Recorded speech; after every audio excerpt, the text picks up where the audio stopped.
ತಗೊಂಡಿಲ್ಲ ಅದ ಪೂಜೆ ತೋಜು ಮಾತಾಡ ತಗೊಂಡಿಲ್ಲ ಬನ್ನಿ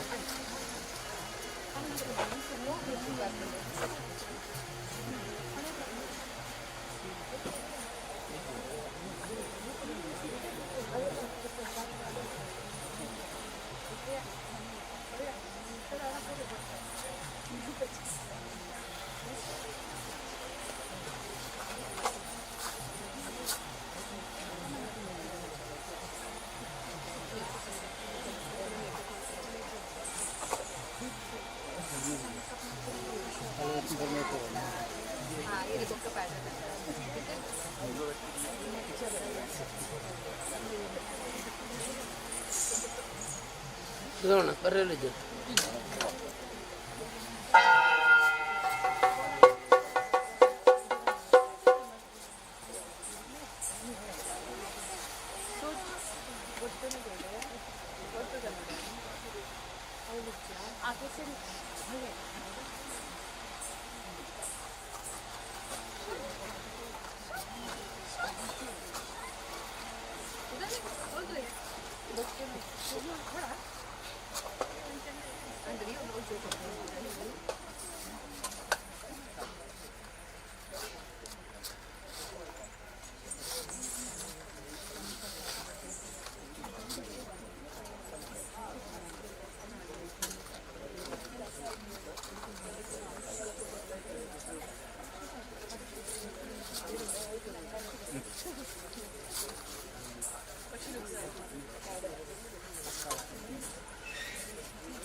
ಕೊಂಡಾಡುವೆನು ಅನವರ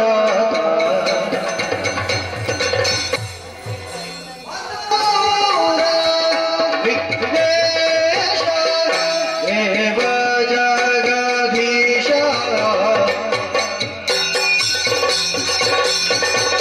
ಮುದದಿಂದ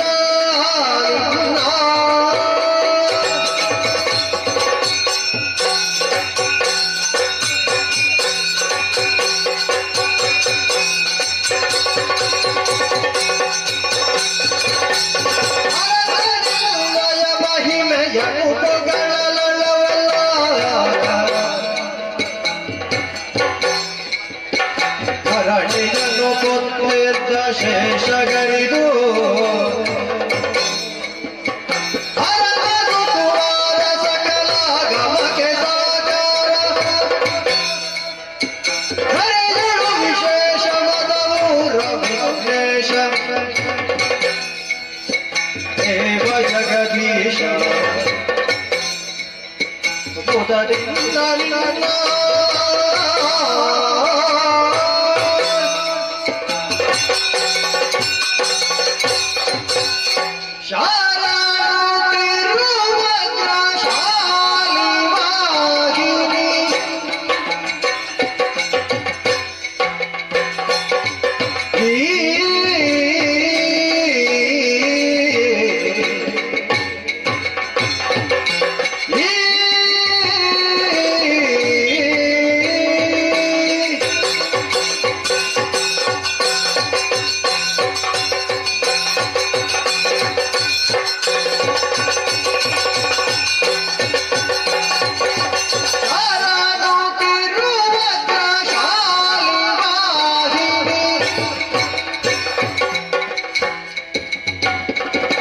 ಶರಣು ಶ್ಯಾಮಲ ರೂಪಿಣಿ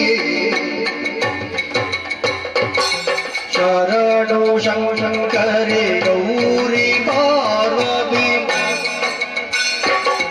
ಶರಣು ಬಲಿರನ್ನ ಭೂರಿಣಿ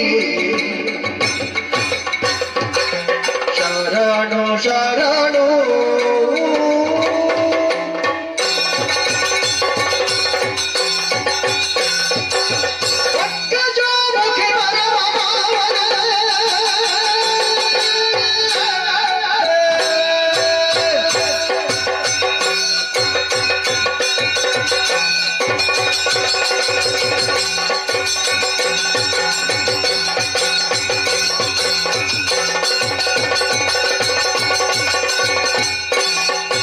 पंकजामुखी परम पावनी चक्र गदाधरी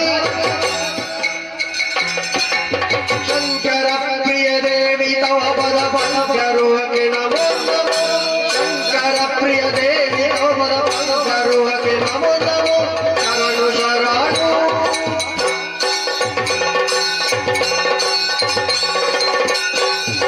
ಹರೆಯೆಲ್ಲವೂ ನಿನ್ನುದರದೊಳಿರುತ್ತದೆ ಸಿರಿ ಎಂಬಳು ನಿನ ಚರಣವದರಿಯಳು ಶರಣಾಗತ ರಕ್ಷಾಮಣಿನರ ಹರಿಗಗನವೆಲ್ಲವೂ ನಿನ್ನ ನಾಭಿ ಅನುಪಮ ಗುಣನಿಧಿ ನಿನ್ನ ಕೀರುತಿ ಮುನಿಗಣ ಸಂತತ ಖಗಪತಿ ವಾಹನ ಭರತರ ಗದುಗಿನ ವೀರ ನಾರಾಯಣ ಗಗನವೆಲ್ಲವೂ ನಿನ್ನ ನಾಭಿ ಗಗನವೆಲ್ಲವೂ ನಿನ್ನ ನಾಭಿ ಗಗನವೆಲ್ಲವೂ ನಿನ್ನ ನಾಭಿ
నవ్యాల కులాభిమాన గరుడు విఘ్నేభ పంచానన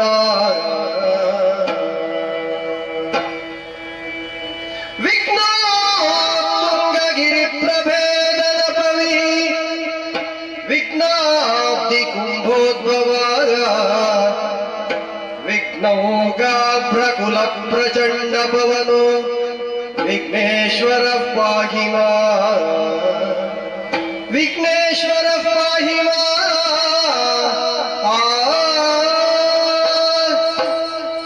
गजमुख दवके गणपगे चलवत्री जागा वंदितानि गारती तीरे आरती बेळगिरे ಗಜಮುಖದ ಬಗೆ ಗಣಪಗೆ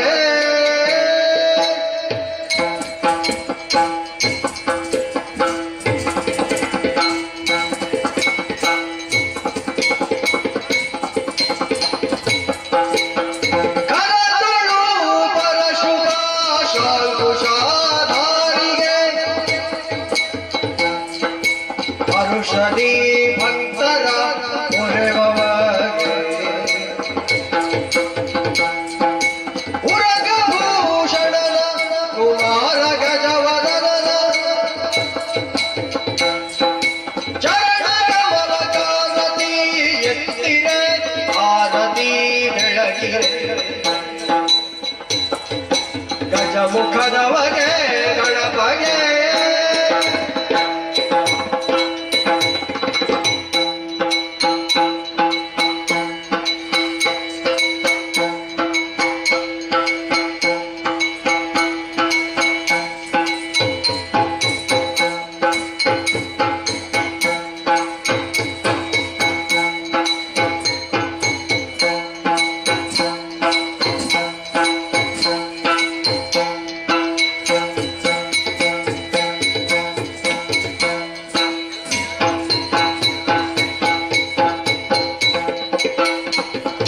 ನೆನೆಯಿರೋ ಜನರೆಲ್ಲ ಗುಣಯುತನ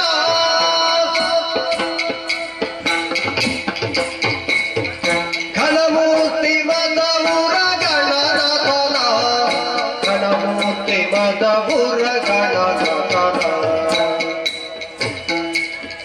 ದೇವರ ದೇವ ಕೃಪಾಕರನ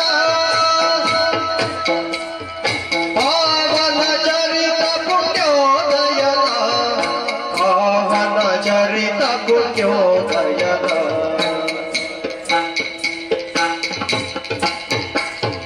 ಸುರ ಮುನಿ ನಮಿತ ಸರ್ವೇಶ್ವರನ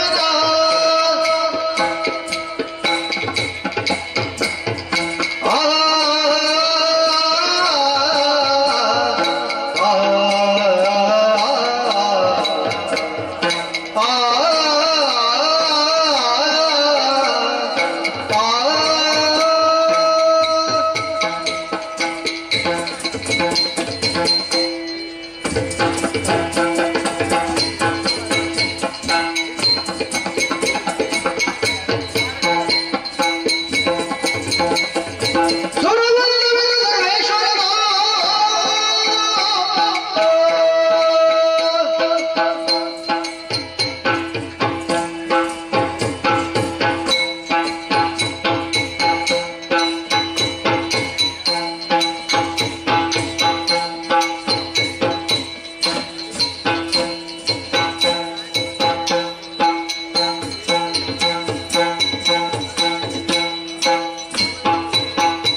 ಸುರಮುನಿ ನಮಿತ ಸರ್ವೇಶ್ವರನ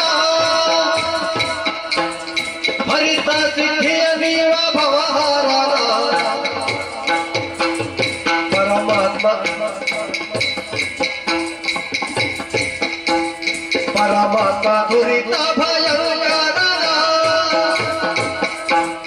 ವರಮದ ಮೂರ ವಿಘ್ನೇಶ್ವರನ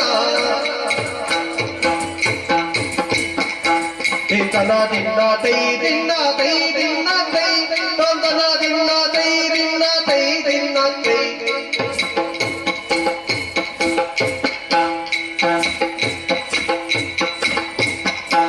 Tintana dinna tei dinna tei dinna tei. Tintana dinna tei dinna tei dinna tei.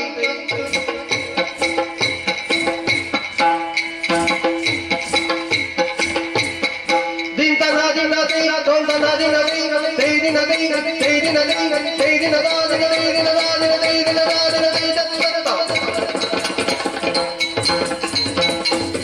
Palisu gajavadana.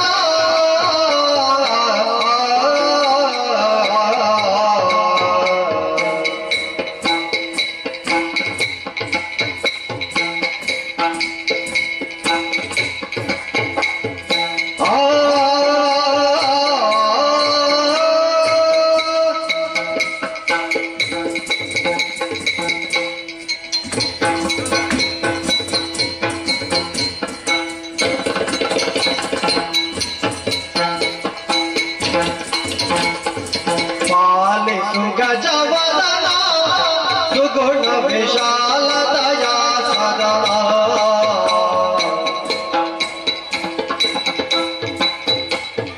बाल गिरिजय बालन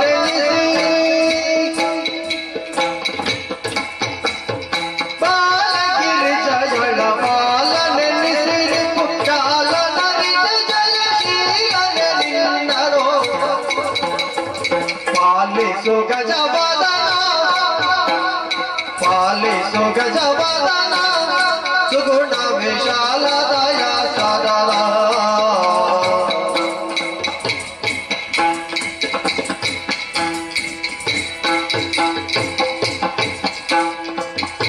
दिन्ना दिन्ना तै दिन्ना तै दिन्ना तै वन्दना दिन्ना तै दिन्ना तै दिन्ना तै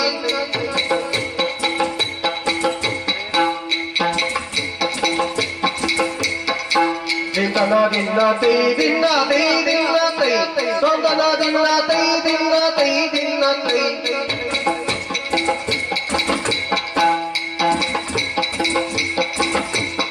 Tintana dinna tei, tintana dinna tei, tei dinna tei, tei dinna tei, tei dinna da dinna tei dinna da dinna tei dinna da dinna tei da. Vande Devadeva.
Así que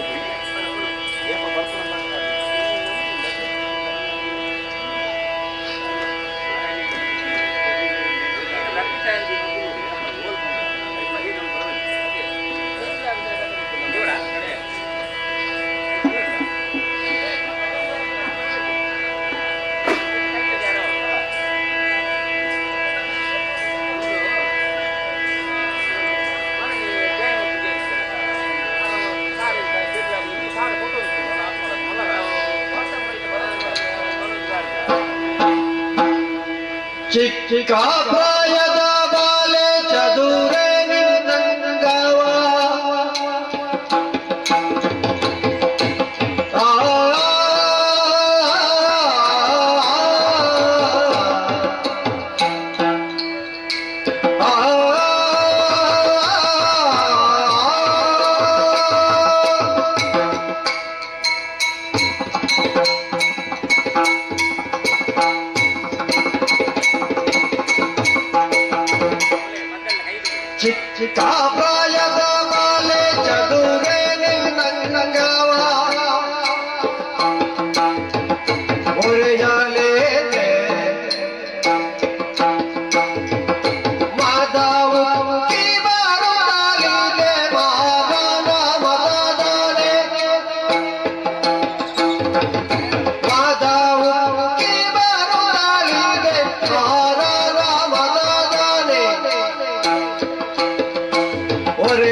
Manjunatha ಸ್ವಾಮಿಯ ಬಿಟ್ಟಿರಲಾರೆ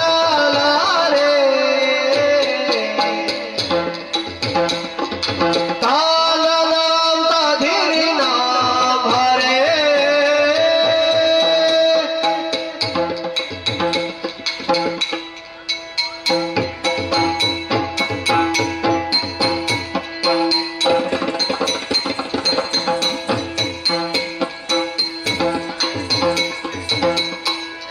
ಕಾಮಿನಿ ಕರೆದು ಕರೆ ಶ್ರೀ ಮಂಜುನಾಥ ಸ್ವಾಮಿಯ ಬಿಟ್ಟಿರಲಾರೆ ಶ್ರೀ ಮಂಜುನಾಥ ಸ್ವಾಮಿಯ ಬಿಟ್ಟಿರಲಾರೆ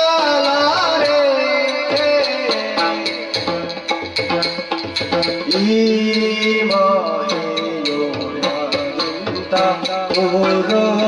ಪುರುಷನೊಳ್ಳನೆ ಕಾಂತೆ ಈ ಮಾಯೆಯೊಳಗಿಂತ ಪುರುಷನೊಳ್ಳನೆ ಕಾಂತೆ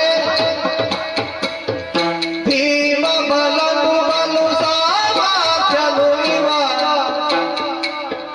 ಭೀಮ ಬಲನು ಬಲು ಸಾಮರ್ಥ್ಯನು ಇವ ಪ್ರೇಮದಿ ಕರೆದರೆ ಕಾಮಿತನೀವ ಪ್ರೇಮದಿ ಕರೆದರೆ ಕಾಮಿತನೀವ ಪ್ರೇಮದಿ ಕರೆದರೆ ಕಾಮಿತನೀವ ತಾತಕತದಿನತೆ ಪ್ರಿಯತೆಯ ಸಾಧಿತದಿನತೆ ದಿನತೆ ದಿನತೆ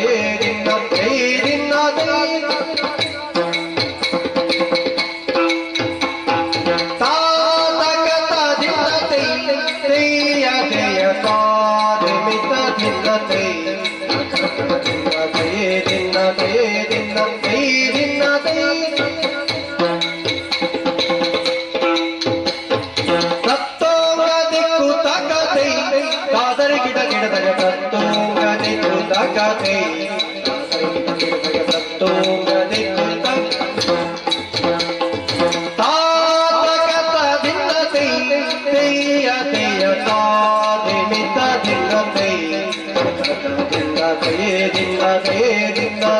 ದಿನತೆ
ಕಟೀಲು ಶ್ರೀ ದುರ್ಗಾ ಪರಮೇಶ್ವರಮ್ಮನವರು ಮತ್ತು ಕಟೀಲು ಶ್ರೀ ದುರ್ಗಾ ಪರಮೇಶ್ವರಮ್ಮನವರು ಸರ್ವಮಂಗಲ ಮಾಂಗಲ್ಯ ಶಿವೆ ಸರ್ವಾರ್ಥ ಸಾಧಿಕೆ ಶರಣ್ಯ ತ್ರ್ಯಂಬಕೆ ದೇವಿ ನಾರಾಯಣ ನಮೋಸ್ತೆ.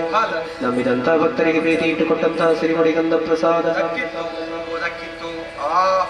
ಆಹೋ ಮೇಳದಲ್ಲಿ ವಾಸವಾಗಿರುವ ಶ್ರೀ ಮಹಾಗಣಪತಿ ದೇವರಯ್ಯ ಮೇಳದಲ್ಲಿ ವಾಸವಾಗಿರುವ ಶ್ರೀ ಮಹಾಗಣಪತಿ ದೇವರು ಮತ್ತು ಶ್ರೀ ಮಹಾಗಣಪತಿ ದೇವರು ವಕ್ರತುಂಡ ಮಹಾಕಾಯ ಕೋಟೆ ಸೂರ್ಯ ಸಮಪ್ರಭ ನಿರ್ವಿಘ್ನಂ ಕುರು ಮೇ ದೇವ ಸರ್ವಕಾರ್ಯೇಷು ಸರ್ವದಾ ನಂಬಿದಂಥ ಭಕ್ತರಿಗೆ ಪ್ರೀತಿ ಇಟ್ಟುಕೊಟ್ಟಂತಹ ಶ್ರೀಮಣಿಗಂಧ ಪ್ರಸಾದ ದಕ್ಕಿತ್ತು ಆಹೋ ಸ್ಥಳದಲ್ಲಿ ವಾಸವಾಗಿರುವ ಸಕಲ ದೇವದೇವರುಗಳಯ್ಯ ಸ್ಥಳದಲ್ಲಿ ವಾಸವಾಗಿರುವ ಸಕಲ ದೈವದೇವರುಗಳು ಮತ್ತು ಸಕಲ ದೈವದೇವರುಗಳು ನಂಬಿದಂಥ ಭಕ್ತರಿಗೆ ಪ್ರೀತಿ ಇಟ್ಟುಕೊಟ್ಟಂತಹ ಸಿರಿಮುಡಿಗಂಧ ಪ್ರಸಾದ ದಕ್ಕಿತ್ತು ಆಹೋ ಶ್ರೀಮಾನ್ ಸನತ್ಕುಮಾರ್ ಶೆಟ್ಟರಯ್ಯ ಕೊಡಿತ್ತೂರು ಗುತ್ತು ಶ್ರೀಮಾನ್ ಸನತ್ಕುಮಾರ್ ಶೆಟ್ಟರ್ ಮತ್ತು ಶ್ರೀಮಾನ್ ಸನತ್ಕುಮಾರ್ ಶೆಟ್ಟರ್ ಅರ್ತಿಗಾರರು ಕುಶಾಲಗಾರರು ಮೋಜಗಾರರು ತಮ್ಮ ಕೀರ್ತಿ ನಾಲ್ಕು ರಬ್ಬಲಿಂದ ಕೊಟ್ಟಂತಹ 60 ಬಟ್ಟೆ ಶಾಲೆ ದಕ್ಕಿತ್ತು ಸಭೆಗೆ ವಂದನೆ ಯಾರೇ ರಂಗನ ಕರೆಯ ಬಂದವರು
ಬಂದವರು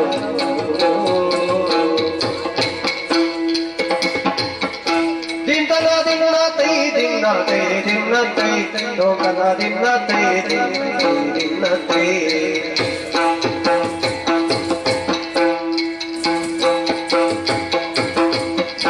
ದಿಂತನ ದಿನ ತೈ ದಿನ ತೈ ದಿನ ತೈ ಲೋಕನ ದಿನ ತೈ ದಿನ ತೈ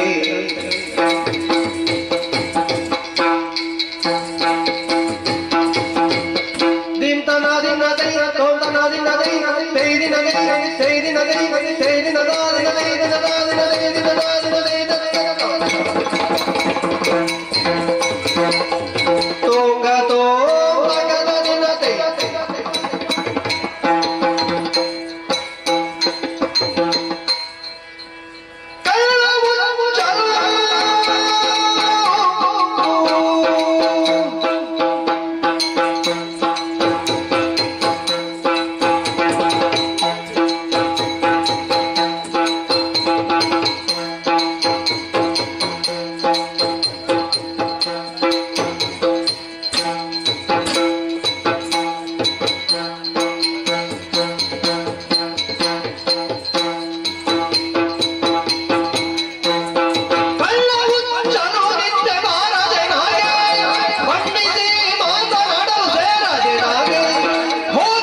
ಶ್ರೀ ದುರ್ಗಾಂಬಿಕೆಯ ಬಲಗೊಂಡು ಭಕ್ತಿಯೋ ಅಂಬಿಕಾ ಸುತ ವಿಘ್ನರಾಜನ ತಿರಿದು ಸೌತುದಿದೆ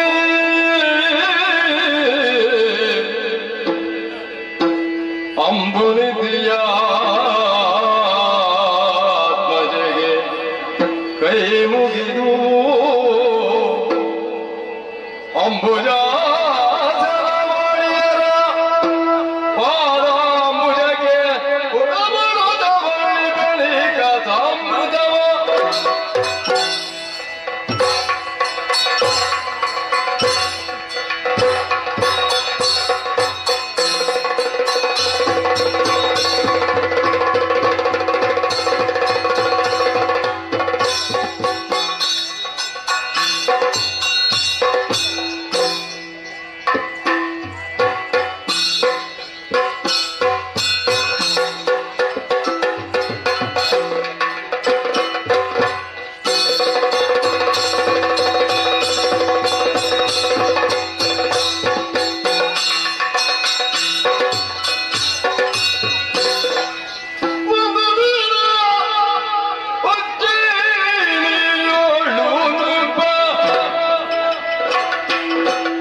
ಮಾಡಬೇಕಾಗಿಲ್ಲ.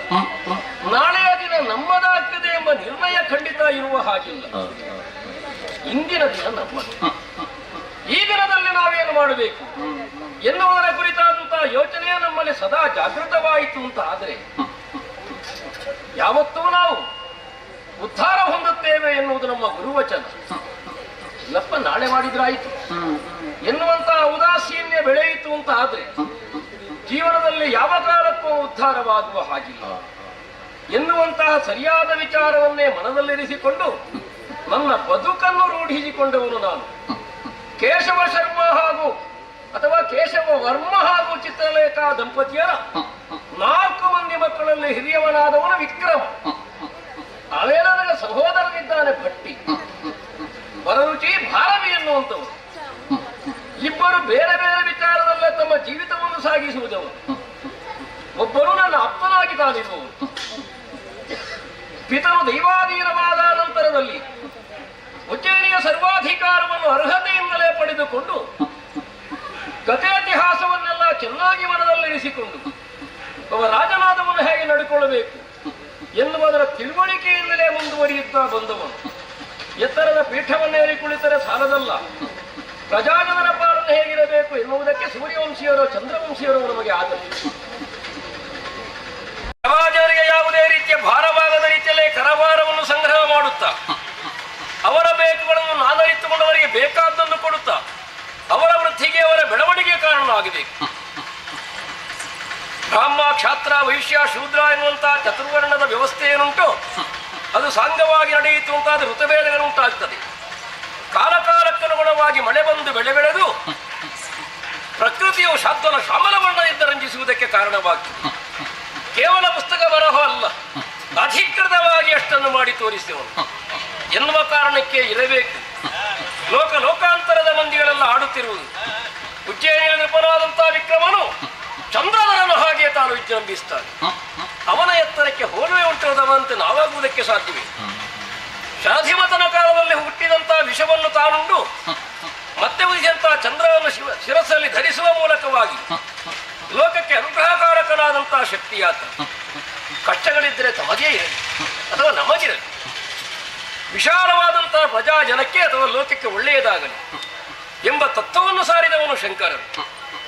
ಅವನಂತೆ ನಾವಾಗಬೇಕು ಅಂದ್ರೆ ಅದೇ ಆದರ್ಶವನ್ನು ಪಾಲಿಸಿಕೊಂಡಿರಲೇಬೇಕು.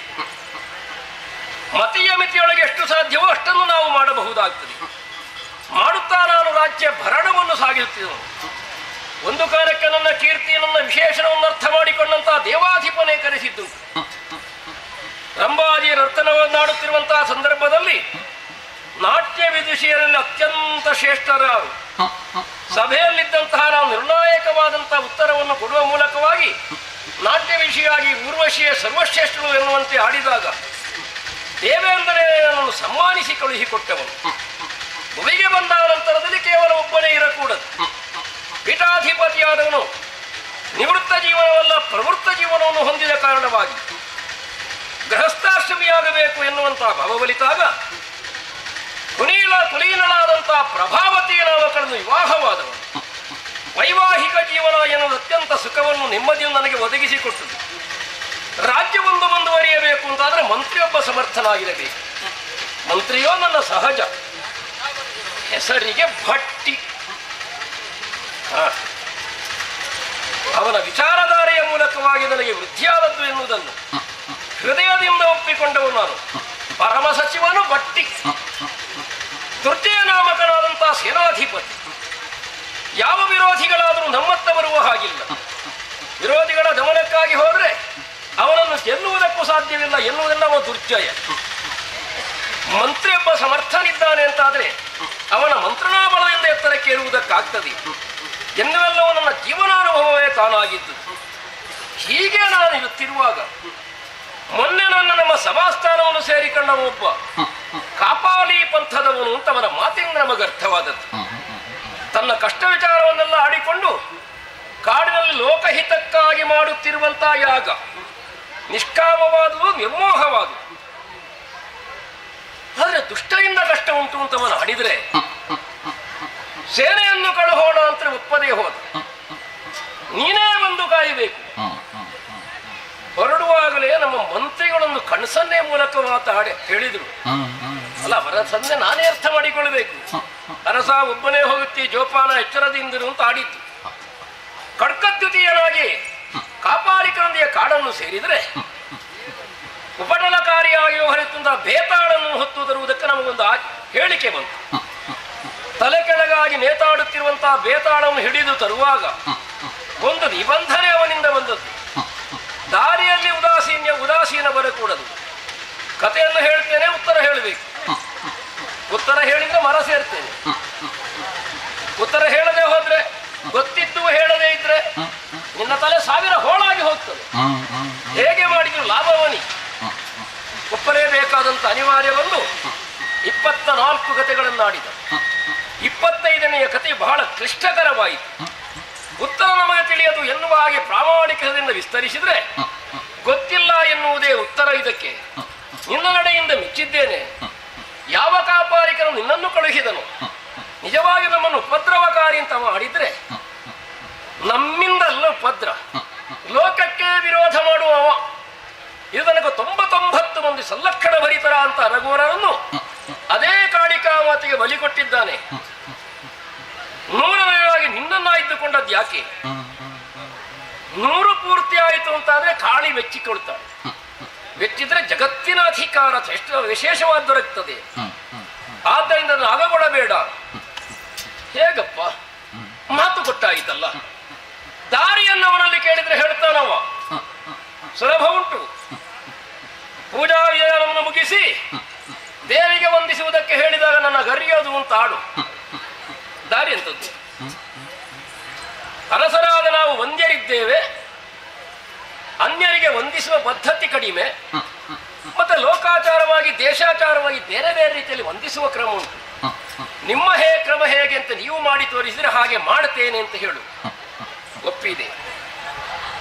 ಒಂದು ವೇಳೆ ಹಾಗಾದ್ರೆ ಅವನನ್ನೇ ಕೊಲೆಗೆ ದಂಡಿಸು.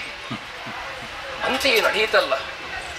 ಬೇತಾಳವನ್ನು ಹಿಡಿದು ಬರೋದಕ್ಕೆ ನನಗೆ ಆಗದೆ ಹೋದ ಕಾಲಕ್ಕೆ ಬರದಿದ್ರೆ ಅಡ್ಡಿಲ್ಲ. ಹೇಗಿದ್ದು ಇಷ್ಟು ಸಲ ಹಿಡಿದೊಂದಾಗ ಅವನಿಗೆ ಅರ್ಥ ಆಗ್ತದೆ, ಇನ್ನು ಬರ್ಲಿಕ್ಕಿಲ್ಲ. ಮಿಂದು ಬಂದು ಕಾಳಿಗೆರಗು. ಅವ ಹೇಳಿದ ಸೂತ್ರವನ್ನು ಆಡಿದ್ರೆ ತಾನೇ ಮಾಡಿ ತೋರಿಸ್ತೇನೆ ಎನ್ನುವ ಹಾಗೆ ಕಾಳಿಕೆಯ ಮುಂದೆ ಬಾಗಿದ ಕಾಲಕ್ಕೆ ಖಡ್ಗವನ್ನೆತ್ತಿ ಕತ್ತರಿಸಿದೆ. ಪರಿಣಾಮದಲ್ಲೇ ಕಾಳಿಕೆ ಒಲಿದು ಮೆಚ್ಚಿದಳು. ಬೇಕುಗಳನ್ನು ಅಪೇಕ್ಷಾಗ ಮಾಂಸಾಕ್ಷಿಯಿಂದ ನಿನ್ನನ್ನು ಕಂಡ ಮೇಲೆ ನನಗಿನ್ನೇವು ನಮ್ಮ ಮರಣ ಭಯವು ಅನುಗ್ರಹಿಸಿದ್ರೆ ಸಾಕು ಅಂತ ಹೇಳಿದ್ರಲ್ಲ. 1000 ವರ್ಷಗಳ ಕಾಲ ಸಿಂಹಾಸನವನ್ನೇ ರಾಜ್ಯಭರಣ ಮಾಡು, ಇದಾನೇ ನನ್ನ ಅನುಗ್ರಹ. ಹೀಗಂತೆ ಅವಳು ಆಡಿದಳು. ಗಿರಿಜಯ ಆಡಿದ ನುಡಿ ಕೇಳಿದ್ರೆ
ಸಂತೋಷದಿಂದಲೇ ಅರಮನೆಯನ್ನು ಸೇರಿಕೊಂಡವು. ನನ್ನ ಸ್ವಾಗತಕ್ಕಾಗಿ ಕಾಯುತ್ತಿದ್ದ ಪರಮ ಸಚಿವನ ಅಂತ ಭಟ್ಟಿ ವಿಚಾರವನ್ನೆಲ್ಲ ಕೇಳಿಸಿಕೊಂಡ. ಪ್ರಭು, 1000 ವರ್ಷ ದೇವಿ ಕೊಟ್ಟಿದ್ದಾಳೆ, 1000 ವರ್ಷ ನಾನು ಕೊಡ್ತೇನೆ. ಏನು ವರ ಕೊಟ್ಟಿವ ದೇವರಾಗ್ಲಿಕ್ಕೆ ಹೊರಟ ಅಂತ ಕೇಳುವಾಗ ಹೇಳ್ತಾನೆ, ಹಾಗಲ್ಲ, 6 ತಿಂಗಳ ಕಾಲ ನೀನು ಸಿಂಹಾಸನವನ್ನೇರು, ರಾಜ್ಯಭರಣ ಮಾಡು. ಇನ್ನಾದರೂ 6 ತಿಂಗಳು ಸಂಚಾರ ಮಾಡುತ್ತಾ ಪ್ರಜರ ಕಷ್ಟ ಸುಖವನ್ನು ವಿಚಾರಿಸಿ ಆವಾಗ ಒಂದಿದ್ದೆರಡಾಗ್ತದೆ. ಯಾಕಯ್ಯ ಹೀಗೆ ಅಂತ ಕೇಳಿದ್ರೆ, ನಿನ್ನಂತ ಒಬ್ಬ ಅರಸನನ್ನು ಪಡೆದುಕೊಳ್ಳೋದಕ್ಕೆ ನಾವು ಭಾಗ್ಯ ಮಾಡಿರಬೇಕು, ಸುದೀರ್ಘ ಕಾಲ ನೀನಿರಬೇಕು ಎನ್ನುವಂತೆ ಆಡಿದಾಗ ಸಂತೋಷವನಸ್ಕರಾದವು. ಖುಷಿಯಾಗದ ಗಿರಿಜಿಯ ವಚನ 2 ಪಟ್ಟಾಯಿತು ಮನುಷ್ಯನ ಬುದ್ಧಿಯಿಂದ ಎನ್ನುವ ಸಂತೋಷದಲ್ಲಿರುವಾಗ ಯಾವತ್ತೂ ನಮ್ಮಲ್ಲಿ ಆಗುವಂತವುದೇ ವಿಶೇಷವಾದಂತಹ ಸಭಾ ಕಾರ್ಯಕ್ರಮ, ಬೇರೆ ಬೇರೆ ಬೇರೆ ಬೇರೆ ರೀತಿಯ ಸಾಂಸ್ಕೃತಿಕ ಕಾರ್ಯಕ್ರಮ, ದೇವತಾ ಶಕ್ತಿಗಳ ವಿಶೇಷಣದ ಕುರಿತಾದಂತಹ ವಿಸ್ತಾರ, ಪೌರೋಹಿತ್ಯ ವರ್ಗದವರು, ಅದರ ಚಿಂತಕ ಸಮಾಜ ಬೇಕಂತೆ ಸಭೆಯಲ್ಲಿ ಸೇರಿ ಆ ಕುರಿತಾಗಿ ಹೇಳುತ್ತಾ ಬಂದವು. ಈ ವರ್ಷವೂ ನಾನು ಆಯೋಜನೆ ಮಾಡಿದ್ದೇನೆ. ಏನು ನವಗ್ರಹರ ಕುರಿತಾದಂತಹ ವಿಶೇಷ ಏನು, ಜನ್ಮಕುಂಡಲಿಯವರ ಚಾರತ್ವ ಅಂದ್ರೆ ಚರಿಸುವಿಕೆ ಹೇಗೆ, ಅದರಿಂದ ಆ ಜಾತಕವನ್ನು ಹೊಂದಿದಂತಹ ಅಥವಾ ಜನ್ಮಕುಂಡಲವನ್ನು ಹೊಂದಿದಂತಹ ವ್ಯಕ್ತಿಗಾಗುವಂತಹ ಲಾಭವೆಷ್ಟು ನಷ್ಟವೆಷ್ಟು ಇದರ ಕುರಿತಾದಂತಹ ತಿಳುವಳಿಕೆ ಆಗಬೇಕು ಎನ್ನುವ ಹಾಗೆ ನಿನ್ನೆಯ ತನಕ ಹಲವು ಮಂದಿ ಆಡಿ ಹೋದ. ಹಿಂದಿನ ಸರದಿ ಯಾರದ್ದು ಅಂತ ನಾನು ನೋಡ್ತಾ ಇದ್ದೇನೆ, ನೋಡೋಣ.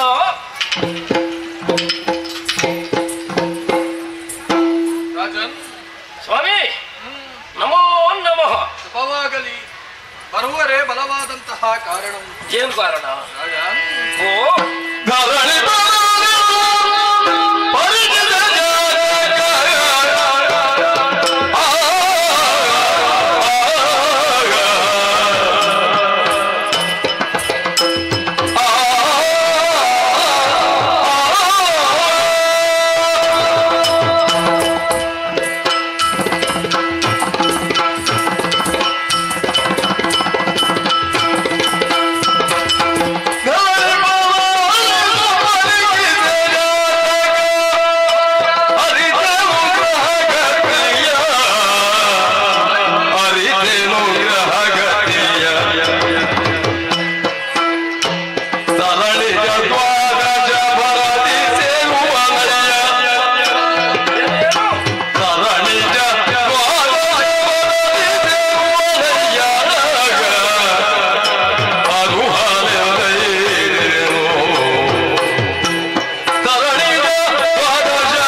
ನಿನ್ನದಾದಂತಹ ಆಡಳಿತದಲ್ಲಿ ನಿನ್ನನ್ನು ನೀನು ತೊಡಗಿಸಿಕೊಂಡವ. ಸರಿಯದು.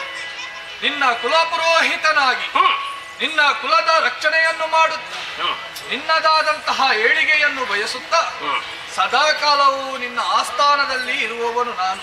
ಪುರೋಹಿತ ಎನ್ನುವುದಕ್ಕೆ ಅರ್ಥವೇ ಅದು ತಾನೆ. ಹೌದಲ್ಲ? ಪುರರ ಹಿತವನ್ನು ಬಯಸುವವ. ಪುರೋಗತಿಯನ್ನು ಬಯಸುವನು ಹೌದು, ಪುರದ ಹಿತವನ್ನು ಬಯಸುವನು. ಹಾಗಾಗಿ ಒಂದು ಮುಖ್ಯವಾದಂತಹ ವಿಚಾರವನ್ನು ನಿನ್ನಲ್ಲಿ ತಿಳಿಸಬೇಕು ಎನ್ನುವಂತಹ ಉದ್ದೇಶದಿಂದಲೇ ಬಂದವನಿದ್ದೇನೆ. ಅವಕಾಶ ನಿಮ್ಮದ್ದೇ. ಹೌದಲ್ವ? ಹಾಗಿದ್ರೆ ನಿನ್ನದಾದಂತಹ ಏಳಿಗೆಯನ್ನು ಬಯಸಿದಂತಹ ನಾನು ನಿನ್ನದಾದಂತಹ ಜಾತಕವನ್ನು ಪರಿಶೀಲಿಸಿದೆ. ಓಹೋ, ಹೌದು. ಹೇಗುಂಟು? ಜಾತಕವನ್ನು ನೋಡುವಾಗ ಶನಿಯ ಪ್ರಭಾವ ದ್ವಾದಶದಲ್ಲಿ ನಿನ್ನದಾದಂತಹ ರಾಶಿ ಪ್ರವೇಶವನ್ನು ಮಾಡುವುದಕ್ಕಿದ್ದಾನೆ ಎನ್ನುವ ಹಾಗೆ ಅರಿತುಕೊಂಡಂತಹ ನಾನು ಈ ವಿಚಾರವನ್ನು ನಿನ್ನಲ್ಲಿ ಹೇಳಬೇಕು ಎನ್ನುವ ಹಾಗೆ ಬಂದಿದ್ದೇನೆ. ಲಗ್ನದಿಂದ 12ನೇ ಮನೆಯನ್ನು ತರಣಿಜ ಪ್ರವೇಶಿಸ್ತಾನೆ ಎನ್ನುವುದನ್ನು ಒತ್ತಿಯಾಡಬೇಕು ಅಂತ ಆದ್ರೆ ಏನೋ ಇರಬೇಕು ಎನ್ನುವುದನ್ನು ಅರ್ಥ ಮಾಡಿಕೊಳ್ಳಬಲ್ಲೆ. ಏನು ತರಣಿಜ?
ರುದ್ರಕಾಯನು ಭದ್ರಕಾಯನು ಆಗಿದ್ದಾನೆ, ರುದ್ರ ರೂಪನೂ ಆಗಿದ್ದಾನೆ. ರುದ್ರರೂಪನು ಭದ್ರಕಾಯನು. ಹೌದು. ಹಾಗೆಯೇ ಆತನಲ್ಲಿ 2 ದೃಷ್ಟಿಯನ್ನು ಇರಿಸಿಕೊಂಡಿದ್ದಾನೆ. ಹೇಗೆ? ಒಂದು ವಕ್ರ ದೃಷ್ಟಿ, ಇನ್ನೊಂದು ಮತ್ತೊಂದು ಕರುಣಾ ದೃಷ್ಟಿ. ಒಂದು ವೇಳೆ ಆತ ಕೋಪಗೊಂಡು ವಕ್ರ ದೃಷ್ಟಿಯನ್ನು ಇರಿಸಿದ ಅಂತ ಆದ್ರೆ ಎಷ್ಟೇ ಶ್ರೀಮಂತನಾದವನು ಕೂಡ ಒಂದೊಮ್ಮೆಗೆ ಬಡವನಾಗುವುದಕ್ಕೆ ಸಾಧ್ಯ ಉಂಟು.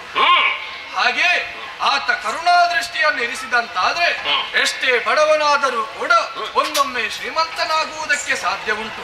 ಹಾಗಾಗಿ ಅಂತಹ ಶನಿಯನ್ನು ನಾವು ಪೂಜಿಸಿದೆವು, ಅರ್ಚಿಸಿದೆವು ಅಂತಾದರೆ ನಮಗೆ ಕಣ್ಣಿಗೆ ಬರುವಂತಹ ದೋಷವು ಕಣ್ಣ ರೆಪ್ಪೆಯಲ್ಲಿ ಹೋಗುತ್ತದೆ ಎನ್ನುವಂತಹ ಮಾತಿಲ್ವೇ?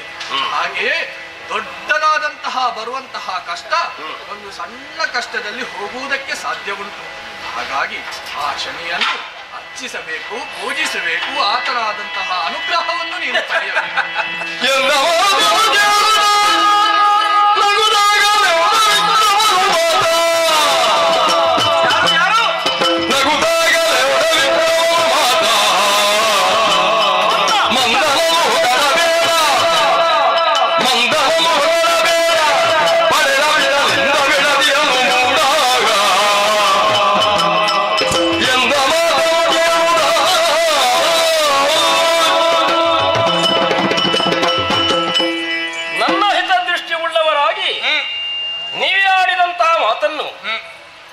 ಹಾರ್ದಿಕವಾಗಿ ನಾನು ಸ್ವಾಗತಿಸ್ತೇನೆ.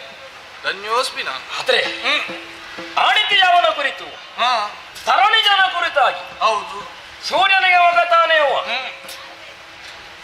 ಬಹಳ ಹೊಗಳ್ತೀರಿ ಅವನು.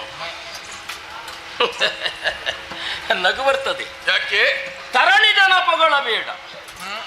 ಅವೊಬ್ಬನೇ ಮಗನಲ್ಲವಲ್ಲ ಅವನಪ್ಪನಿಗೆ, ಇನ್ನೊಬ್ಬನೂ ಇದ್ದಾನೆ. ಹೌದು. ಇಬ್ಬರಲ್ಲಿ ತುಲನೆ ಮಾಡಿತು ಅಂತ ಆದ್ರೆ ಆಯುಷ್ಯ ಮುಗಿದ್ರೆ ಒಬ್ಬ ಕೊಂಡೋಗುತ್ತಾನೆ. ಹೌದು. ಅವಾದ್ರೂ ಆದೀತು. ಈ ಜೀವಂತ ಕಷ್ಟ ಕೊಡುವ ಇವ ಆಗ್ಲಿಕ್ಕೆ ಇಲ್ಲ. ಹೌದು. ಏನ್ ವಿಷಯ ಗೊತ್ತಿಲ್ಲದು. ಲೋಕದಲ್ಲೇ ಪ್ರಚಾರ ಉಂಟು. ಪಡೆದ ಅಪ್ಪನನ್ನೇ ಬಿಡ್ಲಿಲ್ಲಂತೆ. ಹುಟ್ಟಿದಾಕ್ಷಣ ಒಳ್ಳೆ ವಕ್ರ ದೃಷ್ಟಿಯಿಂದ ತರಣಿಯನ್ನು ನೋಡಿದ. ತರಣಿಗೆ ಕುಷ್ಠರೋಗ ಬಂದು ಹೋಯಿತು. ಹೌದು. ಅಪ್ಪನ ಕಡೆಗೂ ಒಳ್ಳೆ ದೃಷ್ಟಿಯನ್ನು ಇರಿಸದ. ಪಿತೃ ಎಂಬ ಸ್ಥಾನದ ಕುರಿತಾಗಿಯೂ ಗೌರವದಿಂದ ನಡೆಯದ. ಅವರನ್ನು ಯಾಕೆ ಹೊಗಳ್ತೀರಿ? 12 ಗ್ರಹಗಳು ಹತ್ತಿ, ಮನೆ 12. ಯಾರ್ಯಾರ ಚರಣೆಗಳು ಎಷ್ಟು ಅಂತ ಲೆಕ್ಕ ಉಂಟು. ಅವರಿಗೆಲ್ಲ ಗಳಿಗೆಯ ಒಂದಿಷ್ಟು ಸಮಯ, ವರ್ಷ ಲೆಕ್ಕ. ಇವ ಹಾಗಲ್ಲ, ಬಹಳ ನಿಧಾನ ನಡೆ ಅವನದ್ದು. ಮಂದ. ಅವನ ನಡೆ ನಿಧಾನ ಅಂತ ಅರ್ಥ ಅಲ್ಲ, ಕಾಲು ಡೊಂಕಾಗಿದೆ ಅಂತ ಅರ್ಥ ಅಲ್ಲ. ಒಂದು ಮನೆಯಿಂದ ಒಂದು ಮನೆಗೆ ಸಾಗುವುದಕ್ಕೆ ಬಹಳಷ್ಟು ಸಮಯ ತೆಗೆದುಕೊಳ್ಳುವವನು. ಹೌದು. ಎನ್ನುವ ಮಂದನವ. ಮಂದನ ಪೊಗಳಬೇಡ. ತಂದೆಗೆ ಕಷ್ಟ ಕೊಟ್ಟ ಮಗನನ್ನು ಹೊಗಳ್ತಾರೆ ಇಲ್ಲಿ.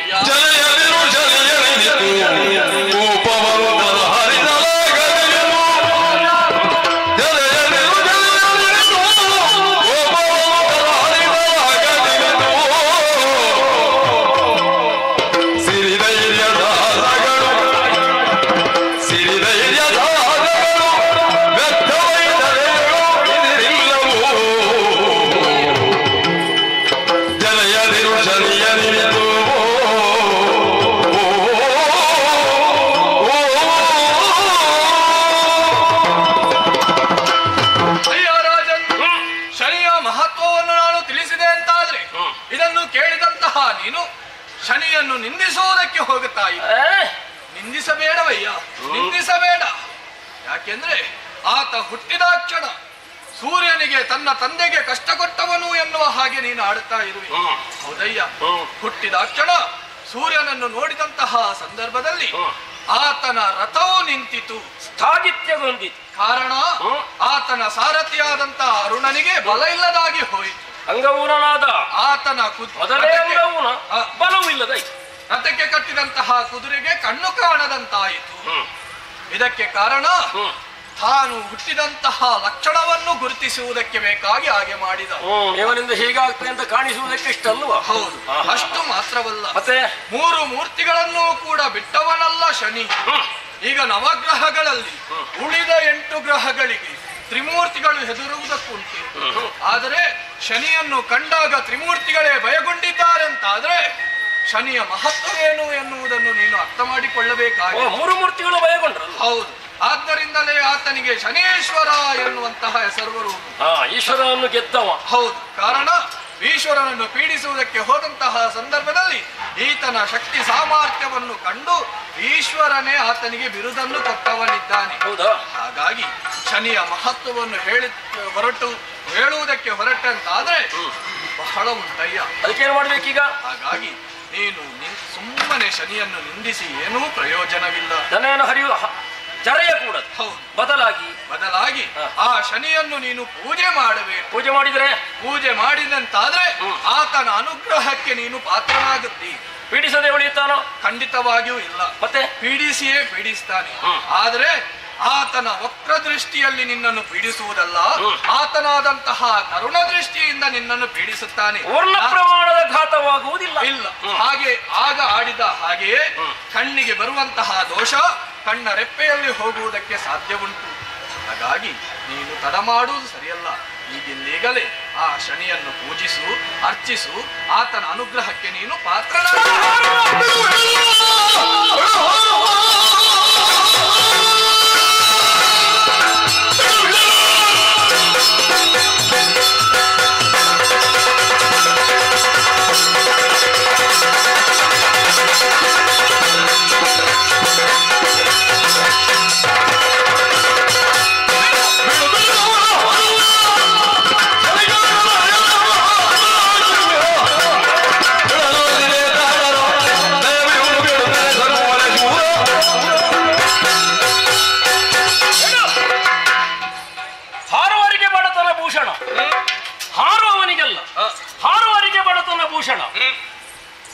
ಶ್ರೀಮಂತಿಗೆ ಬೇಕಾದಲ್ಲಿ ತನ್ನ ವಿದ್ಯೆಯಲ್ಲಿ, ತನ್ನ ಅನುಭವದಲ್ಲಿ ಬ್ರಾಹ್ಮಣೊಬ್ಬ ಶ್ರೀಮಂತಾದ ಅಂತಾದ್ರೆ ಕೊರತೆ ಆಗ್ತದೆ. ದನ ಹೆಚ್ಚಿದ್ರೆ ಬ್ರಾಹ್ಮಣ ಆಲಸ್ಯ ಆಗ್ತಾನೆ. ಹೌದು. ಲೋಕಾನುಭವವನ್ನು ಹೊಂದಿ ಜ್ಞಾನಬುದ್ಧಿಯನ್ನು ಹೊಂದಬೇಕು ಅಂದರೆ ಅವನಲ್ಲಿ ಬಡತನ ಬೇಕು. ಅವನಿಗೆ ಭೂಷಣ. ಬ್ರಾಹ್ಮಣನಾದವನಿಗೆ ಆರ್ಥಿಕವಾಗಿ ಸಿರಿತನ ಬೇಕು ಅಂತಲ್ಲ, ಆತನ ಜ್ಞಾನದಲ್ಲಿ ಆತನಿಗೆ ಸಿರಿತನ ಬೇಕು. ಇಷ್ಟು ಬಡತನ ಇರಬಾರದು. ಹೇಳಿದ್ರಲ್ಲ, ಒಂದೇ ಬರ್ತದೆ. ಹೌದು. ಪೂಜೆ ಮಾಡಿದ್ರೆ ಹೇಗೆ? ಮಧ್ಯಾಹ್ನದ ಹೊತ್ತಲ್ಲಿ ನೆತ್ತಿಯ ಮೇಲೆ ಕೊಡೆ ಹಿಡಿದಷ್ಟು ಬಿಸಿಲು ಬರ್ತದೆ, ಅಷ್ಟು ಬಿಲ್ಲ. ಒಂದು ಸ್ವಲ್ಪ ತಡೆ. ಪೂರ್ಣ ಪ್ರಮಾಣಕ್ಕೆ ಹೋಗ್ತಾ ನಾವು ಇಲ್ವೇ ಇಲ್ಲ. ಯಾಕೆ? ಆ ರೀತಿ ಆಗುವುದಕ್ಕೆ ಅವನಿಗೆ ಹಿನ್ನೆಲೆ ಉಂಟು ಅಂತ ನೀವಾಡಿದ್ದರಿಂದ ಒಪ್ಪಿದ್ದು ನಾನು. ಏಟು ಅವನ ಸಾಹಸ ಏನೇ ಇರಲಿ, ನನಗದು ಲಕ್ಷ್ಯವಲ್ಲ, ನನಗದು ಗಣ್ಯವೇ ಅಲ್ಲ. ಅದಕ್ಕಿಂತ ಹೆಚ್ಚಿನವರ ಅನುಗ್ರಹ ನನಗಿಲ್ವ? ಹರನಸಕನಾದಂತ ಬೇತಾಳನ ಅನುಗ್ರಹ, ಲೋಕಮಾತೆಯಾದಂತ ಗಿರಿಜೆಯವನೊಮ್ಮೆ ಇರುವಾಗ ಇವ ಏನು ಮಹಾ ಜ್ಞಾನವನ್ನು ಗಳಿಸುವುದಿಲ್ಲ. ಎಲ್ಲಿದ್ದಾನವ? ಏನ್ ನೋಡ್ತಾನವ? ಅಲ್ಲ, ಏನ್ ಮಾಡಿಯಾನವ ನೋಡ್ಬೇಕು ನನಗೆ. ಆದ್ರಿಂದ ನನಗೆ ನಮಸ್ಕಾರ. ಅಯ್ಯ ರಾಜನ್, ಕಾಳಿಕಾ ಮಾತೆಯ ವರಪ್ರಸಾದ ನಿನಗ ಉಂಟು, ಬೇತಾಳನ ಅನುಗ್ರಹ ಉಂಟು, ಸಿರಿತನ ಉಂಟು ಎನ್ನುವಂತಹ ಮದದಿಂದ ನೀನು ಈ ರೀತಿಯಾಗಿ ಆಡುವುದಕ್ಕೆ ಮುಂದುವರಿಯುತ್ತೆ ಅಂತ ಆದ್ರೆ ಆತನ ಕೋಪಕ್ಕೆ ನೀನು ಬಲಿಯಾಗಬೇಕಾಗುತ್ತದೆ. ಒಂದು ವೇಳೆ ಆತ ಮುನಿದು ಶಿಕ್ಷೆಯನ್ನು ಕೊಟ್ಟಂತಾದ್ರೆ ನೀನು ಗಳಿಸಿದಂತಹ ಇಷ್ಟು ಕೀರ್ತಿಗಳು ಕೂಡ ಲೆಕ್ಕಕ್ಕೆ ಬರುವುದಿಲ್ಲವಯ್ಯ. ಹಾಗಾಗಿ ಇನ್ನೊಮ್ಮೆ ಹೇಳ್ತಾ ಇದ್ದೇನೆ, ಜರೆಯದಿರು ಶನಿಯನ್ನು, ಆತನನ್ನು ಪೂಜಿಸು, ಅರ್ಚಿಸು, ಆತನ ಅನುಗ್ರಹವನ್ನು ನೀನು ಪಡೆ. ಎಲ್ಲ ಹೇಳಿಕೆಗಳು ತಾನೆ, ಅನುಭಾವಿಯಾದಂತ ಸಿದ್ಧಾಂತವಲ್ಲವಲ್ಲ. ಅಷ್ಟು ಮಾಡಿದ್ದಾನೆ, ಇಷ್ಟು ಮಾಡಿದ್ದಾನೆ, ಹಾಗೆ ಮಾಡಿದ್ದಾನೆ, ಹೀಗೆ ಮಾಡಿದ್ದಾನೆ. ಸಕ್ಕರೆ ಸಿಹಿ ತಿಂದಾಗ ಮಾತ್ರ ಅನುಭವ, ನೋಡಿದ್ರೆ ಅಲ್ಲ. ನೋಡಿ ಬರ್ತೇನೆ ನಾನು. ಅಯ್ಯ, ನಾನು ಹೇಳಿದ್ದನ್ನು ಹೇಳಿದ್ದೇನೆ. ಇನ್ನು ಅದನ್ನು ನಂಬುವುದು ಬಿಡುವುದು ನಿನಗೆ ಬಿಟ್ಟದ್ದು. ನಿನ್ನ ಮುಖವನ್ನು ಈಗಲೇ ಕಾಣುವಾಗ ನನಗೆ ಅನಿಸ್ತದೆ. ಏನನಿಸ್ತದೆ? ಶನಿ ಈಗಾಗಲೇ ನಿನ್ನನ್ನು ಹಿಡಿದಾಗಿದೆ. ನೋಡ್ತೇನೆ. ಹೊತ್ತು ನಾನು ನಿಂತ್ರೆ ನನಗೂ ಹಿಡಿದಿ.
ಎಲ್ಲಿಂದ ಇಳಿದೆ?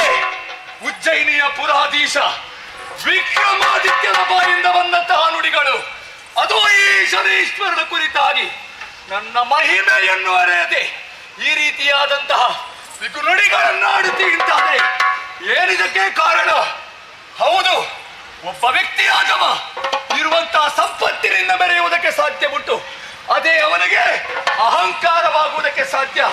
ವಿದ್ಯೆ ಇದೆ ಎನ್ನುವಂತಹ ಮದ, ಸೌಂದರ್ಯದ ಮದ, ಇದೆಲ್ಲವೂ ಮೇಲೈಸುವಾಗ ಒಬ್ಬ ವ್ಯಕ್ತಿಯಾದವ ತಪ್ಪು ದಾರಿಯನ್ನು ಹಿಡಿಯುತ್ತಾನಂತೆ. ಅಖಂಡ ಭೂಮಂಡಲವನ್ನು ಆಳುವಂತಹ ಚಕ್ರವರ್ತಿ ನೀನು. ನಿನ್ನಂತವನು ಲೋಕಕ್ಕೆ ಮಾದರಿಯಾಗಿ ಬದುಕಬೇಕು. ಲೋಕದ ಶಕ್ತಿಗಳು ಏನುಂಟು ಅದರ ಕುರಿತಾಗಿ ಉತ್ತಮದ ನುಡಿಗಳನ್ನಾಡಬೇಕಾದವ. ನಿನ್ನಂತವನಿಗೆ ಈ ಶನಿಯ ಕುರಿತಾಗಿ ತಿರಸ್ಕಾರ ಅಲ್ವಾ? ಏನು ನನ್ನ ಮಹಿಮೆಯನ್ನು ತಿಳಿಯಲಿಲ್ವ ನೀನು?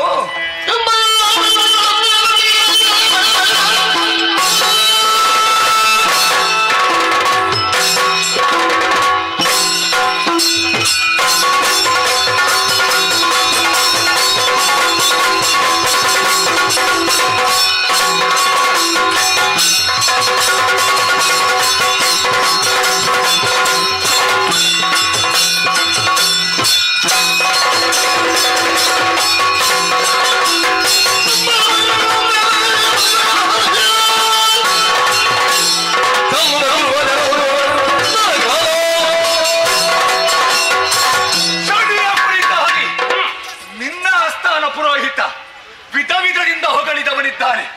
ಅವನ ಮಾತಿಗೆ ನೀನು ಬೆಲೆ ಕೊಡಲಿಲ್ಲ. ಏನು ಒಬ್ಬ ಬ್ರಾಹ್ಮಣೋತ್ತಮನಿಗೆ ತಿಳಿಯದೇ ಇರುವುದು ನಿನಗೇನು ತಿಳಿದಿರುವುದಕ್ಕೆ ಸಾಧ್ಯ ಉಂಟು ಹೇಳು? ಸಕಲ ಶಾಸ್ತ್ರ ವೇದ ಪುರಾಣಗಳನ್ನು ತಿಳಿದವನು ಬ್ರಾಹ್ಮಣೋತ್ತಮ. ಅವನ ಮಾತನ್ನು ಇಷ್ಟರವರೆಗೆ ಕೇಳಿ ಅವನಾಡಿದಂತಹ ಹಿತದ ನುಡಿಗಳನ್ನು ಆಡುತ್ತಾ ಇದ್ದಂತಹ ನೀನು ಇಂದು ಅವನ ನುಡಿಗಳು ನಿನಗೆ ಮತ್ತೆ ಆಗಲಿಲ್ಲ. ಅದಕ್ಕೆ ಕಾರಣವಾದದ್ದೇನು? ನಿನ್ನ ಮನಸ್ಸಿನ ಆಳದಲ್ಲಿ ಶನಿಯ ಕುರಿತಾದಂತಹ ತಿರಸ್ಕಾರದ ಭಾವ. ಇವನೇನು ಮಾಡಿಯಾನು, ಇವನಿಂದ ಏನು ಸಾಧ್ಯ ಎನ್ನುವಂತಹ ಆ ಒಂದು ಯೋಚನೆ ನಿನ್ನಲ್ಲಿ ಉಂಟು ಎನ್ನುವುದೇ ಸ್ಪಷ್ಟ. ಲೋಕಾಂತರಗಳೆಲ್ಲ ನನ್ನ ಹೆಸರನ್ನು ಕೇಳಿದರೆ ಭಯ ಪಡುತ್ತದೆ. ಅಂತಹ ಮಹಿಮೆಯನ್ನು ಹೊಂದಿದವ ಹುಟ್ಟಿದ ಕಾಲಕ್ಕೆ ನನ್ನ ಅಯ್ಯ ಸೂರ್ಯ ದೇವ ಕುಷ್ಠರೋಗಕ್ಕೆ ಒಳಗಾಗಿ ಹೋದ. ಹೆಚ್ಚೇಕೆ ಸಾರಥಿ ಆಗಿರುವಂತಹ ಹೇಳಲಾಗುವುದಕ್ಕೆ ಕಾರಣ ನನ್ನ ವಕ್ರ ದೃಷ್ಟಿ. ಹೆಚ್ಚೇನು ಕೈಲಾಸಾಧಿಪತಿ ಆಗಿರುವಂತಹ ಪರಮೇಶ್ವರನು ಬಿದಿರ ಮರೆಯಲ್ಲಿ ಇರುವೆಯಾಗಿ ಹವಿತುಕೊಳ್ಳುವ ರೀತಿಯಲ್ಲಿ ಮಾಡಿದಂತಹ ಮಹಾನ್ವಿತನಾಗಿರುವಂತಹ ನನ್ನ ಮುಂದೆ ಏನೂ ಇಲ್ಲ. ಶನಿ ಏನು ಮಾಡಿಯನು ಎನ್ನುವಂತಹ ಭಾವ ಅಲ್ವಾ? ಬಿಡುತ್ತೇನೆ ಅಂತ ಭಾವಿಸಿದ್ಯಾ? ಜೀವನದುದ್ದಕ್ಕೂ ಕಷ್ಟವನ್ನು ತರುವಂತಹ ಸ್ಥಿತಿಯನ್ನು ಒದಗಿ ಕೊಟ್ಟೇನು?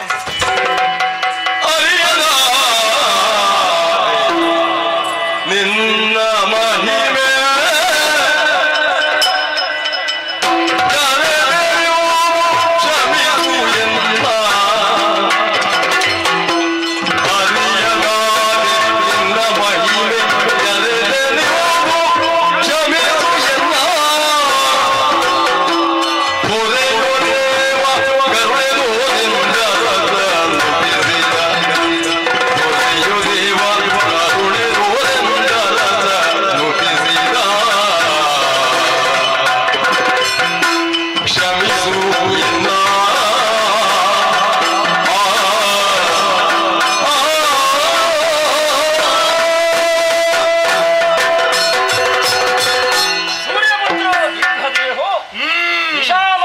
ಶಿವಪ್ರಿಯ ದೀರ್ಘಚಾರ ಪ್ರಸನ್ನಾತ್ಮ ಕ್ರೀಡಾಂ ಹರತು ಮೇ ಶನಿ. ಇದನ್ನೆಲ್ಲ ನಮ್ಮ ಪುರೋಹಿತ ವರ್ಗದವರು ಆಗಾಗ ಹೇಳುತ್ತಾ ಇದ್ದುದು ಸಹಜ. ಇಂದಿನ ವಿದ್ವಜ್ಜನ ಸಭೆಯಲ್ಲೂ ಆ ಮಂಡನೆ ಆಯಿತು.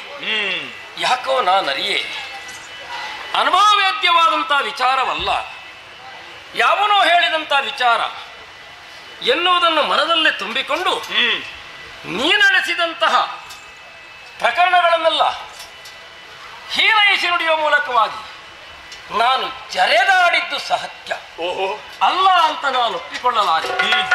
ಆದರೆ ಅನುಭವ ಸಿದ್ಧವಾಯಿತು ಎನ್ನುವಾಗ ಮತ್ತದನ್ನು ಒಪ್ಪಿಕೊಳ್ಳಲೇಬೇಕಾದಂತಹ ಸತ್ಯ ಹೃದಯ ನಾನಾಗಿದ್ದೇನೆ. ಆದ್ದರಿಂದಲೇ ಆಡುತ್ತೇನೆ. ಜರೆದನೆಂದು ಮುನಿಯಬೇಡ, ನಿನ್ನನ್ನು ಕೊಂಡಾಡುವಾಗಲೇ ಹೇಳಿದ್ದಾರೆ. ಪ್ರಸನ್ನಾತ್ಮನಿದ್ದಾನೆ. ಶರಣಾಗತರಿಗೆ ಇದ್ದಾನೆ. ಹಾಗಲ್ಲೂ ನಿನ್ನನ್ನು ಆಡಿದ್ದು. ಜಪಾಕುಸುಮ ಸಂಕಾಶಂ ಅಂತ ಒಬ್ಬನನ್ನು ಆಡಿದ್ರು. ಸೂರ್ಯಪುತ್ರನ ಇನ್ನು ವಿಶೇಷಣ ಏನು ಅಂತ ಆಡಿದ್ದಾರೆ. ಆದ್ದರಿಂದಲೇ ಮಾನವ ನಾನು ಎಷ್ಟಾದ್ರೂ ಕರುಣೀರಿಸಿ ಬರೆಯೇ ಕರುಣೆಯ ನುಡಿಗಳು.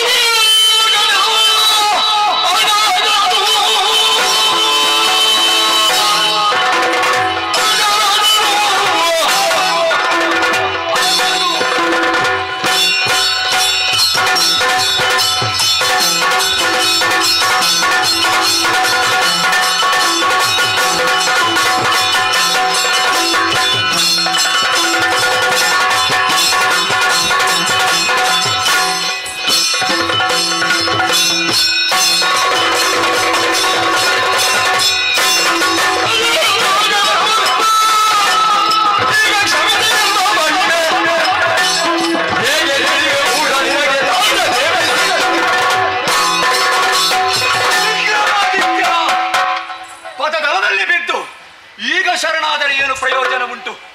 ಏನು ಆಡಿದವನು ಒಬ್ಬ ಸಾಮಾನ್ಯದವನ? ಏನು ಅರಿಯದೇ ಇರುವವನ? ಅಜ್ಞಾನಿಯ? ಅವಿದ್ಯಾವಂತನ? ಅಲ್ಲವಲ್ಲ, ಸಕಲವನ್ನು ತಿಳಿದವ, ವಿದ್ಯಾವಂತನಿದ್ದೀಯ, ಬುದ್ಧಿವಂತನು, ಜ್ಞಾನಿ ನೀನು. ನಿನ್ನಂತವರು ಒಂದು ಮಾತು ಆಡುವಾಗ ಯೋಚನೆ ಮಾಡುವುದಕ್ಕಾಗುವುದಿಲ್ಲ. ಆಡಿದ ನುಡಿಗಳು ಅದು ವೇದ್ಯವಾಕ್ಯವಾಗುತ್ತದೆ ನಿನ್ನಂತವರು ಆಡಿದರು ಅಂತಾದರೆ.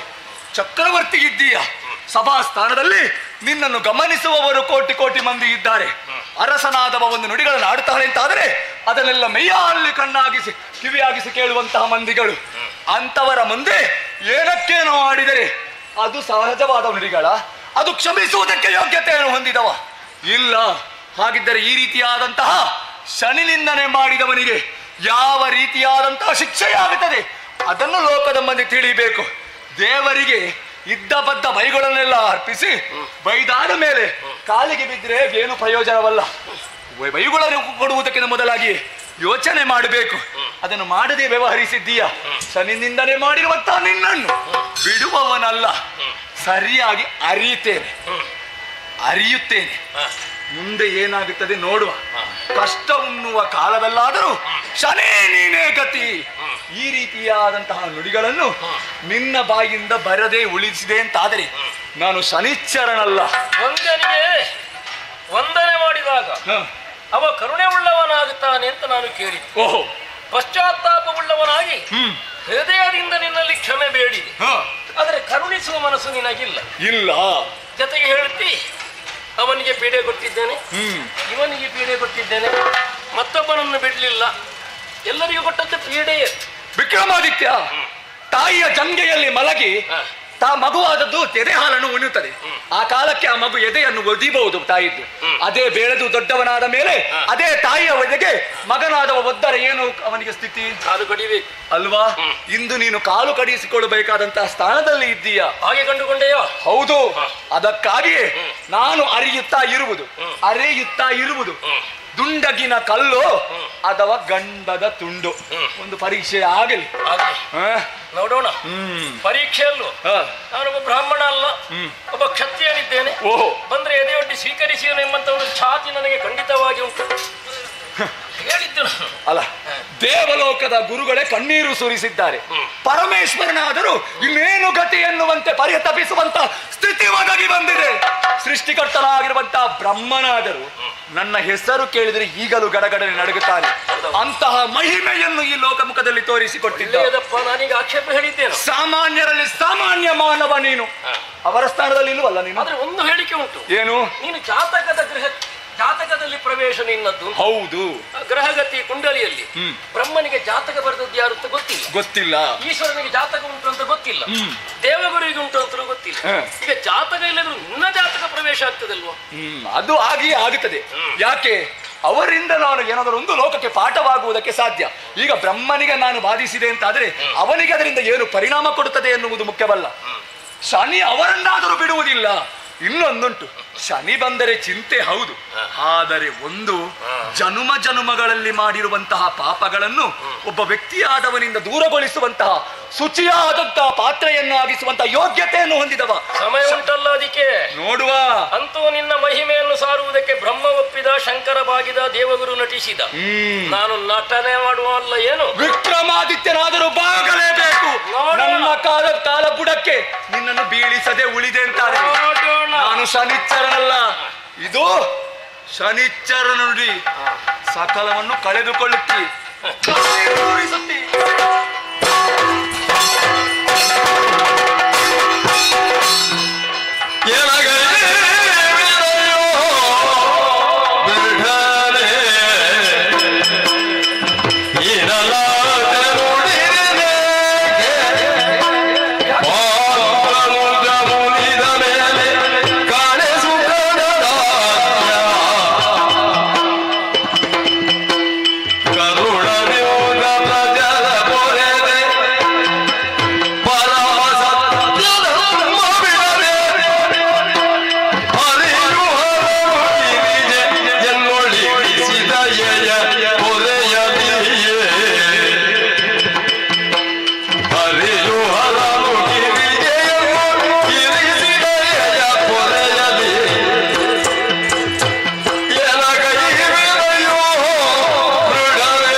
ಅನುಭವ.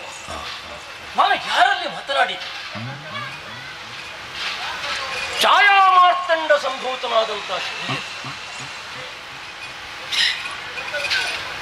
ಏನು ಮಾಡಿದೆ?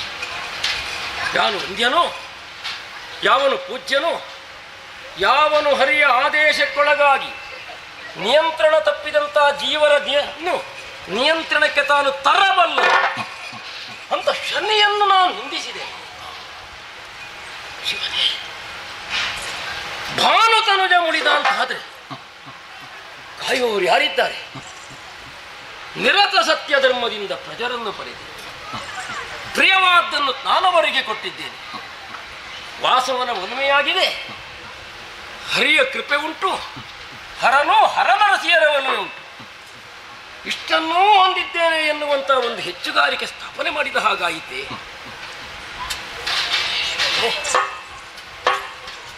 ನಿಸ್ತದೆ ಎಂದೂ ನಾಲಿಗೆ ತಪ್ಪದ ನನ್ನ ನಾಲಿಗೆ ತಪ್ಪಿದ್ದಿದ್ರೆ ಪ್ರಾಯಶಃ ಪುರೋಹಿತ ಬರುವ ಕಾಲಕ್ಕೆ ಇವನ ವಕ್ರ ದೃಷ್ಟಿ ನನ್ನ ಮೇಲೆ ಬಿದ್ದ ಆಗಿರಬೇಕು. ಇಲ್ಲದಿದ್ದರೆ ನಾಲಿಗೆ ತಪ್ಪೀತು, ವಿಧಿ ಬರ್ತದೆ.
नमस्ते जी, नमस्ते जी। नमस्ते नमस्ते नमस्ते परिचय हो गया ना?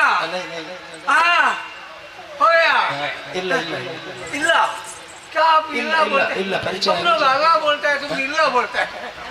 वाह, ಅದು ನಮ್ಮ ಭಾಷೆ वाह, क्या बोल भाषे वो? ನಮ್ಮದು ಕನ್ನಡ ಭಾಷೆ अच्छा ನಿಮ್ಮ ಕನ್ನಡಿ ಭಾಷೆ. ಕನ್ನಡ ಕನ್ನಡ ಭಾಷೆ अच्छा अच्छा अच्छा अच्छा। ಅದೆಂತದ ಅಚ್ಚ वाह, मैं ये गाँव वाला नहीं है, हाँ? बहुत दूर से आया। ದೂರದಿಂದ हाँ, मैंने ಎಲ್ಲಿಂದ ಬಂದೆ मैं अरब देश से आया इधर। हाँ, व्यापारी व्यापारी ವ್ಯಾಪಾರಿ धंधा करने वाला है। ಎಂತ ವ್ಯಾಪಾರ ಮಾಡಿದ್ರು ನಮ್ದು ಒಂದ ಸ್ವಲ್ಪ ಸ್ವಲ್ಪ ಬರ್ತದೆ, ಬೇರೆಕ್ಕೆ ಹಾಗೆ ಹೋಗ್ತದೆ. अच्छा अच्छा अच्छा अच्छा। ಗೋಡೆ ವ್ಯಾಪಾರಿ. ಗೋಡೆ ಗೋಡೆ ಗೋಡೆ वाह, ಅದೆಂತ ಗೋಡೆ घोड़े बोलेगा आपका, वो घोड़े नहीं आपका, घोड़ा एक बोलेगा घोड़ा, बहुत तो है ना हमसे पास, मेरा पास बहुत घोड़ा है, ऐसा तो घोड़े। ತುಂಬಾ ತುಂಬಾ ಇದೆ ನಿಮ್ಗೆ. अच्छा अच्छा अच्छा अच्छा। हाँ, किसके यार आप तेरा पैसा उल्टू, पैसा है ना आपको, आपके पास पैसा है ना? ಕೇಳಿ ಕೇಳಿ ಎಲ್ಲಿ? हाँ, पैसा है ना, ಯಾರಲ್ಲಿ पैसा ಉಂಟು, पैसा ಕೊಟ್ಟು ತಕೊಳ್ಳಿ. ಊರಲ್ಲಿ ತಿರುಗುವುದಕ್ಕೆ बहुत पसंद होता है, खुश होता है, दिल खुश। वाह, पैसा नहीं, हाँ अरे वो हना पैसा पैसा। अच्छा अच्छा अच्छा, आपके पास पैसा नहीं है ना? हाँ छोड़ो, महाराज महाराज महाराज, ನನಗೆ ಬೇಕಾದ್ದು ಮಹಾರಾಜ ಬಹಳಷ್ಟು ದೊಡ್ಡದು ಬಿಟ್ಟ. ಆಮೇಲೆ ಗೊತ್ತಾಯ್ತಾ, ನಾನೇ ಶನೀಶ್ವರ, ಶನಿದೇವ ಹಾಗೆ ಹೀಗೆ ಎಂಬುದಾಗಿ ವಿಕ್ರಮಾದಿತ್ಯ ಹೇಳಿದ್ದಾನೆ. ಅವ ಮುಂದೇನು ಎಂಬುದನ್ನು ನಾನು ತೋರಿಸಬೇಕು. ಅವನ ಹತ್ತಿರಕ್ಕೆ ಕುದುರೆಯನ್ನು ಮಾಡುವುದಕ್ಕೆ ಹೋಗ್ತೇನೆ.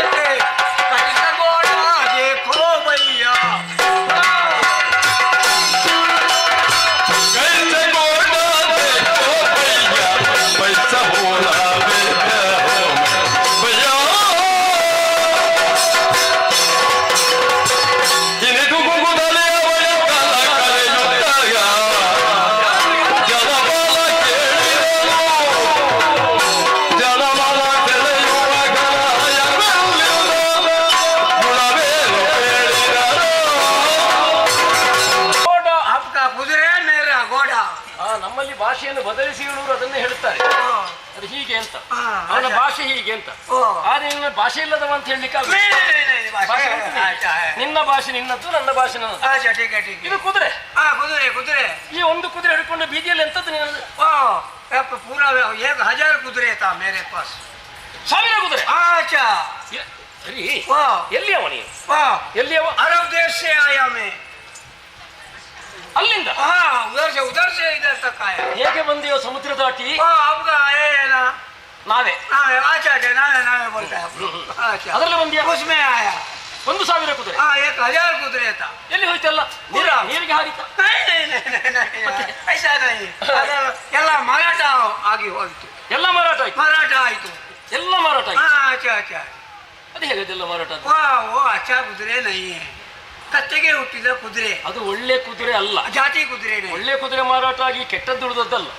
नहीं, ये बहुत ಕುದುರೆಗೆ ಹುಟ್ಟಿದ ಕುದುರೆ, बहुत अच्छा ಕುದುರೆ. ಅದು ಕತ್ತೆಗೆ ಹುಟ್ಟಿದ್ದು. अच्छा ಹೇಗೆ? ನಮ್ಮ ರಾಜ ಮನೆಯಲ್ಲಿ ಒಂದು ದಂಡ ಕೊಡುವ ಕ್ರಮ ಉಂಟು. ಯಾರು ಸುಳ್ಳು ಹೇಳಿ ವ್ಯಾಪಾರ ಮಾಡ್ತಾರೋ ಅವರಿಗೆ ದಂಡನೆ. ಈಗ ಕತ್ತೆಗೆ ಹುಟ್ಟಿದ ಕುದುರೆಯನ್ನು ಕುದುರೆ ಅಂತ ಹೇಳಿ ನೀನು ವ್ಯಾಪಾರ ಮಾಡಿದ್ದ? ಹೇಳಿದ್ದೆ ನಾನು, ಕುದುರೆ. ಅದೇ ಸಲಿಂಗದಲ್ಲಿ ಹುಟ್ಟಿದ್ದಲ್ಲ, ಬೇರೆ ಎಂತ? ಹೋಗ್ಲಿ. ಈಗ 999 ಹೋಯ್ತಾ? ಅದ್ಯಾಕಿದು ಹೋಗ್ಲಿಲ್ಲ? बहुत अच्छा कुದುರೆ. ಅಚ್ಚ ಅಂದ್ರೆ बहुत अच्छा, ಬಹಳ ಒಳ್ಳೆಯ ಉತ್ತಮ ಜಾತಿ. ಉಚ್ಚ. ಉಚ್ಚ ಎಷ್ಟು ವ್ಯತ್ಯಾಸ ನೋಡಿ. ಅವರ ಉಚ್ಚ, ಅವರ ಅಚ್ಚ, ನಮ್ಮ ಉಚ್ಚೆ. अच्छा ಅಲ್ವಾ ಉಚ್ಚ? ಉಚ್ಚ ಇಷ್ಟೇ ಅಷ್ಟೇ. ನಿಮ್ಮ ಅಚ್ಚ ನಮ್ಮ ಉಚ್ಚ, ನಮ್ಮ ಉಚ್ಚ ನಿಮ್ಮ ಅಚ್ಚ, ಅಷ್ಟೇ ಅಲ್ಲ? ಸರಿ. ಅದು ಹೇಗೋ ಉತ್ತಮ ಅಂದ್ರೆ? ಉಚ್ಚ ಅಂದ್ರೆ ಹೇಗೆ? ಕುದುರೆ ಏನು ಮುಂದೆ ಹೋಗ್ತದೆ, ಹಿಂದೆ ಓಡ್ತದೆ. ಯಾವುದು ಮುಂದೆ ಯಾವುದು ಹಿಂದೆ? ಮುಂದೆ ಇದು ಮುಂದೆಯೋ? ಇದು ಹಿಂದೆಯೋ? ಅದು ಮುಂದೆ ಇದು ಹಿಂದೆ ಅಲ್ವಾ? आगे चलता है पीछे जाता है। ಎಂತದ್ದು? पीछे ಮುಂದೆ ಹೋಗುವಾಗ ಹಿಂದೆ ಹೋಗುದು ಎಂತದ್ದು? ಆಚೆ ಈಚೆ ಆಯ್ತು. ಹೀಗೆ ವೇಗವಾಗಿ ಕುದುರೆ ಹೋಗುವಾಗ ಗಾಳಿ ಹಿಂದೆ ಹೋಗ, ಗಾಳಿ ಗಾಳಿಯನ್ನು ಹಿಂದೆ ಬಿಡ್ತದೆ, ಕುದುರೆ ಮುಂದೆ ಹೋಗ್ತದೆ. ಅದು ನೀನು ಮುಂದೆ ಓಡಿದ್ರು ಗಾಳಿ ಹಿಂದೆ ಹೋಗು. ಇದರ ವೇಗ ಅಧಿಕ. ವಾಯು ವೇಗ ವಾಯುವಿನ ಹಾಗೆ ಮತ್ತೆ ऊपर जाता है नीचे जाता है. ಇದು ಸರಿ ಉಂಟು. ಮೇಲೆ ಹೋಗ್ತದೆ ಕೆಳಗೆ ಹೋಗ್ತದೆ. ಅಡ್ಡಿಲ್ಲ. ಕೂತವನನ್ನು ಮೇಲೆ ಕೆಳಗೆ ಮಾಡ್ತದ ಅಂತ ಕುದುರೆ ಉತ್ತಮ ಅಂದ್ರೆ ಅಷ್ಟೆಲ್ಲ ಉಂಟಲ್ವಾ? सवार करके बहुत खुश होता है. ಹೌದಾ? अच्छा ಈಗ ಅದನ್ನು ಯಾಕೆ ಯಾರು ತಿಕ್ಕೊಳ್ಳಿಲ್ಲ? पैसा नहीं है उसके पास. ಎಂತದು? पैसा नहीं उसके ಏನು पास. ನಮ್ಮ ದೇಶವರಷ್ಟು ದುರ್ಬಲರು? वो मालूम नहीं. ನೀವು ಆರೋಗ್ಯ ತಯಾರಿಲ್ಲ. ದುರ್ಬಲರು ಬಡವರು ಇಲ್ಲ. उसका क्या ಕೊಳ್ಳುವವನಿಗೆ ಅವಶ್ಯಕತೆ ಉಂಟು ಎನ್ನುವುದನ್ನು ತೀರ್ಮಾನ ಮಾಡಿ ಅಲ್ವ? ಅವರಿಗೆ ಸಂಚಾರಕ್ಕಿಂತದ್ದು ಬೇಡ ಅಂತಾದ್ರೆ ಮತ್ತೆ ಅದೆಲ್ಲ ಯಾಕೆ ಬೇಕು ಎನ್ನುವುದಕ್ಕಾಗಿ ಅವನು ಬೇಡ ಅಂತ ಬಿಟ್ಟಿದ್ದಾರೆ. ಒಳ್ಳೆಯ ಕುದುರೆ. ಜಾಸ್ತಿ ಆಯ್ತು ಅವರಿಗೆ, ಅವರಿಗೆ ಹೆಚ್ಚಾಯ್ತು. ಕೊಂಡುಕೊಳ್ಳುವವರೇ ಇಲ್ಲ ತೀರ್ಮಾನ ಇಲ್ಲವಲ್ಲ? ಎಷ್ಟದಕ್ಕೆ ಮೊತ್ತ? ज्यादा नहीं, बहुत कम ತುಂಬಾ ಇಲ್ಲ, बहुत कम है, ತುಂಬಾ ಕಡಿಮೆ, बहुत कम है, ತುಂಬಾ ಕಡಿಮೆ. अच्छा अच्छा अच्छा ಅದು ತುಂಬಾ ಕಡಿಮೆ ಮಾಡಬೇಡ. वो ऐसा नहीं, ऐसा नहीं. इसका मोल 1000 1 लाख रुपया, 1 लाख रुपया, लाख लाख लाख 1 ಲಕ್ಷ. अच्छा इसका मोल. ನಮ್ಮ ಭಾಷೆಯನ್ನು ಬದಲಿಸಿ ಹೇಳುವವರು ಹೇಳ್ತಾರೆ ಅದು ಹಾಗಲ್ಲ. ऐसा नहीं. ಅವ ಹೇಳಿದ್ದು ಹೀಗೆ 1 ಲಕ್ಷ. अच्छा अच्छा ಹೊನ್ನು हाँ ಹಣವು हाँ ಅಲ್ವಾ?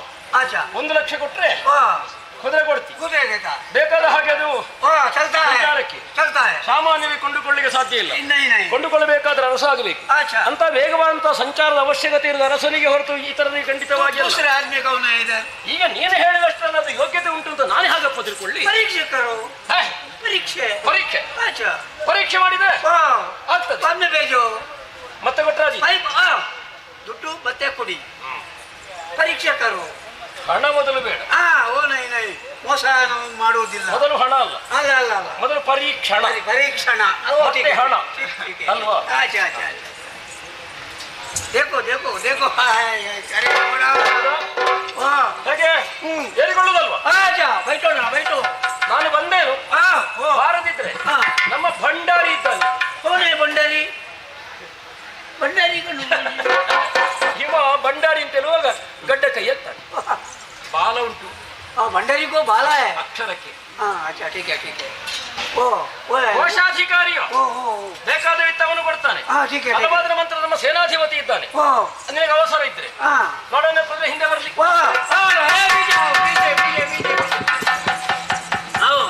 पीछे पीछे पीछे पीछे जाओ. ಹೋಗ್ಲಿ ಹೋಗ್ಲಿ ಕುದುರೆ ಹೋಗ್ಲಿ.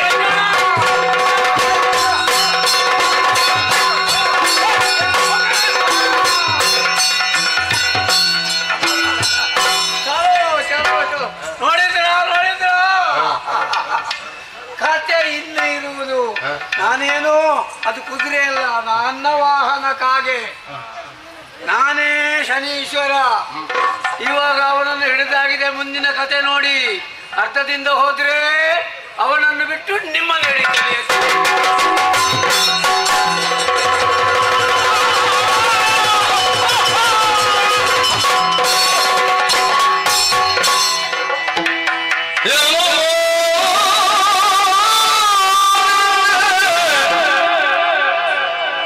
ವಿಧಿಯೇ ಶಿವ ಶಿವ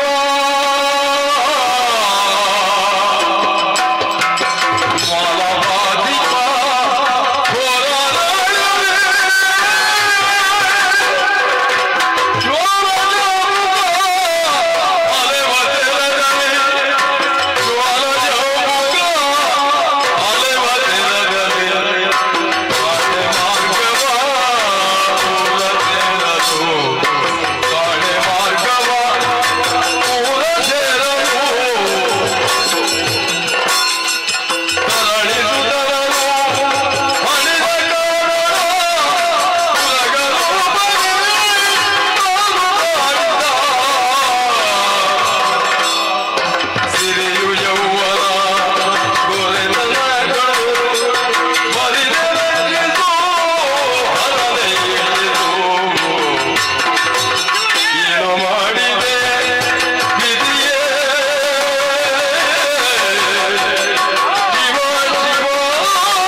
ಎಲ್ಲಿ ಬಂದಿದ್ದೇನೆ ಅಂತ ಅರ್ಥ ಆಗುವುದು. ಕುದುರೆಯ ಬೆನ್ನನ್ನೇರಿ ಅರಮನೆಯ ಮಹಾದ್ವಾರವನ್ನು ದಾಟಿದ್ದೊಂದು ಗೊತ್ತು. ನೆಲದ ಮೇಲೆ ಸಾಗುತ್ತಿದ್ದ ಕುದುರೆ ರೆಕ್ಕೆಗಳುಳ್ಳ ಹಕ್ಕಿಯ ಹಾಗೆ ನೆಲವನ್ನು ಬಿಟ್ಟು ಆಕಾಶಕ್ಕೆ ಕಡಿತಕ್ಕೆ ತರ್ತೇನೆ ಅಂತ ಮೂಗುದಾರ ಹಿಡಿಯ ಹೊರಟು ನನ್ನ ಹಿಡಿತಕ್ಕೆ ಬಾರದ ತುಂಟೆ ಕುದುರೆ ಆಯಿತಲ್ಲ. ವೇಗವಾಗಿ ಗಮಿಸುತ್ತಾ ಬಂದು ಒಂದೆಡೆ ತನ್ನ ತನವನ್ನು ಕೊಡಲಿ. ನೋಡಿದ್ದೇನೆ ಮರಗಳ ಮೇಲೆ ಬಿದ್ದಂತಹ ನಾನು ರೆಂಬೆಯಲ್ಲೆಲ್ಲ ಮುಗುಚುತ್ತಾ ಬಂದು ಭೂಮಿ ಆ ಕಡೆಗೆ ಈ ಕಡೆಗೆ ನೋಡ್ತೇನೆ. ರಾಜ್ಯವನ್ನು ಅಥವಾ ನನ್ನ ರಾಜ್ಯದ ಪರಿಸರವು ಅರ್ಥವಾಗುವುದಿಲ್ಲ. ಯಾವುದೋ ಗಂಡಾರಣ್ಯದ ಮಧ್ಯದಲ್ಲಿ ನಾಲ್ದೆಸೆಯಲ್ಲಿ ನೋಡಿದರೆ ಕತ್ತಲೆ ಆವರಿಸ್ತಾ ಉಂಟು. ಕೆಟ್ಟ ಪ್ರಾಣಿಗಳ ಅಥವಾ ದುಷ್ಟ ಪ್ರಾಣಿಗಳ ಕೆಟ್ಟ ಶಬ್ದ ಕಿವಿಗಳಿಗೆ ಕಣ್ಣು ಕತ್ತಲೆ ಬರುವ ಅನುಭವ. ಎತ್ತು ನಡೆಯುವುದಕ್ಕೋ ಕಾಲ್ಗಳಿಗೆ ಬಲವಿಲ್ಲ. ಏನು ಮಾಡಲಯ್ಯೋ ವಿಧಿ, ಯಾಕೆ ಹೀಗೆ? ಈಗ ಅರ್ಥವಾಗ್ತದೆ. ಆಸ್ಥಾನಕ್ಕೆ ಬಂದ ತರಳಿಸುತ್ತನನ್ನು ಬಾಯಿಗೆ ಬಂದಂತೆ ಭಂಗಿಸಿ ಮುಳಿದು ಮಾಡಿಬಹುದು. ನಾನಾ ಪ್ರಕರಣವನ್ನೇ ಮೈಮರೆತ. ಪ್ರಾಯಶಃ ಅವನೇ ತುರಗದ ರೂಪದಲ್ಲೋ ಅಥವಾ ಕುದುರೆಯ ವ್ಯಾಪಾರಿಯ ರೂಪದಲ್ಲಿ ಬಂದು ತುರಗವನ್ನು ಮುಂದೊಡ್ಡಿ ಮಾತಿನಿಂದ ಮರುಳುಗೊಳಿಸಿ ನಾನು ನಾಡು ಬಿಡುವ ಹಾಗೆ ಮಾಡಿ ನಿನ್ನನ್ನು ಬಿಡಲಾರೆ ಅಂತ ಮಾಡಿ ತರಣಿಸತನು ಮುಳಿದ ಮೇಲೆ ಇನ್ನೂ ಯಾರೇನು ಮಾಡುವುದಕ್ಕೆ ಸಾಧ್ಯ? ಯಾರ ಕರುಣವಿದ್ದರೂ ಅವರಾದರೂ ಇವನಿಗೆ ಅಥವಾ ಇವನ ನಡೆಗೊಪ್ಪುವುದು ಹಾಗಿಲ್ಲ. ಒಂದು ಮನ ಮಾಡಿದೆ ಅಂತಾದರೆ ಬೇತಾಳವನ್ನು ಸ್ಮರಿಸಿ ನಾಡಿಗೆ ಹೋಗಬಹುದು. ಹರನರಸಿ ಕೃಪಾರ್ಣವಳಾದ ಹೋದರೆ ಊರಿಗೆ ಹೋದರೆ ಬಿಟ್ಟಾನ. ನನ್ನನ್ನೇ ಕಾಡುವುದು ಹೌದು ಅಂತಾದರೆ ಕಾಡಿನಲ್ಲಾಗಲಿ, ನಾಡಿನವರಾದರೂ ಸುಖವಾಗಿದೆ.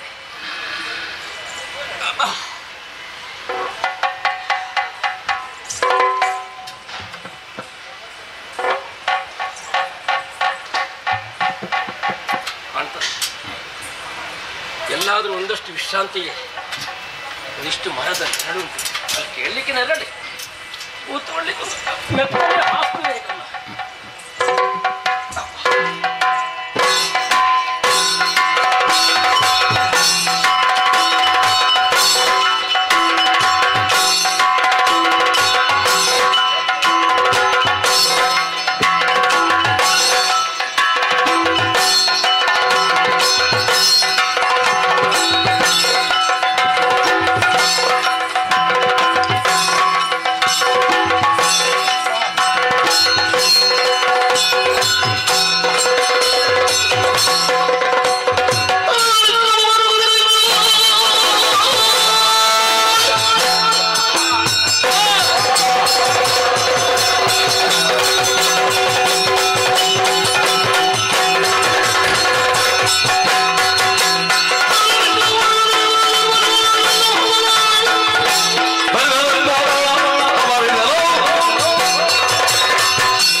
ನನಗೆ ಗೊತ್ತಿಲ್ಲ, ಇಲ್ಲಿಗೆ ಬರ್ತೀವಿ. ಮತ್ತೆ ನೀನು ಕೇಳುವುದಕ್ಕೆ ನಾವು ಯಾರಂತ? ಯಾರು? ನಾವು ಕಳ್ಳರು, ನಾವು ಚೋರರು. ಒಂದು ಮರ್ಯಾದೆ ಉಂಟು. ಕಳ್ಳರು, ಕದಿಮರು, ಹಲವಾರು ಹೆಸರಿನಿಂದ ನಮ್ಮನ್ನು ಕರೆಯುತ್ತಾರೆ. ನಮ್ಮ ಕೆಲಸ ಏನು? ನೀನೇ ಹೇಳಿದ್ಯಲ್ಲ, ಪುನಃ ಎಂತಕ್ಕೆ ಕೇಳಿ? ರಾತ್ರಿಗೆ ಯಾರು ಮಲಗ್ತಾರೆ ಅವರ ಮನೆಗೆ ಹೋಗುದು, ಹೋಗಿ ಕಳ್ಳತನ ಮಾಡಿ ಬರುದು. ಹೌದು, ರಾತ್ರಿ ಮಾತ್ರ ಹೋಗು. ಮತ್ತೆ ಹಗಲಲ್ಲೂ ನಮ್ಮ ಕೆಲಸ ಉಂಟು. ಇವನಿಗೆ ಎರಡೆರಡು ಕೆಲಸ. ರಾತ್ರಿ ಹೋಗ್ತಾನೆ, ಹಗಲು ಹೋಗ್ತಾನೆ. ಹೌದೌದು. ಹಾಗಾಗಿ ನಾವು ಕಳ್ಳತನ ಮಾಡಿ ನಾವೇ ಇಟ್ಟುಕೊಳ್ತೇವೆ. ಇಲ್ಲ ಇಲ್ಲ ಇಲ್ಲ ಇಲ್ಲ, ಎಲ್ಲರಿಗೂ ಸಮಾನ ಹಂಚುತ್ತೇವೆ. ಎಷ್ಟು ಬೇಕು ಹಾ. ಅಷ್ಟೆಲ್ಲ ಹಂಚುತ್ತೇವೆ. ಹೌದು. ಆದ್ರೆ ಹಾ. ನಾವು ಇಷ್ಟರವರೆಗೆ ಕಳ್ಳತನ ಮಾಡಿದ್ದು ಹಾ. ನಮಗೆ ಉಳಿದಿದ್ದ ಇಲ್ಲ ನಮ್ಗೆ ಅಲ್ಲ, ಒಂದು ಮಾತು. ಏನು? ನಾವು ಯಾಕೆ ಕಳ್ಳತನ ಮಾಡುವುದು? ನಮ್ಗೆ ತಿನ್ಲಿಕ್ಕೆ ಮತ್ತೆಂತ. ನೀನು ಅಷ್ಟೇ ಭಾವಿಸಿಕೊಂಡದ್ದು. ಹಾ. ನೀನು ಆಗ್ಲಿಲ್ಲ. ಮತ್ತೆ? ನಾವು ಕಳ್ಳತನ ಮಾಡುವುದಕ್ಕೊಂದು ಕಾರಣ ಉಂಟು. ಏನು? ಈ ದೊಡ್ಡವರೆಲ್ಲ ಏನು ಮಾಡುತ್ತಾರೆ? ಏನು? ತಮ್ಮಲ್ಲಿ ಸಂಪಾದಿಸಿದ್ದನ್ನೆಲ್ಲ ಹಾ. ನಾವು ತೆಗೆದಿಡ್ತಾರೆ. ಓ ಪಾಪದವರು ಕೇಳಿದಾಗ ಕೊಡ್ತಾರ? ಕೊಡುದಿಲ್ಲ. ಆ ಕೊಡುದಿಲ್ಲ ಎನ್ನುವ ಕಾರಣದಿಂದಾಗಿ ನಾವು ಕಳ್ಳರಾದದಲ್ವಾ? ನಾವು ಕೇಳಿದ್ರೆ ಕೊಡ್ತಾರೆ ಅವರು. ಕೇಳಿದ್ರು ಕೊಡುದಿಲ್ಲ. ಕೊಡುದಿಲ್ಲ. ಇಲ್ಲ. ಅದಕ್ಕೆ ಕಳ್ಳತನ ಮಾಡುದು. ಹೌದು. ಹಾ. ಅಂತವರ ತಲೆಯನ್ನು ಹೊಡೆದಾದ್ರೂ ನಾವು ಜೀವಿಸಬೇಕು, ಹೌದು. ಬದುಕಬೇಕು. ಇಷ್ಟರವರೆಗೆ ನಾವು ಕಳ್ಳತನ ಮಾಡಿದ್ದೇವೆ ಸರಿ. ಹಾ. ಎಂತ ಮನೆಗೆ ಹೋದದ್ದು ನಾವೆಲ್ಲ? ಎಲ್ಲ ದೊಡ್ಡ ದೊಡ್ಡ ಮನೆಗೆ ಹೋಗಿ ಆಯ್ತು, ಹೋಗಿ ಆಯ್ತು. ಸಂಪಾದಿಸಿದ್ದೆಲ್ಲ ಖಾಲಿ ಆಯ್ತು. ಯಾವುದು ಉಳಿದಿಲ್ಲ. ಇನ್ನು ಹೋಗುದು ಎಲ್ಲಿಗೆ?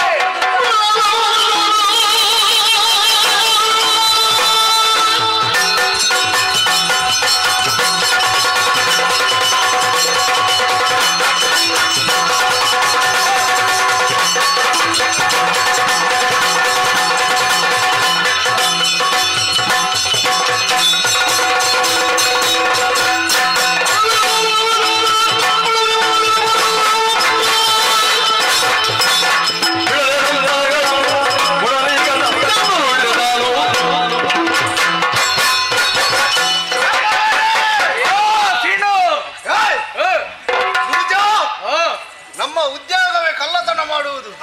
ಹಾಗಾಗಿ ನಾನೊಂದು ಉಪಾಯವನ್ನು ಮಾಡಿದ್ದೇನೆ. ನನಗೊಂದು ಹಾ? ಸಂಶಯ ಉಂಟು. ಏನು? ಕೇಳ್ಬೋದಾ? ಕೇಳ್ಬೋದು. ಇವ ಕೇವಲ ಕಳ್ಳತನ ಮಾಡುದು ಮಾತ್ರ ಅಲ್ಲ ಅಲ್ಲ, ಹಾ.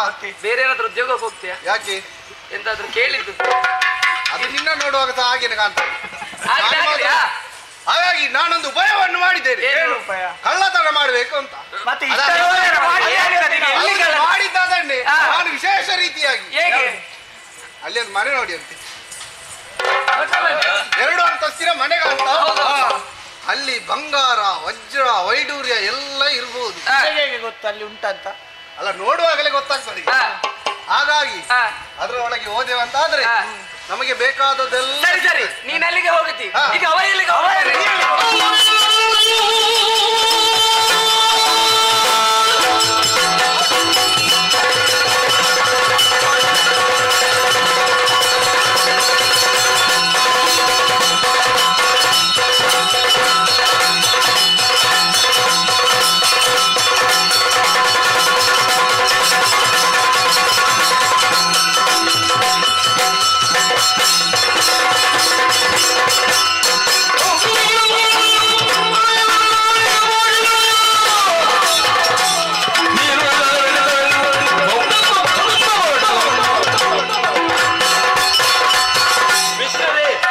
ನಾನು ಹಿರಣ್ಣಯ್ಯನ ಮನೆಗೆ ಹೋಗುತ್ತೇನೆ.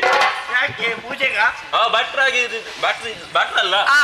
ಅವನ ಮನೆಯಲ್ಲಿ ಹಣ ಎಲ್ಲ ಇರಬಹುದು, ಹಾ. ಅದನ್ನು ಕದ್ದುತ್ತೇನೆ. ಹೌದಾ? ಆಯ್ತಲ್ಲ, ಈಗ ಅವ ಅಲ್ಲಿಗೆ ಹೋಗುತ್ತಾನೆ. ನೀನೆಲ್ಲಿಗೆ? ನಾನು ದುರ್ಗಾ ಪ್ರಸಾದ್ ಹೊಸ ಅವರ ಹೊಸ ಮನೆ ಕಟ್ಟುತ್ತಾ ಇದ್ದಾನೆ. ಹಾ. ಅವನ ಮನೆಯಲ್ಲಿ, ಈಗ ಇರುವ ಮನೆಯಲ್ಲಿ ಅವ ಮನೆ ಕಟ್ಟುವುದಕ್ಕೆ ಬೇಕಾಗಿ ಇಟ್ಟ ಹಣ ಉಂಟಲ್ಲ, ಅದನ್ನು ಕದ್ದಾದ್ರೂ ಜೀವಿಸಬಹುದು. ಅಲ್ಲ, ಇಲ್ಲಾದ್ರೂ ಒಡವೆ ಆದ್ರೂ ಇದ್ದಿತ್ತು. ಅಲ್ಲ, ನಿಂಗೆ ಎಲ್ಲಿ ಏನೇನು ಉಂಟದ ಎಲ್ಲ ಗೊತ್ತು. ನಾವು ಹೋಗುವಾಗ ಎಲ್ಲ ನೋಡ್ತೇವೆ, ಎಲ್ಲ ಏನುಂಟು ಅಂತ ಅದು ಗೊತ್ತಿದೆ ನಿನಗೆ. ಹಾ. ನೀನೆಲ್ಲಿಗೆ ಹೋಗ್ತಿ? ಎಲ್ಲಿಗಾದ್ರೂ ಹೋಗುವ, ಒಟ್ಟಿಗೆ ಹೋಗಿ ಎಲ್ಲಿ ಸಿಗ್ತದೆ ಅಂತ. ಇಲ್ಲಿದ್ದೇವಲ್ಲ, ಹಾ. ಇಲ್ಲಿ ನಿಂತು ಸಾಕಾಗ ಹೋಗು, ಹೋಗು, ಹೋಗು.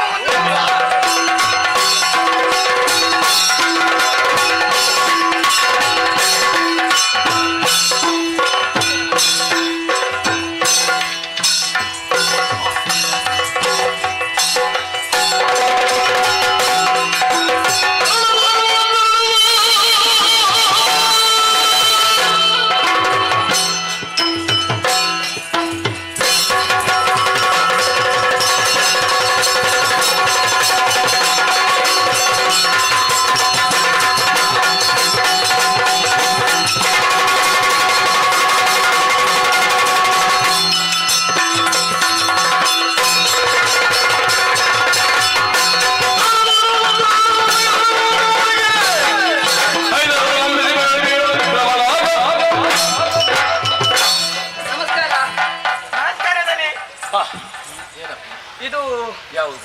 ಹೇಗಿದ್ದೀರಿ? ಅಡ್ಡಿ ಇಲ್ಲ, ಮತ್ತೆ ಸರಿ ಸರಿ ಇದೆ. ಆರೋಗ್ಯದಲ್ಲಿ ಆರೋಗ್ಯ ಸರಿ ಉಂಟಲ್ಲ? ಹಾ. ಇದು ಎಲ್ಲಿಂದ ಬಂದದ್ದು ನೀವು? ನಿನ್ನ ಆರೋಗ್ಯ? ನನ್ನ ಆರೋಗ್ಯ ಚಿಂತೆ ಇಲ್ಲ. ಈಗ ಅಲ್ಲಿಂದ ಅಲ್ಲಿಗೆ ಬಂದು. ಬಂಗಾರವೋ?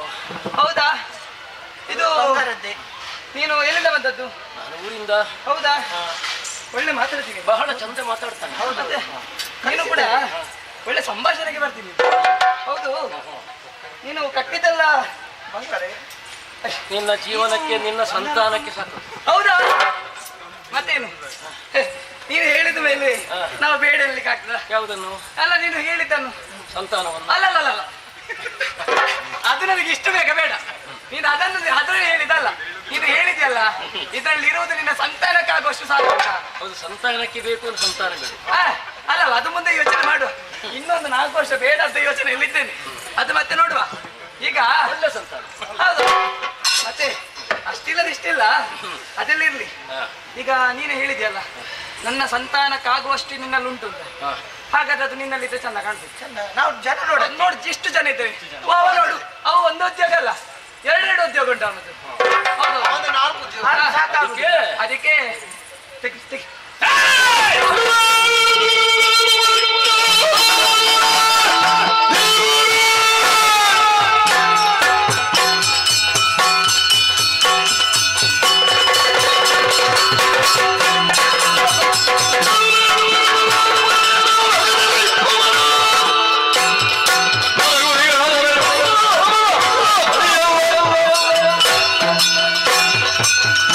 ನಯವಾಗಿ ಮಾತನಾಡಿ ನನ್ನ ಮೈಕೈ ಸವರುವುದು ನೋಡಿದ್ರೆ ನೊಂದು ನನಗೆ ಶುಶ್ರೂಷೆ ಮಾಡ್ತಾರೆ ಅಂತ ಭಾವಿಸಿ ನಿನಗೆ ಮತ್ತೆ ಮಾತನಾಡುತ್ತಾ ಕೊರಳಿಗೆ ಕೈ ಇಕ್ಕಿ ನಾನು ಕಟ್ಟಿಕೊಂಡದ್ದನ್ನೇ ಬಿಚ್ಚುವುದಕ್ಕೆ ಹೊರಟಾಗಲೇ ಚೋರದವರೇ ನೀವು ಅಂತ ಅರ್ಥವಾಗಿ ಚೆನ್ನಾಗಿ ದುಡಿದು ಬದುಕುವುದನ್ನು ಬಿಟ್ಟು ಅಷ್ಟಗಳ ಎದೆ ಬೆಳೆಸಿ. ಅಲ್ಲ, ಇದು ನಮ್ಮ ಕೆಲಸ ಅಲ್ವಾ? ಯಾವುದು? ಇದು ನಮ್ಮ ಕೆಲಸ ಅಲ್ವಾ? ಕದಿಯುವುದು ಕೆಲಸ ಅಲ್ವಾ? ನಾವು ದುಡಿತೇವೆ, ಬೆವರು ಸುರಿಸ್ತೇವೆ. ದುಡಿಯುವುದು ಯಾಕಾಗಿ ಅಂತೀನಿ? ಹೊಟ್ಟೆಗಾಗಿ. ಒಳ್ಳೆ ನೀವು ಊರಿಗೆ ಬಂದ್ರೆ ಯಾರದಾದೆ ಈ ಹೊಸ ಮನೆ ಕಟ್ಟೋರಿಗೆ ಕಲ್ಲು ಹೊರುವ ಕೆಲಸ ಕೊಡ್ತಾರೆ. ಯಾರು? ಅವರ ಮನೆಗೆ ಕಲ್ಲು ಹೊರಲಿಕ್ಕೆ ನಾನು ಜನ ಅಲ್ಲ. ಯಾರು? ಇದು ನಿನ್ನಲ್ಲಿ ನೀವು ಒಮ್ಮೆ ಮಾತಿಂದ ಹೋದ್ರಾಯ್ತು. ಕೈಯಲ್ಲೊಂದು ಆಯುಧ ಇಲ್ಲದೆ ನಾನು ಸೋತ ಇಲ್ಲ.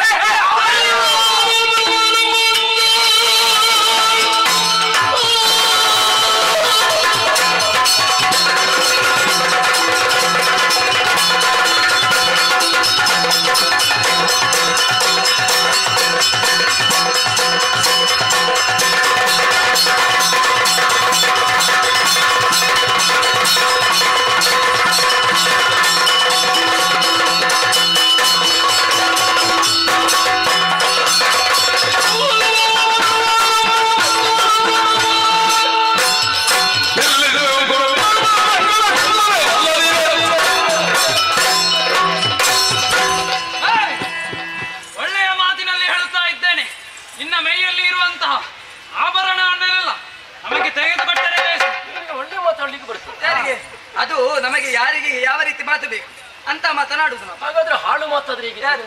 ಅದು ನಿನಗೆ ಕೇಳಲಿಕ್ಕೆ ಆಗ್ಲಿಕ್ಕೆ ಅಷ್ಟು ಹಾಳಾದಿತ್ತು. ಹೌದಾ? ಹೌದೌದು. ಈಗ ಇವನದ್ದು ಇದು ಇನ್ನು ನೀನೇನು ಹೇಳ್ತಿ?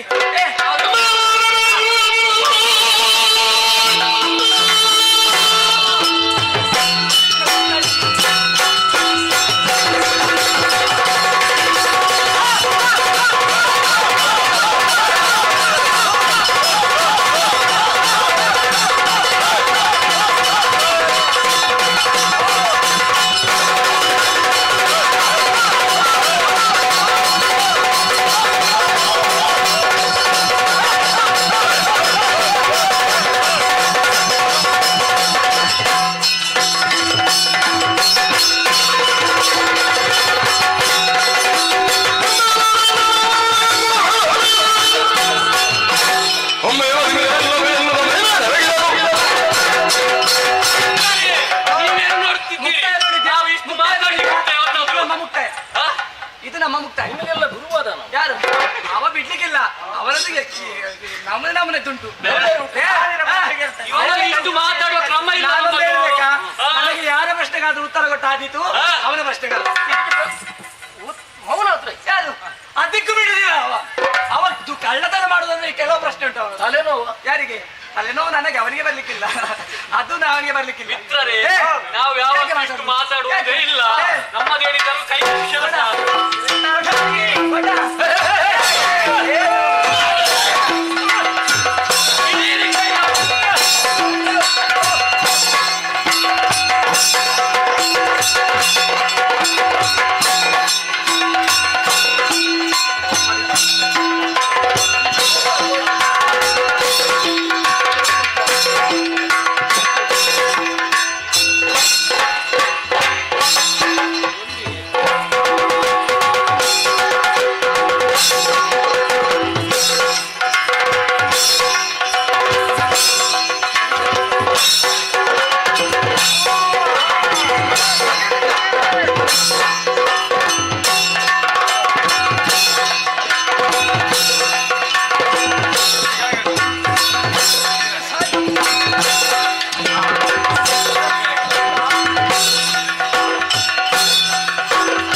ಇನ್ಯಾವುದು ಉಳಿದಿದೆ ನೋಡಿ. ಯಾವ್ದು ಕಾಣ್ತಾ ಇದೆ? ಕಿವಿಯಲ್ಲಿ ಉಂಟು ಅದು ಬಂಗಾರದ ಅಮ್ಮ. ಎಂತ ನೋಡುದು ಇದು? ಎಂತದ್ದು ನೋಡುದು? ಮಾತಾಡ್ಲಿಕ್ಕಿಲ್ಲ. ಸರಿ ಎಲ್ಲ ಕಟ್ಟಿದ್ದು ಅದು ಅದರಲ್ಲಿ ಉಂಟು. ಸರಿ ಉಂಟು. ಮತ್ತೆ ಯಾರು ನನಗೆ ಕಟ್ಲಿಕ್ಕೆ ಅವ ಹೇಳುದಾ? ಎಂತದ್ದು ನೋಡುದು? ಇದು ನನ್ನ ಅವನೇ ಹೇಳಿದ ಸಂತಾನಕ್ಕಾಗ್ತದೆ ಅಂತ. ಹೋಗುವ ಸಂತಾನ ಉಂಟು.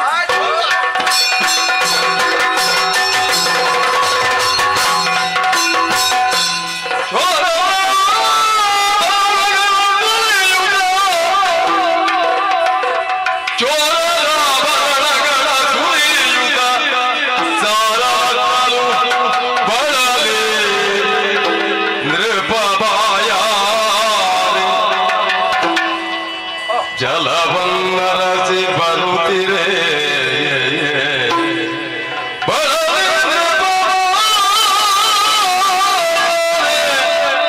ಜಲವನ್ನರಸಿ ಬರುತ್ತಿರೆ ಮುಂದೆ ಶೋಭಿಸುವಾಗ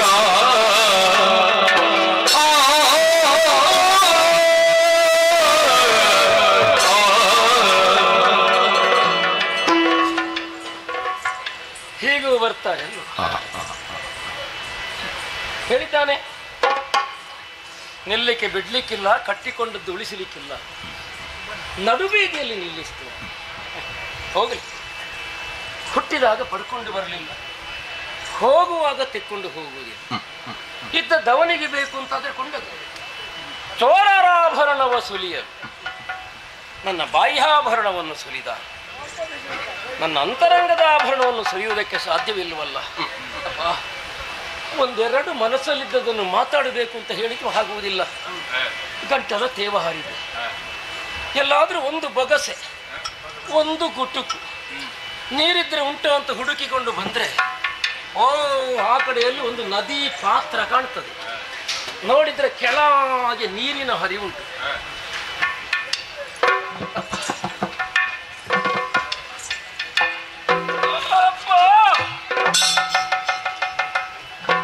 ಸಮಾಧಾನ ಆಯಿತು. ಹರಿಯುವ ನೀರು ಬೊಗಸೆಯಲ್ಲಿ ಎತ್ತುವುದಕ್ಕಾದರೂ ಬರ್ತದಲ್ಲ.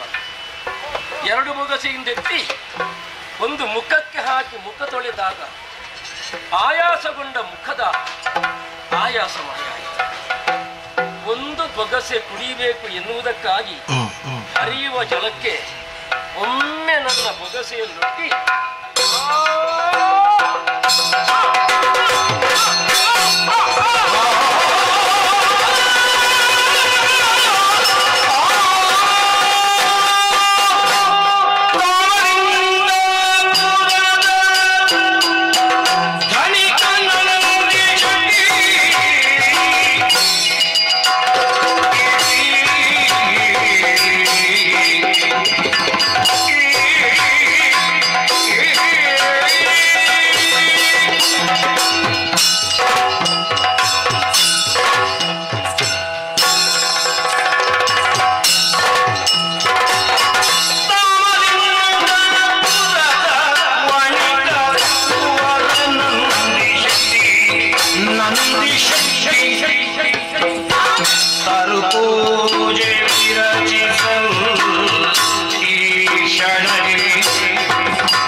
ನೋಡಿದ್ರ ದಾರಿಯುದ್ದಕ್ಕೂ ನಾನು ಬರುವಾಗ ಎಲ್ಲರೂ ಎರಡು ಕೈಯನ್ನು ಎತ್ತಿ ನಮಸ್ಕಾರ ನಮಸ್ಕಾರ ಅಂತ ಹೇಳ್ತಾ ಇದ್ದಾರೆ. ಆದ್ರೆ ನನ್ನದು ಹೇಗೆ ಪ್ರತಿಕ್ರಿಯೆ? ನಮ್ಮದು ಒಂದು ಕೈ ಮಾತ್ರ, ಮತ್ತೆ ಬಾಯಲ್ಲಿ ಮುಗುಳ್ನಗೆ ಮಾತ್ರ. ಯಾಕೆ? ಅವರು ಯಾರಿಗೆ ನಮಸ್ಕಾರ ಕೊಡುದು? ಏನು ನಾನು ದೇವರ ನನಗೆ ನಮಸ್ಕಾರ ಕೊಡ್ಲಿಕ್ಕೆ? ಆಹಾ, ನಮಸ್ಕಾರ ಕೊಡುದು ನನ್ನಲ್ಲಿರುವಂತ ಹಣಕ್ಕೆ, ನನ್ನಲ್ಲಿರುವ ಸಂಪತ್ತಿಗೆ. ಮತ್ತೆ ನನಗೆ ನಮಸ್ಕಾರ ಅಲ್ಲ,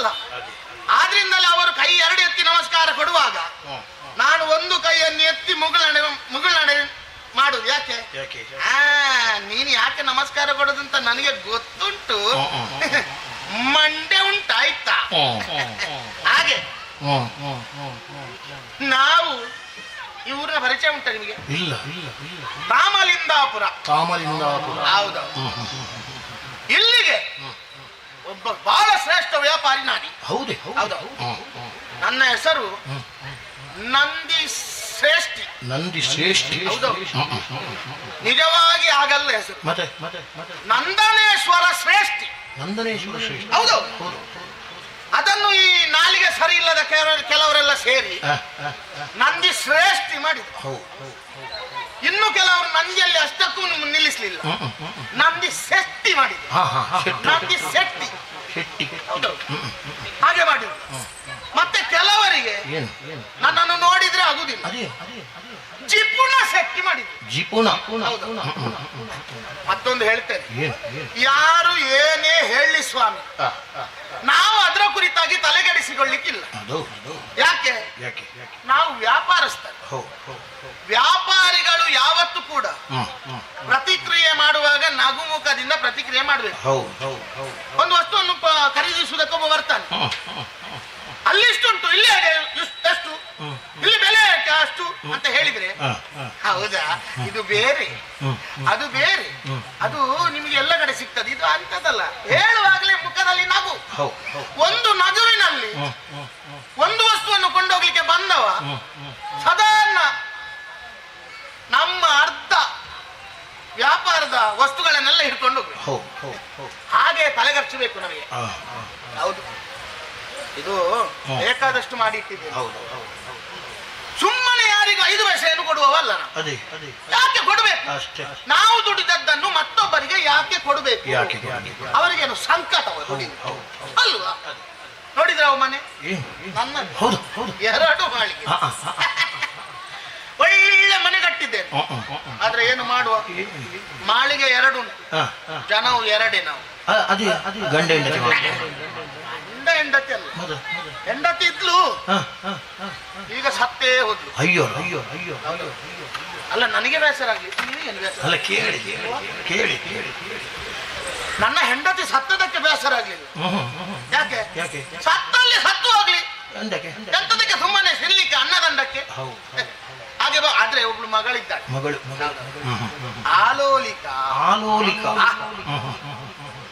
ಭಾರಿ ಚಂದದ ಹುಡುಗಿ. ಮನಸ್ಸಿನಲ್ಲಿ ಒಂದು ಆಸೆ ಉಂಟು, ನಮ್ಮ ಹಾಗೆ ಒಬ್ಬ ಧನಿಕ ವ್ಯಾಪಾರಿ ನನ್ನ ಮಗಳನ್ನು ಒಂದು ವಿವಾಹ ಮಾಡಿ ಕೊಟ್ರೆ ಅಲ್ಲಿಗೆ ನಮ್ಮ ಜೀವನ ಸಾರ್ಥಕ ಆಯ್ತು. ಯೋಚಿಸ್ತಾ ಇದ್ದೇನೆ. ಮೊನ್ನೆ ಒಂದು ನೆಂಟಸ್ತಿಗೆ ಬಂತೀವ, ಬಂದ್ರು ಮೊನ್ನೆ ಬಂದು ನನ್ನ ಮನೆಯೊಳಗೆ ಬಂದು, ನೀವು ಎಷ್ಟು ಚಿನ್ನ ಹಾಕ್ತೀರಿ? ಮೊದಲ ಪ್ರಶ್ನೆ ಇದು. ನೀವು ವರದಕ್ಷಿಣೆ ಎಷ್ಟು ಕೊಡ್ತೀರಿ? ಸಾರಿ ಬೈದು ಕಳಿಸಿದ್ದೇನೆ. ಎಂತದಕ್ಕೆ? ನನ್ನ ಮುದ್ದಿನಂತ ಚಿನ್ನದಂತ ಮಗಳನ್ನು ವಿವಾಹ ಮಾಡಿ ಕೊಡ್ತೇನೆ, ಅದರ ಬೆನ್ನಿಗೆ ಇವರಿಗೆ ಚಿನ್ನ ಬೇಕು. ಈಗ ನಿಮ್ಮ ಮಗಳಿಗೆ ಗಂಡ ಸಿಗ್ಲಿಲ್ವಾ? ನನ್ನ ಮಗಳಿಗೆ ಇಷ್ಟವರೆಗೆ ಸಿಗ್ಲಿಲ್ಲ. ನೀವು ಯೋಚನೆ ಮಾಡಿದ್ರೆ ನಿಮ್ಮ ಮಗಳಿಗೂ ಮದುವೆ ಆಗಲಿಲ್ಲ, ನನಗೂ ಮದುವೆ ಆಗಲಿಲ್ಲ. ಎಂತದು ನನಗೂ ಮದುವೆ ಆಗಲಿಲ್ಲ? ನಿಮಗೆ ಮದುವೆ ಆಗದಿದ್ರೆ ನನ್ನ ಮಗಳನ್ನು ನಿಮಗೆ ಮದುವೆ ಮಾಡಿ ಕೊಡಬೇಕು ನೀವು ಯೋಚನೆ ಮಾಡ್ತಾ? ಮತ್ತೆಂತದು? ಎಲ್ಲಿಂದ ಬಿಸಿ ಆಗ್ತದೆ ಗೊತ್ತುಂಟ ನನಗೆ. ನನ್ನ ಮಗಳನ್ನು ಒಂದು ಇಂಥವನಿಗೆ ಕೊಡಬೇಕು ಅಂತ ನನಗಿಲ್ವಾ? ಆಯ್ತು, ನಿಮಗೆ ಮದುವೆ ಮಾಡಿ ಕೊಟ್ಟು ಲಾಭ ಎಂತದ್ದು? ನೀವು ರಾತ್ರಿ ಮನೆಯಲ್ಲಿ ಇರ್ತೀರಾ? ಮತ್ತೆ ಅಂತ ಕರ್ಮಕ್ಕೆ ನಿಮಗೆ ಮದುವೆ ಆಗಿ ಅಲ್ಲ. ತಮಾಷೆ ಮಾಡಿ ನಾವು ತಮಾಷೆ ಮಾತಾಡ್ತೀವಿ. ಇದು ನಾನು ಅದನ್ನು ಯೋಚಿಸಿದೆ. 2-3 ದಿವಸ ಆಯ್ತು ನಮ್ಮ ಈ ಅಂಗಡಿಗೆ ವ್ಯಾಪಾರದ ಮೇಲೆ ವ್ಯಾಪಾರ, ಜನ ಬರುದು ಅಂದ್ರೆ ಬರುದು. ಯಾಕೆ ಹೀಗೆ ಅಂತ ಯೋಚಿಸಿದ್ರೆ ಬಹುಶಃ ಹೀಗಿರ್ಬೇಕು. ನಮಗೆ ಶುಕ್ರ ದಶೆ ಪ್ರಾರಂಭ ಆಗಿರ್ಬೇಕು. ಅದು ನಂಗೆ ಗೊತ್ತಾಯ್ತು ಹೇಗೆ ವ್ಯಾಪಾರ ಅಂತ. ನೀವು ಬೆಳಿಗ್ಗೆ ದಾರಿಯಲ್ಲಿ ಹೋಗುವಾಗ ಮೊದಲು ನನ್ನ ಮುಖ ನೋಡಿ ತಕೊಳ್ಳಿ ಇಷ್ಟು ವ್ಯಾಪಾರ.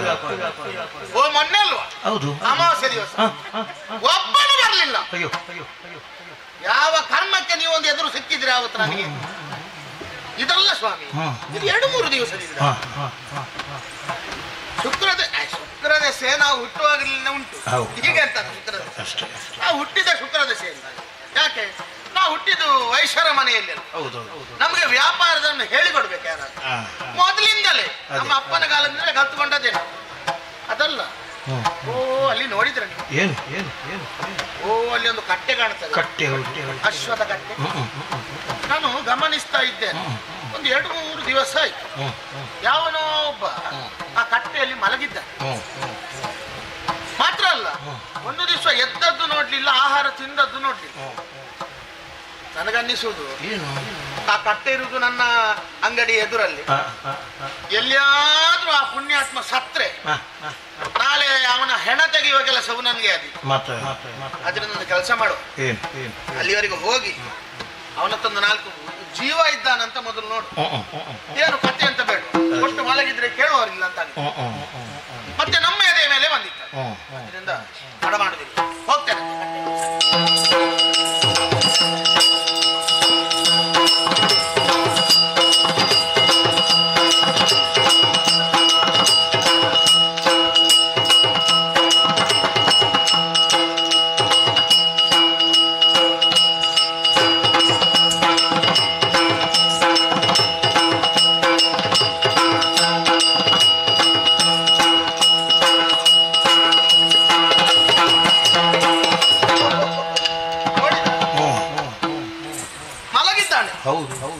ಮುಖ ನೋಡಿದ್ರೆ ನಾನು ಯಾವನೋ ತಿರುಕನಿರಬಹುದು, ಹುಚ್ಚನೋ ಅಂತ ಭಾವಿಸಿದೆ. ನೋಡಿದ ಮುಖ ಲಕ್ಷಣವೇ ಹೇಳ್ತದೆ. ಯಾವುದೋ ಒಂದು ವಿಶಿಷ್ಟವಾದ ಒಂದು ಪ್ರಭೆ ಅವನ ಮುಖದಲ್ಲಿ. ಭಾರಿ ಒಳ್ಳೆಯವಿರ್ಬೇಕು. ಒಳ್ಳೇದು ಅಂತ ಎಲ್ಲವನ್ನು ಹೇಳಲಿಕ್ಕೆ ಆಗುದಿಲ್ಲ. ಯಾಕೆ ಮೊದಲೆಲ್ಲ ಸತ್ಯಯುಗದಲ್ಲಿ ಒಳ್ಳೆದೆಲ್ಲ ಮೇಲಿಟ್ಟಂತೆ ಸ್ವರ್ಗದಲ್ಲಿ, ಕೆಟ್ಟದೆಲ್ಲ ಪಾತಾಳದಲ್ಲಿ. ಆಮೇಲೆ ತ್ರೇತಾಯುಗದಲ್ಲಿ ಒಳ್ಳೆದು ಕೆಟ್ಟದು ಒಟ್ಟಿಗೆ ಆಯ್ತು. ಹೇಗೆ ತ್ರೇತಾಯುಗದಲ್ಲಿ ರಾಮನು ಇದ್ದ, ಕೆಟ್ಟ ರಾವಣನು ಇದ್ದದ್ದು ಭೂಮಿಯಲ್ಲಿ. ಹಾಗಂತ ದ್ವಾಪರದಲ್ಲಿ ಹಾಗಲ್ಲ, ಒಳ್ಳೆದು ಕೆಟ್ಟದು ಒಂದೇ ಮನೆಯಲ್ಲಿ. ಪಾಂಡವರು ಒಂದೇ ಮನೆಯಲ್ಲಿ, ಕೌರವರು ಅಲ್ಲೇ ಇದ್ದವು. ಒಳ್ಳೆದು ಕೆಟ್ಟದು ಒಂದೇ ಮನೆಯಲ್ಲಿ. ಕಲಿಯುಗದಲ್ಲಿ ಹಾಗಲ್ಲ, ಒಬ್ಬನಲ್ಲೇ ಒಳ್ಳೆದು ಕೆಟ್ಟ. ಗೋಮುಖ ವ್ಯಾಘ್ರ, ಯಾವುದು ವ್ಯಾಘ್ರ ಯಾವುದು ಗೋವು ಅಂತ ತಿಳಿಲಿಕ್ಕೆ ಸಾಗುದು. ಒಬ್ಬ ಮುಖ ಭಾರಿ ಚಂದ ಮಾತಾಡ್ತಾರೆ, ಒಳಗಿನಿಂದ ನಂಜು ಕುದೀತಾರೆ. ಕೆಲವರು ಹೊರಗಿನಿಂದ ಬೈದು ಮಾತಾಡ್ತಾರೆ, ಒಳಗಿನಿಂದ ಪ್ರೀತಿ ಉಕ್ಕುತ್ತಾ ಇರ್ತಾರೆ. ಇದನ್ನೆಲ್ಲ ಈ ಸಂದರ್ಭದಲ್ಲಿ ನಮಗೆ ತಿಳಿಲಿಕ್ಕೆ ಸಾಧ್ಯ ಇಲ್ಲ. ಏನೇ ಇರ್ಲಿ, ಬಂದದ್ದು ಬಂದ ಹಾಗಿದೆ. ಮಾತಾಡಿಸ್ಬೇಕಾದ್ರೆ ಎಬ್ಬಿಸದಿದ್ರೆ ಹರಿಗಾಡನಿದ್ರೆ ಮೈ ಮುಖ್ಯ ಮಾತಾಡ.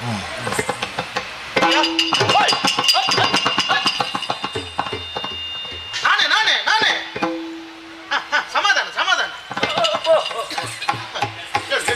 ಏನು ಎಲ್ಲಿ ಮಲಗಿದ್ದೀನಿ?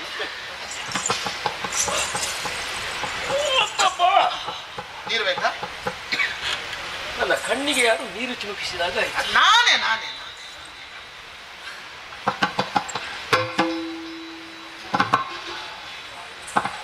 ಏನಯ್ಯ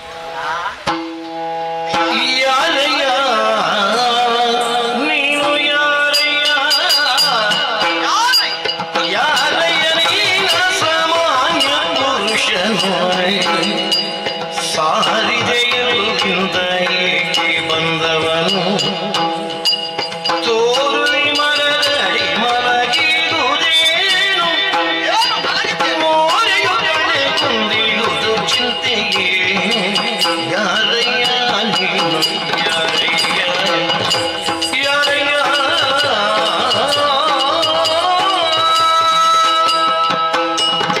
ಯಾರಯ್ಯ ಅಯ್ಯೋ ನಾನೇ ಮಾತಾಡುದು. ನೀನೇ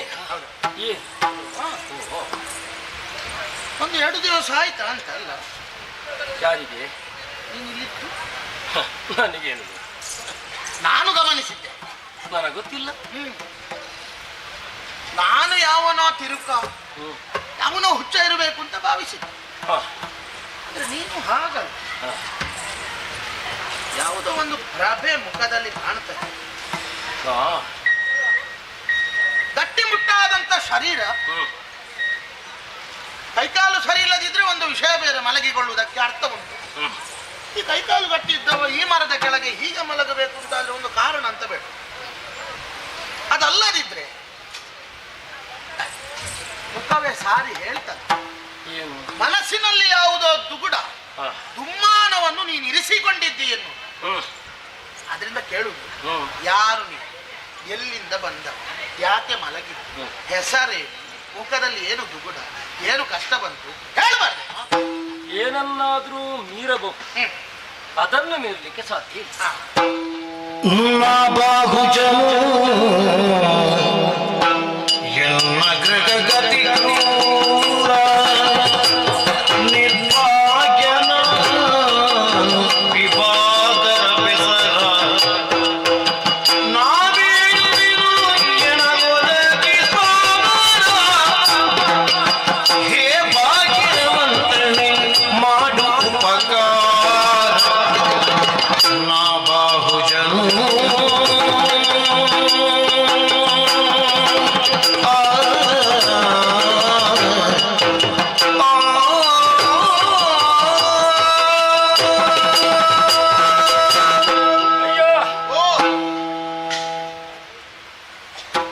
ಎಷ್ಟು ದಿವಸದಿಂದ ಬಿತ್ತಿತ್ತೇನೋ ಗೊತ್ತಿಲ್ಲ.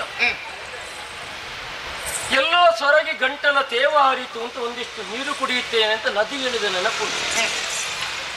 ನದಿಯಾಳದಲ್ಲಿ ನೀರಿತ್ತು, ಒಮ್ಮಿಂದೊಮ್ಮೆಲೆ ಬರದಿಂದ ಬಂದ ನೀರು ನನ್ನನ್ನು ಕೊಚ್ಚಿಕೊಂಡು ಹೋದ ಅನುಭವ ಉಂಟು. ಈಗ ನೀನು ಎಬ್ಬಿಸಿ ಕುಳಿತುಗೊಳಿಸಿದಾಗ ಗೊತ್ತಾಯ್ತು ನಾನು ಇಲ್ಲಿದ್ದೇನೆ ಅಂತ. ಯಾರು ಅಂತ ಕೇಳಿದ ಪ್ರಶ್ನೆಗೆ ನಾನು ಏನು ಅಂತ ಹೇಳಬೇಕು? ನಾನು ಎರಡನೆಯ ವರ್ಣದವ, ನಾ ಬಾಹುಜ, ಕ್ಷತ್ರಿಯ, ಗೃಹಗತಿ, ಕ್ರೂರ. ಹಾಗೆ ಕೆಲವೊಮ್ಮೆ ಎಲ್ಲಿ ಏನಾಗುತ್ತೆ ಅಂತ ಹೇಳಲಿಕ್ಕೆ ಬರುವುದಿಲ್ಲ. ಲಕ್ಷಾಧಿಪತಿ ಭಿಕ್ಷಾಧಿಪತಿ ಆಗ್ತಾನೆ. ಭಿಕ್ಷಾಧಿಪತಿ ಆದವ ಲಕ್ಷಾಧಿಪತಿ ಆಗುತ್ತೆ. ಮೊನ್ನೆ ಏನೋ ಗಟ್ಟಿಯಾಗಿದ್ದೆ, ಈಗ ಇಷ್ಟಾದಿ ಭೀತಿಯ. ಗೃಹಗತಿ ಕ್ರೂರವಾದ ಕಾಲಕ್ಕೆ ಇದ್ದದ್ದನ್ನೆಲ್ಲ ಕಳೆದುಕೊಂಡು ಬೇಸಿಗನಾಗಿ ಹೊಟ್ಟೆಗೆ ಒಂದಿಷ್ಟು ಹಿಟ್ಟು ಸಿಗದ ಸ್ಥಿತಿಯಲ್ಲಿದ್ದೇನೆ. ಈಗಲೂ ಮತ್ತೆಯೋ ಹೋಗುತ್ತದೋ ಅನ್ನೋ ಸ್ಥಿತಿ. ಹೇ ಪುಣ್ಯಾತ್ಮ, ಏನು ಮಾತಾಡಬೇಕಾದ್ರೂ ನನ್ನ ಹೊಟ್ಟೆಯಲ್ಲಿ ಏನಿಲ್ಲ. ಒಂದಿಷ್ಟು ಆಹಾರವನ್ನು ಕಟ್ಟು ಒಂದು ಪುಣ್ಯ ಕಟ್ಟಿಕೊಳ್ತೀಯ. ಇದು ನೀನು ಯಾರು ಜನ? ನಾನು ಯಾರದ್ದು ಗೊತ್ತಾಗಿಲ್ಲ. ಇಲ್ಲ, ನಾನು ಇದು ಊರು ಯಾವ್ದು ಗೊತ್ತು ನನಗೆ? ಯಾವುದೂರು? ತಾಮಲಿಂದಾಪುರ. ಓ, ಇದು ತಾಮನಿಂದವೋ? ಹೌದೌದು. ಇಲ್ಲಿಯ ನಂದಿ ಶ್ರೇಷ್ಠಿ ವ್ಯಾಪಾರಿಯ ನಂದಿ ಶ್ರೇಷ್ಠಿ. ಏನು ಶನಿ ಹಿಡ್ದವನ? ಯಾರು ನನ್ನನ್ನು ಹಿಡಿತಾರೆ ಯಾರಿಗೊತ್ತು? ಗೃಹರಲ್ಲಿ ಅವನು ಒಬ್ಬ ಅಲ್ವ? ಅಲ್ಲಿ ಅವನೊಬ್ಬನೇ. ಅವ ಹಿಡಿದವನಿಗೆ ತೊಂದರೆ ಆಗ್ತದೆ. ಅವ ಹಿಡಿದವನಿಗೆ ತೊಂದರೆ ಆಗ್ತದೆ, ಅವನಲ್ಲಿ ಮಾತನಾಡಿದವನಿಗೆ ಏನಾದ್ರೂ ತೊಂದರೆ ಉಂಟಾ ಅಂತ? ಇಲ್ಲ, ಕೆಲವು ಸಲ ಹೀಗುಂಟು, ಅವನಿಂದ ಮಾತಾಡಿ ಅವನಿಗೆ ಒಳ್ಳೇದಾಗೋದು. ಹಾಗಿದ್ರೆ ಒಂದು ಸಮಾಧಾನ. ಯಾವುದು? ನಿನಗೇನು ಬೇಕು? ಅನ್ನ, ಆಹಾರ ಕೊಡು. ನಿನಗೆ ಕೊಡದಿದ್ರೆ ಮತ್ತೆ ಯಾರು? ನೀ ಕೊಡುವವನು? ಕೊಡುವವ. ಕೊಟ್ಟ ಕೈಯೋ? ಕೊಟ್ಟ ಕೈಯಲ್ಲ, ಬೇಕಷ್ಟು ದಾನ ಮಾಡಿದ್ಯೋ? ದಾನ ಧರ್ಮದ ಬಗ್ಗೆ ಊರಲ್ಲಿ ಮತ್ತೆ ಕೇಳಿಕೊ. ಒಳ್ಳೆ ಪ್ರಚಾರ, ಕರೆದು ದಾನ ಮಾಡುದು. ಹೌದು, ಇಲ್ಲಿ ಕೊಡ್ಲಿಕ್ಕೆ ಆಗುದಿಲ್ಲ. ಅದು ನೋಡಿದ್ಯಾ? 2 ಮಾಳಿಗೆ ನಿನ್ನದೇ ಮನೆಯೋ? ನನ್ನದೇ. ನನಗೆ ನಡ್ಕೊಂಡು ಹೋಗ್ಲಿಕ್ಕೂ ಆಗುದಿಲ್ಲ. ನಾನಿದ್ದೇನೆ. ಹೌದಾ? ಆಧರಿಸಿ ಸ್ವಲ್ಪ ಆಧರಿಸಿ.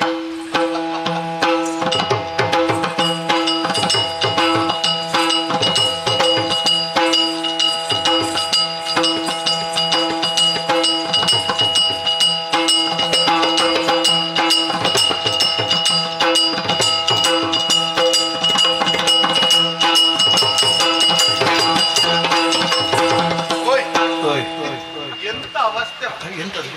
ಅವ ಹುಡುಗ ಕರ್ಕೊಂಡೋದೆ ಮನೆಗೆ. ಈ ಊಟ ಮಾಡದೆ ಎಷ್ಟು ಶುಕ್ರವಾರ ಕಳಿಸಿದೆ ಯಾರಿಗೆ? ಒಂದು ಊಟ ಮಾಡಿದ ಮನೆಯಲ್ಲಿ ಒಂದಿಷ್ಟು ಊಟ ಮಾಡಿದ, ಮಲಗಲಿಕ್ಕೆ ವ್ಯವಸ್ಥೆ ಮಾಡಿದೆ, ಮನೆಯಲ್ಲೇ ಇರು ಅಂತ ಹೇಳಿದೆ. ನನಗೊಂದು ಈಗ ಭಾರಿ ವಿಶೇಷ. ಅವ ಬಂದ ಮೇಲೆ ಏನೋ ಏನೋ ನಮ್ಮ ಮನೆಯ ಒಂದು ಅದೃಷ್ಟದ ಬಾಗಿಲೇ ತೆಗೆದ. ಹೌದು ಎಂತ ವ್ಯಾಪಾರ, ಗೋಣಿ ಗೋಣಿಯಲ್ಲಿ ತರುದು ಅಂತ. ಹೌದಾ?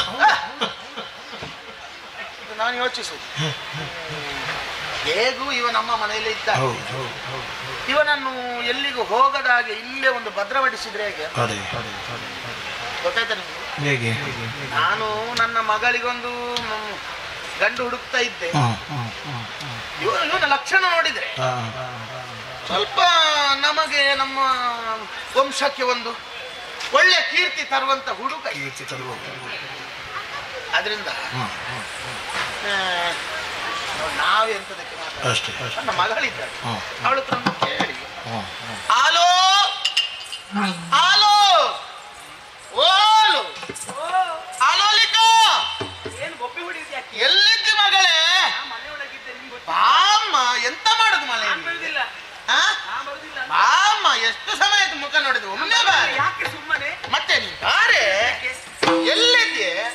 ಬಾಮ್ಮ, ಏನಾಗ್ಬೇಕು? ಮನೆಯೊಳಗೆ ಕೂತ್ಕೊಳ್ಳೋದಕ್ಕೂ ಬಿಡುದಿಲ್ಲಲ್ಲ. ನೀನೊಂದು ಎಷ್ಟು ಕೂತ್ಕೊಳ್ತೀಯ? ಶೃಂಗಾರ ಮಾಡುದು ಒಳಗೆ ಕೂತ್ಕೊಳ್ತೀಯ. ಶೃಂಗಾರ ಎಷ್ಟು ಕೆಲಸ ಮಾಡಿದ್ದೇನೆ ಗೊತ್ತುಂಟ? ಎಂತದ್ದು ಮಾಡಿದ್ದು? ಎಷ್ಟು ಈಗ ಮನೆ ಕೆಲಸ ಎಲ್ಲ ಮಾಡಿದ್ದೇನೆ. ಎಲ್ಲ ನಮಗೆ ನನಗೆ ಗೊತ್ತಿಲ್ವಾ? ಏನು ಬಹಳ ಅವಸರ ಅವಸರದಿಂದ ಕರೆದಿದ್ದೀರ? ಇನ್ನ ಮುಖ ನೋಡಿ.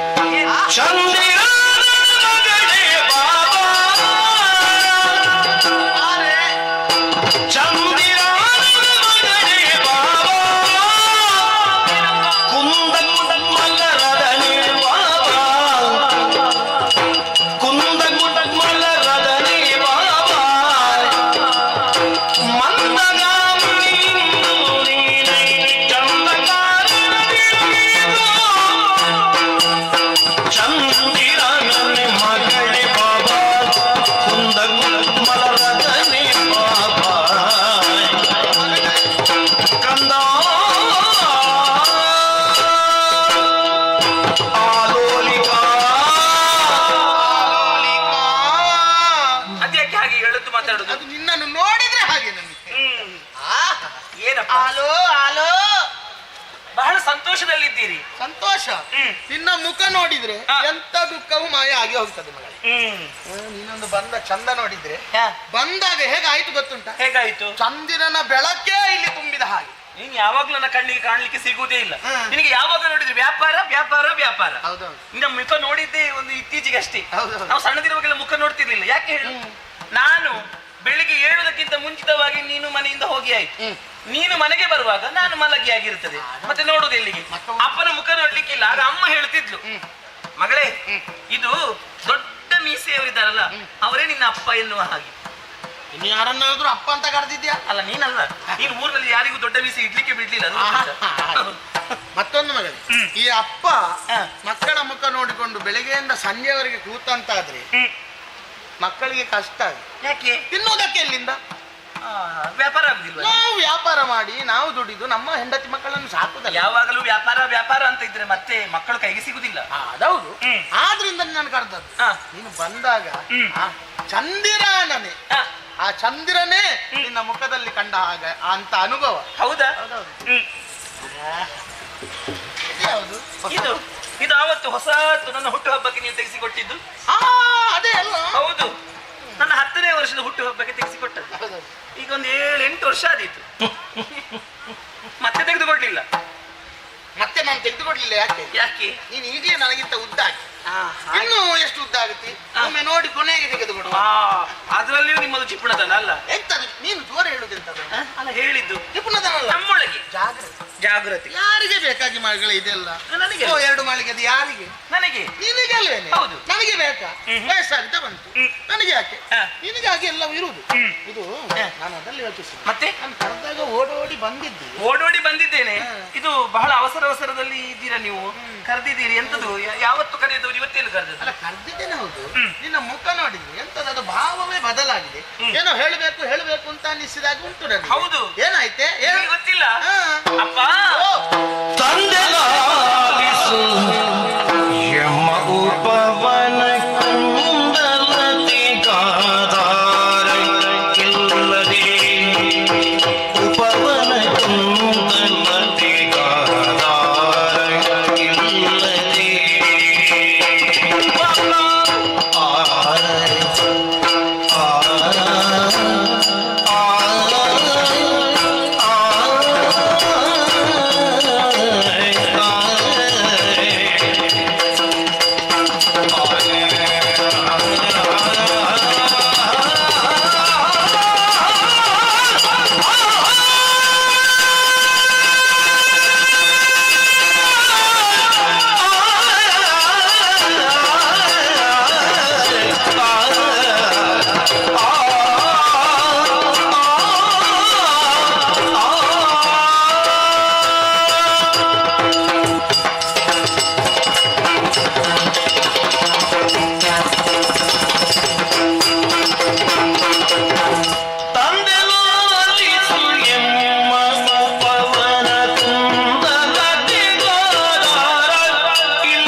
ತಂದಿರುವ ಬಹು ಸುಂದರ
ಬಾಳೆ ಗಿಡವನ್ನು ಅಪ್ಪ ಮನೆಯಲ್ಲಿ ಏನಾಗುತ್ತದೆ ಈ ವಿಚಾರ ಏನಾದ್ರೂ ನಿನಗೆ ತಿಳಿದಿದೆಯಾ?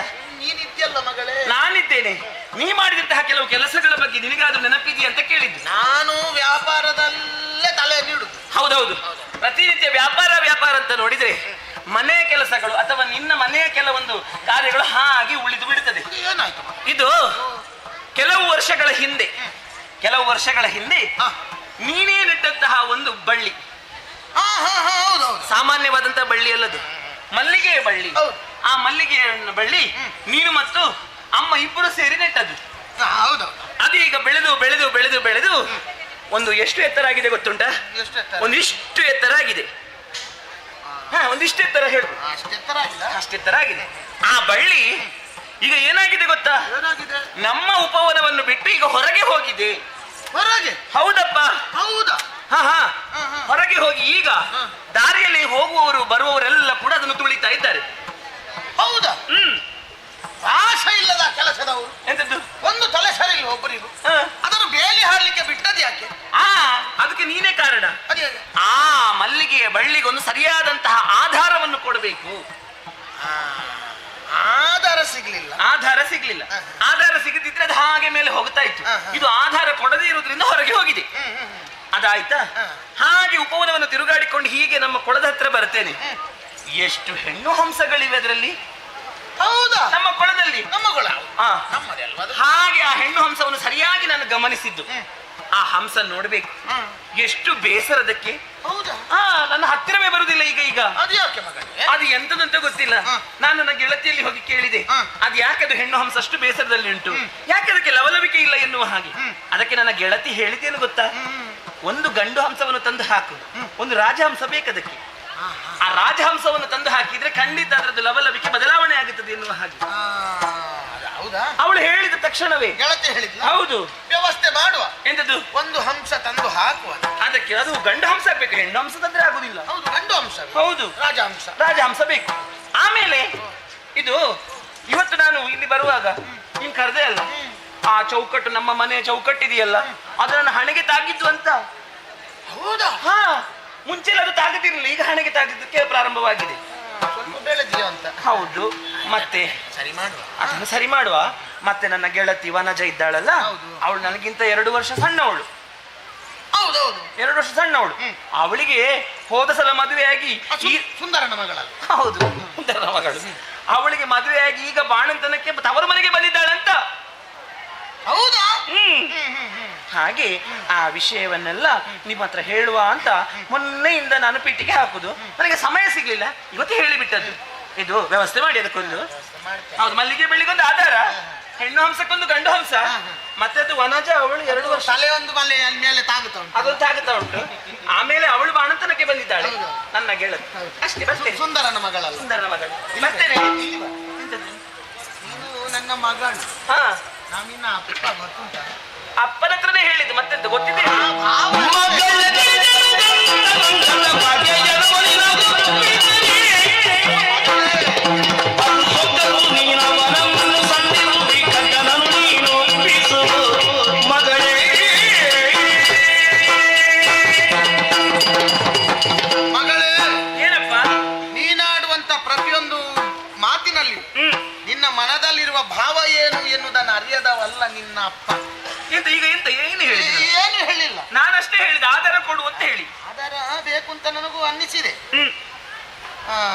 ಈಗ ಬಳ್ಳಿಗೊಂದು ಆಧಾರ ಬೇಕು. ಮಲ್ಲಿಗೆ ಬಳ್ಳಿಗೆ ಒಂದು ಹಂಸ ಹೆಣ್ಣು, ಗಂಡು ಒಂದು ಗಂಡು ಹಂಸ, ಆಮೇಲೆ ಒಂದು ಚೌಕಟ್ಟು ನಮ್ಮದು. ಹೌದೌದು, ತಲೆ ತಾಗುತ್ತದೆ. ಹೌದೌದೌದು. ಅವಳು ಬಾಣಂತನಕ್ಕೆ ಬೇಗ ಬಂದಿದ್ದಾಳೆ. ಬೇಗ ಬರ್ಲಿಲ್ಲ ಅವಳು. ಅದೇ 1 ವರ್ಷದೊಳಗೆ ಅವಳಿಗೆ ಮಗುವಾಯ್ತು ಅಂತ. ಅಂದ್ರೆ ನೀನು ಹೇಳುದು ನಿನಗೊಂದು ಮದುವೆ ಆಗಬೇಕು ಅಂತಲ್ವಾ? ನನಗೆ ಹೌದು. ಇಷ್ಟು ಬೇಗ? ನನಗೆ ಮದುವೆ ಎಲ್ಲ ಬೇಡಪ್ಪ ಇಷ್ಟು ಬೇಗ. ನಾನು ಅದಕ್ಕೆ ಹೇಳಿದ್ದಲ್ಲ, ವ್ಯವಸ್ಥೆ ಮಾಡಿ ಅಂತ ಹೇಳಿದ್ದು. ಎಲ್ಲ ಅರ್ಥ ಆಗ್ತದೆ. ಅದು ಹಾಗೆ ನನಗೆ ಬೇಡ. ಈ ವಯಸ್ಸಲ್ಲಿ ನನಗೆ ವಯಸ್ಸಾಗ್ಲಿಲ್ಲ. ಹೇಳುದು ಮತ್ತೆ ಮದುವೆ ಆದ್ರೆ ಕೈ ಹಿಡ್ಕೊಂಡು ತೈ ಕುಣಿತ ಹೋಗುವ ಕ್ರಮವೇ ಬೇರೆ. ಈಗ ನಾ ಮದುವೆ ಆಗ್ಬೇಕಂತ ಹೇಳಿದ್ದೇನಾ? ನೀನು ಓರೆಯಲ್ಲಿ ಆ ಮರದ ಬಳ್ಳಿಯ ಕಥೆಯನ್ನು ಹೇಳುವಾಗ ಅಂಶದ ಕಥೆಯಲ್ಲಿ ನಿನ್ನ ಅಪ್ಪಲ್ವೇನೆ ನಾನು. ಈಗ ನಿನ್ನ ವಯಸ್ಸನ್ನು ದಾಟಿ ನಾನು ಮೇಲೆ ಬಂದಿದ್ದಲ್ಲ. ಹೌದು. ಮತ್ತೆ ಈ ವಯಸ್ಸಿನಲ್ಲಿ ಏನಾಗಬೇಕು ಅಂತ ನನಗೆ ಗೊತ್ತಿಲ್ವಾ? ಎಂತದು? ನಾನು ಯೋಚಿಸ್ತಾ ಇದ್ದೆ, ನನ್ನ ಮಗಳು ಬೆಳೆದಿದ್ದಾಳೆ, ಯೌವನವತಿ ಇದ್ದಾಳೆ, ಇವಳಿಗೊಂದು ಯೋಗ್ಯನಾದಂತ ಗಂಡನ್ನು ಹುಡುಕಿ ವಿವಾಹ ಮಾಡಬೇಕು ಅಂತ ಯೋಚಿಸ್ತಾ ಇದ್ದೆ. ಹೌದೌದು. ಹುಡುಕಿದ್ದೀರಾ? ಎಲ್ಲಿ? ಯೋಚಿಸಿದ್ದು ಮಾತ್ರ ಅಲ್ಲ, ಮತ್ತೆ ಒಳ್ಳೆ ಹುಡುಗನನ್ನು ಹುಡುಕಿದ್ದೇನೆ. ಎಲ್ಲಿ ಹುಡುಕಿದ್ದು? ಮೊನ್ನೆ ಒಬ್ಬನನ್ನು ನಾನು ಕರ್ಕೊಂಡು ಬಂದೆ ಮನೆಗೆ, ನೋಡಿದ್ದೆ? ಹೌದು, ಅವ ಬಡಿಸಿದ್ದು ಭಿಕ್ಷುಕನಾಗಿದ್ದಾನೆ. ಹೌದು, ಭಿಕಾರಿಯಾಗಿದ್ದಾನೆ ಅವ. ಅಯ್ಯೋ, ಅವ ಬಹಳ ಯೋಗ್ಯತವಂತ. ಮಧ್ಯಾಹ್ನ ಊಟಕ್ಕೆ ಬಂದಿದ್ದಲ್ಲ. ಹೌದೌದು. ನಾನು ಅವನ ಮುಖ ಕೂಡ ನೋಡ್ಲಿಲ್ಲ. ಹೌದಾ? ಹೌದು. ಅವನು ಹಾಕಿರುವ ವಸ್ತ್ರ ನೋಡಿದ್ರೆ ಮತ್ತೆ ದರಿದ್ರದವರಾಗಿದ್ದಾನೆ ಅವ. ಮತ್ತೆ ನಿನಗೆ ಅವನ ವಸ್ತ್ರ ಹೇಗೆ ಕಂಡ? ಅಲ್ಲ, ಹಾಗಲ್ಲ, ಮುಖ ನೋಡ್ಲಿಲ್ಲ ಅಂತ ಹೇಳಿದ್ದು. ಬಟ್ಟೆ ನೋಡಿದ್ದೀರಿ? ಮುಖ ನೋಡ್ಲಿಲ್ವಾ? ಮುಖ ನೋಡ್ಲಿಲ್ಲ. ಎಂತ ಮುಖ! ಎಂತ ಮುಖ? ಎಂತ ಸುಂದರವಾದ. ಹೌದಾ? ಮಾತ್ರ ಅಲ್ಲ, ಒಳ್ಳೆ ತೇಜಸ್ಸು. ಅವ ನಮ್ಮ ಮನೆಗೆ ಬಂದ ಮೇಲೆ ಎಂತ ವ್ಯಾಪಾರ. ಹೌದಪ್ಪ, ನಿನಗೆ ವ್ಯಾಪಾರ ಎಲ್ಲ ದುಪ್ಪಟ್ಟಾಗಿದೆ. ಅಂದ್ರೆ ಅವ ದೊಡ್ಡ ಅದೃಷ್ಟದ್ದಾಗಿರ್ಬೇಕು. ಒಳ್ಳೆ ಅದೃಷ್ಟ ನಿನಗೆ. ನಾನು ಯೋಚಿಸಿದ್ದು, ಇಂಥ ಅದೃಷ್ಟವನ್ನು ನಮ್ಮ ಮನೆಯಿಂದ ಹೊರಗೆ ಹೋಗುವುದನ್ನು ಕಳಿಸಿದ್ರೆ, ಹೊರಗೆ ಕಳಿಸಿದ್ರೆ ನಾವು ದೊಡ್ಡ ಮೂರ್ಖರಾಗ್ತೇವೆ. ಅದಕ್ಕೆ ಅದನ್ನು ಇಲ್ಲಿಯೇ ಬಂಧಿಸಿದ್ರೆ ಹೇಗೆ? ಬಂಧಿಸುದಂತ ಹೇಳಿದ್ರೆ ನಿನಗೆ ಬಂಧಿಸಿದ ಕೋಣೆಯಲ್ಲಿ ಹಾಕಿ ಬಾಗಿಲು ಹಾಕುದಲ್ಲ. ಅಲ್ಲ, ಹಾಗೆ ಮಾಡುವ. ಎಂತದ ಹಾಗೆ ಮಾಡು? ಅವನನ್ನ ಇಲ್ಲೇ ಕಟ್ಟಿ ಹಾಕು. ಹಾಗಲ್ವೇ? ಮತ್ತೆಂತದ್ದು? ನಿನಗೆ ಇದು ಮದುವೆ ಆಗಲಿ, ಅವನನ್ನೇ ಮದುವೆ ಆದ್ರೆ ಹೇಗೆ? ಒಳ್ಳೆ ಯೋಚನೆ ನಿಂದು. ಏನು? ಒಂದು ದರಿದ್ರದವನಿಗೆ ಒಂದು ದರಿದ್ರ ಎಂತದು? ಅವ ಭಾಗ್ಯ ನಮ್ಮ ಮನೆಗೆ. ಮತ್ತೆ ಈಗ ಅವ ಬಂದ್ರೆ, ಅವ ನಮ್ಮಲ್ಲಿ ಇದ್ರೆ ನಮಗೆ ಬೇಕಾದಷ್ಟು ಸಂಪತ್ತು ವೃದ್ಧಿ ಆಗುತ್ತದೆ. ಅಂದ್ರೆ ಮನೆ ಅಳಿಯನನ್ನಾಗಿ ಮಾಡಿ, ಮನೆ ಅಳಿಯನನ್ನಾಗಿ ಮಾಡುವ. ಅವ ಇಲ್ಲೇ ಇರ್ತಾನ, ವ್ಯಾಪಾರವನ್ನು ಅವ ನೋಡಿಕೊಳ್ತಾನೆ. ಮತ್ತೆ ಈಗ ಅವನನ್ನು ಒಲಿಸಿಕೊಳ್ಳುದು ಹೇಗಪ್ಪ? ಮತ್ತೆ ನನಗೆ ಉಂಟಲ್ಲ, ತಿನ್ನೋದು ಮಲಗೋದು ಬಿಟ್ರೆ ಮತ್ತೆ ಎಂತದುಂಟು ನನಗೆ ಉದ್ಯೋಗ? ಅಲ್ಲ, ಈಗಲೇ ಇಷ್ಟು ದಪ್ಪ ಆಗಿದ್ರೆ ಇನ್ನು ತಿನ್ನೋದು ಮಲಗೋದು ಮಾಡಿದ್ರೆ ಎಷ್ಟು ದಪ್ಪ ಆಗಿದ್ರೆ? ನೀನು ಅಲ್ಲಿಗೆ ಹೋಗ್ಬೇಕು. ಹೋಗಿ ಅಲ್ಲಿದ್ದಾನೆ ಮೇಲೆ ಚಿತ್ತಾರ ಶಾಲೆ. ಅಲ್ಲಿಗೆ ಹೋಗು. ಅಲ್ಲಿಗೆ ಹೋಗುವಾಗ ಎಲ್ಲ ಈಗೆಲ್ಲ ಹೋಗಬೇಡ. ಇನ್ನು ಇದು ಒಳ್ಳೇದಿಲ್ವಾ? ಒಳ್ಳೇದುಂಟು. ಮತ್ತೆ ಇದಕ್ಕಿಂತ ಒಳ್ಳೇದಲ್ಲಿಲ್ವ ಒಳಗೆ? ಅದನ್ನು ಹಾಕಿ ಬೇಕಾದ ಹಾಗೆ. ನೀವೊಂದು ಅವತ್ತು ತೆಗೆಸಿಕೊಟ್ಟಿದ್ಯಲ್ವಾ ಪೈಠಾಣಿ ಸೀರೆ, ಆ ಪೈಠಾಣಿ ಸೀರೆ ಉಡ್ತೇನೆ, ಅದನ್ನೇ ಉಟ್ಟುಕೊಳ್ಬೇಕು. ಮಾತ್ರ ಅಲ್ಲ, ಆ ಪೈಠಾಣಿ ಸೀರೆ ಕೊಟ್ರೆ ಅದಕ್ಕೊಂದು ಪದ್ಯ ಹೇಳ್ಬೋದು. ಹುಟ್ಟಳು ಪೈಠಾಣಿ ಸೀರೆಯನ್ನು, ಅದೇ ಹಾಗೆ ಹಾಡಿಕೊಳ್ಳಬಹುದು. ಮತ್ತೊಂದು, ಈ ಇದೆಲ್ಲ ಬೇಡ. ಮತ್ತೆ ಈ ಸರ ಎಲ್ಲ ಬೇಡ. ಈ ಸರ ಬೇಡವಾ? ಈ ಸರ ಬೇಡ. ಮತ್ತೆ ಯಾವುದು? ಇದು ಯಾವುದು ಸರ್? ಇದು ಅಮ್ಮನ ಸರ ಅಲ್ಲ? ಅದೊಂದಿಲ್ಲ. ಬೇರೆ ಯಾವುದು? ನಾವು ಅವತ್ತು ತಂದದ್ದು. ಎಲ್ಲಿಂದ? ಅಲುಕಾಸ್ ಸರ. ಅದೆಂತದಪ್ಪ? ಅಲುಕಾಸಿನ ಸರ. ಅಲುಕಾಸಿನ ಸರ ಇಲ್ವೇನೆ? ನನಗೆ ಅರ್ಥ ಆಯ್ತು. ನಾವೊಂದು ಕಾಪಿಲೆ ದನವನ್ನು ತಗೊಳ್ಳಿಲ್ವಾ? ಹೌದು. ಅದ್ರ ಹಾಲು ಮಾರಾಟ ಮಾಡ್ಲಿಲ್ವಾ? ಹೌದು. ಅದರಿಂದ ಬಂದ ಹಣದಿಂದ ನಿಮ್ಗೆ ಸರ ತಗೊಳ್ಳಿಲ್ವಾ? ಅದನ್ನು ನಾನು ಚಿಕ್ಕದಾಗಿ ಅಲುಕಾಸ್ ಸರ ಅಂತ ಹೇಳಿದ್ದು. ಮತ್ತೆ ಹಾಲು ಮಾರಿ ಅದು ಬೇರೆ, ಆಲೂಗಡ್ಡೆದು ಬೇರೆ. ಹೌದು, ಅದು ಕೂಡ ಹಾಲು ಮಾರಿ ಬಂದ ಕಾಸು, ಅದು ಕೂಡ ಹಾಲು ಕಾಸು. ಹೌದು, ಒಟ್ಟಿಗೆ ನಮಗೆ ಅದನ್ನು ಹಾಕಿಕೊ. ಹಾಲು ಕಾಸಿನ ಸರ. ಮತ್ತೆ ಬೇಕಾದಂತ ಊಟ ವ್ಯವಸ್ಥೆ. ಮತ್ತೆ ಒಂದು ತಟ್ಟೆ, ಒಂದು ಬಂಗಾರದ ಹರಿವಾಣ. ಬಂಗಾರ ಮತ್ತೆ ಹರಿವಾಣ ಹಿಂದೆ ಬರ್ತದಲ್ಲ. ಹರಿವಾಣದಲ್ಲಿ ವೀಳ್ಯದೆಲೆ ಅಂತ ಹೇಳ್ಕೊಂಡು ಇಷ್ಟು ಇಟ್ಕೊಂಡು ಹೋಗ್ಬೇಡ. ಒಂದು ಕವಳೆ, 10 ಕವಳೆ, 2 ಎಲ್ಲ ಕವಳೆಯಿಂದ ಒಂದೊಂದು ತೆಗೆಯುವುದು. ಅಷ್ಟೇ ಸಾಕು. ನಿಮಗೆ ಮತ್ತೆ ಮಾರ್ಲಿಕ್ಕೆ ಆಗ್ತದೆ. ಮತ್ತೆ ಅದು ಬೇಕು. ಆಮೇಲೆ ಇದು ಅಡಿಕೆ. ಅಡಿಕೆಯನ್ನು ಒಳ್ಳೇದು ಕೊಂಡೋಗ್ಬೇಡ. ಮತ್ತೆ ಯಾವುದು? ಅವು ತಿನ್ನಬಾರ್ದು. ತಿನ್ನಬಾರದು. ಒಟ್ಟು ಮೂಸಿ ಇಡುವುದು ಅದನ್ನು ಮತ್ತೆ. ಮೂಸುವಾಗ್ಲೇ ಬೇಡ ಅಂತ ಆಗ್ಬೇಕು. ಅದ್ಯಾವುದು? ನೀರಡಿಕೆ. ನೀರಡಿಕೆ ಹಾ, ಹಾ. ಅದನ್ನು ಕೊಂಡು ಮತ್ತೆ ಸುಣ್ಣ ಹೌದು. ಹಾ. ಮತ್ತೆ ಬೇಕಾದ ಪಾನೀಯ ಇದನ್ನು ಹಿಡಿಕೊಂಡು ಹೋಗಿ ಹಾ. ಹೇಗಾದ್ರೂ ಅವನಲ್ಲಿ ಮಾತನಾಡಿ ಅವನನ್ನು ನನ್ನ ಬುಟ್ಟಿಯೊಳಗೆ ಹಾಕಿ ಅವನನ್ನು ಮರಳು ಮಾಡಿ ನಿನ್ನ ಬುಟ್ಟಿಯೊಳಗೆ ಹಾಕಿಕೊಂಡ್ರೆ ಆಯ್ತು. ಅವನನ್ನು ಮದುವೆ ಆಗಬೇಕು ಅಷ್ಟೇ. ನಮ್ಮ ಮನೆಯನ್ನು ತುಂಬಬೇಕವ. ನಮ್ಮ ಮನೆಯನ್ನು ಮನೆ ಅಳಿಯನನ್ನಾಗಿ ಮಾಡ್ಬೇಕು. ನಿನ್ನ ಮಗಳಲ್ವಾ, ಆ ಕೆಲಸವನ್ನು ನಾನು ಮಾಡ್ತೇನೆ. ಆಯ್ತು ಆಯ್ತು. ಜಾಗ್ರತೆ. ನಿನ್ನ ಆಶೀರ್ವಾದ ನನಗಿರ್ಲಿ. ಏನಾದ್ರೂ ಹೆಚ್ಚು ಕಮ್ಮಿ ಆದ್ರೆ ಹೆಚ್ಚು ಆದ್ರೆ ತರಲಿಕ್ಕಿಲ್ಲ, ಸ್ವಲ್ಪ ಕಮ್ಮಿ ಆದ್ರೆ ಕರಿತೀನಿ. ನಾನು ಹೆಚ್ಚು ಕಮ್ಮಿ ಆಗುದು ಬೇಡ. ನಾನು ಇಲ್ಲಿಂದಲೇ ಗಮನ ಕೊಡ್ತಾ ಇದ್ದೆ. ಆಯ್ತು ಆಯ್ತು ಆಯ್ತಾ? ಜಾಗ್ರತೆ. ಜಾಗರೂಕತೆಯಲ್ಲಿ ಹೋಗಿ ಬರ್ತೇನೆ. ನೀವು ಹೋಗಪ್ಪ, ನಾನಿದ್ದೇನೆ. ಇದು ಅಪ್ಪ ಹೇಳಿದ್ದಾರೆ, ಅವನನ್ನು ಹೇಗಾದ್ರೂ ಮಾಡಿ ನಾನು ಮರಳು ಮಾಡಬೇಕೆನ್ನುವ ಹೇಗೆ? ಅದಕ್ಕೆ ಕಾಣ್ತಾ ಇದೆ ಅಲ್ವಾ, ತಾನು ಸರ್ವಾಭರಣ ಧರಿಸುತ್ತ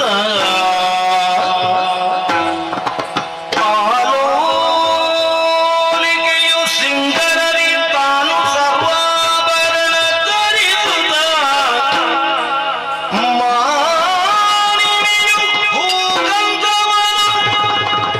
ಹೂಗಂಧವನು ಹರಿವಾಣದಲ್ಲಿ ಪಿಡಿಯುತ್ತ ಬಂದಳ್ ಮದನನ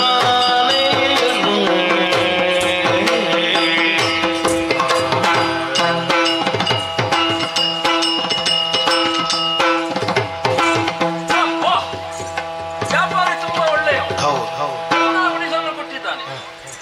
ಒಂದು ಸ್ವಲ್ಪ ದಿವಸ ವಿಶ್ರಾಂತಿ ಮಾಡು, ಮತ್ತೇನು ನೋಡೋಣ ಎನ್ನುವ ಹಾಗೆ ಒಂದು ಹೇಳಿಕೆ ಕೊಟ್ಟಿದ್ದಾನೆ. ನನಗಾಗಿ ಬೇರೆ ಕೋಣೆ ಉಂಟು ಉಪ್ಪರಿಗೆಯಲ್ಲಿ, ಮತ್ತಿನ್ನೇನು ಮಾಡೋಣ ನೋಡೋಣ. ಒಂದು ಈ ಊಟ ಮಾಡಿದ್ರೆ ಹಾಗೆ ಒಂದು ನಿದ್ದೆ ಬರುದಪ್ಪ. ನೋಡೋಣ, ಸೊಗಸಾಗಿ ನಿದ್ದೆ.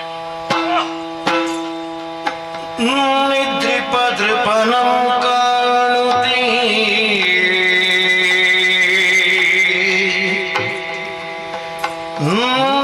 ನಿದ್ರಿಪದ್ರಿಪನಂ ಕಾಣುತ್ತೀ ಭದ್ರೆಯು ಸಂತಸ ತಳೆಯುತ್ತ ಭದ್ರೆಯು ಸಂತಸ ತಳೆಯುತ್ತೆ ಮನದೊಳಗಾಗ ಸದ್ದಾಗದ ತೆರ ಸದ್ದಾಗದ ತೆರ ಸದ್ದಾಗದ ತೆರ ಬಳಿಯಂ ಹೊತ್ತು ಮಿಯುಗಿಸುವವರನ್ನು ಮಗುಳಿಂದೆಂದಳು ಎಂತ ಸುಂದರ ನೀವನು ನಾ ಎಂದಿವನ ಹೊಂದುವೆನು ನಾ ಎಂದಿವನ ಹೊಂದುವೆನು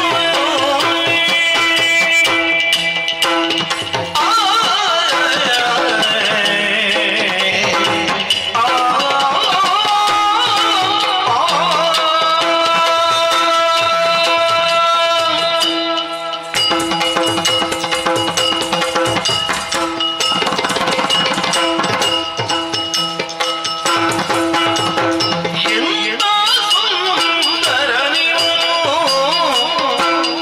ನಾ ಎಂದಿವನ ಹೊಂದುವೆನು ನಾ ಎಂದಿವನ ಹೊಂದುವೆನು ಕಂತುವಿನಂ ಶತ ಮಾಡಿಸೋ ಬಗುಳ್ಳವ ಕಂತುವಿನಂ ಶತ ಮಾಡಿಸೋ ಬಗುಳ್ಳವ ಎಂದಿವನನ್ನ ಜಗತ್ತಿನ ಬಲ್ಲರೆ ಎಂತ ಸುಂದರ ನೀವನು ನಾ ಎಂದಿವನ ಹೊಂದುವೆನು ಕಂತುವಿನಂ ಶತ ಮಾಡಿಸೋ ಬಗುಳ್ಳವ ಎಂದಿವನನ್ನ ಜಗತ್ತಿನ ಬಲ್ಲರೆ ಯಥಾ ಸುಂದರ ನೀವನು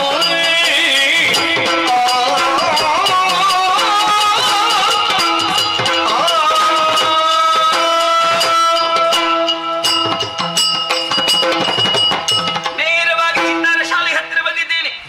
ಆಹಾ, ದೂರದಿಂದಲೇ ಇವನನ್ನು ವೀಕ್ಷಿಸುತ್ತಾ ಇದ್ದೇನೆ. ಗಾಢವಾದಂತಹ ನಿದ್ದೆಗೆ ಜಾರಿ ಬಿದ್ದಿದ್ದಾನೆ. ಅಯ್ಯೋ, ಯಾಕಪ್ಪ ಇಂತಹ ನಿದ್ದೆ ಈ ಹೊತ್ತಿನಲ್ಲಿ? ಬಹುಶಃ ಹಗಲು ಹೊತ್ತು ಎಷ್ಟು ಕೆಲಸ ಇತ್ತೋ ಇವನಿಗೆ, ಎಲ್ಲಿ ತಿರುಗಾಟ ಮಾಡಿಕೊಂಡು ಬಂದಿದ್ದಾನೋ, ಅಥವಾ ರಾತ್ರಿ ನಿದ್ದೆ ಬಿಡ್ತಾನೋ ಇವ, ಯಾರಿಗೆ ಗೊತ್ತು. ಇಲ್ಲದಿದ್ರೆ ಇಂತಹ ಗಾಢತೆ ಬರುವುದಕ್ಕೆ ಸಾಧ್ಯವೇ ಇಲ್ಲ. ಆದರೆ ಇವನನ್ನು ಸರಿಯಾಗಿ ನೋಡುವುದು, ಆಹಾ ಏನಿದು, ಇದು ಮುಖ ಅಲ್ಲ, ಇದು ಮುಖ ಕಮಲ. ಬ್ರಹ್ಮನನ್ನು ಭೇದ ಬಿಜ್ಜಗ ಎನ್ನುವ ಹಾಗೆ ಲೋಕ ಕೊಂಡಾಡುತ್ತಾರೆ. ಒಬ್ಬೊಬ್ಬರಲ್ಲಿ ಒಂದೊಂದು ಕೊರತೆಯನ್ನು ಸೃಷ್ಟಿ ಮಾಡುತ್ತಾನೆ ಅವ. ಆದರೆ ಇವನಲ್ಲಿ ಹಾಗಲ್ಲ, ಏನೂ ಕೊರತೆ ಇಲ್ಲದ ಹಾಗೆ ಸೃಷ್ಟಿ ಮಾಡಿದ್ದಾನೆ. ವಸಂತನೋ ಮನ್ಮಥನೋ ಜಯಂತನೋ ಇವರನ್ನೆಲ್ಲ ರೂಪ ಲಾವಣ್ಯಕ್ಕೆ ನಾವು ಹೋಲಿಸುವುದುಂಟು. ಅವರಿಗಿಂತಲೂ ಮಿಗಿಲಾದಂತಹ ರೂಪವನ್ನು ಇವರಲ್ಲಿ ನಾನು ಕಾಣುತ್ತಾ ಇದ್ದೇನೆ. ಕಂತುವಿನಿಗಿಂತಲೂ ಶತ ಮಾಡಿ ಸೊಬಗುಳ್ಳವ. ಆಹಾ, ಆ ಮನ್ಮಥನನ್ನು ಬಂದು ಇವನ ಕಾಲಿಗೆ ನಾವು ಕಟ್ಟಬೇಕಷ್ಟೇ. ಆಹಾ, ಅವನದ್ದಾದಂತಹ ಹಣೆ, ಅದು ಹಣೆಯಲ್ಲ, ಅದು ಬಂಗಾರದ ಮಣೆ. ಅವನ ಹುಬ್ಬು ಕಾಮನ ಕಬ್ಬಿಲ್ಲು, ಅವನ ಕಣ್ಣುಗಳು ಕಮಲದ ಮೊಗ್ಗೆ, ಮೂಗು ಗಿಳಿಯ ಮೂಗು ಅಂತ ಹೆಣ್ಣು ಮಕ್ಕಳನ್ನು ಹೇಳುತ್ತಾರೆ. ಇದು ಗರುಡ ಮೂಗು. ಓಯ್, ಅದೇನದು? ಮೂಗಿನಿಂದ ಕೆಳಗೆ ತುಟಿಯಿಂದ ಮೇಲೆ ಕಪ್ಪು ಕಪ್ಪು, ಮೀಸೆ ಅಲ್ವಾ? ನಾನು ಹೇಳುದನ್ನು ಕೇಳಿದ್ದೆ, ನನಗೆ ಗೊತ್ತಿಲ್ಲ. ನನ್ನ ಗೆಳತಿಯರು ಹೇಳ್ತಿದ್ರು, ಮೀಸೆ ಇಲ್ಲದವರು ಮುತ್ತು ಕೊಡುವುದಕ್ಕಿಂತ ಮೀಸೆ ಇದ್ದವರು ಮುತ್ತು ಕೊಟ್ರೆ ಸವಿ ಹೆಚ್ಚಂತ. ಹೌದಂತ ಹೇಳಿ ನನಗೆ ಗೊತ್ತಿಲ್ಲ, ಕೇಳಿ ಗೊತ್ತಷ್ಟೇ. ಅವನ ಗಲ್ಲ, ಅವನದ್ದಾದಂತಹ ಎದೆ, ಆಹಾ, ನನ್ನ ಉಭಯ ತೋಳುಗಳಿಂದ ಹಾಗೆ ಅವನನ್ನು ಅಪ್ಪಿ ಹಿಡಿಯಬೇಕು ಎನ್ನುವ ಹಾಗೆ ನನಗೆ ಮನಸ್ಸಾಗುವುದು. ಆಹಾ, ಆ ಬ್ರಹ್ಮದೇವರಿಗೆ 100 ನಮಸ್ಕಾರ. ಇವನನ್ನು ತಂದು ಇಲ್ಲಿಯವರೆಗೆ ತಂದು ಬಿಟ್ಟನಲ್ಲ, ನಮ್ಮ ಮನೆಗೆ ಬಂದನಲ್ಲ ಎನ್ನುವ ಹಾಗೆ. ಅಯ್ಯೋ, ನಾನಾಗಿಯೇ ಮಾತಾಡುವುದೇ, ನಾನೇ ಎಷ್ಟು ಮಾತಾಡಬಹುದು. ಹಾಗಂತ ಹೇಳಿ ನಿದ್ದೆಗೆ ಜಾರಿದವನಲ್ಲಿ ನಾನು ಎಷ್ಟು ಹೊಗಳಿದ್ರೆ ಅವನಿಗೆ ಗೊತ್ತಾಗುತ್ತದ? ಅದಕ್ಕೆ ಬೇಕಾಗಿ ಏನು ಮಾಡ್ತೇನೆ ಗೊತ್ತಂತೆ?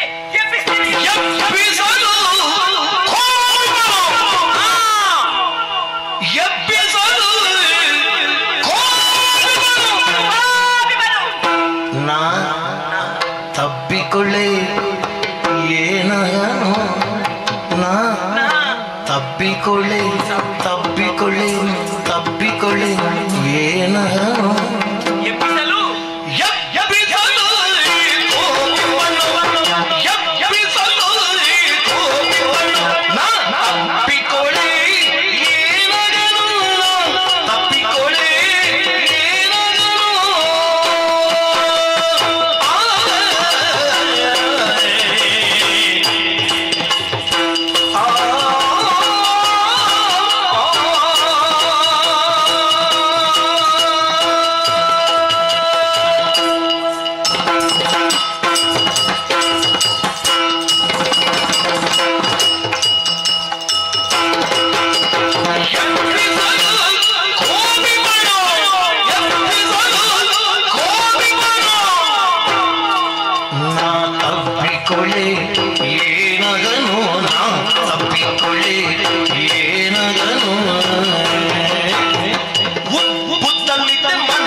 ನನ್ನನ್ನು ಮದುವೆ ಆಗತ್ಯ ಎನ್ನುವಂತ ಒಂದು ಮಾತನ್ನು ಕೇಳಬೇಕು. ನನ್ನ ನನ್ನ ಅರಸನನ್ನಾಗಿ ಮಾಡಬೇಕು, ನನ್ನ ಇನಿಯನನ್ನಾಗಿ ಮಾಡಬೇಕೆನ್ನುವುದು ನನ್ನ ಉದ್ದೇಶ. ಹಾಗಾಗಿ ಹೋಗಿ ಎಬ್ಬಿಸಿ ಎಂತ ಎಬ್ಬಿಸುವುದು ದೇವರೇ? ನಿಮಗೆ ಒಂದು ವಿಷಯ ಗೊತ್ತುಂಟ? ಗಾಢ ನಿದ್ದೆಯಲ್ಲಿ ಇರ್ತಾರೆ, ನಾವು ಹೋಗಿ ನಮ್ಗೆ ಏನೋ ಒಂದು ಕೆಲಸ ಆಗಬೇಕು ಅಂತ ಹೇಳಿ ಅವರನ್ನು ಎಬ್ಬಿಸುದು. ಅವರಿಗೆ ನಿದ್ದೆಯ ಮಂಪನಲ್ಲಿ ಏನು ಮಾಡಿದೆ ಅಂತ ತಿಳಿಯುವುದಿಲ್ಲ. ಪಠಾರ ಅಂತ ಹೇಳಿ ಒಂದು ಕೆನ್ನೆಗೆ ಬಾರಿಸಿ, ನಿದ್ದೆಯಲ್ಲಿ ಎದ್ದವರಿಗೆ ಕೋಪ ಹೆಚ್ಚಂತೆ. ಮತ್ತೆ ಒಂದು 10 ಗಳಿಗೆ ಬಿಟ್ಟು ಅವರ ಹತ್ರ ಮಾತಾಡಿದ್ರೆ ಅವರು ಮಾತಾಡ್ತಾರೆ. ಹಾಗಂತ ಹೇಳಿ ನಿದ್ದೆಯಿಂದ ಎಚ್ಚಿದ ತಕ್ಷಣವೇ ನಾವು ಹೋಗಿ ಅವರನ್ನು ಮಾತಾಡಿಸಿದ್ರೆ ಒಂದು ಕೆನ್ನೆಗೆ ಬೀಳುತ್ತದೆ. ಎಬ್ಬಿಸಲು ಕೋಪಿಪರು ಬೇಡ. ಹಾಗೆ ನಿದ್ದೆಗೆ ಜಾರಿದ್ದಾನೆ, ಯಾರಿಗೂ ಗೊತ್ತಿಲ್ಲ, ಯಾರಿಗೂ ತಿಳಿಯುವುದೂ ಇಲ್ಲ. ಹೋಗಿ ನಾನು ತಬ್ಬಿಕೊಳ್ಳುವುದಕ್ಕೆ ಮನಸ್ಸುಂಟೆ, ತಬ್ಬಿಕೊಳ್ಳೇ. ಏನವನೋ ಏನು ಹೇಳಲಿಕ್ಕಿಲ್ಲ ಅವನಿಗೆ. ಎಚ್ಚರಾಗಿ, ಅಯ್ಯೋ ನಾನು ಆಲೋಲಿಕ, ನಾನು ನಂದಿಶ್ರೇಷ್ಠಿಯ ಮಗಳು, ನಾನು ಹಾಗೆಲ್ಲ ವ್ಯವಹಾರ ಮಾಡಿದ್ರೆ ಏನು ಹೇಳಿ ಯಾರು ನಾಳೆ? ಇಲ್ಲ ಇಲ್ಲ ಇಲ್ಲ, ನಾಚಿಕೆ ಬಿಟ್ಟು ವ್ಯವಹಾರ ನಮ್ಮದೆಲ್ಲ ಇಲ್ಲ. ಏನಿದ್ರು ನೇರ, ಬೇಕಾ ಅವನಲ್ಲಿ ಕೇಳುದು, ಬೇಡ ಹಿಂದೆ ಹೋಗುದು ಅಲ್ವಾ? ಆದರೆ ಆ ಕಬ್ಬಿಲ್ಲ, ಆ ಮನ್ಮತ ಒಂದೊಂದೇ ಶರವನ್ನು ನನಗೆ ಪ್ರಯೋಗಿಸುತ್ತಾ ಇದ್ದಾನೆ. ಅವನ ಪಂಚಶರಗಳ ಬಾಧೆಯಿಂದ ನಾನು ನಾನು ಅಯ್ಯೋ, ನನ್ನ ಮನಸ್ಸೆಲ್ಲ ಈಗ ಅವನೇ ಬೇಕು ಬೇಕು ಬೇಕು ಎನ್ನುವ ಹಾಗೆ ಅನ್ನಿಸುತ್ತಾ ಇದೆ. ಏನು ಮಾಡೋಣ, ಏನು ಮಾಡೋಣ? ಇವ ಹೀಗೆ ನಿದ್ದೆಗೆ ಜಾರಿದ್ರೆ ಇವನಲ್ಲಿ ಮಾತಾಡುದು ಯಾವಾಗ? ಇದು ನಿದ್ದೆ ಬಂದದ ಅಥವಾ ನಿದ್ದೆ ಬಂದ ಹಾಗೆ ನಟನೆ ಮಾಡುದ? ಅಲ್ಲಲ್ಲ, ನಿದ್ದೆ ಬಂದ ಹಾಗೆ ನಟನೆ ಮಾಡುವುದಕ್ಕೆ ಅವನಿಗೆ ಏನು ನಮ್ಮಲ್ಲಿ ಲಾಭ ಉಂಟು ಹೇಳಿ? ಖಂಡಿತ ಇಲ್ಲ. ಹಾಗಂತ ಹೇಳಿ ಇವನಲ್ಲಿ ಇಂದು ಮಾತಾಡಿಯೇ ನಾನು ಇಲ್ಲಿಂದ ಹೋಗಬೇಕೆನ್ನುವ ಹಾಗೆ ನಿರ್ಧಾರವನ್ನು ಮಾಡಿ ಬಂದ ಬೇಡ. ಇಲ್ಲಿಯೇ ಕುಳಿತುಕೊಳ್ಳುತ್ತೇನೆ, ಇಲ್ಲಿಯೇ ಎಷ್ಟೊತ್ತು ನಾನು ಕುಳಿತುಕೊಳ್ಳುವುದು? ಎಷ್ಟು ಹೊತ್ತು ಕುಳಿತುಕೊಳ್ಬಹುದು?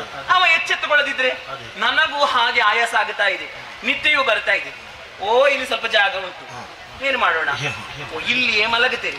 ಮಲಗಿ ಅವ ನಿದ್ದೆಯಿಂದ ಎಚ್ಚೆತ್ತ ಕ್ಷಣ ಮತ್ತೆ ನಾನು ಹೇಳುದು, ಮತ್ತೆ ನಾವು ಸಂಭಾಷಣೆಯನ್ನು ಮಾಡುವ. ಹಾಗೆ ಮಾಡುವ, ಹಾಗೆ ಹೋಗಿ ಮಲಗ್ತೇನೆ. ಮಲಗುದೇನೋ ಸರಿ, ಆದರೆ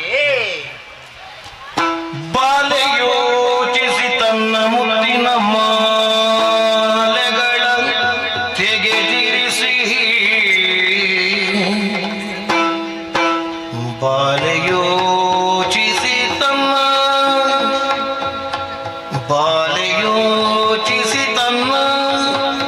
ಮುತ್ತಿನ ಮಾಲೆಗಳ ತೆಗೆದಿರಿಸಿ,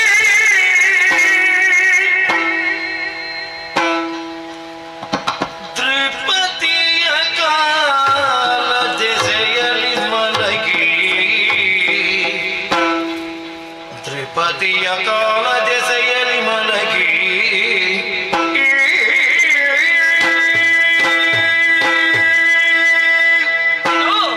ಇದು ಮುತ್ತಿನ ಹಾರ. ನಾನು ಇದನ್ನು ಹಾಕಿಕೊಂಡು ಇಲ್ಲೇ ಮಲಗಿದೆ ಎಂದಾದರೆ ಇದು ಹುಡಿ ಹುಡಿಯಾಗಿ ಮತ್ತೆ ನನ್ನ ಕೈಗೆ ಸಿಗ್ಲಿಕ್ಕಿಲ್ಲ. ಅಷ್ಟು ಜೋಪಾನವಾಗಿ ಇಡಬೇಕು. ಇದು ಏನು ಮಾಡೋಣ? ಮಲಗುವುದಕ್ಕಿಂತ ಮುಂಚಿತವಾಗಿ ಈ ಹಂಸದ ಕೊಕ್ಕು ಕಾಣುತ್ತಾ ಉಂಟು. ಈ ಹಂಸದ ಕೊಕ್ಕಿಗೆ ಈ ಮುತ್ತಿನ ಮಾಲೆಯನ್ನು ಹಾಕಿ ತೆಗೆದಿರಿಸಿ ಅವನ ಕಾಲ ಬುಡದಲ್ಲಿ ಹಾಗೆ ಮಲಗುತ್ತೇನಂತೆ. ಮಲಗಿ ನಿದ್ರಿಸಲಾಗ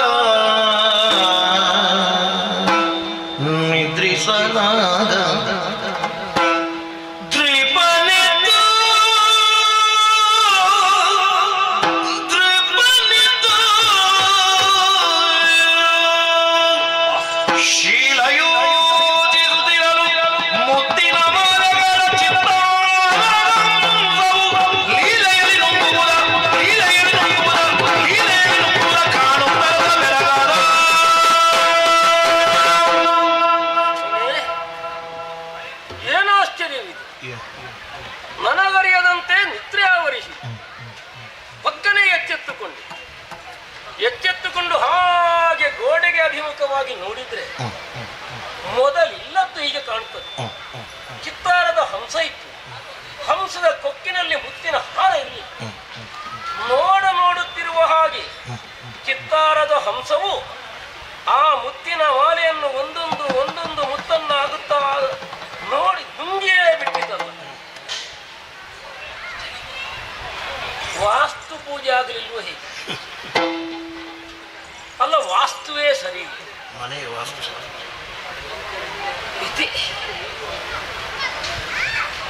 ಎಂಥದ್ದು ಅಂತಲೇ ಅರ್ಥ ಆಗುವುದಿಲ್ಲ. ಅರೆ, ಇದು ಇರಲಿಲ್ಲ, ಅಲ್ಲ ಇವಳು ಇರಲಿಲ್ಲ. ನನಗೊಂದು ಬಾಗಿಲು ಹಾಕಲಿಕ್ಕೆ ಮರೆತು ಹೋಗಿತ್ತು. ನೋಡ್ತೇನೆ, ನಾನು ಮಲಗಿದ ನನ್ನ ಕಾಲ ದೆಸೆಯಲ್ಲಿ ಇವಳೊಬ್ಬಳು ಬಂದು ಮಲಗಿದ್ದಾಳೆ. ಯಾರು ಬೇಕಿದ್ರೆ ನಾನಂತೂ ಎಬ್ಬಿಸುವುದಿಲ್ಲ. ಅವಳು ಎಬ್ಬಿದ್ರೆ ಅವಳು ಬಂದದ್ದು ಯಾಕೆ ಅಂತ ಅವಳ ನಡೆಯಿಂದ ನನಗೆ ಗೊತ್ತಾಗ್ತದಲ್ಲ. ನೋಡುವ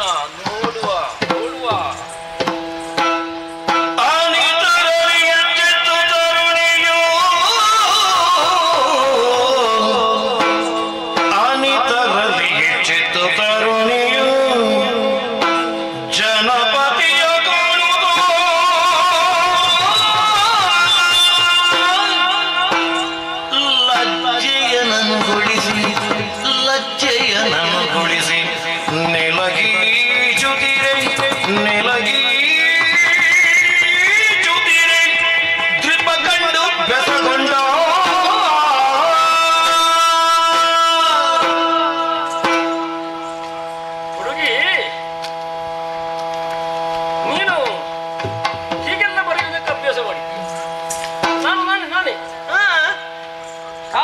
ಬರೆಯುವ ಅಭ್ಯಾಸ ಮಾಡಿದ್ದೆ. ನಾಚಿಕೆಯಲ್ಲಿ ಹಾಗೆಲ್ಲ ಉಂಟಲ್ವ? ಯಾರಿಗೋ ಏನನ್ನೋ ಬರೆದು ಕಳಿಸಿದ ಹಾಗುಂಟದು. ನಿನ್ನ ಕೆನ್ನೆ ಕೆಂಪೇರಿದೆ, ದೃಷ್ಟಿ ಅಪಾಂಗವಾಗಿದೆ, ಕೈಯನ್ನು ಹೊಸೆಯುವುದಕ್ಕೆ ತೊಡಗಿದ್ದಿ.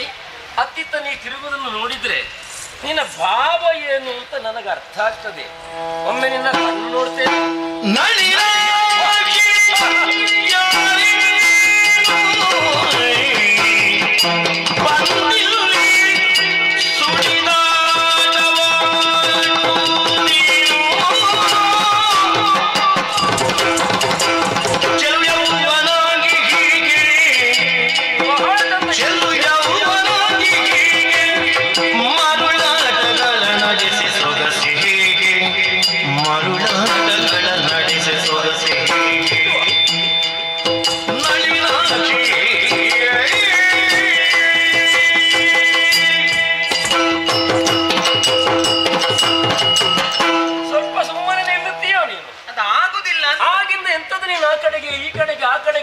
ಅರ್ಧ ಚಂದ್ರಾಕಾರವಾಗಿ ಸುತ್ತುವುದು.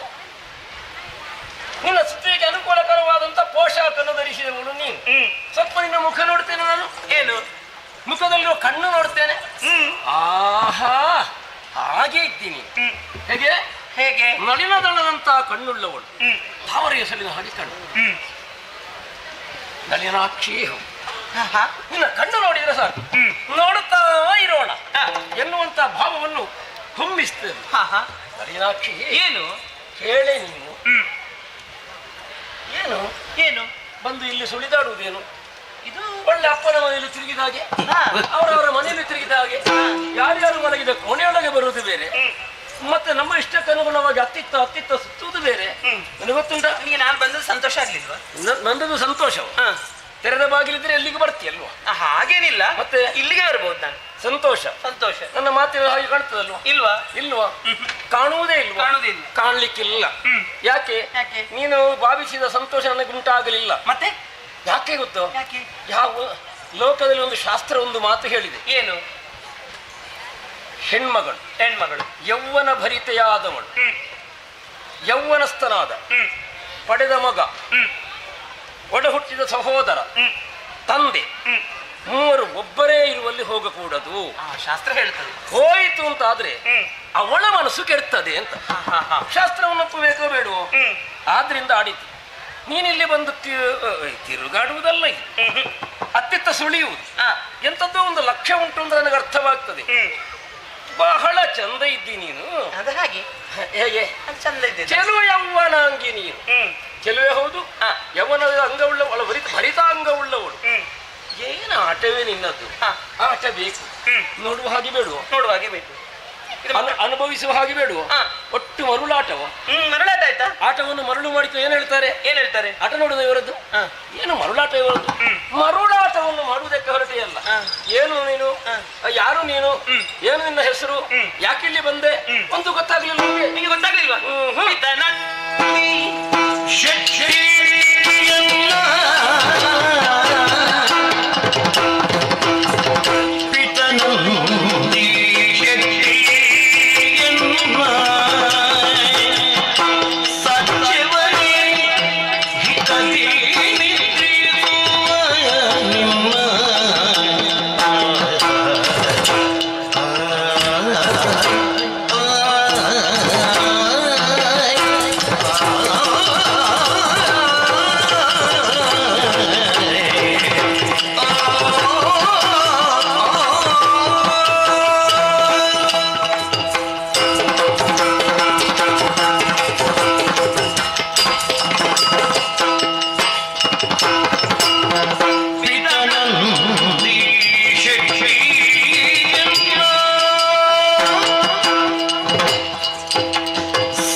ಮತಿ ಸೂರ್ಯಾದುದಯ್ಯ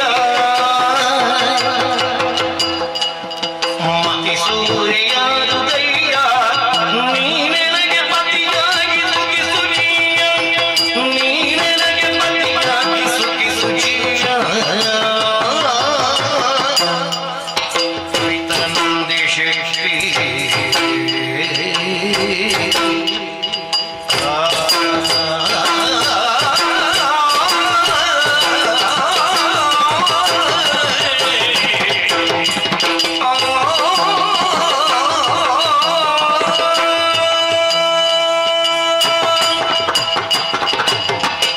ಓ ಚೆಲುವ, ಓ ಚೆನ್ನಿಗರಾಯ, ಓ ಸುಂದರ. ತುಂಬಾ ಸಂಗ್ರಹ ಮಾಡಿ. ಹೌದು, ನಿನ್ನನ್ನು ಕಾಣುವಾಗ ಹಾಗೆ ಕರಿಬೇಕಷ್ಟೇ. ಹಾಗೆಲ್ಲ ಹೇಳುವ ಮನಸ್ಸಾಯ್ತಲ್ಲ. ನನ್ನ ಪರಿಚಯ ಗೊತ್ತಿಲ್ಲ ನಿನಗೆ? ಇಲ್ಲ, ನಾ ಯಾರು ಅಂತ ಗೊತ್ತಾಗ್ಲಿಲ್ವಾ? ಗೊತ್ತೇ ಆಗಲಿ. ಈಗ ಈ ಚಿತ್ತಾರ ಶಾಲೆಗೆ ಎಲ್ಲಿಂದಲೋ ಬಂದದ್ದು ಅಂತ ನೀನು ತಿಳ್ಕೊಂಡಿದ್ಯಾ? ಹೌದಪ್ಪ, ಸ್ವೇಚ್ಛೆಯಿಂದ ಬಂದವಳು. ನಮ್ಮ ಮನೆಗೆ ಬಂದು ನನ್ನಲ್ಲಿ ಎಲ್ಲಿ ಅವಳು ಅಂತ ಕೇಳುದಲ್ಲ. ನಮ್ಮ ಮನೆ ಎಂತದ್ದು? ನಿನ್ನ ಮನೆ ಗೊತ್ತಿಲ್ವಾ? ಇದು ಮಧ್ಯಾಹ್ನ ಊಟ ಮಾಡಿದ್ದೆ ನೀನು? ಉಂಡಿದ್ದೇನೆ. ಹೇಗಿತ್ತು? ಒಳ್ಳೆ ಊಟ. ಊಟ ಊಟ ಮಾಡಿದ್ದು ಮಾತ್ರ, ಊಟ ಬಡಿಸುವವರೊಮ್ಮೆ ನೋಡಿದ್ಯಾ ನೀನು? ಊಟ ಬಡಿಸೋರು ನೋಡಬಾರ್ದು ಅಂತಲೇ ಶಾಸ್ತ್ರ. ಹೌದಾ? ಎಲೆ ಮಾತ್ರ ನೋಡುದ? ಊಟ ಬಡಿಸೋರ ಕೈ ಕೂಡ ನೋಡಬಾರ್ದು ಅಂತ. ನೀ ಎಲೆ ಮಾತ್ರ ನೋಡ್ಬೇಕು, ತಿನ್ನದೆ. ಓ, ಊಟ ಮಾಡಿದ್ದಿ. ಆ ಮೃಷ್ಟಾನ್ನ ಭೋಜನವನ್ನು ಉಣಬಡಿಸಿದವಳು ನಾನೇ. ನೀನು? ಈಗ ಗೊತ್ತಾಗಿರ್ಬೇಕು ನಾನು ಯಾರು ಅಂತ ಹೇಳಿ. ನಾ ಅಡುಗೆ ಮಾಡಿದವಳು ನಾನೇ, ಈಗ ಗೊತ್ತಾಗಿದೆ. ಅಡುಗೆ ಭಟ್ರ ಮಗಳ? ಎಂತ ಅಡುಗೆ ಭಟ್ರ ಮಗಳು? ಬಡಿಸೋಳು. ಅಡುಗೆ ಭಟ್ರ ಮಗಳು ಈಗ ಮತ್ತೆ ಹೀಗೆಲ್ಲ ಇಷ್ಟೆಲ್ಲ ಹಾಕಿಕೊಂಡು ಬರ್ತಾರೆ ಅಡುಗೆ ಭಟ್ರ ಮಗಳು. ಹೇಗೆ ಹೇಳಿ? ಈಗ ಅಡುಗೆ ಭಟ್ರವರಿಗೆ ಒಳ್ಳೆ ಸಂಪಾದನೆ ಇರ್ತದೆ. ಅಡುಗೆಯವರಿಗೆ ಇರುವಷ್ಟು ಸಂಪಾದನೆ ಈಗ ಇಲ್ಲ ಅಲ್ಲ. ಅಡುಗೆಯವರಿಗೆ ಇರುವಷ್ಟು ಸಂಪಾದನೆಗೆ ನೀನು ಹೇಳಿ ಅಂತ ನಿನಗೇನು ಹೊರ ಕೊಡ್ಲಿಕ್ಕೆ. ಇದು ಇದು ಅಡುಗೆ ಭಟ್ರ ಮಗಳು ಹೀಗೆಲ್ಲ ಬರುದಿಲ್ಲ. ಅಡುಗೆ ಭಟ್ರ ಮಗಳಲ್ಲ, ಅಡುಗೆ ಭಟ್ರ ಮಗಳಲ್ಲ. ಸುಧಾರಿಕೆ ಅವಳ. ಎಂತ ಸುಧಾರಿಕೆ ಅವಳು? ಬಡಿಸಲಿಕ್ಕೆ ಬಡಿಸುವವರೆಲ್ಲ ಹೀಗೆ ಬರ್ತಾರ? ಬರುದಿಲ್ಲ, ಹೇಳಲಿಕ್ಕೆ ಆಗುದಿಲ್ಲ. ಅವರು ಇದ್ರು ತೆಗೆದಿಟ್ಟು ಬರ್ತಾರೆ. ಇನ್ನೂ ಗೊತ್ತಾಗ್ಲಿಲ್ವಾ? ಸ್ವಲ್ಪ ಊಟ ಬಡಿಸುವಾಗ ಸ್ವಲ್ಪ ಮೇಲೆ ನೋಡ್ಬೇಕು. ಶಾಸ್ತ್ರ ಏನೇ ಹೇಳಿ ಒಮ್ಮೆ ನೋಡ್ಬೇಕು, ಯಾರಪ್ಪ ಇಷ್ಟು ಒಳ್ಳೆ ಊಟ ಮಾಡಿದ್ದು, ಯಾರಪ್ಪ ಇಷ್ಟು ಒಳ್ಳೆ ಅಡುಗೆ ಮಾಡಿದ್ದು ಎನ್ನುವ. ಅಷ್ಟು ಚಂದ ಕ್ರಮದಲ್ಲಿ ಬಡಿಸಿದ್ಯಾರು ಯಾರು ಎನ್ನುವಾಗ ಸ್ವಲ್ಪ ಅದ್ರ ತಲೆ ಎತ್ತಿ ನೋಡ್ಬೇಕು. ಹಸಿವೆ ಹೆಚ್ಚಾಗಿತ್ತು, ನೋಡ್ಲಿಕ್ಕೆ ಆಗ್ಲಿಲ್ಲ. ಹಾಗೆ ನನ್ನ ಮನೆಯಲ್ಲಿ ಊಟ ಮಾಡಿ ನನ್ನ ಊಟವನ್ನೇ ತಿಂದು ಈಗ ನಾನು ಯಾರು ಅಂತ ಕೇಳುದ? ನಿನ್ನ ಮನೆಯಲ್ಲಿ ಊಟ? ಮತ್ತೆ ಇದಂತದ್ದು ನನ್ನ ಮನೆ. ನನ್ನ ಮನೆ ಅಂದ್ರೆ ಯಾರು? ಇದು ಯಾರ ಮನೆ ಅಂತ ತಿಳಿದುದು? ಅವನ ಮನೆ. ಯಾರ ಮನೆ? ಅವ ಎಂತದವನ ಹೆಸರು? ನಂದಿ ಶ್ರೇಷ್ಠಿ. ನಂದಿ ಶೆಟ್ಟಿ. ಶ್ರೇಷ್ಠಿ. ಶ್ರೇಷ್ಠಿ ಶೆಟ್ರ ಮಗಳು ನಾನು. ಶೆಟ್ರ ಮಗಳು ನೀನು? ಅದ್ರಾಗಿರ್ಬಹುದು. ಎಂತದ್ದು? ನಿನ್ನ ಮೇಕೈ ನೋಡುವಾಗ ಹಾಗೆ ಗೊತ್ತಾಗುತ್ತದಲ್ಲ. ಹಾಗೆ ನನ್ನ ಹೆಸರು ಗೊತ್ತುಂಟ? ಎಂತದ್ದು? ಹಾಲು. ಹಾಲು? ಹಾಲು. ಹಾಲು? ಹಾಲು? ಹಾಲಲ್ಲ, ಮತ್ತೆ ಹಾಳು. ಹಾಲು. ಹಾಲು. ದೊಡ್ಡವ ಸಣ್ಣವ? ಸಣ್ಣ ದೊಡ್ಡ. ಹಾಲು. ಹಾಲು. ಹಾಗೂ ಒಂದು ಹೆಸರು ಉಂಟು. ಅದು ಸಣ್ಣದಕ್ಕೆ ಕರೆಯುವುದು, ಉದ್ದಕ್ಕೆ ಬೇರೆ ಉಂಟು. ಉದ್ದಕ್ಕೆ ಬೇರೆ ಉಂಟು. ಇದು ಈಗ ಸತೀಶ ಅಂತ ಒಂದು ಹೆಸರು ಇರ್ತದೆ. ಸಚ್ಚು. ಕೆಲವರು ಮುರುಟಿಸಿ ಹೇಳುವ ಕ್ರಮ ಉಂಟಲ್ಲ. ಹಾಗೆ ಆಲೋಲಿಕ ಎನ್ನುವ ನನ್ನ ಹೆಸರು. ಆಲೋಲಿಕ? ಅಪ್ಪ, ನಾನು ಕೇಳಲೇ ಇಲ್ಲಪ್ಪ ಇಂಥ ಹೆಸರು. ಸಣ್ಣದಾಗಿ ಬಹಳ ಮುದ್ದಿನಿಂದ ಆಲು ಎನ್ನುವ ಹಾಗೆ. ಈ ಹೆಸರಿಡ್ಲಿಕ್ಕೆ ಕಾರಣ ಏನಿಲ್ಲ ಅಲ್ಲ? ಹೆಸರಿಡ್ಲಿಕ್ಕೆ ಕಾರಣ ಏನೂ ಇಲ್ಲ. ಬಹುಶಃ ಆಲೂಗಡ್ಡೆ ವ್ಯಾಪಾರ ಜಾಸ್ತಿ ಇತ್ತು ನನ್ನ ಅಪ್ಪನಿಗೆ. ಹಾಗೆ ಕೆಲವರ ವ್ಯಾಪಾರ ಹೆಚ್ಚಾದ್ರೆ ಅದರ ಸಂಬಂಧವಾಗಿ ಹೆಸರಿಡ್ಲಿಸಿ ಉಂಟು. ಹೌದೌದು. ಎಲ್ಲರೂ ಆಲೂಗಡ್ಡೆ ವ್ಯಾಪಾರ ಹೆಚ್ಚಾಗಿ ಹೆಸರು ಬಂದದ್ದು ಇರಬಹುದು. ಏನು ಹೋಗ್ಲಿ, ಹೆಸರು ಅಂದು ಗುರುತಿಲಿಕ್ಕಲ್ಲ. ಇದು ಆಲೋಲಿಕೆ. ಆಲೋಲಿಕ ಎನ್ನುವ ಹಾಗೆ ನನ್ನ ಹೆಸರು. ಸರಿ. ಇದು ನಂದಿ ಶೆಟ್ಟಿಯನ್ನ ಸಜ್ಜೆ ಮನೆಯೊಳಿರುವ ನಿನ್ನ. ಅದೇನು ಹಿತದಿ ಸಜ್ಜೆ ಮನೆಯೊಳಿರುವ ನಿನ್ನ?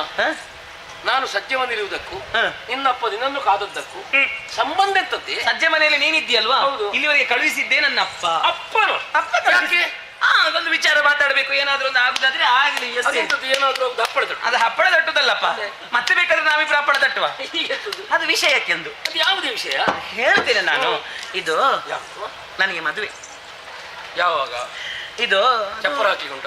ನೀನು ಹೇಳಿದ ದಿವಸವೇ ಆಗುದು. ನಾನೇನು ಮುಹೂರ್ತಿಕ ನಿನ್ನ ಮದುವೆಗೆ ದಿನ ಹೇಳಲಿಕ್ಕೆ? ಅದು ಹಾಗಲ್ಲ. ಮತ್ತೆ ಇದು ಗಂಡು ಎಲ್ಲಿ ಅಂತ ನಿಮಗೆ ಗೊತ್ತುಂಟ? ಗೊತ್ತಿಲ್ಲ. ಗೊತ್ತಿಲ್ಲ. ಗಂಡಿಲ್ಲದೆ ಮದುವೆ ಇಲ್ಲ. ಗಂಡಿಲ್ಲದೆ ಮದುವೆ ಇಲ್ಲ. ಎಲ್ಲಿದ್ದಾನೆ ಗಂಡು?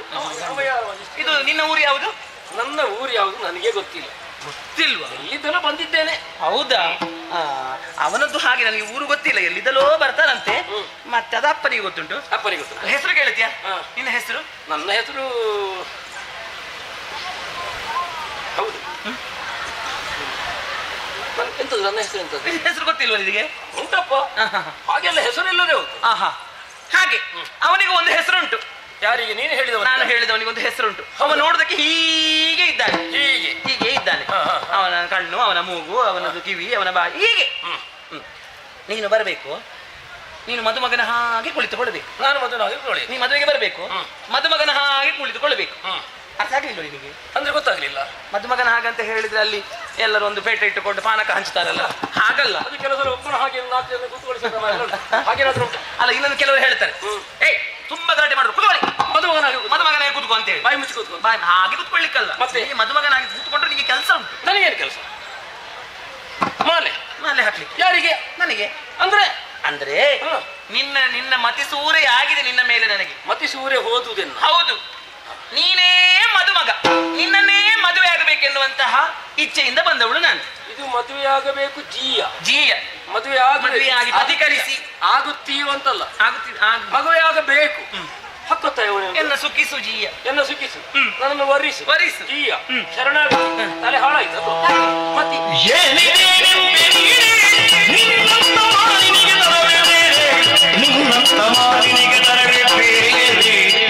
ಜಾಣೆ ಹೋಗುಬೇಡ, ಜಾಣೆ ಹೋಗುಬೇಡ, ಪಿತನರಿಗೆ ಗುಣ ಕಲಿತ ಪನುಗೀಗ, ಪಿತನರಿಗೆ ಗುಣ ಕಲಿತ ಪನುಗೀಗ, ಏನಿದೆನೆಂದೆ ನೀನೇ. ಏನು ಮಾತಾಡ್ತಾಳೆ ಹುಡುಗಿ ಅಂತ ನಾನು ಭಾವಿಸಿದ್ರೆ ಬಹಳ ವೀರಿ ಮಾತಾಡೋದಕ್ಕೆ ಹೊರಟೆ ಅಲ್ವೋ? ಏನು ಒಂದು ರೀತಿಯ ಸಂತೋಷ ಉಂಟು ನನಗೆ. ಯಾಕೆ? ಅಂತರಂಗದಲ್ಲಿ ಏನುಂಟು ಅದನ್ನು ಮುಚ್ಚುವರೆ ಮಾಡಲಿಲ್ಲ, ಮನ ತೆರೆದು ನೀನು ಆಡಿದೆ. ನನ್ನನ್ನು ವರಿಸುವೆ ಅಂತಲ್ಲ, ವರಿಸಬೇಕು ಎನ್ನುವಂತ ಹೇಳಿಕೆ ಉಂಟು. ಏನೆಂದೆ ನೀರೆ? ಏನಾಯ್ತು ಈಗ? ಏನೆಂದೆ ನೀರೆ? ನೀನ ಏನಾಯ್ತು? ಇಂಥ ಮಾತನಾಡುವುದಕ್ಕುಂಟು. ಏನು ಮಾತಾಡಬಾರ್ದು? ನಿನ್ನಂತ ಹೆಣ್ಮಗಳು, ನಿನ್ನ ರೂಪವನ್ನು ಕಂಡು ನಾನು ಮೆಚ್ಚಿದ್ದೇನೆ, ಮನಸ್ಸು ಓದಿದ್ದೇನೆ. ಹೆಣ್ತಂದಕ್ಕೆ ಕೋಟೆಯೊಳಗೆ ತಾನಿರುವೆ, ನಾಚಿಕೆ ಆವರಣ ಎನ್ನುವುದು ಬೇಕು. ಅದು ಯಾವುದೂ ಇಲ್ಲದೆ ನೇರವಾಗಿ ಬಂದು ಮದುವೆ ಆಗು. ಈಗ ನೇರ ಹೇಳಿದಷ್ಟಕ್ಕೆ ಮದುವೆ ಆಗ್ಲಿಕ್ಕೆ ಆಗ್ತದ? ಏನು? ಅಥವಾ ನಾನೇನು ನನ್ನ ಹಿನ್ನೆಲೆ ಏನು ಅನ್ನೋ ಸ್ಥಿತಿಯನ್ನು ಎನ್ನುವುದರ ಕುರಿತಾಗಿ ಗಮನ ಬೇಡ. ಏನಾಗಿದೆ ನಿನಗೆ? ನನ್ನ ಕುರಿತು ಬಿಡು, ನಿನ್ನ ಕುರಿತು ಬೇಡ ನನಗೆ. ಏನು? ದೊಡ್ಡಸ್ತಿಗೆ ಹೇಳಿದ ಪಿತ ನಂದಿ ಶೆಟ್ಟಿ. ಹೌದು, ನಿನ್ನ ಅಪ್ಪನಿಗೆ ಗೊತ್ತಿಲ್ಲ ವಿಷಯ. ಎಂತದ್ದು? ನಿನ್ನನ್ನು ಅಲ್ಲಿಗೆ ಹೋಗುವ ತಪ್ಪ ಕಳಿಸಿರಬಹುದು, ಹೀಗೆಲ್ಲ ಮಾಡು ಅಂತ ಹೇಳಿರ್ಲಿಕ್ಕಿಲ್ಲ. ಇಲ್ಲ, ಆದ್ರಿಂದ ಆಡಿದ್ದು. ನಾನು ಈ ಮನೆಯಲ್ಲಿ ಉಂಡವ, ಇಲ್ಲೇ ಇರುವವ, ನಾನು ಸಾಯುವ ಕಾಲಕ್ಕೆ ಅನ್ನ ಕೊಟ್ಟು ಸಲಹಿದವ, ಹಾಲನ್ನೇ ಉಣಿಸಿದವ. ಹಾಗಿರುವಾಗ ಆ ಮನೆಯಲ್ಲಿ ನಾನು ದ್ರೋಹ ಚಿಂತನೆ ಮಾಡ್ಲಿಕ್ಕಾದೀತು. ಅಲ್ಲಿ ದ್ರೋಹ ಎಂತ? ನನ್ನ ಅಪ್ಪನೇ ಕಳಿಸಿದಂತ ಹೇಳುತ್ತೇನೆ ಮದುವೆ ಆಗ್ಲಿಕ್ಕೆ.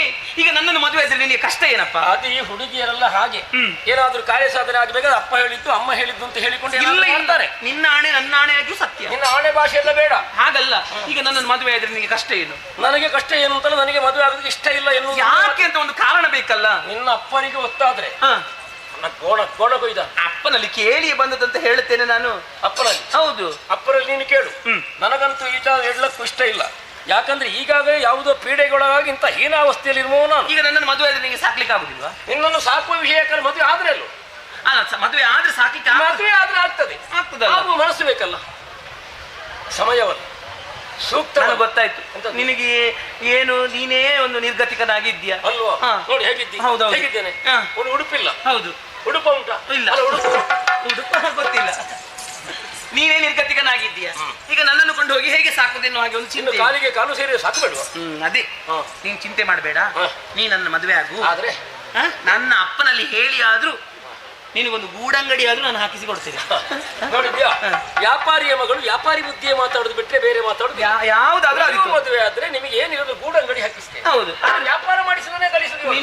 ಮಾತಾಡುದು ವ್ಯಾಪಾರದ ಬುದ್ಧಿ ಬಿಟ್ಟರೆ ಬೇರೆ ಇಲ್ಲ. ಅಪ್ಪನತ್ತ ಮಗಳ ಒಂದೇ ಬುದ್ಧಿ. ಹಾಗಲ್ಲ ಮತ್ತೆ ಅಲ್ಲ, ಈಗ ನೀನ್ ಎಣಿಸಬಹುದು ನಿನ್ನ ಜೀವನವೇ ಗೊಂದಲದ ಗೂಡಾಗಿದೆ, ಇನ್ಯಾವುದು ಗೂಡಂಗಡಿ ಅಲ್ಲೋ ಅದು. ಹೌದು, ಆದ್ರಲ್ಲೋ ಅಪ್ಪ ಹಾಗೆ ಹೇಳುದು, ಮಗಳು ಹೀಗೆ ಮಾಡುದು, ಒಟ್ಟೊಂದು ಗೂಡು ಸರಿಯಾಗಿ ನಾನು ಸಿಗ್ಲಿಲ್ಲ ನನ್ನ ಕಳಿಸಿದ್ದೀಯ.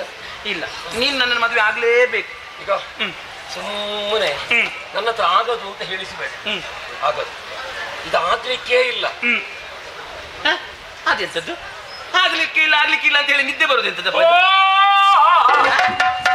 ನನಗೆ ನಿದ್ದೆ ಬರ್ತಾ ಉಂಟು. ಅದನ್ನ ಒಮ್ಮೆ ಇಲ್ಲಿಂದ ಹೋಗು. ನಾನು ಆಗ ಮಲಗಿದಲ್ಲಿ ಮಲಗುತ್ತೇನೆ. ಒಳ್ಳೆ ಜಾಗ ಒಳ್ಳೆ ನಿದ್ದೆ ಬರ್ತದೆ. ಎಂತದಕ್ಕೆ ಅಲ್ಲೆಂತದಕ್ಕೆ ಮಲಗುದು? ನನಗೆ ನಿದ್ದೆ ಬರ್ತದೆ ಅಂತ. ಸುಮ್ಮನೆ ನೀನಿಗೆ ಸಮಯ ಆಲೋಚನೆ ಮಾತಾಡ್ಬೇಡ, ಹೋಗಿಲ್ಲ. ಹಾಗಲ್ಲ, ನೀನು ಇಂತಹ ಒಂದು ರೂಪ ಲಾವಣ್ಯವನ್ನು ಹೊಂದಿರುವಂತಹ ನೀನು ನಿನಗೆ ಒಂದು ಇಷ್ಟು ಚಂದದ ಹೆಣ್ಣು ಬಂದು ತಾನೇ ಒಲಿದು ಬರುವಾಗ ಬೇಡ ಅಂತ ಹೇಳುದ್ರಲ್ಲಿ ಯಾವ ನ್ಯಾಯ ಉಂಟು ಹೇಳಿ? ಈಗ ರೂಪ ಉಂಟು ಎನ್ನುವುದಕ್ಕಾಗಿ ಮನಸ್ಸು ಬೇಕು ಅಂತ ಉಂಟಾ? ಹಾಗೆಲ್ಲಾದ್ರೂ ಉಂಟಾ ಇಲ್ಲಿ? ಅದು ಉಂಟು. ಈಗ ನಿನಗೆ ಈಗ ನೀನು ಮದುವೆ ಬೇರೆ ಮದುವೆ ಆಗಿದೆ ನಿನಗೆ? ನನಗೆ ಮದುವೆ ಆಗಿದೆ. ಆಗಿದ? ಅದು ಇನ್ನೂ ಒಳ್ಳೇದು. ಯಾಕೆ ಗೊತ್ತುಂಟ? ಈ ಹಳೇ ಗ್ರಂಥದಲ್ಲಿ ತುಂಬಾ ಸಿಗುತ್ತದೆ ಓದ್ಲಿಕ್ಕೆ. ಹಳೆ ಪುಸ್ತಕದಲ್ಲಿ ಸಿಗ್ತದೆ. ಹೌದು. ಈ ಹೊಸ ಗ್ರಂಥದಲ್ಲಿ ಏನು ಸಿಗುವುದಿಲ್ಲ. ಹಾಗಾಗಿ ಹಳೆ ಗ್ರಂಥವೇ ಆದೀತು ಅಂತ ಹೇಳಿ ಇಲ್ಲಿವರೆಗೆ ಹೊಸತ್ತು ಬೇಡ ನನಗೆ. ಸ್ವಲ್ಪ ತಿರುಗಿಸಿ. ನನಗೆ ಅದೊಂದು ಕತೆ ಗೊತ್ತುಂಟು. ಯಾವುದು? ಬಲರಾಮನ ಕತೆ ಗೊತ್ತುಂಟು. ಯಾವುದದು? ಅವ ಒಂದು ಎಷ್ಟೋ ಹಳೆ ಕಾಲದ ಅವಳನ್ನು ಮದುವೆ ಆದಂತೆ. ಮುದುಕಿ ಹೆಂಡತಿ ಆಯ್ತು.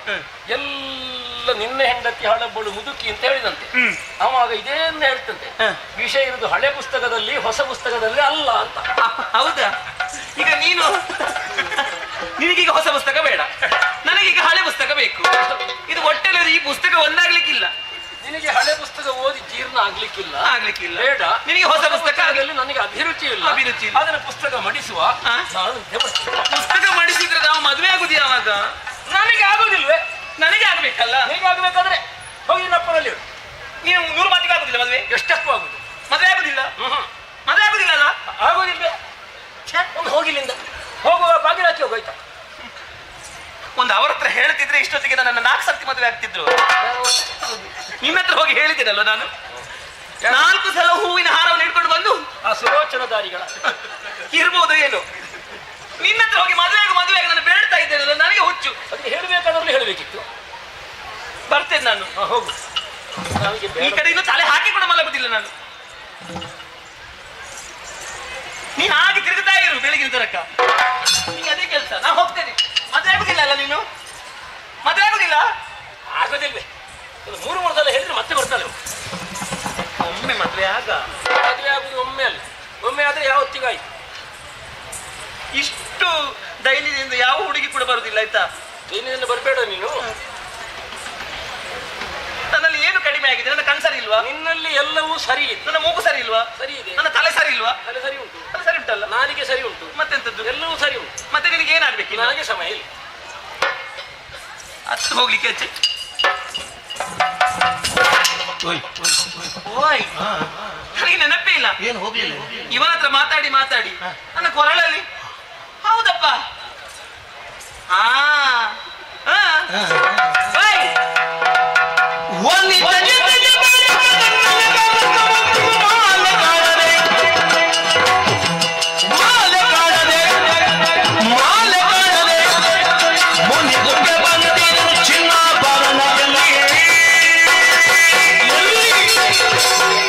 ಇದು ಚಿತ್ತಾರದ ಹಂಸದ ಗೊತ್ತಲ್ವಾ? ಇದರಲ್ಲಿ ನೇತು ಹಾಕಿಸಿ ನಾನು ಇಲ್ಲಿ ಮಲಗಿದ್ದಲ್ವಾ? ಓಯ್ ಓಯ್ ಓಯ್, ಹೋಗ್ಲಿಲ್ಲ ಚಿನ್ನು, ಹೋಗ್ಲಿಲ್ಲ. ಅಪ್ಪು ಚಿನ್ನು. ಅಪ್ಪು ಬೇರೆ ಬೇರೆ ಭಾಷೆಯಲ್ಲಿ ಬೇರೆ ಬೇರೆ ಅರ್ಥ ಉಂಟು. ಎಂತದ್ದು? ಅಪ್ಪು ಅಂದ್ರೆ ಕೆಲವರಿಗೆ ಒಪ್ಪು ಅಂತ ಅರ್ಥ. ಹೌದಾ?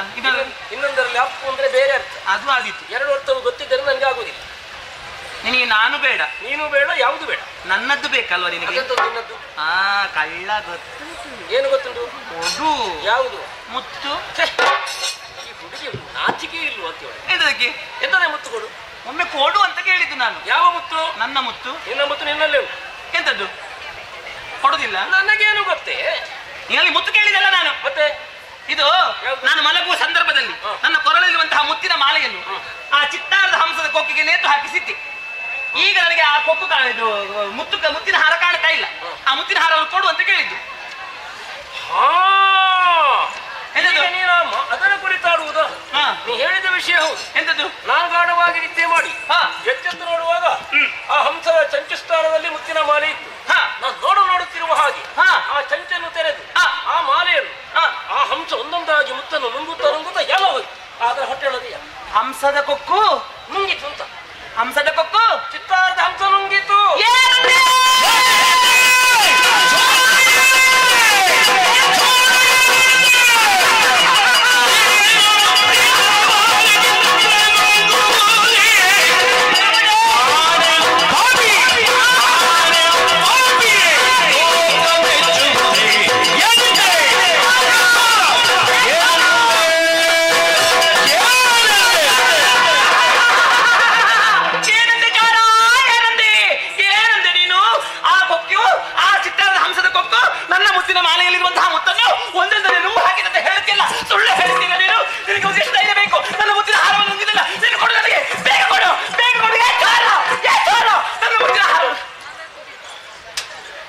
ಮಗಳ ನಡೆ ಗೋಡೆಗೆ ಕೇಳಬಾರ್ದು, ಸ್ವರ ಮನೆಯಿಂದ ಹೊರಗೆ ಹೋಗಬಾರ್ದು. ಇದು ತಾಮಲಿಂದ ಪುರಕ್ಕೆ ಎಲ್ಲ ಕೇಳಿದೆ. ಅಷ್ಟು ದೊಡ್ಡ ಬೊಬ್ಬೆ ಹೊಡಿತಿಯಲ್ಲ, ಎಂತದ್ದೇ ನಿನ್ನದು? ಮುತ್ತಿನ ಹಾರ ಸಾಯಿಲಿ, ನನ್ನನ್ನು ಮದುವೆ ಆಗ್ತೀಯಾ? ಆಗುವುದಿಲ್ಲ. ಹಾಗಾದ್ರೆ ಕೊಡು, ನನ್ನ ಮುತ್ತಿನ ಹಾರವನ್ನು ಕೊಡು, ನನ್ನ ಮುತ್ತಿನ ಹಾರವನ್ನು ಕೊಡು, ಬೇಗ ಕೊಡು. ಆ ಹಂಸಭಕ್ಷರಿಗೆ ಎಂತ ಹಂಸಭಕ್ಷರಿಗೆ ಹೇಳುದು? ಅದೇ ನಂಗೆ ನನ್ನ ಮುತ್ತಿನ ಹಾರವನ್ನು ನೀನು ನಿನ್ನ ಕಳ್ಳತನದ ಬುದ್ಧಿ ಯಾವತ್ತೂ ಬಿಡುದಿಲ್ಲ. ನಾನು ಕದೀಲಿಲ್ವೇ? ಒಂದು ಬೊಂಬೆ, ಚಿತ್ತಾರದ ಬೊಂಬೆ, ಒಂದು ಹಂಸ, ಆ ಮುತ್ತಿನ ಮಾಲೆಯನ್ನು ನುಂಗುವುದಕ್ಕೆ ಸಾಧ್ಯ ಉಂಟಾ? ನಿನ್ನ ಮನೆ ಅದಕ್ಕೆ ಜೀವ ಉಂಟಾ? ಅದಕ್ಕೆ ಜೀವ ಉಂಟಾ? ನಾನು ನೋಡುವ ಜೀವ ಉಂಟది. ಇಲ್ಲ, ಅದಕ್ಕೆ ಜೀವ. ಯಾರಾದ್ರೂ ಮೆಗಾಡಿಯರ್ ಅದನ್ನು ಹೇಳಿದ್ರೆ ಒಂದು ಬೊಂಬೆ ಮುತ್ತಿನ ಮಾಲೆಗೆ ನುಂಗುವುದಕ್ಕೆ ಸಾಧ್ಯ ಉಂಟಾ? ನಾನು ಕಂಡೆ. ಸುಳ್ಳುಗಾರ, ಮೋಸಗಾರ, ವಂಚಕ. ಯಾರು ನಂಬಿಯಾರು? ಯಾರು ನಂಬಿಯಾರು ಅಂತ ಕೇಳಿದ್ದು? ನಾನು ನಂಬಿ ಏನು? ನಂಬುದಕ್ಕೆ ಸಾಧ್ಯವೇ ಇಲ್ಲ. ನೀನೇ ಅದನ್ನು ಕದ್ದದ್ದು. ನನ್ನ ಮುತ್ತಿನ ಮಾಲೆಯನ್ನು ಕೊಡು. ನನ್ನಲ್ಲಿಲ್ಲ, ನನ್ನಲ್ಲಿಲ್ಲ. ಹಾಗಾದ್ರೆ ಮುತ್ತು ಕೊಡು. ಆಗುವುದಿಲ್ಲ. ಮದುವೆ ಆಗುವುದಿಲ್ಲ. ಹಾಗಾದ್ರೆ ಕೊಡು. ಕೊಡ್ಲಿಕ್ಕಿಲ್ಲ. ಎಂತದ್ದು ಮುತ್ತು? ಎಂತದ್ದು ಮುತ್ತು? ಮಾಲೆ. ನಿನಗೆ ತಕ್ಕ ಶಾಸ್ತಿ ನಾನು ಮಾಡ್ತೇನೆ. ಹೇಗೆ? ನಾನು ಮಾಡ್ತೇನೆ. ಹೇಗೆ? ನನ್ನ ಮುತ್ತಿನ ಹಾರವನ್ನು ಕದ್ದಿದ್ದೀಯಲ್ವಾ? ಅಪ್ಪ, ಎಲ್ಲ ಹೋಯ್ತಪ್ಪ, ಹೋಯ್ತು, ಹೋಯ್ತು, ಎಲ್ಲ ಹೋಯ್ತಪ್ಪ.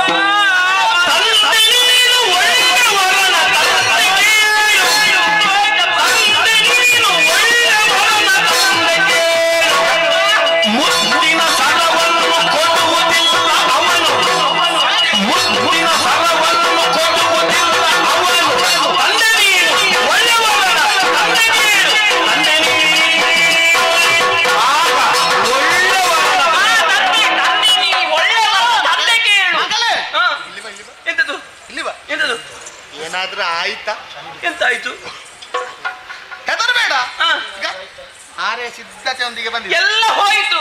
ಅದೇ ಹೋಗಿ ಇನ್ನು ತೊಂದ್ರೆ ಇಲ್ಲ. ಎಲ್ಲ ಹೋಯ್ತಪ್ಪ. ಒಳ್ಳೇದಾಯ್ತು, ಹೋದದ್ದು ಒಳ್ಳೇದಾಯ್ತು. ಎಂತ ಹೋದದ್ದು? ನಾನು ಗಳಿಸಿದ್ದು ಅದಕ್ಕೆಲ್ಲ ಹೋಗ್ಬೇಕಂತಲೇ ಗಳಿಸಿದ್ದು. ಈಗ ಹಾರ ಇತ್ತು, ಒಂದು ಆಚೆಯಿಂದ ಈಚೆಯಿಂದ ಬದಲೇ ಮಾಡಿ ಕರ್ಮ ನಿಮ್ಮದು. ತಂದೆ ನೀ ಒಳ್ಳೆವರನ ತಂದೆ ಕೇಳು. ಇದು ಯಾವ ವರ ಇದು? ಎಂತಾಯ್ತು? ಇದು ಇಷ್ಟು ಒಳ್ಳೆ ಹುಡುಗ. ಮಾನ ಮರ್ಯಾದೆ ಎಲ್ಲ ಹೋಯ್ತಪ್ಪ. ಇನ್ನು ಎಂತದಕ್ಕೆ ಮಾನ ಮರ್ಯಾದೆ? ಎಂತದ್ದು? ಇಲ್ಲಿಗೆ ಕಳಿಸಿದ್ದು ನಾನು ಹೋಗ್ಬೇಕಂತಲ್ವೇ? ನನ್ನ ಮಾನ ಮರ್ಯಾದೆ ಹೋಗ್ಬೇಕಂತ ನೀವು ಕಳಿಸಿದ್ದ? ಹಾಗಲ್ವೇ? ಮತ್ತೆ ಒಂದು ವಿವಾಹ ನೀನು ತಲೆಬಿಸಿ ಎಂತದಕ್ಕೆ? ನಾನು ಇಲ್ವ, ಅಪ್ಪ ಇಲ್ವ ಇಲ್ಲಿ? ಇಲ್ಲಿ ಬನ್ನಿ, ನಿಮಗೆ ಆದ ವಿಷಯ ಗೊತ್ತಿಲ್ಲ. ನಿಮ್ಮ ಕರ್ಮ ಹೂವಿನ ಮಾಲೆ ಇದನ್ನು ನೋಡುವಾಗೆಲ್ಲ ಹುಡುಗ ಬಹಳ ಬುದ್ಧಿವಂತ. ಒಂದೇ ದಿವಸದಲ್ಲಿ ಅಲ್ವಾ? ಅಷ್ಟವಸರ ಉಂಟ ನಿನಗೆ? ನನ್ನನ್ನು ಮದುವೆ ಮಾಡಿ ಕೊಡುದಿಲ್ವ ನಿನಗೆ? ಎಂತ ಕರ್ಮ? ನೀವೆಂತ ಹೇಳುದು? ನೀನು ಇನ್ನು ಹೆದರ್ಬೇಡ, ನಾನು ಇದ್ದೇನೆ. ಯಾವುದಕ್ಕೆ ಹೆದರುದು? ಎಲ್ಲ ಯಾವುದಕ್ಕೆ ಹೆದರ್ಬೇಕು ಅಂತ ಇಲ್ಲ. ನಿಮಗೆ ಇಲ್ಲಿ ನಡೆದ ವಿಷಯ ಗೊತ್ತುಂಟಾ? ಇಲ್ಲಿ ಏನೆಲ್ಲ ಆಯ್ತದ್ದು ಗೊತ್ತುಂಟ ನಿಮಗೆ? ನಾನು ನೋಡಿದ್ರೆ ಗೊತ್ತಾಗುದಿಲ್ಲ ಮಗ. ಎಂತದ್ದು? ಏನು ನಡೆದಿದೆ ಅಂತ? ನಾನು ಹುಡುಗನೇ ಅಲ್ವಾ? ನನಗೆ ಗೊತ್ತಿಲ್ಲ. ನೀನು ಎಂತದ್ದು ಈಗ ನೀವೆಂತ ನಡೆದಿದೆ ಅಂತ ಹೇಳುದು? ಎಂತ ಈಗ ನೀನು ಬಂದಿಯಲ್ಲ, ನನಗೊಂದು ಆಲೋಚನೆ ಇಲ್ವಾ? ಎಂತ ಆಗಿರ್ಬೋದು? ಎಂತದ್ದು ಆಗ್ಲಿಲ್ಲ, ಎಂತದ್ದು ಆಗ್ಲಿಲ್ಲ. ಕರ್ಮ. ಮತ್ತೆ ಅವನಲ್ಲಿ ನಾನು ಬಂದು ನನ್ನ ಮನಸ್ಸಲ್ಲಿರುವಂತ ಎಲ್ಲ ಅಭಿಪ್ರಾಯವನ್ನು ಹೇಳಿ ಅವನಲ್ಲಿ ಇದು ಅವನು ಒಪ್ಪಿಗೆ ಇಲ್ಲ ಅಂತೆ, ಅವನಿಗೆ ನಾನು ಮದುವೆ ಆಗುದಿಲ್ಲ ಅಂತೆ, ಮದುವೆ ಆಗುದಿಲ್ಲ ಎನ್ನುವಾಗ ಹೇಳಿಬಿಟ್ಟ. ಹೌದಾ? ಆಮೇಲೆ ನಾನು ಇಲ್ಲಿ ಮಲಗುವಂತಹ ಸಂದರ್ಭದಲ್ಲಿ ನನ್ನ ಕೊರಳಲ್ಲಿರುವಂತಹ ಮುತ್ತಿನ ಮಾಲೆಯನ್ನು ಆ ಚಿತ್ತಾರದ ಹಂಸದ ಕೊಕ್ಕಿಗೆ ನಾನು ನೇತು ಹಾಕಿದ್ದೆ. ಅದಕ್ಕೆ ಹೌದು. ಇವನಲ್ಲಿ ಮದುವೆ ಆಗುವಂತ ನಾನು ಕೇಳಿದ್ನ, ಇವ ಒಪ್ಪದಿದ್ರೆ ಸತ್ತು ಹೋಗಾಚೆ. ನಿನ್ನ ಮದುವೆ ಆಗಿದ್ರೆ ಬೇರೆ ಯಾರಾದ್ರೂ ನನ್ನನ್ನು ಬಂದವರು ಮದುವೆ ಆಗ್ಲಿಕ್ಕೆ. ನಿಮ್ಮ ಮಗಳಲ್ವಾ? ಅದೇ ಪಕ್ಷ ನನ್ನ ಮುತ್ತಿನ ಮಾಲೆ ಎದುರು ಕೊಡ್ಬೇಕಲ್ಲವ? ಹೀಗೆ ನೋಡ್ತೇನೆ, ಕೊಕ್ಕಿನಲ್ಲಿ ಮುತ್ತಿನ ಮಾಲೆ ಇಲ್ಲ. ನೋಡಿದ್ರೆ ಇವ ಕದ್ದಿದ್ದಾನೆ, ಅವ ಸುಳ್ಳು ಹೇಳ್ತಾ ಇದ್ದಾನೆ. ಅವ ಏನ್ ಹೇಳ್ತಾ ಇದ್ದಾನೆ ಗೊತ್ತುಂಟ? ಅವ ನಿದ್ದೆಯಿಂದ ಎದ್ದು ನೋಡುವಾಗ ಚಿತ್ತಾರದ ಹಂಸದಲ್ಲಿ ಇರುವಂತಹ ಆ ಹಂಸದ ಕೊಕ್ಕು ಮುತ್ತಿನ ಮಾಲೆಯನ್ನು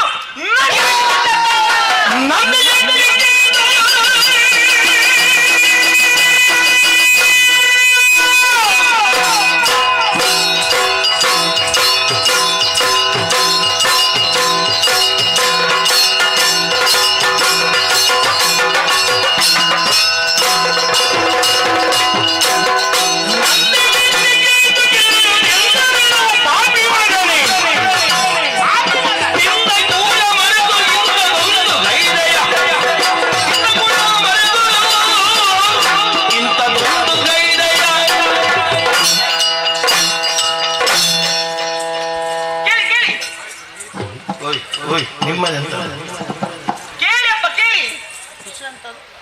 ಮತ್ತೆಂತದ್ದು ನೀವು ಹೋದದ್ದು? ನನಗೆ ಸುತ್ತು ಬರುವಾಗ ಸುತ್ತು ಕಡಿಮೆ ಆಯ್ತು.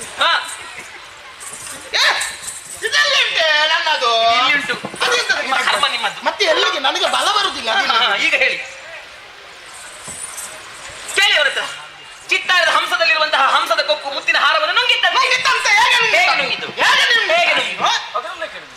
ಹಂಸದಲ್ಲಿ ಕೇಳು. ಹಂಸದಲ್ಲಿ ಕೇಳಿದೆ. ಹೇಗೆ ಹಂಸದಲ್ಲಿ ನಿನ್ನ ಕೇಳು? ಮನೆಯ ಹಂಸ. ಹೌದು. ಅದು ವಾಯ್ತರಿದ ನಂಗೆ ಹಾ. ನಾನು ನೋಡಿದ್ದು ನನ್ನ ಕಣ್ಣು. ಬಾರಿ ವಾದ ಮಾತಾಡ್ತಾನೆ. ಬಾರಿ ವಾದ ಮಾತಾಡ. ಹೌದು, ವಾದ ಮಾಡು. ವಾದ ಮಾಡ್ತೀಯ? ವಾದ ಮಾಡು. ಬಾಯಿ. ಈ ವಾದ. ಇಲ್ಲಿ ಬಾ. ನಿಂತ್ಕೋ. ಇಲ್ಲಿ ಬಾ. ಎದುರು. ಕೇಳಿ. ವಾದ. ಈಗ ವಾದ ಮಾಡಿ. ವಿವಾದ ಮಾಡು. ಹಾ. ವಿವಾದ ವಿವಾದ. ವಾದ ವಾದ. ವಾದ ಮಾಡ್ತೇನೆ. ಹಾ, ವಾದ ಮಾಡ್ತೀಯಾ? ಈಗ ಹಾ. ಅಲ್ಲಿರುದಂತದ್ದು ಅಲ್ಲಿರೋ ಚಿತ್ತಾರದ ಹಂಸ. ಎಲ್ಲಿರಿದೆ ಅಂತದ ಜಿಂಕೆಯ ಕೋಡು. ಜಿಂಕೆ ಜಿಂಕೆ. ಜಿಂಕೆಯ ಕೋಡು. ಹೌದಾ? ಅದು ನುಂಗಿತ.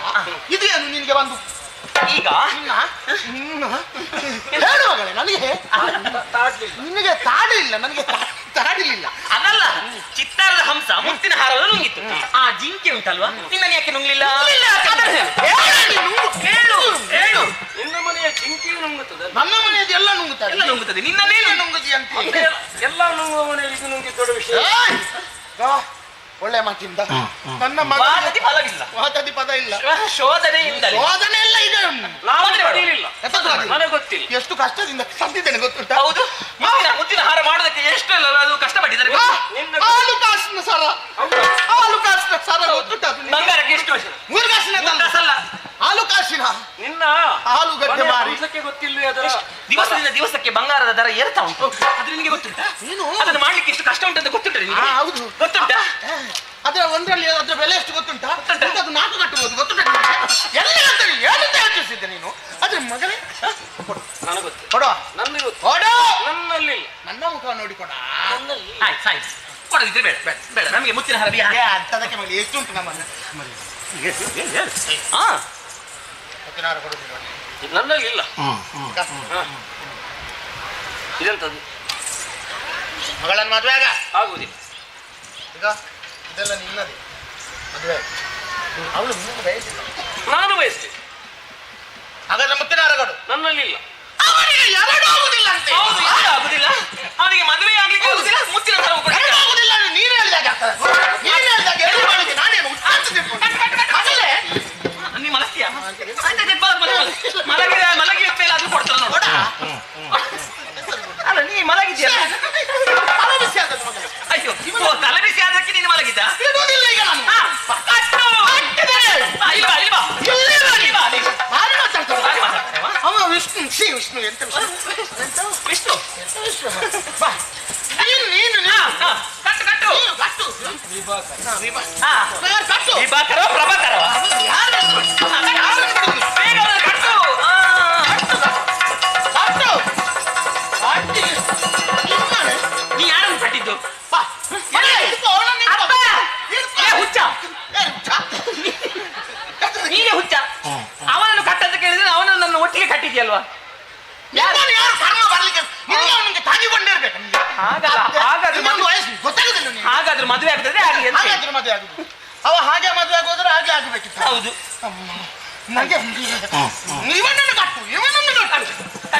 ಇವನನ್ನು ಎಲ್ಲಿಗೆ ಬಿಸಿ ಆಗದೆ ಬೆಣ್ಣೆ ಕರಗುದಿಲ್ಲ. ಇವನು ಎಲ್ಲಿಗೆ ಕೊಂಡೋಗ್ಬೇಕು ಅಲ್ಲಿಗೆ ಕೊಂಡೋಗ್ಬೇಕು. ದುಷ್ಟ ನೀಚ ಅಧಮ. ನೀನು ವಿಭಾಕರವ? ಇಲ್ಲ. ನೀನು ಪ್ರಭಾಕರವ? ನೀ ಯಾರು? ನಿನಗೆ ಬುದ್ಧಿ ಕಲಿಸ್ತೇವೆ ನಾವು. ಸರ ಸರ ಕೊಡುದಿಲ್ಲ. ಸರ್ ಕೊಡುದಿಲ್ಲ. ಮುತ್ತು ಕೊಡುದಿಲ್ವಾ? ಮುತ್ತು ಕೊಡ. ಅದು ಕೊಡು ಪುಣ್ಯಾತ್ಮ. ಕೊಡುದಿಲ್ಲ. ಜೀವಮಾನದಲ್ಲಿ ನಾನು ಯಾವ ಗಂಡಸಿನ ಹತ್ರವೂ ಕೇಳಿಲ್ಲ. ಒಮ್ಮೆ ಕೊಟ್ಟು ಅದು ಕೂಡ ಅಪ್ಪನ ಎದುರಿನಲ್ಲಿ ಕೇಳ್ತಾ ಇದ್ದಾಳೆ. ಅದಕ್ಕಾದ್ರೂ ಒಂದು ಕೊಡು ಮಾರಾಯ. ಇಲ್ಲ, ಯಾವ ಲೆಕ್ಕದಲ್ಲಿ ಇದು ಬದಲಾಗುದಿಲ್ಲ. ಇವನಿಗೆ ಸರಿಯಾದ ಶಿಕ್ಷೆ. ಹಾ, ಇವನನ್ನು ನೋಡಿ ಇನ್ನು ಕಳ್ಳತನ ಉಳಿದವರು ಮಾಡಬಾರದು. ಹೌದು, ಹಾಗಾಗಬೇಕು. ಹಾ. ಇದರೆಲ್ಲ ನಮ್ಮ ಅರಸರು.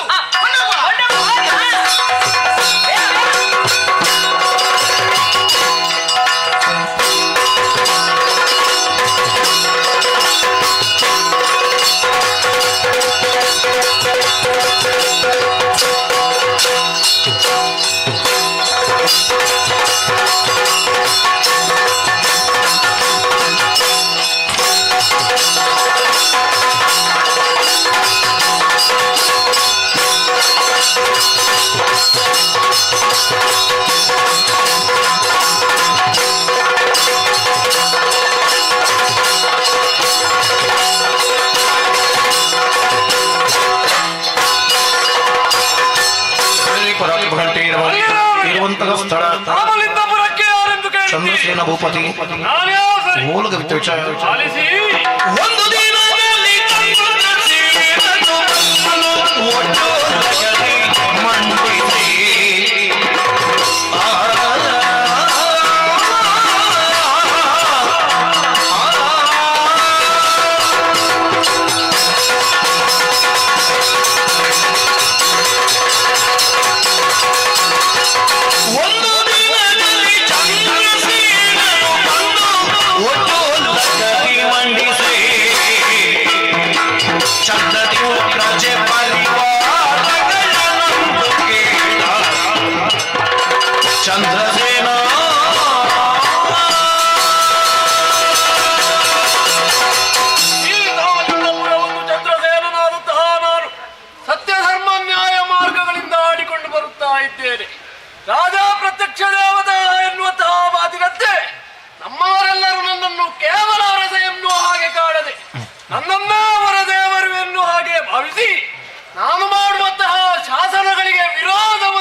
ಎಲ್ಲರೂ ಸಹಕಾರಿಯಾಗಿದ್ದಾರೆ.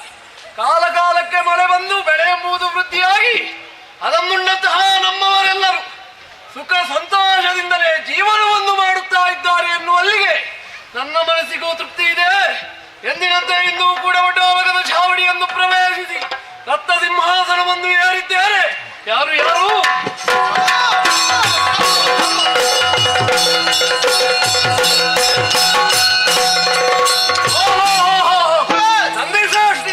ಬಂದಿದ್ದೇನೆ.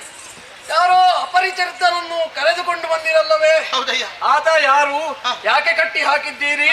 ಏನು ಸಮಸ್ಯೆ ಹೇಳಿ ನೋಡು. ಈ ರೀತಿ ಕಟ್ಟಿ ಎಳೆದುಕೊಂಡು ಬರುವುದಕ್ಕೆ ಬಲವಾದಂತ ಕಾರಣ ಉಂಟು. ಏನು ಶ್ರೇಷ್ಠಿಗಳೇ? ಬೇರೆ ಏನು ಅಲ್ಲ, ನನ್ನ ವ್ಯಾಪಾರದ ಜಾಗದಲ್ಲಿ ಒಂದು ಕಟ್ಟೆಯಲ್ಲಿ ಮಲಗಿದ್ದ. ಹೌದೇ? ಕನಿಕರಗೊಂಡು ಇವನನ್ನು ಮನೆಗೆ ಕರೆದುಕೊಂಡು ಹೋಗಿ ಅನ್ನ ನೀರು ಹಾಕಿ ಮಲಗುವುದಕ್ಕೆ ಅವಕಾಶವನ್ನು ಮಾಡಿಕೊಟ್ಟು. ನೀವು? ಹೌದು. ಅದು ನೀವು ನಿಮ್ಮ ಮನೆಗೆ ಕರೆದುಕೊಂಡು ಹೋದದ್ದು? ನನ್ನ ಮನೆಗೆ ಕರೆದುಕೊಂಡು. ಓಹೋ, ಒಳ್ಳೆಯ ವಿಚಾರ. ಆದ್ರೆ ಏನು ಮಾಡೋಣ ಹೇಳಿ? ಏನು? ಈ ದುಷ್ಟ ಮೋಸಗಾರ ಏನು ಮಾಡಿದ? ಅನ್ಯಾಯಗಾರ, ನಯ ವಂಚಕ ಅಂತದ್ದು ಏನು ಮಾಡಿದೆ? ನನ್ನ ಮಗಳ ಹುಟ್ಟಿನ ಹಾರವನ್ನೇ ಕಟ್ಟಿದ್ದಾನೆ. ನ್ಯಾಯವನ್ನು ಒದಗಿಸಿಕೊಡಬೇಕು ಪ್ರಭು. ಕಳ್ಳನೇ ಈತ. ನೀವು ಹೇಳಿದ ಮಾತ್ರಕ್ಕೆ ಅದನ್ನು ಒಪ್ಪಿಕೊಳ್ಳುವವನು ನಾನಲ್ಲ. ವಿಚಾರಣೆಯನ್ನು ಮಾಡಬೇಕಾದದ್ದು ನನ್ನ ಕರ್ತವ್ಯ. ನೀವು ಒಳಗೆ ಅಯ್ಯೋ ಯಾರು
ವಿಶೇಷತೆ ನಿನ್ನಲ್ಲಿ ಕಾಣುತ್ತಾ ಇದೆ.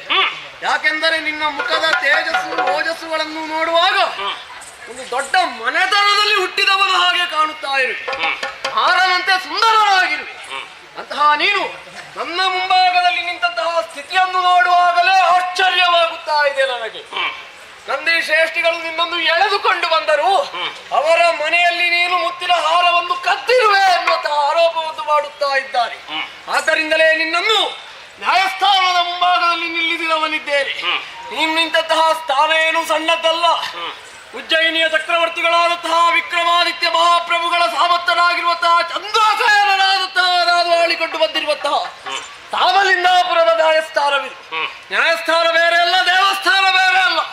ಆದ್ದರಿಂದಲೇ ಹೇಳುತ್ತಾ ಇದ್ದೇನೆ, ಏನು ಆಡಿದಂತಹ ಪ್ರತಿಯೊಂದು ಮಾತು ಸತ್ಯವಾಗಿರಬೇಕು.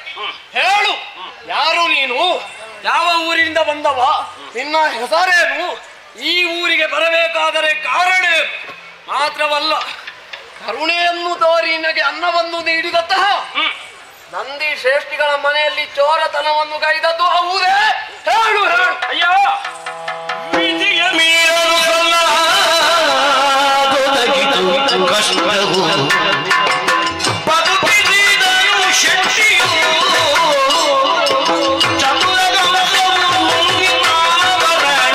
ಕಂಡೆ ಅದ್ಭುತವಿದು ಸತ್ಯ. ವಿಧಿಯ ಮೀರಲು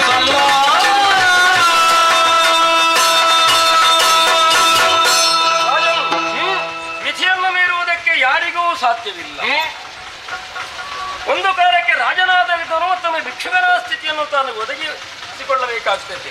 ಆದರೆ ತನಗೆ ಒದಗಿ ಬರ್ತದೆ, ತಾನು ಅನುಭವಿಸಬೇಕಾಗ್ತದೆ. ಎಲ್ಲವೂ ವಿಧಿಲೇನೆ ಅಲ್ವೋ?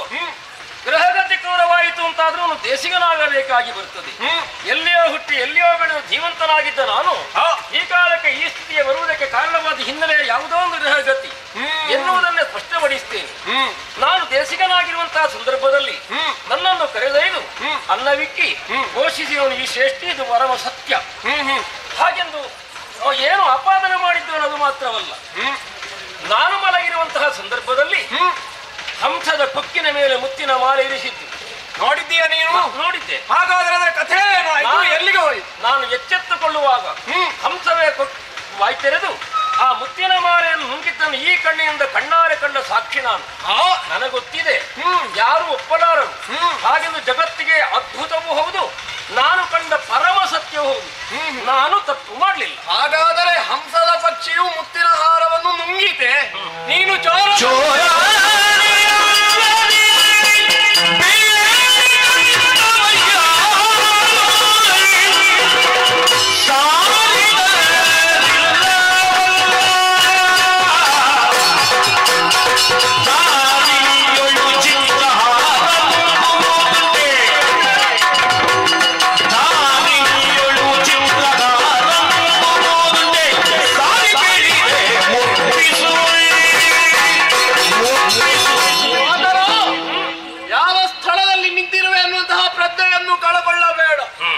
ಏನಾಡಿದೆ? ಚಿತ್ರದ ಹಂಸ ಪಕ್ಷಿಯು ಮುತ್ತಿನ ಹಾರವನ್ನು ನುಂಗಿತೆ. ನಿಜ. ಯಾರಾದರೂ ನಂಬುವಂತಹ ಮಾತೆ ಇದು? ನಂಬಲಾರರು. ಯಾವ ಯುಗದಲ್ಲಿರುವೆ ಎನ್ನುವಂತಹ ಪ್ರಜ್ಞೆ ಆದರೂ ಉಂಟೇನೋ ನಿನಗೆ? ಕೃತದಲ್ಲಿಯೋ ದ್ವಾಪರದಲ್ಲಿಯೋ ತ್ರೇತದಲ್ಲಿಯೋ ಈ ಮಾತನ್ನು ನೀನಾಡಿದ್ದರೆ ಜನಗಳು ನಂಬಬಹುದಿತ್ತೋ ಏನೋ. ಆದರೆ ಈ ಯುಗದಲ್ಲಿ ಅಸಂಭವವಾದಂತಹ ಘಟನೆ ಆಗಿದೆ ಎಂದು ನೀನು ಹೇಳಿದ ಮಾತ್ರಕ್ಕೆ ನಂಬುವುದಕ್ಕೆ ನಾನೇನು ಮಂಗ ಅಲ್ಲ, ಅರಸನಿದ್ದೇನೆ. ನಿನ್ನ ಮಾತನ್ನು ಕೇಳುವಾಗ ನೀನೇ ಅಪರಾಧಿ ಎನ್ನುವ ಹಾಗೆ ತೀರ್ಮಾನಕ್ಕೆ ಬರುವಂತಹ ಸ್ಥಿತಿ ನನಗೆ ಒದಗಿ ಬಂದಿದೆ.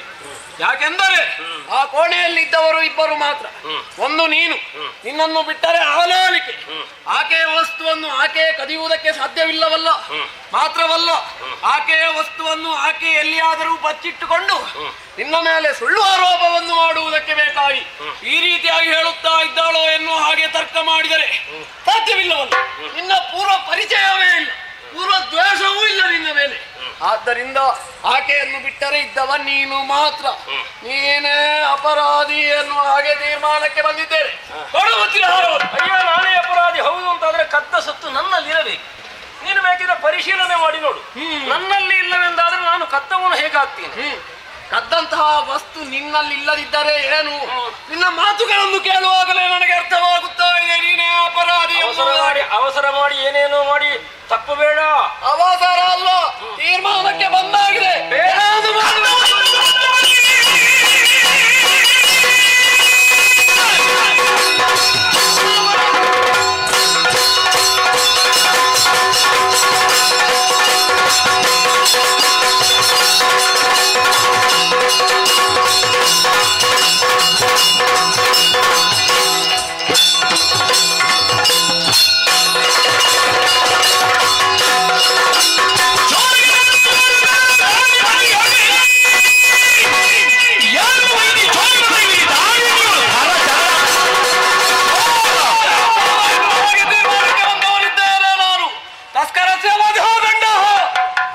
ಕಳ್ಳನ ತಲೆ ಕಡಿಯುವುದೇ ಇಲ್ಲಿಯ ಶಾಸನ. ಆದರೆ ನೀನು ಕೇವಲ ಕಳ್ಳ ಮಾತ್ರವಲ್ಲ, ಕೃತಜ್ಞ ಇದ್ದೀಯೋ. ಕರುಣೆಯನ್ನು ತೋರಿ ಅನ್ನ ನೀಡಿದಂತಹ ತಂದೆಯ ಶ್ರೇಷ್ಠಿಗಳಿಗೆ ದ್ರೋಹವನ್ನು ಬಗೆದೆಯೋ. ಸುಮ್ಮನೆ ಬಿಡಲಾರೆ. ನೀನು ಸಾಯುವುದು ಸಾಯಲೇಬೇಕು. ಆದರೆ ಒಮ್ಮೆಲೆ ಸಾಯ ಕೂಡದು. ಯಾಕಾದರೂ ಈ ರೀತಿಯ ತಪ್ಪನ್ನು ಎಸಗಿದೆ ಎನ್ನುವ ರೀತಿಯಲ್ಲಿ ನರಳಿ ಸಾಯಬೇಕು. ಎಲ್ಲಿ ಕಟುಕರು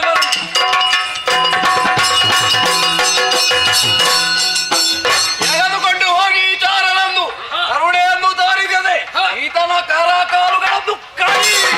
ಮಾತ್ರವಲ್ಲ, ನಮ್ಮವರಿಗೆ ಪಾತ್ರದ ಮೇಲೆ ಕರುಣೆ ಎಂಬುದು ಜಾಸ್ತಿ. ಯಾರಾದರೂ ಈತನಿಗೆ ಅನ್ನ ಆಹಾರವನ್ನು ನೀಡಿದರೆ ಇವನ ಕೈಕಾಲು ಹೋಗುತ್ತವೆ, ಅವರ ತಲೆ ಹೋದಿತು. ಇದು ರಾಜದ್ದೇ.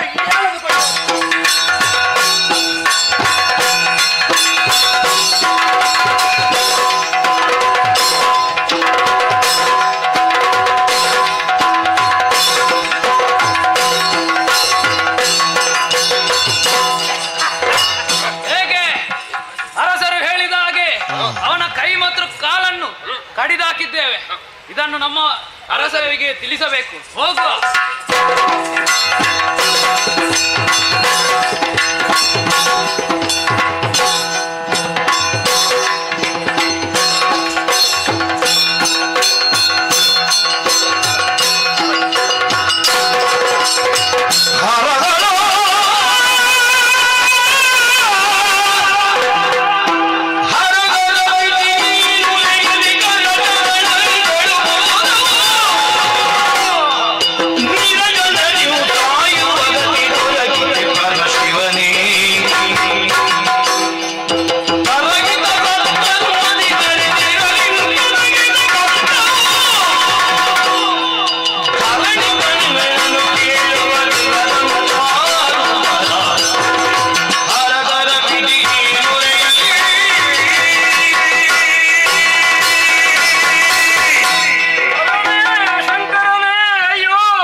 ಎನ್ನುವುದನ್ನು ನಾನು ಅರ್ಥ ಮಾಡಿದ್ದೇನೆ. ಕೊನೆಗೂ ಕಠಿಣವಾದಂತಹ ಶಾಸನವನ್ನು ಮಾಡುವ ಮೂಲಕವಾಗಿ ಗೊಂಡಾರಣ್ಯಕ್ಕೆ ಸೆರೆದೊಯ್ದು ಬಂದು ನನ್ನ ಕರಚರಣವನ್ನು ಕತ್ತರಿಸಿದನಲ್ಲ. ಶನಿಯ ಪ್ರಭಾವ ಎನ್ನೋಣವೇ. ಎದ್ದು ನಡೆಯುವುದಕ್ಕಾಗದ, ಚಲಿಸುವುದಕ್ಕಾಗದ ಸ್ಥಿತಿ ನನ್ನದ್ದು. ಹಸಿವೆ ತಡೆಯುವುದಿಲ್ಲ, ತಡೆಯುವುದಕ್ಕಾಗದೆ ಇದ್ದೇನೆ. ರಕ್ತ ಒಸರುತ್ತಾ ಉಂಟು, ಔಷಧಿಯನ್ನು ಮಾಡಲಾಗದ ಸ್ಥಿತಿ.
ಎಂದಿನಂತೆ ಇಂದು ಕೂಡ ಅದೆಷ್ಟೋ ಮೃಗಗಳನ್ನೆಲ್ಲ ತೊಳೆದು ಅವುಗಳ ಉದರವನ್ನೇ ರಕ್ತವನ್ನು ಹೀರಿ ಮಾಂಸವನ್ನು ತಿನ್ನುವಂತಹ ಜೀವನದಲ್ಲದು. ಆದರೆ ಏನು ಆಶ್ಚರ್ಯ, ಮಾನವರ ಮೈಯ ವಾಸನೆ ನನ್ನ ಮೂಗಿಗೆ ಬಡಿತಾ ಇದೆ. ಹಾಗಾದರೆ ಈ ಕಾರ್ಯದಲ್ಲಿ ಮಾನವರು ಯಾರೋ ಇರಬಹುದು, ಹುಡುಕುತ್ತಾ ತೆರಳುತ್ತಾರೆ.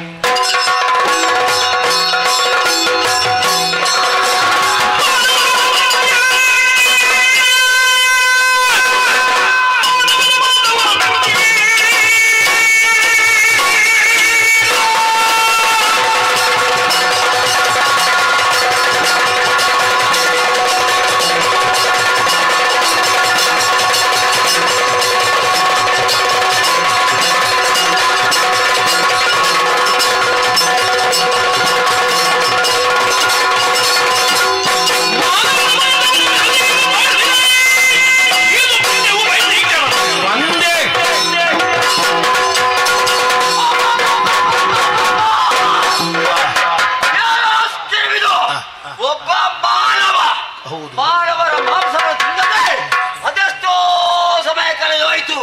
ಇಷ್ಟರವರೆಗೆ ಪ್ರಾಣಿಗಳ ಮಾಂಸವನ್ನು ತಿಂದು ಜೀವಿಸುವಂತಹ ನನಗೆ ಈ ಸಮಯದಲ್ಲಿ ಮಾನವರ ಮಾಂಸ ಬಿಡಲಾರೆ ಬಿಡಲಾರೆ.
ಬರುವಂತಹ ಸಮಯದಲ್ಲಿ ತಡೆದು ನಿಲ್ಲಿಸಿದ್ಯ. ಸರಿಯಾದಂತ ಕೈ ಕಾಲಿಗೆ 2 ಕೈ ಎಷ್ಟು ನೇತಾಡ್ತಾ ಇದೆ. ವಿಕಾರ ಸ್ವರೂಪಿ, ಮೊದಲಾಗಿ ನಿನ್ನನ್ನು ತುಂಡು ತುಂಡು ಮಾಡಿ ಆ ನಂತರ ಅವನು ತುಂಡು ಮಾಡುವಂತಹ ಸಮಯದಲ್ಲಿ ಯಾರು ಬರ್ತಾರೆ ನೋಡು.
ಬಂದಂತ ಬುದ್ಧಿ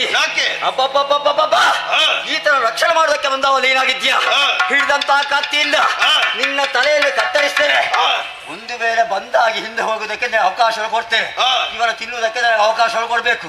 ಇಲ್ಲದಿದ್ದರೆ ನೋಡು 2 ತುಂಡು ಒಂದೇ ಪೆಟ್ಟು. ಹೌದಾ? ಸಾಮರ್ಥ್ಯದ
ಇನ್ನು ಮುಂದೆ ಶನಿ ಮಂತ್ರವನ್ನು ಜಪಿಸುತ್ತಾ ಇರು. ಮುಂದೊಂದು ಕಾಲದಲ್ಲಿ ಒಳ್ಳೆಯದಾಗ್ತಿ, ಒಳ್ಳೆಯ ಸಂದರ್ಭ ಬರ್ತದೆ. ಶುಭವಾಗಲಿ ನಿನಗೆ.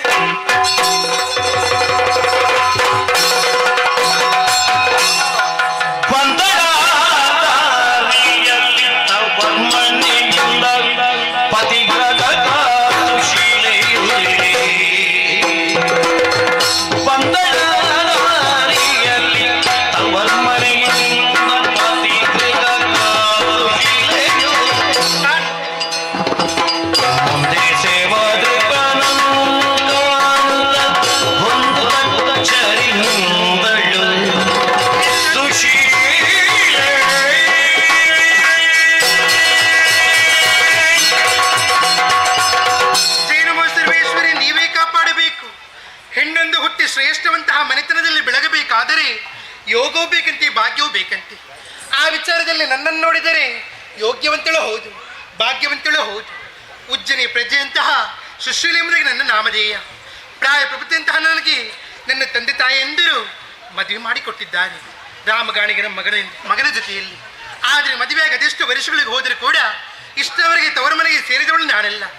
ಆ ಕಾರಣಕ್ಕಾಗಿ ಇಂದಿನ ದಿವಸ ನನ್ನ ಮಾವಂದಿರು ದಂಡಿಗೆಯನ್ನು ಏರಿ ಕಳುಹಿಸಿದ್ದಾರೆ.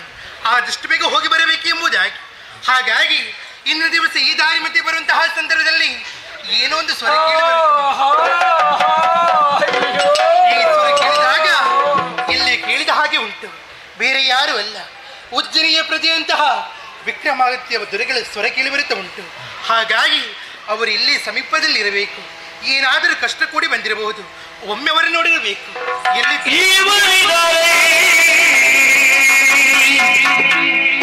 ಮುಖವನಿರುಳಿಸೆ ಭುವನ ವಿಕ್ರಮನಂತೆ ಶಿವ ಶಿವ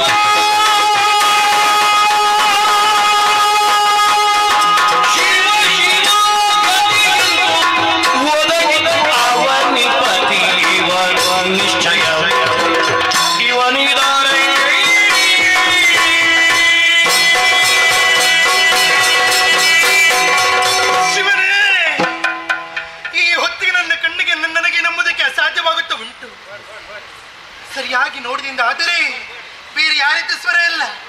ಉಜ್ಜಯಿನಿ ದೊರೆಯಾಗಿರುವಂತಹ ವಿಕ್ರಮಾದಿತ್ಯ ದೊರೆಗಳ ಸ್ವರ ಕೇಳಿ ಬರುತ್ತಾ ಉಂಟು. ಹಾಗಾಗಿ ನನ್ನಷ್ಟಕ್ಕೆ ಮಾತನಾಡುವುದು ಸರಿಯಲ್ಲ. ಅವರ ಬಳಿಗೆ ಹೋಗಿ ಅವರೊಂದಿಗೆ ಮಾತಾಡಬೇಕು. ದೊರೆಯೇ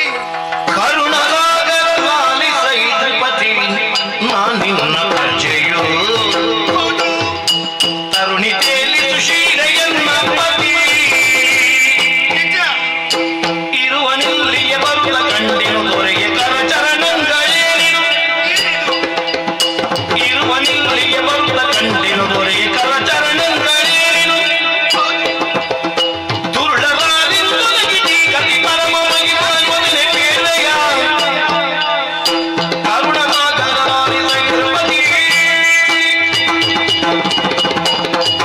ಕರುಣಸಾಗರ ದೇವರೇ, ಮೊಟ್ಟ ಮೊದಲಾಗಿ ತಮ್ಮ ಪವಿತ್ರ ಪಾದಕ್ಕೆ ವಂದಿಸಿಕೊಳ್ಳುತ್ತಿದ್ದೇನೆ. ಉಜ್ಜಯಿನಿ ದೊರೆಗಳು ತಾವು. ನಿಮ್ಮ ಅರೆಮನೆಯ ಹತ್ತಿರದಲ್ಲಿ ಇದ್ದವಳು ನಾನು. ನನ್ನ ಹೆಸರು ಸುಶೀಲ ಎಂಬುದಾಗಿ. ಒಮ್ಮೆ ನಮ್ಮೆಲ್ಲಿ ನಿಮ್ಮನ್ನು ನೋಡಿದಂತಾದರೆ 2 ಕೈಗಳನ್ನು ಕಳೆದುಕೊಂಡಿದ್ದೀರಿ, ಕಾಲುಗಳನ್ನು ಕೂಡ ಕಳೆದುಕೊಂಡಿದ್ದೀರಿ. ಲೋಕದಂತಹ ಪ್ರಜೆಗಳಿಗೆ 3 ಹೊತ್ತು ಅನ್ನವನ್ನು ಕೊಡುವಂತಹ ದೇವರು ನೀವು. ಆದರೆ ಈ ಹೊತ್ತಿಗೆ ನಿಮ್ಮ ಪಾಲಿಗಿಂತಹ ಸ್ಥಿತಿಯಾಗಿ ಬಂತು. ಸುಶೀಲೆಯಂತಹ ನನ್ನಲ್ಲಿ ಹೇಳುವಿರ ದೇವ ನೀವು. ಮಗಳೇ ಮಗಳೇ ಬೇಡುವುದೇನು ದುರ್ಗತಿಯು ಬಂದೊದಗಿದಿಂದು ಸುಗುಣಿ ವಿಧಿವಶದಿಂದ ಈ ದಶೆಯು ಬಗೆ ಬಗೆಯ ಉಪಕಾರ ಕೈಗೆ ಮಿಗಿಲು ಧರ್ಮದಿ ನಡೆಗೆ ಸತ್ಯದಿ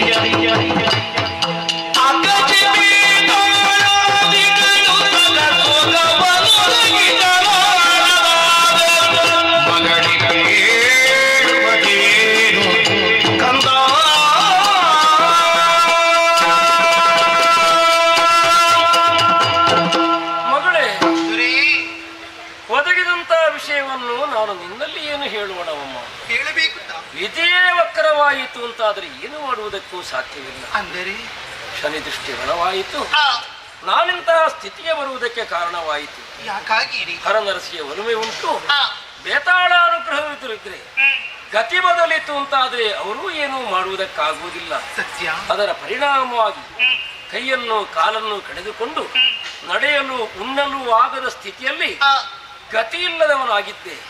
ದರೆಯ ಸಕಲಿಗೆ ಉಣ್ಣುವುದಕ್ಕೆ ಅನ್ನ, ಮಲಗುವುದಕ್ಕೆ ಸೂರನ್ನು ಒಟ್ಟರೂ ಕೂಡ ನನಗೆ ನೆಲೆ ಇಲ್ಲದ ಸ್ಥಿತಿಯಮ್ಮ. ಊಟಕ್ಕೂ ಇಲ್ಲ, ಏನು ಮಾಡ್ಲಿ ಹೇಳು? ಯಾರು ನೋಡುವವರಿದ್ದಾರೆ ಹೇಳು ನಾನು?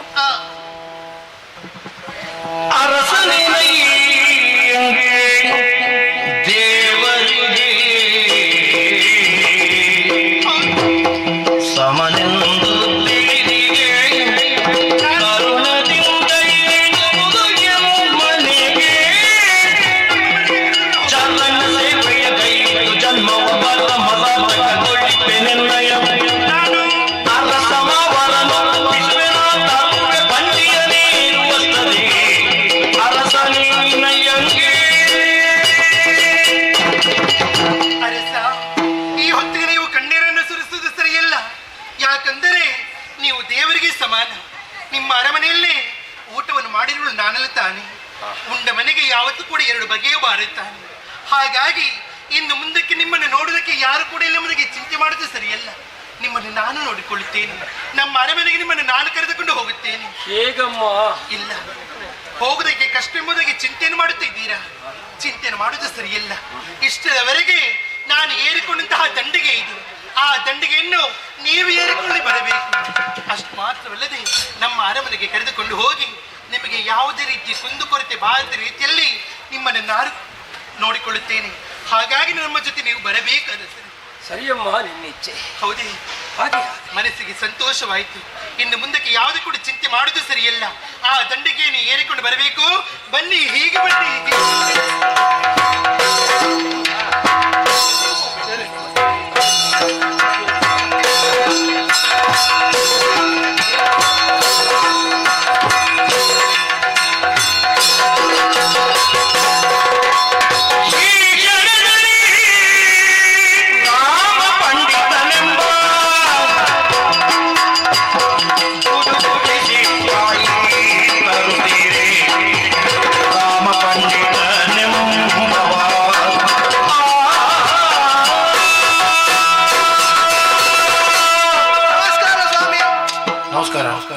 ಗೊತ್ತಾಯ್ತಾ ಯಾರಂತ? ಯಾರು ಜನ? ನಾನು ರಾಮಗಾಣಿಗ ಅಂತ. ರಾಮಗಾಣಿಗ. ಮೊದಲು ನಾವು ಬಡವರಾಗಿದ್ದೆವು. ಹೌದು. ಆಗ ನಮ್ಮನ್ನು ನೋಡ್ಲಿಕ್ಕೆ ಜನ ಬರ್ತಿರ್ಲಿಲ್ಲ. ಎಂತದ್ದು ಆಗಂದು ನನ್ನ ಅವಸ್ಥೆ ಕೇಳಬೇಕಿತ್ತು. ನನಗೆ ಜೀವನ ಬೇಡ ಅಂತ ಆಗ್ತಿತ್ತು ಕೆಲವೊಮ್ಮೆ. ಅಂತ ನಾನು 3 ಸಾರಿ ಒಳೆ ಬದಿಗೆ ಆಗಿದ್ದೇನೆ. ಇನ್ನು ಪ್ರಾಣ ಬಿಡುವುದಂತ ಮತ್ತೆ ಹಿಂದೆ ಬಂದದ್ದು ನಾನು. ಅದು ಹೊಳೆಯಲ್ಲಿ ನೀರು ತುಂಬ ಇತ್ತು, ಹಾಗೆ ಬೇಡ ಅಂತ. ಹಾಗೆ ಆಮೇಲೆ ಸ್ವಲ್ಪ ಬದುಕುವುದಕ್ಕೆ ಏನೋ ಸ್ವಲ್ಪ ದುಡ್ಡು ಬಂತು. ಆ ದುಡ್ಡಿನಲ್ಲಿ ನಾನು ಕೆಲಸವೊಂದನ್ನು ಪ್ರಾರಂಭಿಸಿದೆ. ಈಗ ನನಗೆ ಉದ್ಯೋಗ ಉಂಟಂತ ನಾನು ಗಾಣದಿಂದ ಎಣ್ಣೆ ತೆಗೆಯುವುದು. ತದ ಬಳಿಕ ನನ್ನ ಮಗನ ಮದುವೆಯನ್ನು ಮಾಡಿದ್ದೇನೆ. ಉಜ್ಜಯಿನಿಪುರದಿಂದ ಒಬ್ಬಳ ಹೆಣ್ಣನ್ನು ನನ್ನ ಮಗನಿಗೆ ಕೊಟ್ಟಿದ್ದೇನೆ. ಹಾಗೆ ಈಗ ಈ ಹೆಣ್ಣು ಮಕ್ಕಳಿಗೆ ಏನೂ ಬೇಡ, ತವರು ಮನೆಗೆ ಹೋದ್ರೆ ಅಂತ ಅಲ್ಲೇ ಬರುವ ವಿಚಾರವೇ ಇಲ್ಲ. ನನ್ನ ಸೊಸೆ ಮೊನ್ನೆ ಹೋದದ್ದು, ನಾಳೆ ಬರ್ತೇನೆ ಅಂತ ಹೋಗಿದ್ದಾಳೆ. ಇಲ್ಲಿ ಇವತ್ತಿನವರೆಗೂ ಅವಳಿಗೆ ಏನು ಸುದ್ದಿಯೇ ಇಲ್ಲ ಅಂತ. ಒಂದು ನಮ್ಮದೊಂದು ಪರಿಜ್ಞಾನ ಬೇಕಲ್ಲ, ಅಷ್ಟು ಗೊತ್ತಾಗ್ಬೇಕಲ್ಲ. ನಾವು ಇಲ್ಲಿ ಕಾಯುವವರಿದ್ದೇವೆ. ಒಂದು ನಾವು ನಮ್ಮಂತವರು ಹಿರಿಯವರಿದ್ದಾರೆ, ಪ್ರಾಯದವರಿದ್ದಾರೆ, ಒಂದು ನೋಡಿಕೊಳ್ಬೇಕು. ಅಲ್ಲಿ ಹೋಗಿ ಕೂತ್ರೆ ಯಾರಿದ್ದಾರೆ? ಬರ್ಲಿ, ಯಾವ್ದಕ್ಕೂ ಬರ್ಲಿ. ಇವತ್ತು ಆಗಬಾರ್ದು. ಮಾವಯ್ಯ, ವಂದಿಸಿಕೊಂಡಿದ್ದೇನೆ. ಎಲ್ಲಿಗಾದದ್ದು ನೀನು? ಅಯ್ಯೋ, ತವರವನಿಂದ ಬಂದದ್ದು ತಾನೆ. ತವರ ಮನೆ? ಹೌದು. ಎಷ್ಟು ದಿನ ತಂದು ನಾಳೆ ಬರ್ತೇನೆ ಅಂತ ಹೋಗಿದವಳು. ಹೌದು. ಎಷ್ಟು ದಿನ ಆಯ್ತು ಹೋಗಿ? ಅದೆಷ್ಟು ದಿವಸಗಳು ಕಳೆದು ಹೋಯ್ತು. ಇಲ್ಲಿ ನನ್ನ ಮಗ ಕೇಳಿದ್ರೆ ನಾನೆಂತ ಉತ್ತರ ಕೊಡುವುದು? ಹೌದು. ಮತ್ತೆ ಇವತ್ತಾದರೂ ಬಂದಿದ್ದೇನೆ. ಇವತ್ತು ಬಂದಿದ್ದೀಯಾ? ಏನು ವಿಷಯ? ಕಾರಣ ತವರ ಮನೆಯಿಂದ ಬರುವಂತಹ ಸಂದರ್ಭದಲ್ಲಿ ದಾರಿ ಮಧ್ಯದಲ್ಲಿ ಏನೊಂದು ದೂರದಲ್ಲಿ ಸ್ವರ ಕೇಳಿ ಬರುತ್ತೆ. ಆ ಸ್ವರ ಯಾರೆಂಬುದು ಕೇಳಿದಾಗ ಬೇರೆ ಯಾರು ಅಲ್ಲ, ಉಜ್ಜಯಿನಿ ದೊರೆಯಂತಹ ವಿಕ್ರಮಾದಿತ್ಯ ಮಹಾರಾಜರು ಅವರು. ಹೌದು, ಅವರನ್ನು ಕರೆದುಕೊಂಡು ಬಂದಿದ್ದೇನೆ. ಈಗ ಬನ್ನಿ, ಇಲ್ಲಿ ನೋಡಿ ಒಮ್ಮೆ.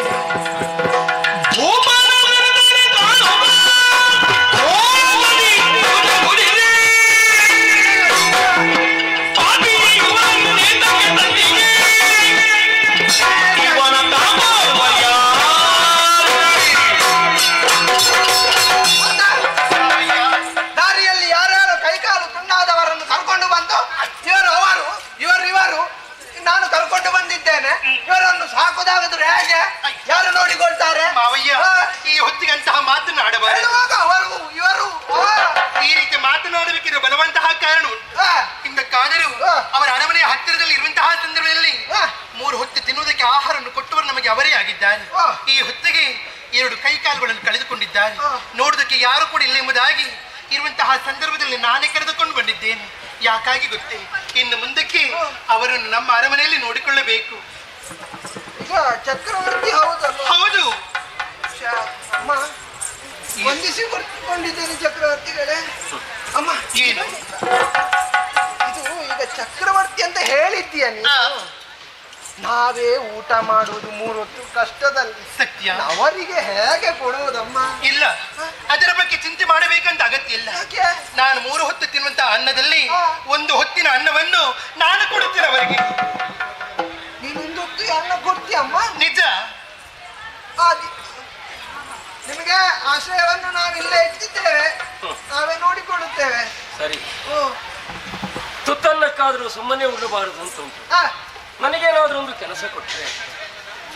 ನಿಮ್ಮ ಮಾತನ್ನು ಕೇಳುವಾಗ ನಗು ಬರ್ತದೆ.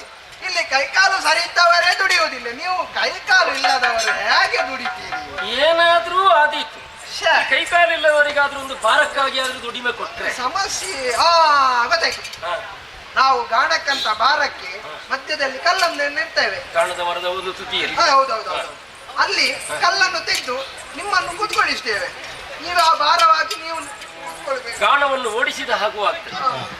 ಕೊನೆಗೆ ನಾನು ಗಾಣದ ಭಾರಕ್ಕಾದ್ರೂ ಆದೆ ಆದೀತು. ಅಲ್ಲೇ ಕೂತ್ಕೊಳಿಸ್ತೀಯ? ಅಲ್ಲೇ ಒಳ್ಳೆಯದು.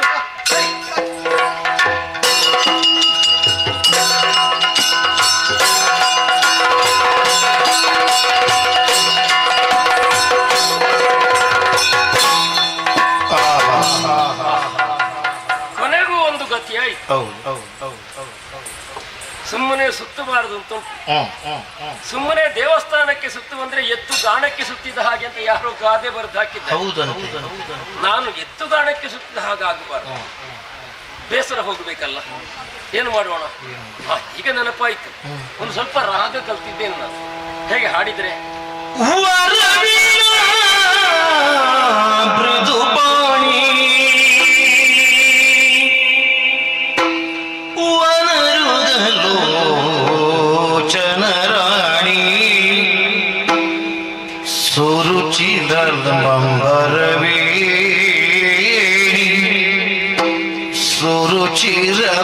ಸುರುಚಿರವಂಬರವೀಣಿ ಸುರನುತಿ ಕಲ್ಯಾಣಿ ವರವೀಣಾ ಮೃದುಪಾಣಿ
ಕರೆದ ಕೂಡಲೇ ಬರುವವರು ನನ್ನ ಪ್ರೀತಿಯ ಸಖಿಯರು ಬರಬೇಕಲ್ಲಮ್ಮ. ಹೌದೇನೆ? ಈ ತಾಮಲಿಂದಪುರದಲ್ಲಿ ಚಂದ್ರಸೇನರ ಪ್ರೀತಿಯ ಮಗಳು ನನ್ನನ್ನು ಎಲ್ಲರೂ ಕೊಂಡಾಡುವುದುಂಟು. ಪದ್ಮಾವತಿ, ಹೌದು, ಚಂದಿನಮುಖಿ ಎನ್ನುವ ಹಾಗೆ. ಆದರೆ ಈ ಹೊತ್ತಿಗೆ ನನ್ನ ಪರಿಚಯವನ್ನು ಹೇಳುವುದಕ್ಕೆ ಈ ರಾತ್ರಿಯ ಹೊತ್ತಿಗೆ ನಿನ್ನನ್ನು ಕರೆದದ್ದಲ್ಲ. ಸಮಯ ಇಲ್ಲ, ಸಮಯ ಇಲ್ಲ. ಹೌದು, ಕೇಳಿದೀನಿ, ಶ್ರವಣಿಸಿದೀಯಾ? ಏನದು?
ಕಾರಣವಿದೆ. ಏನದು? ನಿನ್ನನ್ನು ಕರೆಯುವುದಕ್ಕೂ ಬಲವಾದ ಕಾರಣ. ಏನಂತ? ನೋಡಿದೀಯೇನೆ, ಏನಮ್ಮ? ಅರಮನೆಯ ಸುತ್ತಲೂ ಒಂದಲ್ಲ ಎರಡಲ್ಲ ದೀಪಗಳು ಉರಿಯುವುದಕ್ಕೆ ಅದು ಪ್ರಾರಂಭವಾಗಿದೆ. ಯಾರು ಹಚ್ಚಿರ್ಬೇಕು, ಅದೆಲ್ಲ ಈಗ ಮಾತಾಡೋ ಹೊತ್ತ ಇದು. ಈ ರಾತ್ರಿ ಹೊತ್ತಿಗೆ ಯಾರು ಹಚ್ಚುವುದಕ್ಕೆ ಹೊರಟ? ಯಾರದು ಕೆಲಸದವರು? ನೀನು ಕೆಲಸಕ್ಕೆ ಹೊರಟಿಯ? ನಾನು ಮಲಗಿದ್ದೆ. ಹಾಗಲ್ಲ, ಮತ್ತೆ ಮತ್ತೊಂದು ವಿಚಾರವನ್ನು ನಾನು ಆಲಿಸಿದೆ. ಹೇಗೆ? ಶ್ರವಣಿಸಿದಂತಹ ಹೊತ್ತಿಗೆ ಇದು ಮತ್ತೆ ಯಾವ ರಾಗವಲ್ಲ, ಮತ್ತೆ ದೀಪಕಾಮಾಲ ರಾಗ. ಅಮೃತ ವರ್ಷಿಣಿಯ ರಾಗವನ್ನು ಹಾಡಿದಾಗ ಯಾವ ರೀತಿ ಅಂಬರದಿಂದಲೇ ಮಳೆ ಸುರಿಯುವುದಕ್ಕೆ ಪ್ರಾರಂಭವಾಯಿತು, ಯಥಾ ಪ್ರಕಾರವಾಗಿ ಅಂತಹ ಸಾಮರ್ಥ್ಯವನ್ನು ಹೊಂದಿರುವಂತಹ ರಾಗ ದೀಪಕಾಮಾಲ ರಾಗ. ಈ ರಾಗವನ್ನು ಹಾಡಿದರೆ ಅರಮನೆಯ ಸುತ್ತಲಿರುವಂತಹ ದೀಪಗಳೆಲ್ಲ ಬೆಳಗುವುದಕ್ಕೆ ಪ್ರಾರಂಭವಾಯಿತು. ಹೌದೇ? ಅಯ್ಯೋ, ಹೌದೇನಿ? ಅಷ್ಟು ಮಾತ್ರವಲ್ಲ, ನನ್ನ ಕೊರಳೊಮ್ಮೆ ನೋಡಂತೆ. ಏನಾಗಿದೆ? ಸರಿಯಾಗಿ ಗಮನಿಸು. ಉದ್ದಾಗಿದೆ ಎಂತದಮ್ಮ? ಉದ್ದಾದದಲ್ವೇನಿ? ಕೊರಳಲ್ಲಿ ಒಂದು ನೀಲ ಮಚ್ಚೆ ಉಂಟು. ಮಚ್ಚೆ ಅದನ್ನ ನೋಡಿಲ್ಲ. ಹೌದೌದು, ಸರಿ ನೋಡು. ಹಾಗಾದರೆ ಇದು ಖಚಿತಗೊಂಡಿದೆ. ಇದು ದೀಪಕಾಮಾಲೆ ರಾಗ. ಬಾಲ್ಯದಲ್ಲೇ ಶಪಥವೊಂದನ್ನು ಕೈದವಳು. ಯಾವನು ದೀಪಕಾಮಾಲೆ ರಾಗವನ್ನು ಹಾಡುತ್ತಾನೋ ಅಂತಹ ಅವರನ್ನ ಕೈಯನ್ನು ಹಿಡಿಯುತ್ತೇನೆ ಎನ್ನುವ ಹಾಗೆ. ಹಾಗಾಗಿ ನೀನು ನನಗೊಂದು ಉಪಕಾರವನ್ನು ಮಾಡಬೇಕೆ? ಈ ಕೂಡಲೇ ಈ ಕ್ಷಣದಲ್ಲಿ ಸಮೀಪ ಇರುವಂತಹ ಸುತ್ತಮುತ್ತಲಿನ ಪ್ರದೇಶಕ್ಕೆ ನೀನು ಹೋಗಬೇಕು.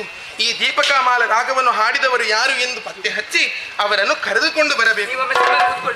ಅಪ್ಪನಿಗೆ ಗೊತ್ತಾದ್ರೆ ಸಮಸ್ಯೆ ಅಂತ ಆದಿತ್ತು. ಅಪ್ಪ ಯಾರದ್ದು? ನಿಮ್ಮದ್ದು. ನನ್ನದಲ್ಲ. ಹೌದು. ಮತ್ತೆ ನಿನಗೆ ಯಾಕೆ ಚಿಂತೆ? ಅಯ್ಯೋ, ನಮಗೆ ಬೈದ್ರೆ ಬೈಯುವುದು ನಿಮಗೆ, ಬೈಯುವುದಿಲ್ಲ, ಬೈಯುವುದು ನಮಗೆ. ನಿನಗೆ ಬೈಯುವುದಕ್ಕೆ ನಾನು ಬಿಡ್ತೇನಾ? ನಿನ್ನ ಜೊತೆ ಸದಾ ನಾನು ಇರುವವಳು. ಹಾಗಾಗಿ ಇರುವವನು ಕುಂಟನಾಗಲಿ ಕುರುಡನಾಗಲಿ ಹೇಗೇ ಇರಲಿ, ರೂಪದಲ್ಲಿ ಕುರೂಪಿಯಾಗಿರಲಿ, ನನ್ನದಾದಂತಹ ಚಿನ್ನದ ದಂಡಿಗೆಯನ್ನು ಎತ್ತಿಕೊಂಡು ಅವನನ್ನು ಕರೆದುಕೊಂಡು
ನನ್ನ ಪರಿಚಯ ಇರ್ಲಿಕ್ಕಿಲ್ಲ, ನಿನ್ನ ಪರಿಚಯವು ನನಗೆ ಇಲ್ಲ.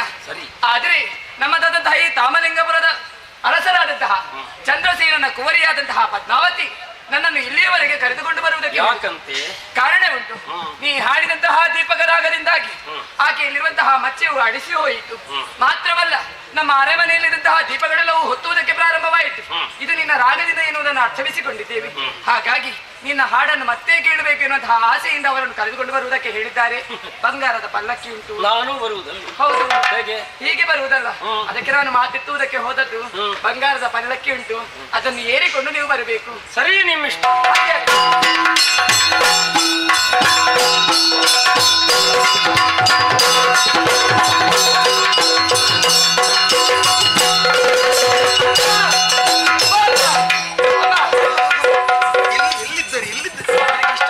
ಇಷ್ಟ ಬಂತು.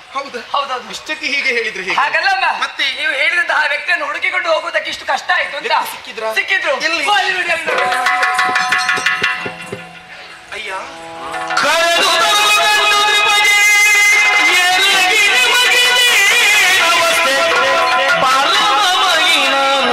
ನಿನ್ನ ಪರಿಯ ಪೀಡೆಯ ಕರೆತರಲು ಕಂಡು ಧ್ರುಪಜೆ ಎರಗಿ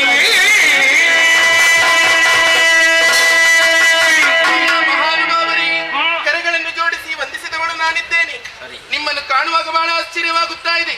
ಇಲ್ಲೇ ಸಮೀಪದಲ್ಲಿ ಕೇಳಿದಂತಹ ದೀಪಕಾಮಾಲ ರಾಗವನ್ನು ಪತ್ತೆ ಹಚ್ಚಿಕೊಂಡು ಸೆಕೆಯನ್ನು ನಿಮ್ಮ ಬಳಿಗೆ ಕಳುಹಿಸಿಕೊಟ್ಟವಳು. ಬಂದದ್ದನ್ನು ಕಂಡಾಗ ಸಂತೋಷವಾಯಿತು. ಆದರೆ ನಿಮ್ಮದಾದ ಈ ಹೀನ ಸ್ಥಿತಿಯನ್ನು ಕಂಡಾಗ ಆಶ್ಚರ್ಯವಾಗುತ್ತಾ ಇದೆ. ಯಾರು ನೀವು? ಯಾಕಾಗಿ ಈ ಸ್ಥಿತಿ ಬಂತು? ನಿಮ್ಮ ಪರಿಯೇ ಹೇಳುವಿರಾ? ದೀಪದ ರಾಗವನ್ನು ಹಾಡಿದ್ದು ಯಾರು ಅಂತ? ದೀಪದ ರಾಗವನ್ನು ಹಾಡಿದ ಪಾಪಿ ನಾನೇ. ರೂಪವತಿಯಾದಂತಹ ನೀನದ ಕೇಳಲಾಗದು ಎನ್ನುವುದರಿಂದ ಕೇಳುವ ಮನಸ್ಸು ಮಾಡಬೇಡ. ಬೇರೆ ಏನಾದ್ರೂ ಮನಸ್ಸಲ್ಲಿದ್ರೆ ಹೇಳು. ಸ್ವಾಮಿ, ಬಾಲ್ಯದಲ್ಲೇ ಒಂದು ಪಣವನ್ನು ತೊಟ್ಟವಳು ನಾನು. ಹಾಗಾಗಿ ನಿಮ್ಮದಾದ ರಾಗವನ್ನು ಮತ್ತೊಮ್ಮೆ ಶ್ರವಣಿಸಬೇಕು ಎನ್ನುವಂತಹ ಮನ ನನಗಾಗುತ್ತಾ ಇದೆ. ಹಾಗಾಗಿ ನನ್ನ ಇಚ್ಛೆಯನ್ನು ಈಡೇರಿಸುವಿರ? ಅದು ಶ್ರುತಿಬದ್ಧವಾಗಿ ಮತ್ತೊಮ್ಮೆ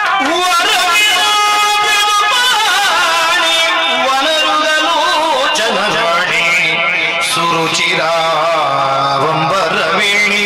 ಸುರಂತೆ ಕಲ್ಯಾಣಿ ಎಂದು ಬೇಡಲು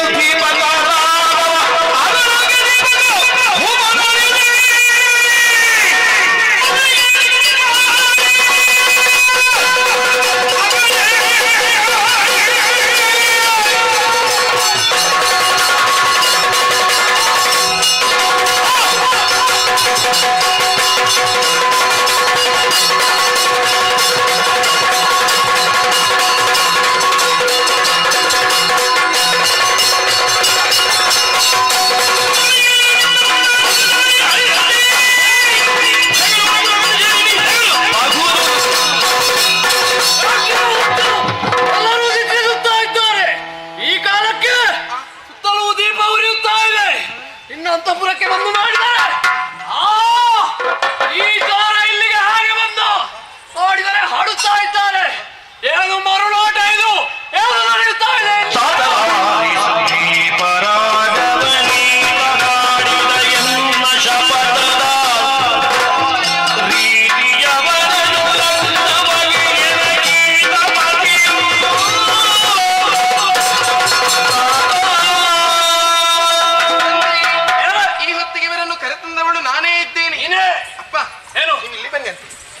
ಕೋಪಿಸುವುದು ಬೇಡ. ವಿಚಾರ ಹೇಳು ಮೊದಲು. ಬಾಲ್ಯದಲ್ಲಿ ಇರುವಾಗಲೇ ನಾನು ಪಣವೊಂದನ್ನು ತೊಟ್ಟವಳು.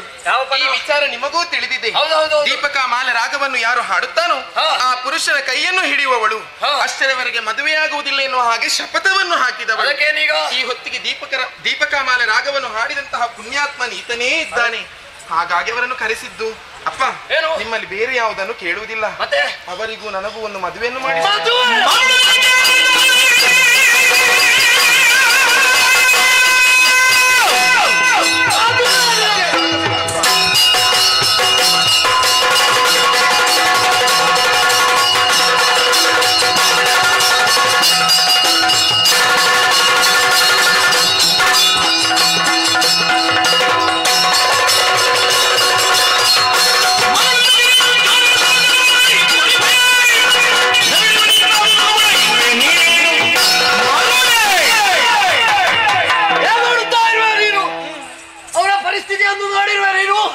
ಕೈಗಳಿಲ್ಲ, ಕಾಲುಗಳಿಲ್ಲ, ಚೋರರಿದ್ದಾರೆ.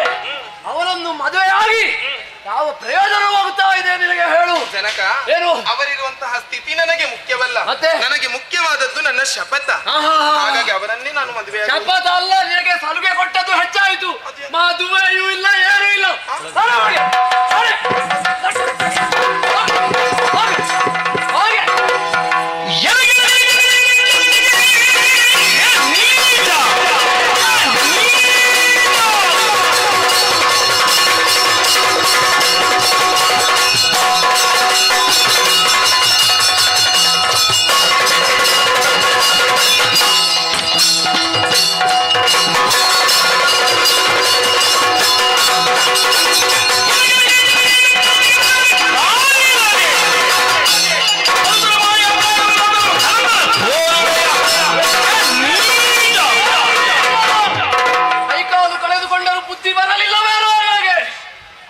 ಬಾಯಾಗಾರನೇ ನೀನು. ಅಂತಃಪುರಕ್ಕೆ ಬಂದದ್ದು ಮಾತ್ರವಲ್ಲ, ನನ್ನ ಮಗಳನ್ನೇ ಮರುಳು ಮಾಡುವುದಕ್ಕೆ ನೋಡುತ್ತಾ ಇರುವೆ ಅಲ್ಲ. ನಿನ್ನನ್ನು ಸುಮ್ಮನೆ ಬಿಡಲಾರೆ. ಎಲ್ಲಿ ಕಟ್ಟುಕರು ಬರಲಿ.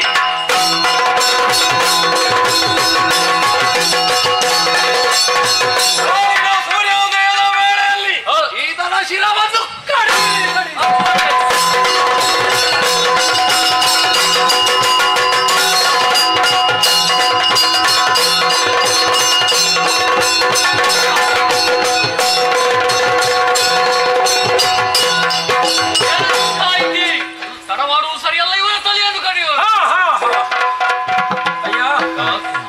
ಕ್ಷಣ ತಡೆಯಬೇಕು. ಒಂದು ಪ್ರಾರ್ಥನೆಗೆ ಅವಕಾಶ ಕೊಡಬೇಕು. ಕೇಳು ತರಣಿಜ ಪರಮ ಪಾವನ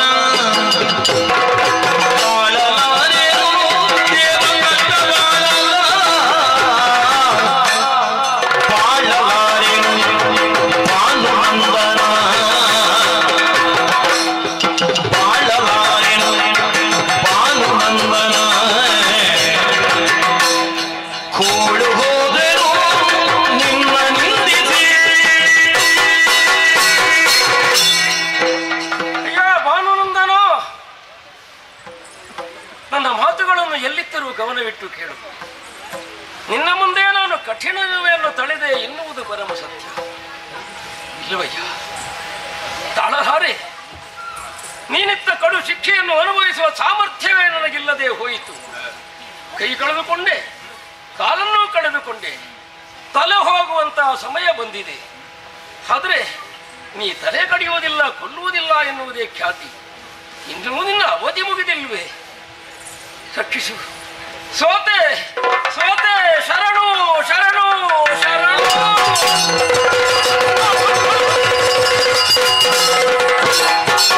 ವಿಕ್ರಮಕನೆ ಕೇಳು ಮಾತಾ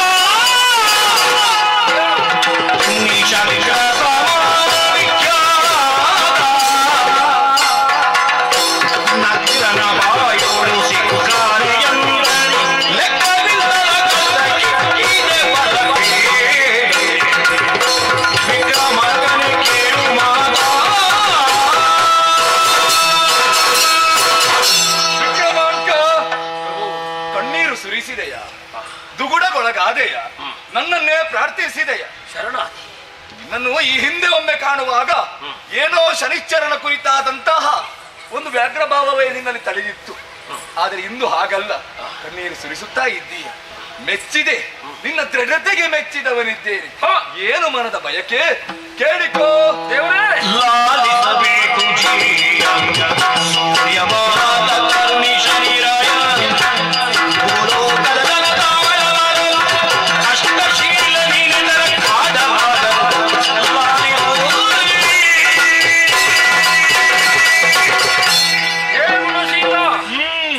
ಪ್ರತಿಜ್ಞಾತನಾದಂತಹ ನೀನು ನಿನ್ನ ವಿಧಿಗನುಗುಣವಾಗಿ ನನ್ನನ್ನು ಪೀಡಿಸಿದೆ. ಹೌದು, ಕ್ಷಾತ್ರನಾಗಿ ಎದೆಗಾರಿಕೆ ಉಳ್ಳವನಾಗಿ ಏನು ಬಂದರೂ ನಾನು ಸಹಿಸಿದೆ. ಆದರೆ ಲೋಕದ ಸಾಮಾನ್ಯರಾದ್ರೆ ಇದನ್ನೆಂತೂ ಸಹಿಸಿಯಾರು ಪ್ರಭು. ಆದ್ದರಿಂದ ಬೇಡಿಕೆ ಒಂದೇ, ಏನು? ನನಗೆ ಕೊಟ್ಟ ಕಷ್ಟವನ್ನು ಸಾಮಾನ್ಯರಿಗೆ ಕೊಡಬೇಡ. ಅವರಿಗೆ ಈ ತೆರನಾದ ಕಷ್ಟವನ್ನು ಸಹಿಸುವ ಸಾಮರ್ಥ್ಯವಿಲ್ಲ ಪ್ರಭು. ಮೆಚ್ಚಿದೆನಯ್ಯ.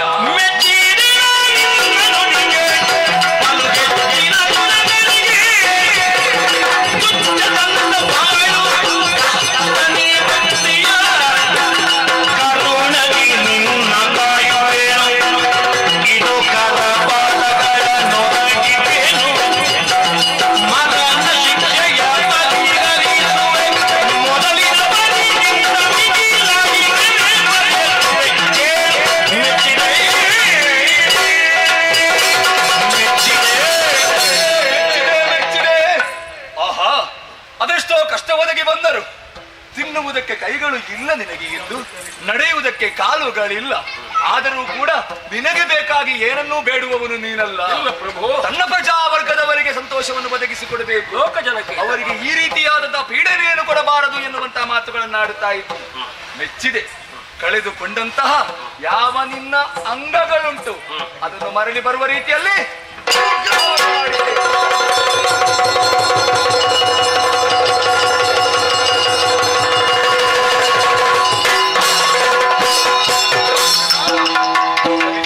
ನೀಲಾಂಜನ ಸಮಾಭಾಸಂ ರವಿಪುತ್ರ ಯಮಗ್ರಜಂ ಛಾಯಾ ಮಾರ್ತಾಂಡಂ ಸಂಭೂತಂ ತಂ ನಮಾಮಿ. ದೇವಾ, ಈ ಹಿಂದೆ ನಿಮ್ಮನ್ನು ತಿರಸ್ಕಾರ ಭಾವನೆಯಿಂದ ನೋಡಿಕೊಳ್ಳುತ್ತಾ ಇದ್ದವ ನಾನು. ಆದರೆ ಈ ಹೊತ್ತಿಗೆ ನನ್ನದಾದಂತಹ ನೃಪನಾಗಿ ನಾನೇ ಅದೆಷ್ಟೋ ಕಷ್ಟವನ್ನು ಅನುಭವಿಸುತ್ತಾ ಇದ್ದೇನೆ. ಪ್ರಜೆಗಳು ಅದೆಷ್ಟೋ ಸಂಕಷ್ಟಕ್ಕೆ ಒಳಗಾಗಿದ್ದಾರೆ. ಹಾಗಿರುವಾಗ ನಮ್ಮ ಕಷ್ಟವನ್ನು ನೀವೇ ಪರಿಹರಿಸಬೇಕು. ವಿಕ್ರಮಾದಿತ್ಯ ತನ್ನ ಬದುಕಿನ ಉದ್ದಕ್ಕೂ ಸತ್ಯ, ಧರ್ಮ, ನ್ಯಾಯ, ನೀತಿಯಿಂದಲೇ ನಡೆದವ. ಯಾವುದೋ ಒಂದು ಹೊತ್ತಿನಲ್ಲಿ ನನ್ನನ್ನು ನಿಂದಿಸಿದೆ ಎನ್ನುವಂತ ಉದ್ದೇಶದಿಂದಲಾಗಿ ನಿನ್ನ ಪುರವನ್ನು ಪ್ರವೇಶ ಮಾಡಿದವನು ನಾನು. ಮುಂದೊಂದು ದಿವಸ ನಿನಗೆ ಕಷ್ಟವನ್ನು ಒದಗಿಸಿಕೊಡುತ್ತೇನೆ, ನಿನ್ನ ಸಕಲ ಸಂಪತ್ತು ನಿನ್ನಿಂದ ದೂರವಾಗುವಂತೆ ಮಾಡುತ್ತೇನೆ ಎನ್ನುವಂತೆ ಪಣ ತೊಟ್ಟು ನಿಂತವನು. ಅದೇ ರೀತಿಯಾಗಿ ನಾನು ತೊಡಗಿಸಿಕೊಂಡೆ. ಎಷ್ಟೇ ಕಷ್ಟ ಒದಗಿ ಬಂದರೂ ಕೂಡ ಯಾವತ್ತು ನೀ ನಡೆಯುವ ದಾರಿಯಲ್ಲಿ ತಪ್ಪಿದವನಲ್ಲ, ಅಸತ್ಯವನ್ನು ನುಡಿದವನಲ್ಲ, ಅಧರ್ಮದ ಪಥವನ್ನು ತುಳಿದವನಲ್ಲ. ಕಷ್ಟ ಒದಗಿ ಬಂತು ಎನ್ನುವಂತ ಕಾಲದಲ್ಲಿ ಏನೋ ಮನಸ್ಸು ಬೇರೆ ಕಡೆಗೆ ಓಲಿ ಹೋಗುತ್ತದೆ. ಆದ್ರೆ ನೀನು ಆ ರೀತಿ ವರ್ತಿಸಿದವನೇ ಅಲ್ಲ. ಮೆಚ್ಚಿದೆನಯ್ಯ, ನಿನ್ನ ಹೆಸರೆನ್ನುವುದು ಈ ಲೋಕಮುಖದಲ್ಲಿ ಶಾಶ್ವತವಾಗಿ ಉಳಿಯಲಿ. ಆ ರೀತಿ ಅನುಗ್ರಹವನ್ನು ಮಾಡುತ್ತಾ ಜಯ ಜಯ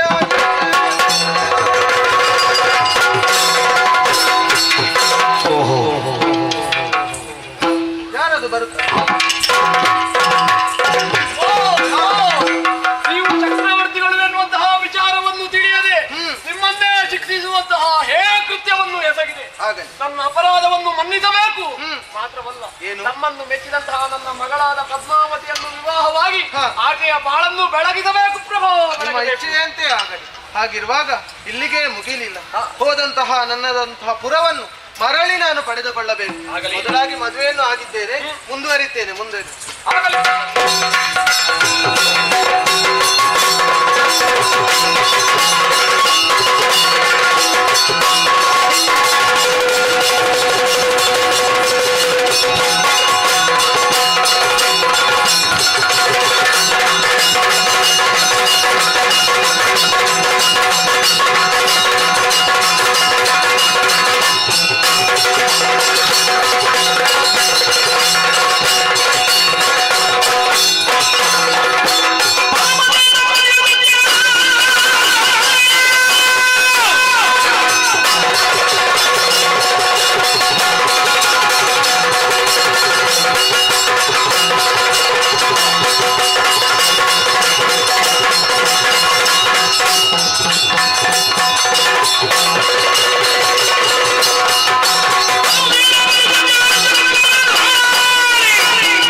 ಇವತ್ತು ಕೇಳುವವರು ಇಲ್ಲದಿದ್ರು ಕೇಳುವುದಿಲ್ಲ ಸ್ವಾಮಿ.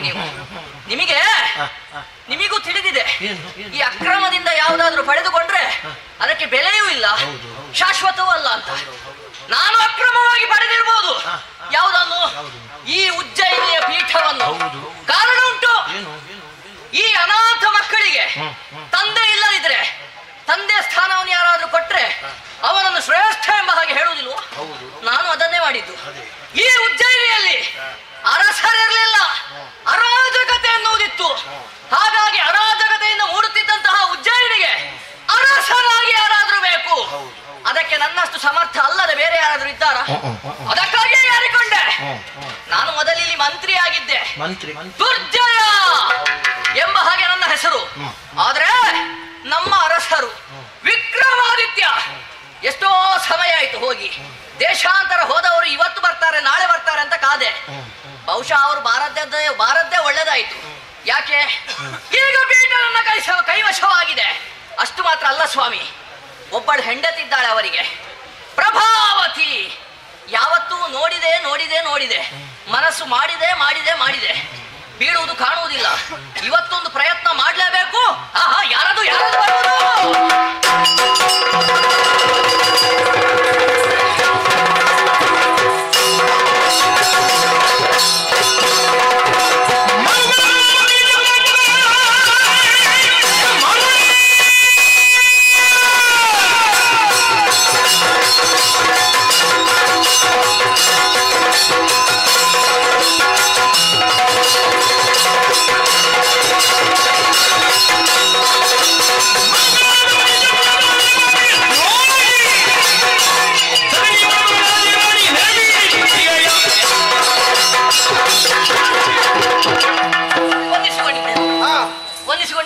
ಏನಾಯ್ತು ಈಗ?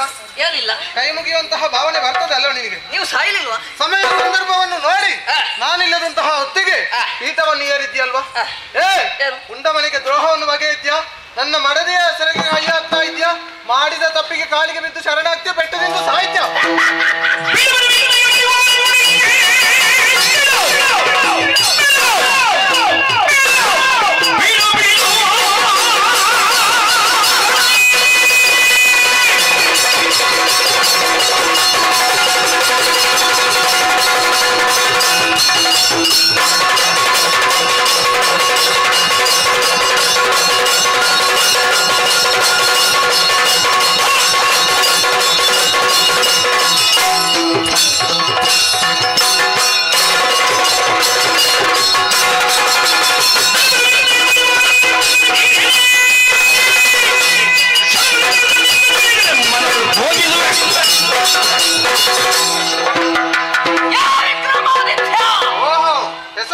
ಯಾರಿಗೂ ಅಲ್ಲಿಗೆ ತನಕ ಬಂದಿದ್ಯಲ್ವಾ ನೀನು? ಆಗ ಯಾಕೆ ನಮಸ್ಕಾರ ಮಾಡಿದ್ದು? ಯಾಕೆ? ಒಬ್ಬ ಅರಸನಾದವನು ಮತ್ತೊಬ್ಬ ಅರಸನಿಗೆ ನಮಸ್ಕಾರ ಮಾಡಬೇಕು. ಯಾರಿಗೆ ಅರಸ? ಅದೊಂದು ವಿಧೇಯತೆ. ಅರಸ ಯಾರು? ನಾನು ಈ ಉಜ್ಜಯಿನಿಯ ಅರಸವನ್ನೇ. ಯಾರು ನೇಮಿಸಿದ್ದು? ಯಾರು ನೇಮಿಸಿದ್ದು ಅಂತ ಹೇಳಿದ್ರೆ ನಾನೇ ನೇಮಕಗೊಂಡದ್ದು. ನೀನೇ ಹೇಳಿಕೊಂಡದ್ದು? ಹೌದು. ಏನಾದ್ರೂ ಆಗ್ಲಿ, ಯಾರು ಇಲ್ಲದಂತಹ ಸಂದರ್ಭದಲ್ಲಿ ದೇಶ ರಕ್ಷಣೆ ಹೊಣೆಯನ್ನು ಹೊತ್ತು ಅರಸನಾದವನು ನಾನು. ನನಗೊಂದು ಹೊಣೆಗಾರಿಕೆ ಉಂಟು, ಕರ್ತವ್ಯ ಉಂಟು. ಅದನ್ನು ನಿಷ್ಠೆಯಿಂದ ಪಾಲಿಸುವಾಗ ನೀನು ಒಮ್ಮಿಂದೊಮ್ಮೆಗೆ ಬಂದ ತಕ್ಷಣವೇ ದೇಶವನ್ನು ರಕ್ಷಣೆ ಮಾಡುವುದಕ್ಕೆ ಪೀಠವನ್ನು ಏರಿ ಆಗಬೇಕು ಅಂತ ಇಲ್ಲ, ಬದಿಯಲ್ಲಿ ನಿಂತು ಕೂಡ ರಕ್ಷಣೆ ಮಾಡಬಹುದು. ನಮಗೆ ಬದಿಯಲ್ಲಿ ನಿಂತು ಅಥವಾ ರಣರಂಗದಲ್ಲಿ ಹೋರಾಡಿಯೋ ಮಡಿಯುವಂತಹ ಆಶೆ ಇಲ್ಲ. ಸ್ವಲ್ಪ ಪೀಠವನ್ನು ಏರಿ ಅದರಿಂದ ಬರುವಂತಹ ಮೂಲ ಸೌಕರ್ಯಗಳೆಲ್ಲವನ್ನು ಅನುಭವಿಸಿ ಆಮೇಲೆ ನಿಧಾನಗತಿಯಲ್ಲಿ ಸತ್ತರೆ ಸಾಕು ಅಂತ ನಾನು ಆಲೋಚನೆ ಮಾಡಿ ಏರಿದ್ದು. ಈ ಕಾಲದಲ್ಲಿ ನನ್ನ ಆಲೋಚನೆಯನ್ನೇ ಭಗ್ನಗೊಳಿಸುವುದಕ್ಕಾಗಿ ಒಮ್ಮಿಂದೊಮ್ಮೆಗೆ ನನ್ನ ಎದುರಿಗೆ ಬಂದು ನನ್ನ ಎದುರಾಗಿ ಮಾತನಾಡ್ತಾ ಇದ್ದೀಯಾ? ನೆನಪಿಟ್ಟುಕೋ, ಇಲ್ಲಿ ಸೇರಿರುವವರೆಲ್ಲ ನನ್ನ ಜನ. ನಾನು ಒಂದು ಕರೆ ಕೊಟ್ರೆ ಸಾಕು, ನಿನ್ನ ಮೇಲೆ ಬಿದ್ದಾರೆ.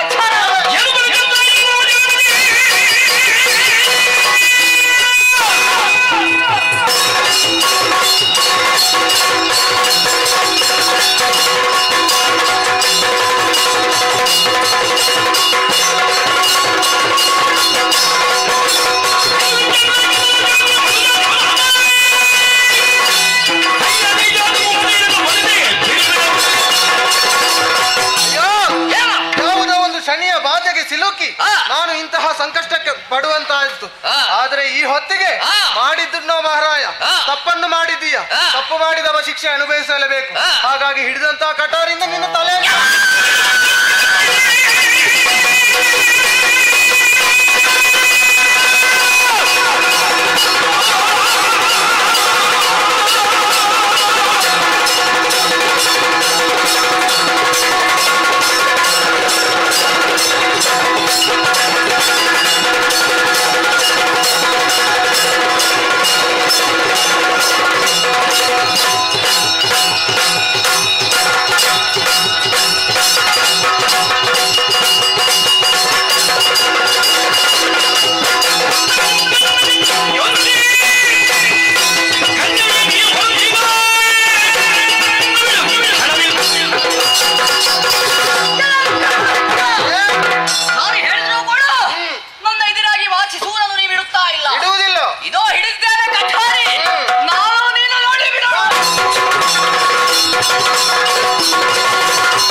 ಶನಿದಯದಿಂದ ಹೂಲಲಾಮನು ಸಂತೋಷದಿ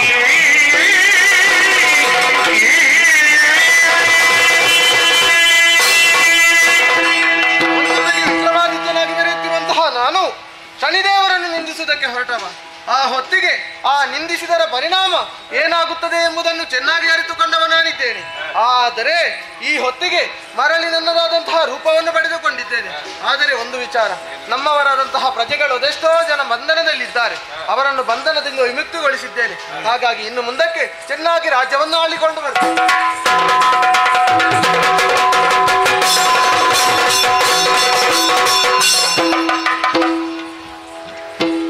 ಭಕ್ತಾಭಿಮಾನಿಗಳಲ್ಲಿ ನಮ್ಮ ಮೇಳದಿಂದ ಮಾಡುವಂತಹ ವಿಜ್ಞಾಪನೆ, ಇಂದಿನ ಸೇವೆಯನ್ನು ಸಲ್ಲಿಸಿದ ಸೇವಾಕರ್ತರಿಗೆ ನಾವು ನಂಬಿಕೊಂಡು ಬಂದಂತಹ ಕಟೀಲು ಶ್ರೀ ದುರ್ಗಾ ಪರಮೇಶ್ವರಮ್ಮನವರ ಹಾಗೂ ಮೇಳದಲ್ಲಿ ವಾಸವಾದಂತಹ ಮಹಾಗಣಪತಿ ದೇವರು ಸಕಲೇಶ್ವರ ಆರೋಗ್ಯ ಕೊಟ್ಟು ಕಾಪಾಡಲಿ ಎಂದು ಬೇಡಿಕೊಳ್ಳುತ್ತೇವೆ. ಹಾಗೆ ನಾಳಿನ ದಿನ ಪರಂಗಿಪೇಟೆ ಸಮೀಪದಲ್ಲಿರುವ ಕೊಡ್ಮಾನ್ ಎಂಬಲ್ಲಿ ತಿರುಪತಿ ಕ್ಷೇತ್ರ ಮತ್ತು ನಮ್ಮ ಪುಣ್ಯ ಕಥಾಭಾಗವನ್ನು ಆಡಿ ತೋರಿಸಲಿಕ್ಕಿದ್ದೇವೆ. ಹಾಗೆ 19ರಂದು ಪಂಜ ಮೊಗಪಾಡಿ ನಂದಗೋಕುಲ ಕೆರೆಮನೆ ಇಲ್ಲಿ ಶನಿ ಪೂಜೆಯ ಪ್ರಯುಕ್ತವಾಗಿ ಶನಿ ಮಹಾತ್ಮೆ ಎಂಬ ತಾಳಮದ್ದಲೆಯನ್ನು ಆಡಿ ತೋರಿಸಲಿದ್ದಾರೆ. ಹಾಗೆ 25ರಂದು ಸುರಗಿರಿ ದೇವಸ್ಥಾನದ ಮುಂಭಾಗದಲ್ಲಿ ನಮ್ಮ ಮೇಳದವರಿಂದ ಶ್ರೀದೇವಿ ಮಹಾತ್ಮೆ ಎಂಬ ಪುಣ್ಯಕಥಾ ಭಾಗವನ್ನು ಆಡಿ ತೋರಿಸಲಿಕ್ಕಿದ್ದೇವೆ. ಹಾಗೆ ಬರುವ ತಿಂಗಳ ಬರುವ ತಿಂಗಳು 4 ತಾರೀಕಿನಂದು ಶ್ರೀಮತಿ ಮತ್ತು ಶ್ರೀ ಚರಂಜಯ ಶೆಟ್ಟಿ ಇವರ ಬಾಪ್ತು ಶ್ರೀದೇವಿ ಮಹಾತ್ಮೆ ಪುಣ್ಯ ಕಥಾಭಾಗವನ್ನು ಕುಳಾಯಿಗುತ್ತಿನಲ್ಲಿ ಆಡಿ ತೋರಿಸಲಿಕ್ಕಿದ್ದೇವೆ. ಹಾಗೆ ಬರುವ ತಿಂಗಳ 7ರಂದು ಸುರಗಿರಿ ಮಾಲಿಂಗೇಶ್ವರ ದೇವಸ್ಥಾನದಲ್ಲಿ ಶ್ರೀಮತಿ ಲಕ್ಷ್ಮೀ ಶೆಟ್ಟಿ ಅತ್ತೂರು ಭಂಡಾರಮನೆ ಎಂಬ ಇವರ ಬಾಪ್ತು ಶ್ರೀದೇವಿ ಮಹಾತ್ಮೆ ಎಂಬ ಪುಣ್ಯ ಕಥಾಭಾಗವನ್ನು ಆಡಿ ತೋರಿಸಲಿಕ್ಕಿದ್ದೇವೆ. ಹಾಗೆ ಇದೇ 22ರಂದು ಅತ್ತೂರು ಗುತ್ತಿನಲ್ಲಿ ಶ್ರೀದೇವಿ ಮಹಾತ್ಮೆ ಎಂಬ ಪುಣ್ಯ ಕಥಾಭಾಗವನ್ನು ನಮ್ಮ ಮೇಳದವರಿಂದ ಆಡಿ ತೋರಿಸಲಿಕ್ಕಿದ್ದೇವೆ. ಈ ಎಲ್ಲ ಕಾರ್ಯಕ್ರಮಕ್ಕೂ ತಾವೆಲ್ಲ ಬರಬೇಕು, ಬಂದು ಶ್ರೀದೇವಿಯ ಕೃಪೆಗೆ ಪಾತ್ರರಾಗಬೇಕೆಂಬುದಾಗಿ ಕೇಳುತ್ತಾ ಕಥಾಭಾಗವನ್ನು ಮುಂದುವರಿಸುವಲ್ಲಿ ಭಾಗವತರಲ್ಲಿ ಹಾಗೂ ಸಭ್ಯರಲ್ಲಿ ಅನುಮತಿಯನ್ನು ಕೇಳುತ್ತಿದ್ದೇನೆ. ಯಕ್ಷಗಾನ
ನನ್ನ ಪ್ರಾಣವನ್ನೇ ಹೇರು.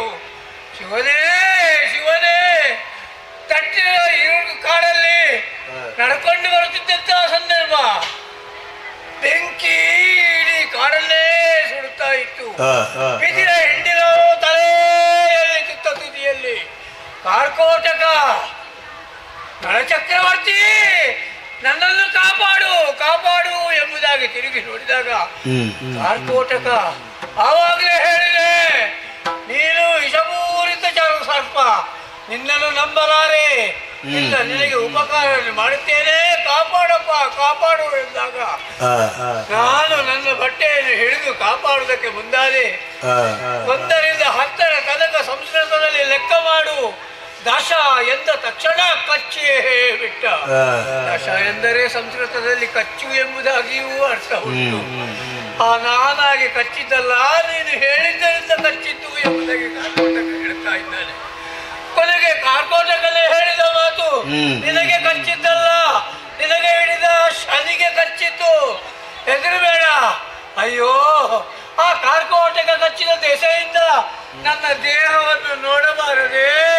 ಪರಿಕಿಸುವರಿ ಗತಿ ಹೇಸಿಗೆಗೊಳ್ಳುವ ಹೇಸಿಗೆಗೊಳ್ಳುವ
ಹೋಗಿದೆ. ಅಯ್ಯೋ, ನಿಂತುಕೊಳ್ಳುವುದಕ್ಕೆ ಆಗುವುದಿಲ್ಲ, ಮಾತಾಡುವುದಕ್ಕೆ ಸಾಧ್ಯ ಇಲ್ಲ, ಕೈಕಾಲುಗಳೆಲ್ಲ ಮುರುಟಿಗಟ್ಟಿ ಹೋಗಿದೆ. ಸುಂದರರಲ್ಲಿ ಸುಂದರ, ಅತಿ ಸುಂದರ ನಳಚಕ್ರವರ್ತಿ ಎಂಬ ನಗಳ್ತೆಗೆ ಪಾತ್ರನಾದವನ. ಆದರೆ ಇದೀಗ ನನ್ನನ್ನು ಕಾಣುತ್ತಾ ಇರುವಾಗ ಪರಿಕಿಸುವವರಿಗೇನು ನನಗೇ ಹೇಸಿಗೆ ಅನಿಸ್ತಾ ಉಂಟು. ಶಿವನೇ, ನಳಚಕ್ರವರ್ತಿ ನಾನು ದ್ಯೂತವನ್ನಾಡಿ ಸಕಲವನ್ನು ಕಳೆದು ದಾರಿ ಮಧ್ಯದಲ್ಲಿ ಕಾಡ ನಡುವಲ್ಲಿ ಹೆಂಡತಿಯೊಬ್ಬರನ್ನೇ ಬಿಟ್ಟು ಬಂದ ಪಾಪ. ನನಗೆ ಕಾರ್ಕೋಟಕ ಕಡಿಯುವುದಲ್ಲದೆ ಬೇರೆ ಏನು ದಾರಿ.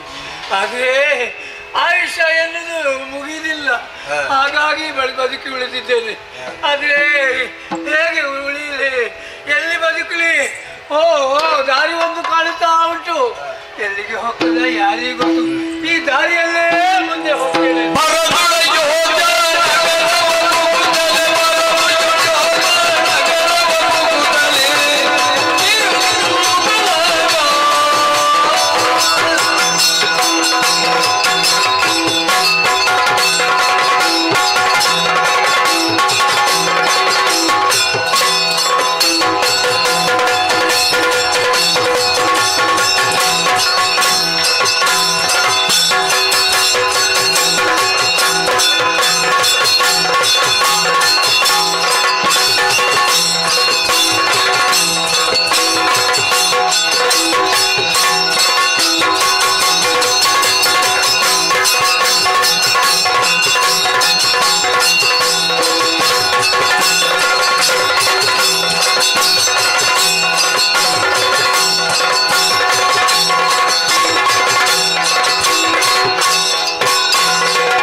ಋತುಪರ್ಣ ಮಹಾರಾಜ ಎಂದು ಹೊರಟು ಬಂದ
ಕುಳಿತುಕೊಳ್ಳಿ ಸತ್ಪ್ರಜಗಳೇ, ನೀವೆಲ್ಲವರು ಸುಖಿಗಳು ಎಂಬುದು ನಿಮ್ಮ ಮುಖಾವಲೋಕನ ಮಾತ್ರದಿಂದ ನಾನು ತಿಳಿದುಕೊಂಡೆ. ಬಂಧುಗಳೇ, ಸುಖ ಎಂಬುದು ಕೇವಲ ಬಡದೆ ಮಕ್ಕಳೊಡನೆ ಉಂಡು ಹುಟ್ಟು ಸಂತೋಷವಾಗಿರುವುದೇ ಸುಖವಲ್ಲ. ಮನುಷ್ಯರಿಗೆ ಸುಖಪ್ರದಾಯವಾಗಿರುವಂತಹ ಒಂದು ಜೀವನ, ಒಂದು ಸಂಸ್ಕೃತಿ ಎಂಬುದಿದೆ. ಅದು ಎಲ್ಲಿಂದ ಬಂದಿದೆ, ಯಾರಿಂದ ಬಂದಿದೆ ಎಂಬುದಾಗಿ ಸರಿಯಾಗಿ ತಿಳಿದುಕೊಳ್ಳೋಣ. ಆದಿ ಕಾಲದಲ್ಲಿ ಮನುಷ್ಯರಿಗೆ ಉಣ್ಣುವುದಕ್ಕೆ ಉಡುವುದಕ್ಕೆ ಸರಿಯಾಗಿ ತಿಳಿದಿರಲಿಲ್ಲವಂತೆ. ಆ ಕಾಲದಲ್ಲಿ ಮಾನವರ ಉದ್ಧಾರಕ್ಕೆ ಬೇಕಾಗಿ ಸ್ವಯಂಭೂ ಮನುವಿನ ಉಗಮವಾಯಿತು. ಅವನಿಂದಲೇ ಮನುಷ್ಯರಿಗೆ ಒಂದು ಸಂಸ್ಕಾರ, ಒಂದು ಸಂಸ್ಕೃತಿ ಎಂಬುದು ನಿರ್ಮಾಣವಾಯಿತು. ಆಮೇಲೆ ರಾಜ್ಯ, ಸಮಾಜ, ಸಾಮ್ರಾಜ್ಯ ಸ್ಥಾಪನೆಯಾಯಿತು. ಅವನಿಂದಲೇ ಮಾನವ ಕುಲಕೋಟಿಗಳಿಗೆ ನೀತಿ ಸಂಹಿತೆ ಆಯಿತು. ಅದು ಏನು ಅಂದರೆ ಸತ್ಯ, ಸಂಸ್ಕಾರ, ಪರೋಪಕಾರ, ಇದುವೇ ಮುಖ್ಯವಾಗಿದೆ. ಇದನ್ನು ಯಾರು ಪಾಲಿಸುತ್ತಾ ಬರುತ್ತಾರೋ ಅವರು ಇಲ್ಲಿಗೂ ಸಲ್ಲುವರು, ಅವರು ಅಲ್ಲಿಗೂ ಸಲ್ಲುವರು. ಅದನ್ನು ತಿಳಿದುಕೊಂಡು ಸತ್ಕರ್ಮಿಗಳಾಗಿ ಸತ್ಪ್ರಜೆಗಳಾಗಿ ಬದುಕೋಣ, ಬಾಳೋಣ ಎಂಬುದೇ ನನ್ನ ಆಶಯ. ನನ್ನ ಸಂದರ್ಶನಕ್ಕಾಗಿ ಯಾರೋ ಬಂದಿದ್ದಾರಂತೆ. ಈಗ ಬನ್ನಿ, ಈಗ ಬನ್ನಿ.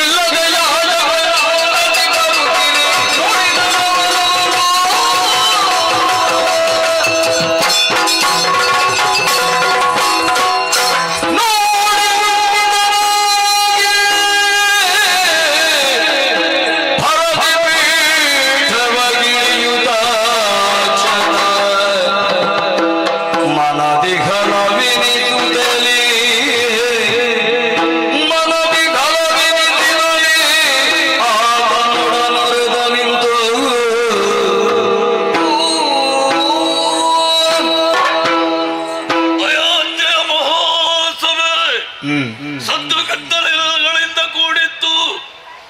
ಒಮ್ಮಿಂದ ಒಮ್ಮೆಗೆ ನಿಶ್ಶಬ್ದ. ಸಭೆಯಲ್ಲಿ ಇರುವಂತಹ ಎಲ್ಲವರ ಗಮನವೂ ಕೂಡ ಒಂದೇ ಕಡೆಯಲ್ಲಿ ಕೇಂದ್ರೀಕೃತವಾಗಿದೆ, ಬಂದ ವ್ಯಕ್ತಿಯ ಮೇಲೆ. ಏನು ಆಶ್ಚರ್ಯವಿದು, ಏನು ಆಶ್ಚರ್ಯವಿದು. ಈ ರೀತಿಯಾಗಿರುವಂತಹ ಒಬ್ಬ ವ್ಯಕ್ತಿಯನ್ನು ಇದುವರೆಗೆ ನಾನು ನೋಡಿದ್ದಿಲ್ಲ. ಮನುಷ್ಯರಲ್ಲಿ ವಿಕಾರತೆ, ವಿರೂಪ ಇರುವುದು ಸಹಜ, ಸ್ವಾಭಾವಿಕ. ಆದರೆ ಹೀಗೋ ಅಷ್ಟಾಂಗ ವಕ್ರತೆ ಎಂಬುದನ್ನು ನಾವು ಕೇಳಿದ್ದೇವೆ. ಆದರೆ ಈ ವ್ಯಕ್ತಿಯನ್ನು ನೋಡುವಾಗ ರೋಮ ರೋಮಗಳ ಕೂಪಗಳಲ್ಲಿಯೂ ಕೂಡ ವಿಕಾರತೆಯನ್ನೇ ಕಾಣುತ್ತಾ ಇದ್ದೇನೆ. ಇವನು ಮನುಷ್ಯನೇ ಅಲ್ಲ ಹೇಳುವುದನ್ನು ಕೇಳಿದ್ದೇನೆ. ಮಾನವರ ಪರೀಕ್ಷೆಗೆ ಬೇಕಾಗಿ ದೇವ ಗಂಧರ್ವಾದಿಗಳೇ ಬರುತ್ತಾರಂತೆ ಇಳಿದು. ಹಾಗಾದರೆ ನನ್ನನ್ನು ಪರೀಕ್ಷಿಸುವುದಕ್ಕಾಗಿ ಈ ರೀತಿಯಾಗಿ ಬಂದಿರಬಹುದೇ? ಋತಪರ್ಣನ ಶುದ್ಧ ಚಾರಿತ್ರದಲ್ಲಿ ಎಲ್ಲಿಯೂ ತಪ್ಪಿರಳಬಹುದು ನಡೆದವನು ನಾನಲ್ಲ. ಹಾಗಾದ್ರೆ ಯಾರಿರಬಹುದು ಎನ್ನುವಂತಹ ತರ್ಕ. ಅಂಗೈ ಹುಣ್ಣಿಗೆ ಕನ್ನಡಿ ಯಾಕೆ? ಪ್ರತ್ಯಕ್ಷ ಇವನೇ ಇದ್ದಾನಲ್ಲ, ಇವನಲ್ಲಿ ಯಾಕೆ ಹೇಳುತ್ತೆ? ಎಲ್ಲಿ ನಿನಗೆ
ನಿನ್ನಲ್ಲಿರುವಂತಹ ವಿಕಾರತೆಯನ್ನು ಕಂಡು ನಾನು ಅಪಹಾಸ್ಯ ಮಾಡಿದೆ ಎಂಬುದಾಗಿ ತಪ್ಪಾಗಿ ಎಣಿಸಬೇಡ.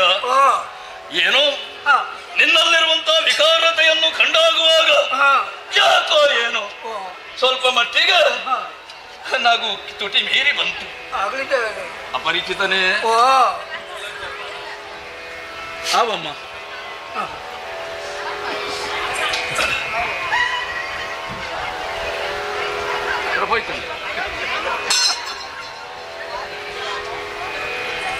ಅಯ್ಯೋ, ನಿನ್ನ ಹೆಸರು ಹೇಗೆ ಅಂತ ಕೇಳಬಹುದೇನು? ನನ್ನ ಹೆಸರು ಬಾಬುಕೆ ಅಂತ. ಹೇಗೆ? ಬಾಬುಕೆ. ಪಾಪ ನಾಲಿಗೆಯೂ ಸರಿಯಾಗಿ ಮಚ್ಚುವುದಿಲ್ಲ, ಎಲ್ಲಿಗೆ ಮಚ್ಚು? ಹೇಗೆ ಹೇಗೆ? ಬಾವುಕಾಕ. ಬಾವುಕ? ಅಯ್ಯ, ನೀನು ಯಾರು? ಪೂರ್ವದಲ್ಲಿ ನೀನೆಲ್ಲಿದ್ದವನು? ಏನು ಮಾಡಿಕೊಂಡಿದ್ದವನು ಅಲ್ಲ ಅಮ್ಮ ಇವಳು ಯಾತ ಅವನು ಮೆಟ್ಟುವರು ಸಮಾಧಾನದ ತೊಳ್ಳೆ ನಿಕ್ಲೇನರ್ಥ ಕಾರ್ಯಕ್ರಮ ನಿಕ್ಕಳು ಇಂತ ಮಾಡ್ತಾರಡ ಅಮ್ಮ ನಿಕ್ಲೇನೆ ಬನ್ನಿ ಎಲ್ಲಿದ್ದವನು ನಿನ್ನ ಹೆಸರು ಹೇಗೆ ನೀನು ಜನಿಸುವಾಗಲೇ ಇಂಥ ವಿಕಾರತೆಗೆ ಒಳಪಟ್ಟವನೇ ಅಲ್ಲ ಹುಟ್ಟಿದ ಮೇಲೆ ನಿನಗೇನಾದ್ರೂ ಕಷ್ಟ ಕಾರ್ಪಣ್ಯಗಳಿಂದ ಈ ರೀತಿ ಆದದ್ದೇ ನಿನ್ನ ಪೂರ್ವಪರ ವಿಚಾರವನ್ನು ತಿಳಿಯುವಂತಹ ಕುತೂಹಲ ಯಾರಪ್ಪ ನೀನು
ಬುದ್ಧಿವಂತಿಕೆ ಹೆಚ್ಚಾಗಿ ಇದು ಪಡ್ಕೊಂಡಂತ ರೂಪರೇ ಹೌದು ದೇವರೇ ಎಲ್ಲಿದ್ದವ ಅಂತ ಕೇಳ್ತೀರಿ ಏನು ಮಾಡಿಕೊಂಡಿದ್ದೆ ನಿಷಧಪುರ ಅಂತ ನಿಮ್ಗೆ ಗೊತ್ತುಂಟಾ ನಿಷಧಪುರ ಏನಪ್ಪಾ ಗೊತ್ತಿಲ್ಲದೆ ಪ್ರತಿ ಮೂಲಕ್ಕೆ ನಲಚಕ್ರವರ್ತಿ ಎಂಬ ಆ ನಳ ಮಹಾರಾಜನ ಸಾಮಂತನಾಗಿ ನಾನಿದ್ದೇನಯ್ಯ ಪ್ರತಿ ಮೂಲಕ್ಕೆ ನಳಚಕ್ರವರ್ತಿ ಎಂಬ ನೆಗಳತೆಗೆ ಪಾತ್ರನಾದವ ನಾನು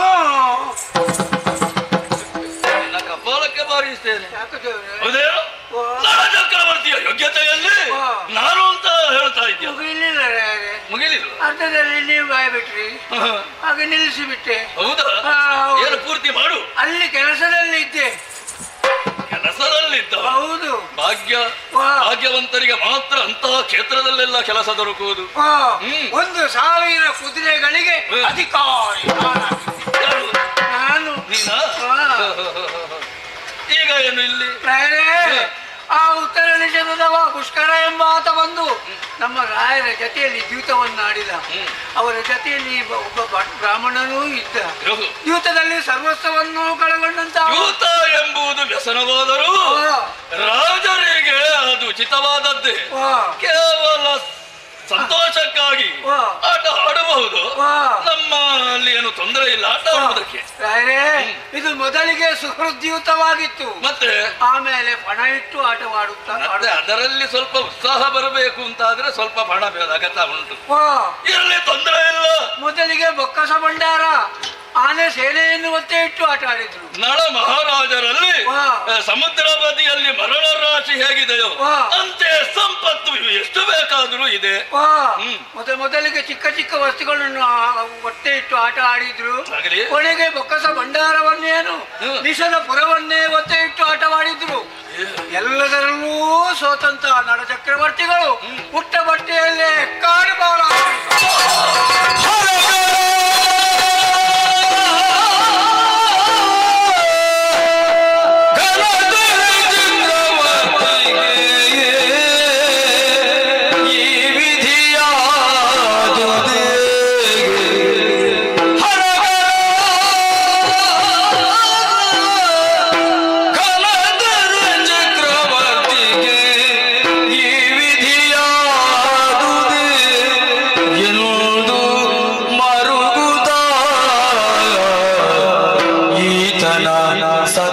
ಅಶ್ವಕ್ಕೆ ದಳವಾಗಿಯ ಮಾಡಿದನು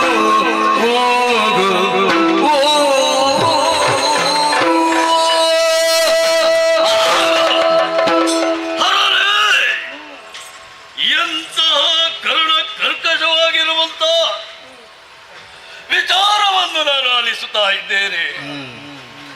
ಪೃಥ್ವಿ ಮೂರಕ್ಕೆ ನಳ ನೋರ್ವನೆ ಎನ್ನುವಂತ ನೆಗಳತೆಗೆ ಪಾತ್ರರಾಗಿ ಪ್ರಸಿದ್ಧಿಯನ್ನು ಪಡೆದಿರುವಂತ ನಮ್ಮ ಪ್ರಭುವಿಗೆ ಇಂತಹ ದಯನೀಯ ಸ್ಥಿತಿ ಆಯಿತೆ. ಯಾಕಾಯಿತು ಒಂದು ನಮಗರ್ಥವಾಗುವುದಿಲ್ಲ. ಹೀಗಾಗಬಾರದಿತ್ತು ಎಂಬುದನ್ನಷ್ಟೇ ನಾವು ಹೇಳಬಹುದೇ ಹೊರತು ಹೇಗಾಗತಕ್ಕದ್ದು ಎಂಬಂತಹ ನಿಯಮ ಮಾಡುವುದಕ್ಕೆ ನಿಯತ್ತು ನಾವು ಯಾರು? ಆದರೆ ನನ್ನ ನಳಚಕ್ರವರ್ತಿ ಮಹಾಪ್ರಭು ಎಲ್ಲೇ ಇರಲಿ, ಹೇಗೆ ಇರಲಿ, ಸುಖದಿಂದ ಶಾಂತಿಯಿಂದ ಸೌಖ್ಯದಿಂದ ಇರಲಿ ಎಂಬುದಾಗಿ ದೇವರಲ್ಲಿ ಬೇಡಿಕೊಳ್ಳುತ್ತಾ ಇದ್ದೇನೆ, ಪ್ರಾರ್ಥಿಸುತ್ತಾ ಇದ್ದೇನೆ. ಅಯ್ಯೋ, ನಳಚಕ್ರವರ್ತಿಗಳ ವಿಚಾರ ಹಾಗಾಯಿತು. ಆದರೆ ನೀನು ಯಾಕಪ್ಪ ಇಲ್ಲಿಗೆ ಬಂದೆ? ದುಷ್ಟರಿದ್ದಲ್ಲಿ ನಾವಿರುವುದು ಸರಿಯಲ್ಲ, ಅದಕ್ಕಾಗಿ ಬಿಟ್ಟೇ ಬಂದೆ, ಊರು ಬಿಟ್ಟೆ. ನಿನ್ನಂತಹ ಪ್ರಾಮಾಣಿಕ ಚಕ್ಕರು ಬೇಕು, ಅಲ್ಲದೆ ಇದ್ರೆ ಅಲ್ಲಿಯೇ ಇರಬಹುದಿತ್ತೋ ಏನು? ಯಾವಾಗ ಅರಸನನ್ನೇ ನಳಚಕ್ರವರ್ತಿಗಳನ್ನೇ ಕಡೆಗಣಿಸಿ ತಳ್ಳಲ್ಪಟ್ಟಿದ್ದಾರೋ ಅಂತಹ ದುಷ್ಟರಲ್ಲಿ ದಾಷ್ಟ್ಯ ಇರುವಲ್ಲಿ ಇರಲಾರೆ. ಒಳ್ಳೆಯದು, ಸದ್ಬುದ್ಧಿ ಸದ್ಭಾವನೆ ಅದು. ಆಯ್ತು, ಇಲ್ಲಿಗೆ ನನ್ನನ್ನೇ ಹುಡುಕುತ್ತಾ ಬಂದೆಯ ನೀನು? ಏನಾದ್ರೂ ಇಲ್ಲಿ ಕೆಲಸ ಸಿಕ್ಕಿತು ಎಂಬ ಆಸೆ. ಆಶ್ರಯ, ಆಶ್ರಯ. ಹೌದು. ಅಲ್ಲಿ ದೀನರು, ಬಡವರು, ಮತ್ತೆ ಅಂಗವಿಕಲರು, ವಿಕಲಾಂಗರು ಇವರೆಲ್ಲ ಬಂದಾಗ ಅವರಿಗಾಗಿಯೇ ಇರುವಂತಹ ಆಶ್ರಮವಿದೆ. ಅಲ್ಲಿ ನೀನು ಸುಖದಿಂದ ಸಂತೋಷದಿಂದ ಜೀವನ ಮಾಡಪ್ಪ, ಹೋಗಪ್ಪ. ಇರ್ಬೋದು, ಆದ್ರೆ ನನ್ನ ಮನಸ್ಸು ಕೇಳುವುದಿಲ್ಲ. ನಾನು ದುಡಿಬೇಕು, ಆಮೇಲೆ ಉಣ್ಣಬೇಕು. ಇದು ನನ್ನ ಆಸೆ. ನೀನು ದುಡಿಯುವುದಾ? ಹೌದೇನು?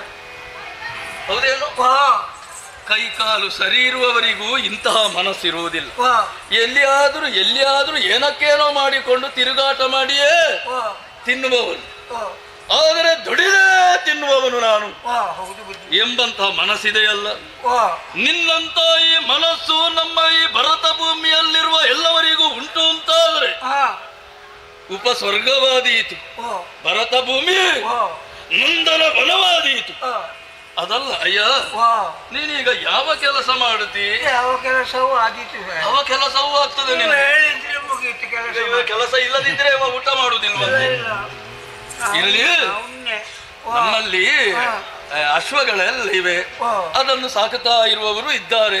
ಅವರಿಗೆ ಹುರುಳಿ ಬೇಯಿಸುವುದಕ್ಕೆ ಕಟ್ಟಿಗೆ ಬೇಕು. ನೀನು ಕಾಡಿಗೆ ಹೋಗಿ ಕಟ್ಟಿಗೆ ತಾ. ಏನು ಅದಾಗಿತ್ತು ಸುಲಭದ ಒಳ್ಳೆ ಕೆಲಸ.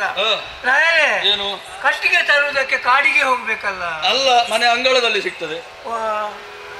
ಮತ್ತೆ ಕಾಡಿಗೆ ಹೋಗದ ಮತ್ತೆ ಎಲ್ಲಿ ಸಿಕ್ಕುವುದು? ಕಡಿಬೇಕಲ್ಲ. ಹೌದು, ಕತ್ತಿ ಹಿಡಿಬೇಕಲ್ಲ. ಕೈಯಲ್ಲಿ ಕತ್ತಿ ಹೇಗೆ ಹಿಡಿಯಲಿ? ಅಯ್ಯೋ ಪಾಪವೇ, ನನ್ನ ಕೈ ಹೀಗೆ ಉಂಟು. ಇರಲಿ, ಬೇರೊಂದು ಕೆಲಸ ಇದೆ, ಅದು ಬಹಳ ಸುಲಭದ ಕೆಲಸ. ಅದು ಆ ಹುರುಳಿ ಬೇಯಿಸುವುದಕ್ಕೆ ನೀರಾಗಬೇಕು.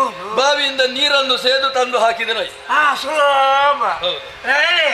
ನೀರು ಬಾವಿಯಲ್ಲಿ ಇರುವುದಲ್ಲ? ಅಲ್ಲ, ನನ್ನ ಮನೆಯೊಳಗಿದೆ. ಕೇಳಿದ್ದೀರ? ಏನು? ನೀರು ಸೇರ್ಬೇಕಿದ್ರೆ ಹಗ್ಗ ಬೇಕು. ಹಗ್ಗ ತಕೊಳ್ಬೇಕು. ಕೊಡಪಾನ ಬೇಕು. ಅದನ್ನು ಇಳಿಸಬೇಕು. ಆಮೇಲೆ ಎಳೆಯಬೇಕಲ್ಲ. ಕೈಯಲ್ಲಿ ಹೇಗೆ ಎಳೆಯಲಿ? ಹೌದು, ನಿನಗದು ಆಗುವುದಿಲ್ಲ. ಈಗ ನಾನು ಎರಡು ಕೆಲಸ ಹೇಳಿದ್ರು ನಿನಗೆ ಮಾಡುವುದಕ್ಕಾಗುವುದಿಲ್ಲ. ನೀರೇ ಯಾವುದನ್ನು ಆರಿಸು, ಅದನ್ನು ನಾನು ಕೊಡ್ತೇನೆ.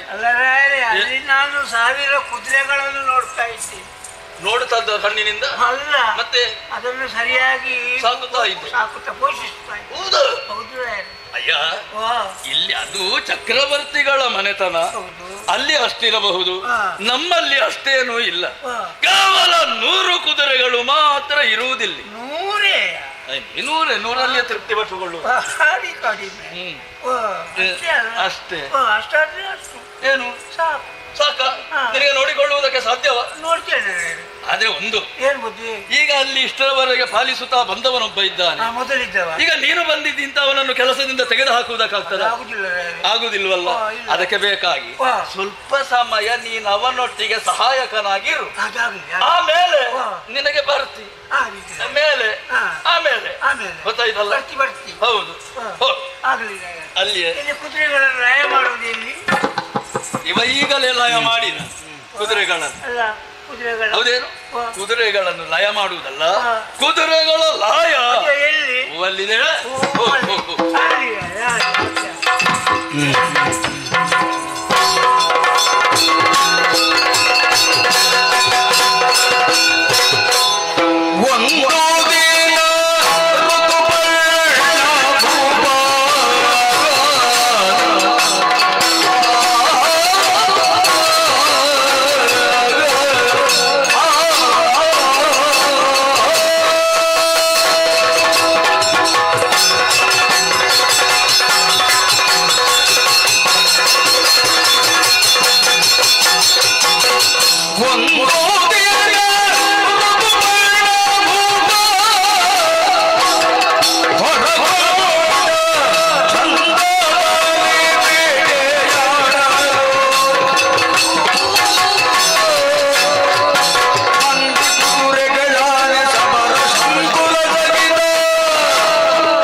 ಗೊತ್ತಾಗ್ಲಿಲ್ಲವೇನು? ಕಾಡು ಪ್ರದೇಶದಲ್ಲಿ ಜೀವಿಸುವಂತಹ ರೈತರವರು ಕಾಡಿನಿಂದ ಬರುವಂತಹ ಕ್ರೂರ ಮೃಗಗಳಿಂದ ನಾವು ಮಾಡುವಂತಹ ಈ ಕೃಷಿಗಳಿಗೆ ಹಾನಿ ಒದಗುತ್ತಾ ಇವೆ, ನಾಶವಾಗುತ್ತಾ ಇವೆ. ಬಂದು ಬೇಟೆಯಾಡುವುದರ ಮೂಲಕ ನಮಗೆ ಸೌಖ್ಯವನ್ನು ಒದಗಿಸಿಕೊಡಬೇಕು ಹೀಗೆ ಹೇಳಿದರು. ಹಾಗಾದ ಕಾರಣ ನೀವು ಈಗ ಎಲ್ಲಿಗೆ ಹೊರಟದ್ದು? ಆಕಾಶ ಹೌದೇನು? ಎಲ್ಲಿಗೆ ಅಂತ ಕೇಳಬಹುದಾ? ಈಗ ನಾನು ಹೊರಟದ್ದು ಬೇಟೆಗೆ. ಬೇಟೆಗಲ್ವ, ಬೇಟೆಯಾಡುವುದಕ್ಕೆ. ನಾನು ಬರ್ತೇನೆ. ಎಲ್ಲಿಗೆ? ನೀವು ಹೇಳಿದ ಅಲ್ಲಿಗೆ. ಬೇಟೆಗಾದ್ರೆ ಕರ್ಕೊಂಡು ಹೋಗುತ್ತಿದ್ದೆ, ಅದಲ್ಲೂ ಬೇಟೆಗಾಗಿ ಹೊರಟವನು ನಾನು ಕಾಡಿಗೆ. ನಾನು ಬರ್ತೇನೆ ಕಾಡಿಗೆ ಬೇಟೆಗೆ. ಬೇಟೆಯಾಡುವುದಕ್ಕೆ ಅಷ್ಟು ಸುಲಭ ಇಲ್ವೇ? ಅಲ್ಲಿ ಮೃಗಗಳಿವೆ, ಹುಲಿಗಳಿವೆ, ಆನೆಗಳು. ಎಲ್ಲಿಯಾದ್ರೂ ಅದರ ಕಾಲಡಿಗೆ ಬಿದ್ದು ಸತ್ತರೆ ಬೇಡ ಬೇಡ ಬೇಡ ಬೇಡ, ನೀವು ಒಳಗಿದ್ದಕ್ಕೋ.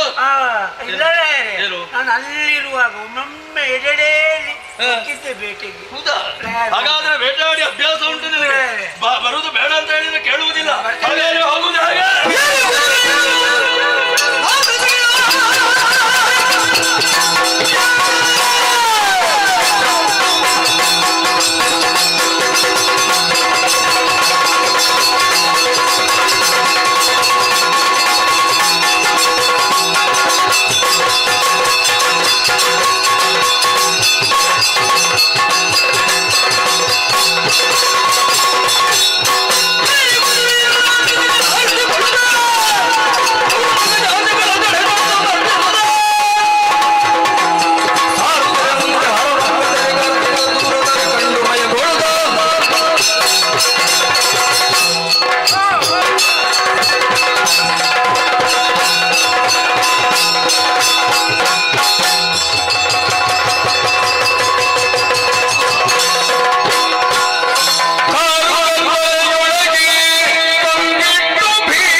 ಓಡುವುದನ್ನು ನೋಡಿದೆ, ಅದರ ಹಿಂಬಾಲಿಸಿಕೊಂಡು ಬಂದೆ. ಬಾಣ ಪ್ರಯೋಗ ಮಾಡಬೇಕು ಎನ್ನುವ ಹಾಗೆ ಹೇಳು ಆಲೋಚನೆ ಮಾಡುವಷ್ಟರಲ್ಲಿ ಅಯ್ಯೋ ಮುಳ್ಳಿನ ಪದಗಳಲ್ಲಿ ಬಿದ್ದು ಬಿಟ್ಟೆ. ನಾನು ಕೈಗ ಎಳೆಯುವುದಕ್ಕೂ ಬರುವುದಿಲ್ಲ, ಎದ್ದು ನಿಲ್ಲುವುದಕ್ಕೂ ಶಕ್ತಿ ಕುಂದಿ ಹೋಗಿದೆ. ಏನು ಮಾಡೋಣ? ಬಾಯಾರಿಕೆ, ಹಸಿವೆ, ತಡೆದುಕೊಳ್ಳುವುದಕ್ಕಾಗುವುದಿಲ್ಲ. ಅಯ್ಯೋ ಅದಲ್ಲ ನಾನು ಆಲೋಚನೆ ಮಾಡು. ನನ್ನ ಪರಿಸ್ಥಿತಿ ಹೀಗಾಗಿದೆ. ನನ್ನ ಜೊತೆಯಲ್ಲೊಬ್ಬ ಬಂದಿದ್ದ, ಅವರೇಗಿದ್ದಾನು ಬಹುಕ. ಓ ಬಹುಕ, ಎಲ್ಲಿದ್ದಿ ಪುಣ್ಯಾತ್ಮ ನೀನು?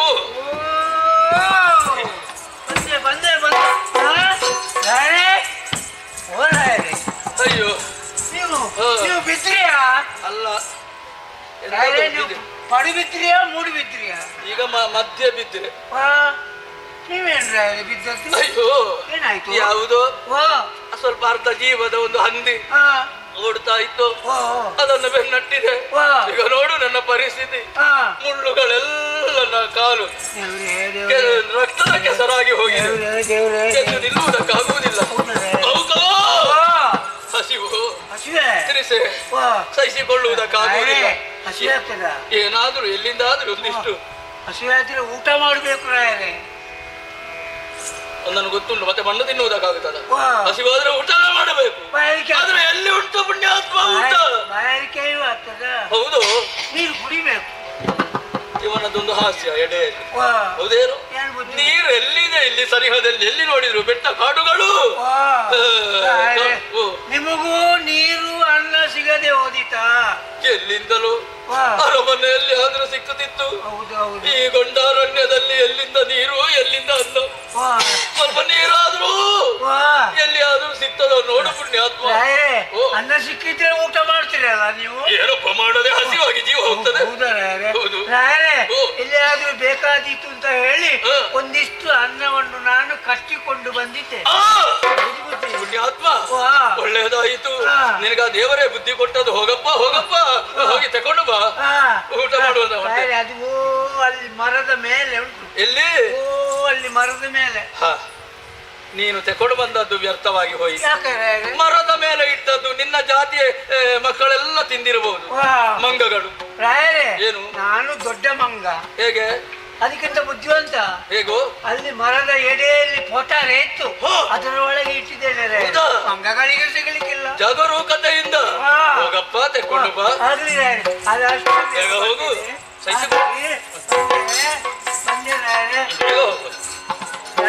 ಏನು? ಊಟ ಮಾಡಿ. ಇಲ್ಲಿ ಕೊಡು.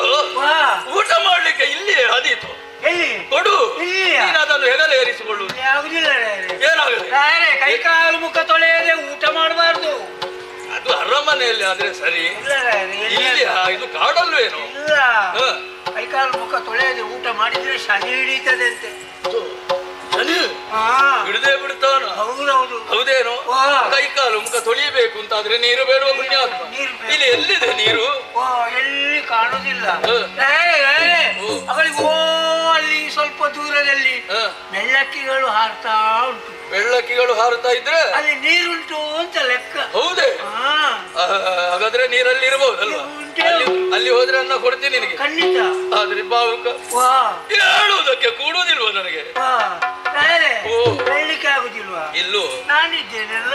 ನೀನಿದ್ರೆ ನಿಮ್ಮನ್ನು ನಾನು ಎತ್ತುತ್ತೇನೆ, ಆಧರಿಸ್ತೇನೆ.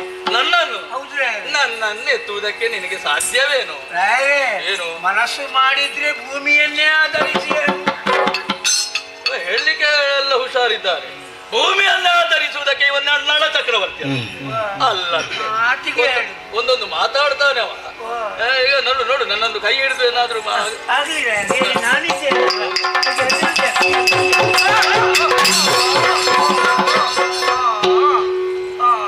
ಇವ ಹೇಗೂ ಸಾಯ್ತಾನೆ. ನನ್ನ ಅಮ್ಮ ಮೊದಲೇ ಸೊಡ್ಕೊಂಡು ಬಿದ್ದು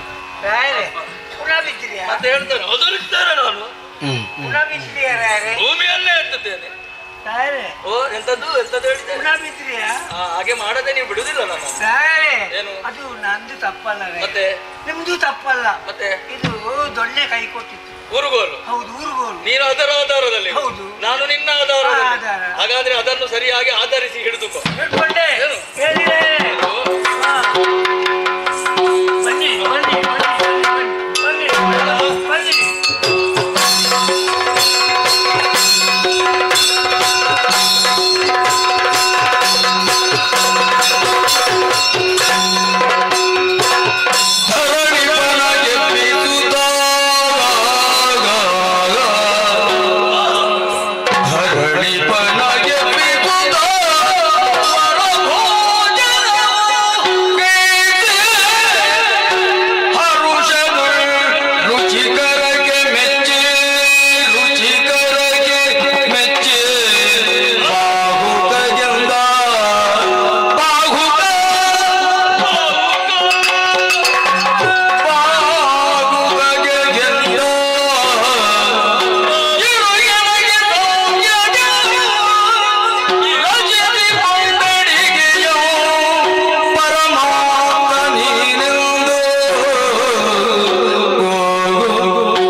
ಮೃಷ್ಟಾನ್ನ ಭೋಜನ ಊಟವನ್ನು ಮಾಡಿದೆ, ಸಂತೋಷಪಟ್ಟೆ, ತೃಪ್ತಿ ಆಯ್ತು ನನಗೆ. ತಂಗಳನ್ನ ಮುಂದೆ ಇಷ್ಟು ತೃಪ್ತಿ ಆಯ್ತೆ ನಿಮಗೆ? ನೀನು ತಂದದ್ದು ತಂಗಳನ್ನವ. ಹೌದೇನು? ಕೈ ಹಾಕಲಿಕ್ಕಾಗುತ್ತಿರ್ಲಿಲ್ಲ, ಬಿಸಿ ಬಿಸಿ ಆಗಿತ್ತು. ಅದನ್ನು ನಾನು ಗಟ್ಟಿ ಕಟ್ಟಿಕೊಂಡು ಬಂದಿದ್ದೆ, ಬಿಸಿ ಹೋಗ್ಲಿಲ್ಲ. ಹೌದೇನು? ಸತ್ಯ ಹೇಳಬೇಕು ಅಂತಾದ್ರೆ ನನ್ನ ಅರಮನೆಗೆ ಸಾವಿರಾರು ಮಂದಿಗಳೆಲ್ಲ ಬರ್ತಾರೆ, ಉಣ್ಣ ಬಡಿಸ್ತೇವೆ ನಾವು, ನಾನು ಊಟ ಮಾಡುತ್ತೇನೆ. ಆದರೆ ಇಷ್ಟು ಕೂಡ ರುಚಿಕರವಾಗಿರುವಂತ ಭಕ್ಷ್ಯಭೋಜನ ಅನ್ನವನ್ನು ನಾನು ಊಟ ಮಾಡಿದವನಲ್ಲ. ಹಾಗಾದ್ರೆ ಒಂದು ನೆನಪಿಗೆ ಬರುತ್ತದೆ, ಆ ನಳ ಚಕ್ರವರ್ತಿಗಳ ಮದುವೆಗೆ ನಾನು ಹೋಗಿದ್ದೆ. ಆ ಸಂದರ್ಭದಲ್ಲಿ ನಾನು ಊಟವನ್ನು ಮಾಡಿದ್ದೇನೆ. ಅದೇ ಪಾಕ, ಅದೇ ನಳ ಪಾಕ ಇಲ್ಲಿ ಪರಿಮಳ. ಸಂತೋಷವಾಗಿದೆ ನನಗೆ. ಆದ ಕಾರಣ ನಿನಗೆ ಇನ್ನು ಕೆಲಸ ಇಲ್ಲ.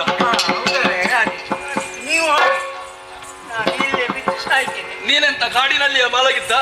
ಉಪವಾಸ ಸತ್ಯಾಗ್ರಹ. ಯಾಕೆ? ಕೆಲಸ ಇಲ್ಲ. ಕೆಲಸ ಇಲ್ಲದಿದ್ರೆ ಉಪವಾಸವ ನೀನು? ಸತ್ಯಾಗ್ರಹ ಮಾಡ್ತೀಯಲ್ವ? ಹೇಳು. ಕೆಲಸ ಇಲ್ಲ ಅಂತ ಹೇಳಿದ್ದಲ್ಲ ನಿನಗೆ. ನೀನು ಇದುವರೆಗೆ ಮಾಡಿಕೊಂಡಿದ್ದ ಕೆಲಸ ಇಲ್ಲ. ಕುದುರೆ ನೋಡ್ಕೊಳ್ಳಿಕ್ಕೆ ಇಲ್ಲ. ಬೇಡ, ಅದಕ್ಕೆ ಬೇರೆ ವ್ಯವಸ್ಥೆ ಮಾಡುತ್ತೇನೆ. ಇನ್ನು ಮುಂದೆ ನಮ್ಮ ಅರಮನೆಯಲ್ಲಿ ಅಡುಗೆ ಮಾಡುವುದಕ್ಕೆ ನೀನು ಯಾರು? ಪಾಚಕ. ನಾನು ಅಡಿಗೆ ಮಾಡಿದ್ದನ್ನು ಊಟ ಮಾಡುದು ಯಾರು? ಅದು ಯಾರು ಬೇಕಾದ್ರೂ ಮಾಡ್ಲಿ, ನಾನು ಮಾಡುತ್ತೇನೆ. ಏನು? ಹೌದೇನು? ನಾನು ನೋಡಿದ್ರೆ ಯಾರಾದ್ರೂ ಊಟ ಮಾಡಿ ಮತ್ತೆ ಸತ್ಯ ಹೇಳಬೇಕಾ? ಎಲ್ಲಿಯಾದ್ರೂ ನಾವು ಅನಿರೀಕ್ಷಿತವಾಗಿ ಅನಿವಾರ್ಯವಾಗಿ ಹೋಗಿ ಊಟ ಮಾಡುತ್ತೇವಲ್ಲ ಹೋದಲ್ಲೆಲ್ಲ, ಆ ಹೋದ ಮೇಲೆ ಆ ಮಾಡಿದ ಅಡುಗೆ ಮಾಡಿದವರು ಯಾರು ಅಂತ ಖಂಡಿತ ನೋಡಬಾರ್ದು, ಕಾಯೋದಿಕ್ಕೆ. ಹೌದಾ? ಮತ್ತೆ ಆ ವ್ಯವಸ್ಥೆಯನ್ನು ನೋಡಬಾರ್ದು, ಹೇಗಾದ್ರೂ ಊಟ ಮಾಡಿಸಿದ ಮನೆಗೆ ಹೋಗಬೇಕು. ಹಾಗೆ ಆದ ಕಾರಣ ಊಟ ಮಾಡಿದ ಮೇಲೆ ಅಡುಗೆ ಮಾಡಿದವರನ್ನು ನೋಡಬಾರದು ಅಂತ ಒಂದು ಶಾಸ್ತ್ರವೇ ಹೇಳುತ್ತದೆ. ಅದಕ್ಕೆ ಬೇಕಾಗಿ ಇದು ಬಂದವರಿಗೆ ಅಡುಗೆ ಮಾಡುವುದಕ್ಕೆ ನೀನು ಜನ ಅಲ್ಲ, ನನಗೆ ಬೇಕಾದಂತಹ ಭಕ್ಷ್ಯಭೋಜನಗಳನ್ನು ಸಿದ್ಧಪಡಿಸುವುದಕ್ಕೆ ನೀನೇ. ನಿಮ್ಗೆ ಅದಿತ್ತಾದ್ರೆ ಮತ್ತೆ ನಾನೇನ್ ಮಾಡುದು? ಒಪ್ಪಿಕೊಳ್ಳಬೇಕಾದ್ರೆ. ಆದ್ರೆ ಒಂದು ಅಡುಗೆ ಮಾಡುವವನಿಗೆ ನೀನ ಹೆಸರಾಗ್ಲಿಕ್ಕಿಲ್ಲ, ಬೇರೆದ್ದೇ ಒಂದು ಹೆಸರು ಬೇಕು. ಹೇಗಿಡುವುದು? ಪುಟ್ಟ ಪುಟ್ಟ ಭಟ್ರು, ಪುಟ್ಟಣ್ಣ ಭಟ್ರು, ಇಲ್ಲದಿದ್ರೆ ಪುಟ್ಟಯ್ಯ ಭಟ್ರು, ಪುಟ್ಟಣ್ಣ ಭಟ್ರು, ಅಡುಗೆ ಭಟ್ರು, ಪುಟ್ಟಣ್ಣ ಭಟ್ರು, ಅಡುಗೆ ಪುಟ್ಟಣ್ಣ ಭಟ್ರು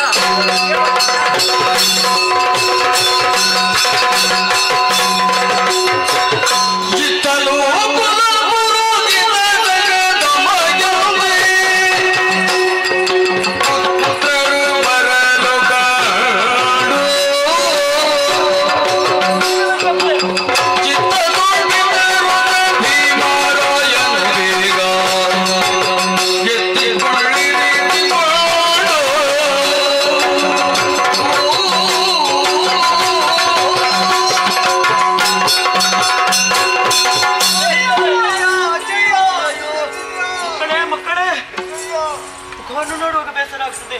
ಹೋಗಿ ಒಳಗಿದ್ದುಕೊಳ್ಳಿ, ಅಜ್ಜಿಯೊಟ್ಟಿಗೆ ಮಾತಾಡಿ ಹೋಗಿ. ಕುಶಲವೇ ಕಳೆದ ಮಾಯಂತೆ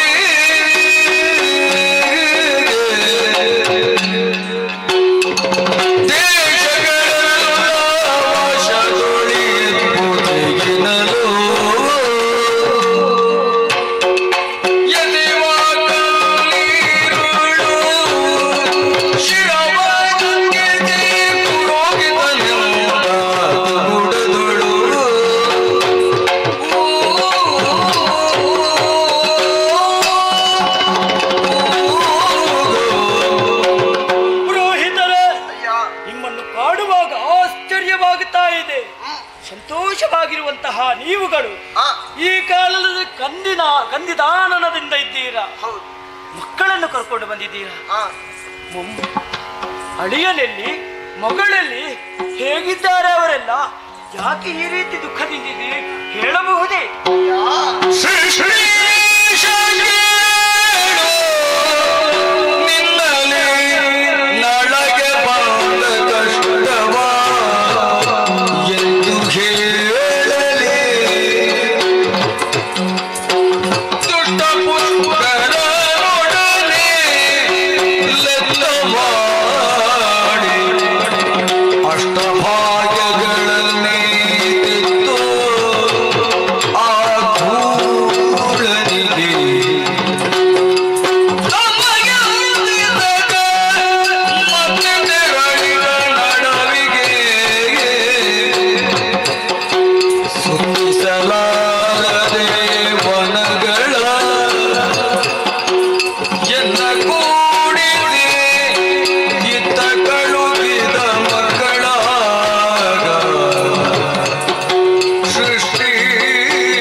ತಡವರಿಸ್ತಾ ಇದೆ. ಹೌದು, ಏನಾಯಿತು? ಹೀಗೆ ಆಗುವುದಕ್ಕೂ ಕಾರಣವಂತೂ ಏನು? ನಿಮ್ಮ ಮಗಳಾದಂತಹ ದಮಯಂತಿಯನ್ನು ನಿಷಧಾಧಿಪತಿಯಾದಂತಹ ನಲ ಚಕ್ರವರ್ತಿಗೆ ಮದುವೆ ಮಾಡಿಕೊಟ್ಟವರು ನೀವು. ಹೌದು, ಸಂತೋಷದ ಜೀವನವನ್ನು ನಡೆಸುತ್ತಿದ್ದರು. ಹೌದು, ಆದರೆ ಒಂದು ದಿನ ಅರಮನೆಯಲ್ಲಿ ತನ್ನ ತಮ್ಮನಾದಂತಹ ಪುಷ್ಕರನ ಜೊತೆ ಸೇರಿ ಜೂತಾಟವನ್ನು ಆಡಿದ್ರು. ಪುಷ್ಕರನೊಂದಿಗೆ? ಹೌದು. ಅಣ್ಣ ತಮ್ಮಂದಿರು. ಸರಸಕ್ಕೆ ಇರಬಹುದು. ಮೊದಲು ಸರಸದಲ್ಲೇ ಇತ್ತು, ಆ ನಂತರ ಅದು ವಿರಸಕ್ಕೆ ಹೋಯಿತು. ತದನಂತರದಲ್ಲಿ ನಲ ಚಕ್ರವರ್ತಿಯು ನವನಿಧಿ ಭಂಡಾರ ತನ್ನ ರಾಜ್ಯವನ್ನು ಕಳೆದುಕೊಂಡು ರಾಜ್ಯ ಬಿಟ್ಟು ಹೋಗುವಂತಹ ಸಂದರ್ಭ ಪಾಲಿಗೆ ಎದುರಾಗಿ ಹೋಯಿತು.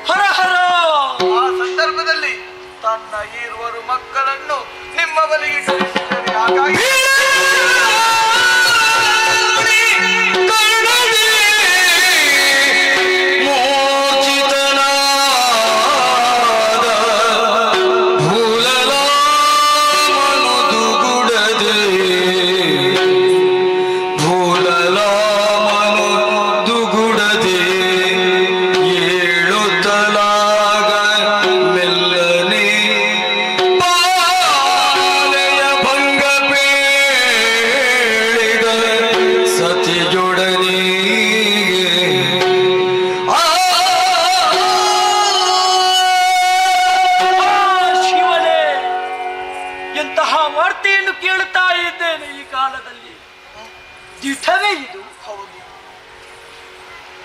ಆಶ್ಚರ್ಯವಾಗುತ್ತಾ ಇದೆ. ನನ್ನ ಮಗಳು ಸಂತೋಷವಾಗಿ ಇರಬೇಕು ಎನ್ನುವ ಕಾರಣಕ್ಕಾಗಿ ನಿಷಧದ ಚಕ್ರವರ್ತಿಗೆ ಮದುವೆ ಮಾಡಿಕೊಟ್ಟವನು ನಾನು. ನಿಜ, ಈ ಕಾಲದಲ್ಲಿ ಎಲ್ಲವನ್ನು ಕಳೆದುಕೊಂಡು ಹಾಡಾಡಿಯಾಗಿ ಹೋದನು. ಇಂತಹ ಸ್ಥಿತಿಯು ನನ್ನ ಮೊಮ್ಮಗನಿಗೆ ಅಳಿಯರಿಗೆ ತೀರ್ಮಾನವಾಯಿತಲ್ಲ, ಕಷ್ಟ ಬಂತು. ಹಾಗಾದರೆ ಈ ಕಾಲದಲ್ಲಿ ಇದಕ್ಕೆ ಪರಿಹಾರ ಒಂದೇ. ಆತ ಎಲ್ಲಿ ಇದ್ದಾನೆ ಎನ್ನುವಾಗ ಯೋಚಿಸಬೇಕಾಗುತ್ತದೆ. ನೀವು ಆದಷ್ಟು ಬೇಗ ಇಲ್ಲಿ ಒಳಗಿದ್ದುಕೊಳ್ಳಿ, ನಾನು ಅದಕ್ಕೆ ಬೇಕಾದಂತಹ ವ್ಯವಸ್ಥೆಯನ್ನು ಮಾಡುತ್ತೇನೆ. ಎಂತಹ ಸ್ಥಿತಿ ಇದು! ಮಗಳು ಕಷ್ಟದಲ್ಲಿದ್ದಾಳೆ, ಅಳಿಯನು ಕಷ್ಟದಲ್ಲಿದ್ದಾನೆ.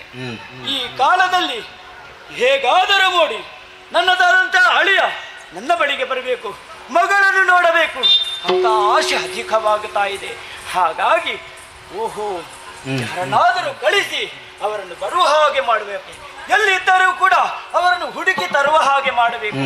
ಯಾರು ಸಮರ್ಥ ಅಂತ ಯೋಚಿಸಿದರೆ ಸುದೇವ ಬ್ರಾಹ್ಮಣರಿದ್ದಾರೆ, ಅವರನ್ನೇ ಕರೆದು ಕಳಿಸ್ತೇನಂತೆ. ಯಾರಲ್ಲಿ ಸುದೇವ? ಬ್ರಾಹ್ಮಣರೇ, ಹೀಗೆ ಬರಬೇಕು. ವಂದಿಸಿಕೊಂಡಿದ್ದೆ. ಶುಭವಾಗಲಿ. ನಿಮ್ಮನ್ನು ಕರೆಯುವುದಕ್ಕೆ ಬಲವಾದ ಕಾರಣವಿದೆ. ಏನು? ನನ್ನ ಅಳಿಯನಾದಂತ ನಳ ಚಕ್ರವರ್ತಿ ತಮ್ಮ ನೆಲದ ಪುಷ್ಕರನಿಗೆ ಸೇರಿ ದ್ಯೂತದಲ್ಲಿ ಎಲ್ಲವನ್ನು ಕಳೆದು ಕಾಡಾಡಿಯಾಗಿ ಹೋಗಿದ್ದಾನಂತೆ. ಈ ಕಾಲದಲ್ಲಿ ಮಗಳೂ ಕೂಡ ಇಲ್ಲ, ಅಳಿಯನೂ ಕೂಡ ಇಲ್ಲ. ಅವರಿಲ್ಲದ ಕಾಲದಲ್ಲಿ ನಾವು ಸಂತೋಷವಾಗಿರುವುದಕ್ಕದು ಹೇಗೆ ಸಾಧ್ಯ? ಅವರು ಎಲ್ಲೇ ಇದ್ದರೂ ಕೂಡ ಹುಡುಗಿ ತರಬೇಕು. ನೀವು ಕೇವಲ ತಂದರೆ ನನ್ನದಾದಂತ ರಾಜ್ಯದಲ್ಲಿ ಅರ್ಧ ರಾಜ್ಯವನ್ನೇ ನಿಮಗೆ ಕೊಟ್ಟು ಬಿಡುತ್ತೇನೆ. ಮಹಾರಾಜ, ನೀನು ಅರ್ಧ ರಾಜ್ಯವನ್ನು ಕೊಡುತ್ತಿ ಎನ್ನುವಂತಹ ಕಾರಣಕ್ಕೆ ಬೇಕಾಗಿ ನಾನು ಈ ಕರ್ತವ್ಯವನ್ನು ಮಾಡುತ್ತಾ ಇಲ್ಲ. ನಿನ್ನ ಒಪ್ಪಂದವನ್ನು ಉಂಡವನಿದ್ದೇನೆ. ಅದಕ್ಕೆ ಬೇಕಾಗಿ ದುಡಿಯಬೇಕಾದುದು ನನ್ನ ಕರ್ತವ್ಯ. ನೀನು ಹೇಳಿದ ಹಾಗೆ ಆದಷ್ಟು ಶೀಘ್ರವಾಗಿ ಬರ್ತೇನೆ.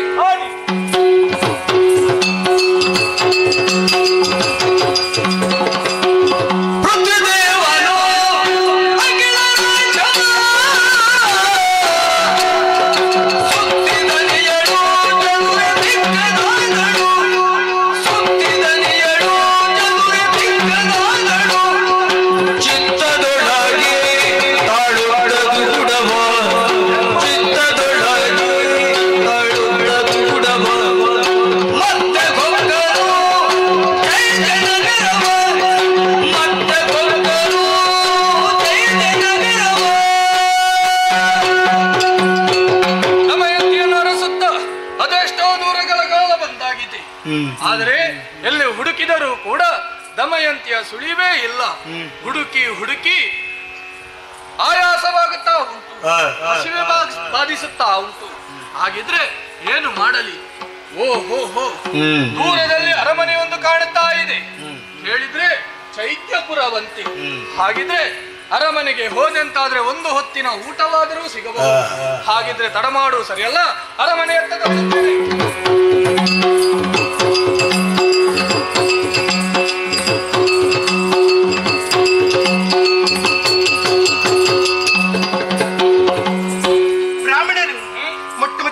ಪವಿತ್ರ ಪಾದಕ್ಕೆ ವಂದಿಸಿಕೊಳ್ಳುತ್ತಿದ್ದೇನೆ. ಶುಭವಾಗಲಿ.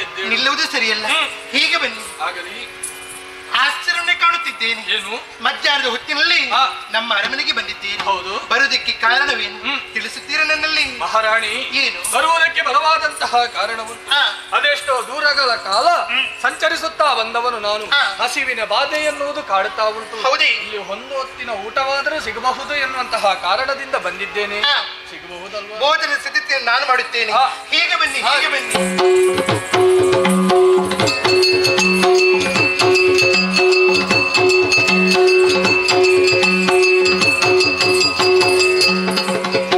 ಬ್ರಾಹ್ಮಣರೇ, ಹೇಗಿತ್ತು ಭೋಜನ? ಬಹಳ ರುಚಿಕರವಾದಂತಹ ಭೋಜನ, ಸಂತೋಷವಾಯಿತು. ಆದರೆ ನಿನ್ನಲ್ಲಿ ಒಂದು ಕೇಳುವುದಕ್ಕೆ ಉಂಟಮ್ಮ. ಏನಿದು? ನನಗೆ ಬಡಿಸುತ್ತಾ ಅತ್ತಿಂದಿತ್ತ ಓಡಾಡುತ್ತಾ ಇದ್ದಂತಹ ಓರ್ವಳು ಆಕೆ ಯಾರೆನ್ನು ಎನ್ನುವ ಹಾಗೆ ಹೇಳ್ತೀಯ? ಬ್ರಾಹ್ಮಣರೇ, ಎಂತಹ ಮಾತನಾಡಿದ್ದೇನೆ? ಏನು? ಹಸಿವೆಗಾಗಿ ನಮ್ಮ ಅರಮನೆಗೆ ಬಂದಿದ್ದೇನೆ. ಹೌದು. ಭೋಜನ ಬಡಿಸುವಳು ನಾನು. ಭೋಜನ ಬಡಿಸುವಂತಹ ಸಂದರ್ಭದಲ್ಲಿ ಅದೆಷ್ಟೋ ಹೆಣ್ಣು ಮಕ್ಕಳು ಇದ್ದರು. ಅದರಲ್ಲಿ ನಾನು ಯಾರೆಂದು ಹೇಳುವುದು ಹೇಳಿ? ಓಹೋ, ಅದೆಷ್ಟೋ ಹೆಣ್ಣು ಮಕ್ಕಳು ಇದ್ದರು ಸರಿ, ಆದರೆ ಇದ್ದದರಲ್ಲಿ ಒಂದು ಒಳ್ಳೆಯ ರೂಪವನ್ನು ಇದ್ದಂತಹ ಹೆಣ್ಣು. ಹೌದೇ? ಯಾವತ್ತು ಕೂಡ ಉಂಡ ಮನೆಗೆ ಎರಡು ಬಗೆಯಬಾರದು. ಹೌದು. ಬ್ರಾಹ್ಮಣರು ನೀವಿಂತಹ ಮಾತನಾಡುವುದು ಸರಿಯಲ್ಲ ತಾನೇ?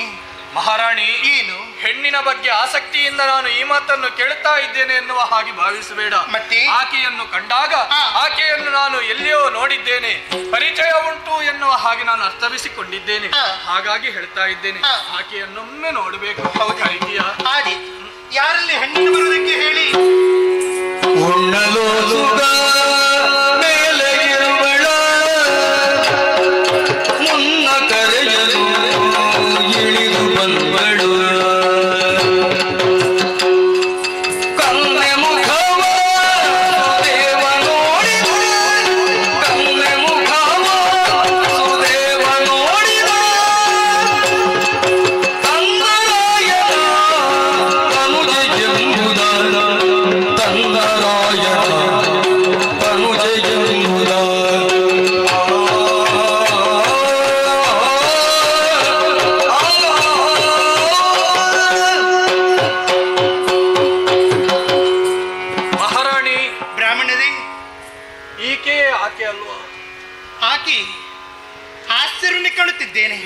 ಊಟವನ್ನು ಮಾಡಿ ಹಿಂದೆ ಬರುತ್ತಿರುವಂತಹ ಸಂದರ್ಭದಲ್ಲಿ ಏನನ್ನಾದ್ರೂ ವಸ್ತುವನ್ನು ಬಿಟ್ಟು ಬಂದಿದ್ದೀರಾ ನೀವು ಹೇಳಿ? ಖಂಡಿತವಾಗಿಯೂ ಇಲ್ಲ.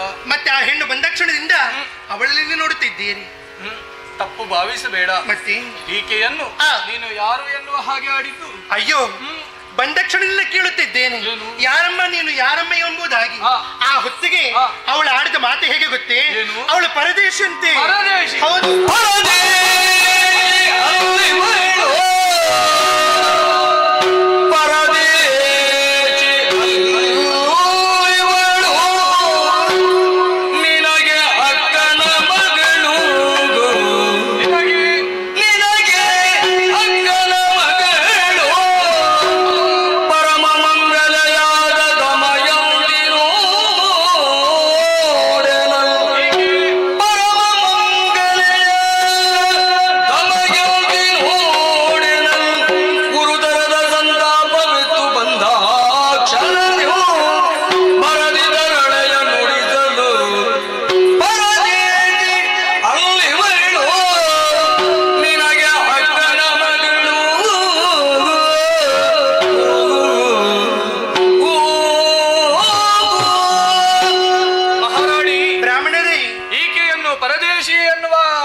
ಅರ್ಥವಿಸಿಕೊಂಡಿದ್ದಿ ಸತ್ಯ. ಆದರೆ ಈಕೆ ಪರದೇಶಿ ಅಲ್ಲ. ಮತ್ತೆ ನಿನಗೆ ಒಬ್ಬಳು ಅಕ್ಕ ಇದ್ದಾಳೆ. ಹೌದು. ಅವರಿಗೆ ಈರುವರು ಮಕ್ಕಳು. ಹಿರಿಯವಳಾದಂತಹ ದಮಯಂತಿಯೇ ಈಕೆ. ಏನು ಪುರೋಹಿತರೆ, ವಿನೋದಕ್ಕಾಗಿಂತಹ ಮಾತನಾಡುತ್ತಿದ್ದೀರಿ? ಖಂಡಿತವಾಗಿಯೂ. ಆ ದಮಯಂತಿಯಲ್ಲಿ ಇವಳು ಎಲ್ಲಿ? ನಳ ಚಕ್ರವರ್ತಿ ಮಡದಿಯಂತ ದಮಯಂತಿಯಲ್ಲಿ ಇವಳಿಯಲ್ಲಿ ಒಮ್ಮೆ ಹೇಳಿ ಸರಿಯಾಗಿ. ಹೌದಮ್ಮ, ಈಕೆ ದಮಯಂತಿಯೇ ಇದ್ದಾಳೆ. ದಮಯಂತಿ ಹೌದು. ನಿನಗೆ ಪರಿಚಯ ಸಿಗಬಾರದು ಎನ್ನುವ ಕಾರಣಕ್ಕೆ ಬೇಕಾಗಿ ಆಕೆಯ ಹಣೆಯಲ್ಲಿ ಒಂದು ಪದ್ಮರೇಖೆ ಉಂಟು. ಹೌದು. ಕಾಣಬಾರದು ಎನ್ನುವ ಕಾರಣಕ್ಕಾಗಿ ಏನೋ ಒಂದು ಧೂಳಿನ ರೂಪದಲ್ಲಿ ಅದಕ್ಕೆ ಹಾಕಿದ್ದಾಳೆ. ಹಾಗಾಗಿ ಒಮ್ಮೆ ಅದನ್ನು ಒರೆಸಿ ನೋಡು. ಎಣ್ಣೆ ಸ್ವಲ್ಪ ಮುಂದಕ್ಕೆ ಬಾ.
ಸತ್ಯವಾಗಿ ಹೋಯಿತಲ್ಲವೇ?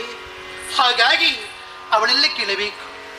ಹೆಣ್ಣೆ, ಸ್ಥಿರವಾಗಿ ಹೇಳು, ನೀನು ದಮಯಂತಿ ಅಲ್ಲವೇ? ಸತ್ಯವನ್ನು ಹೇಳುವುದಿಲ್ಲ.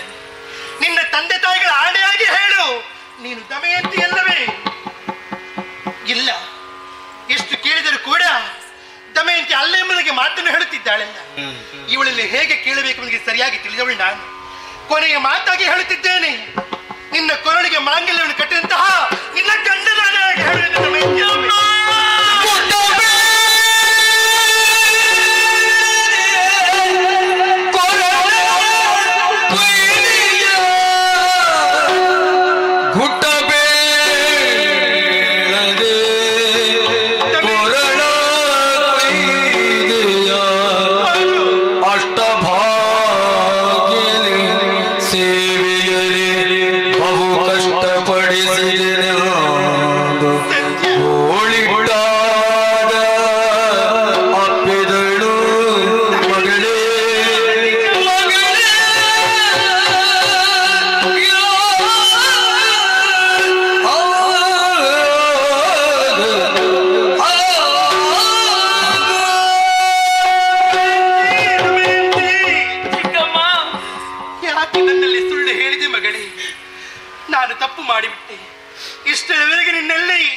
ಮಾಡಿಸಿದ್ದೇನೆ.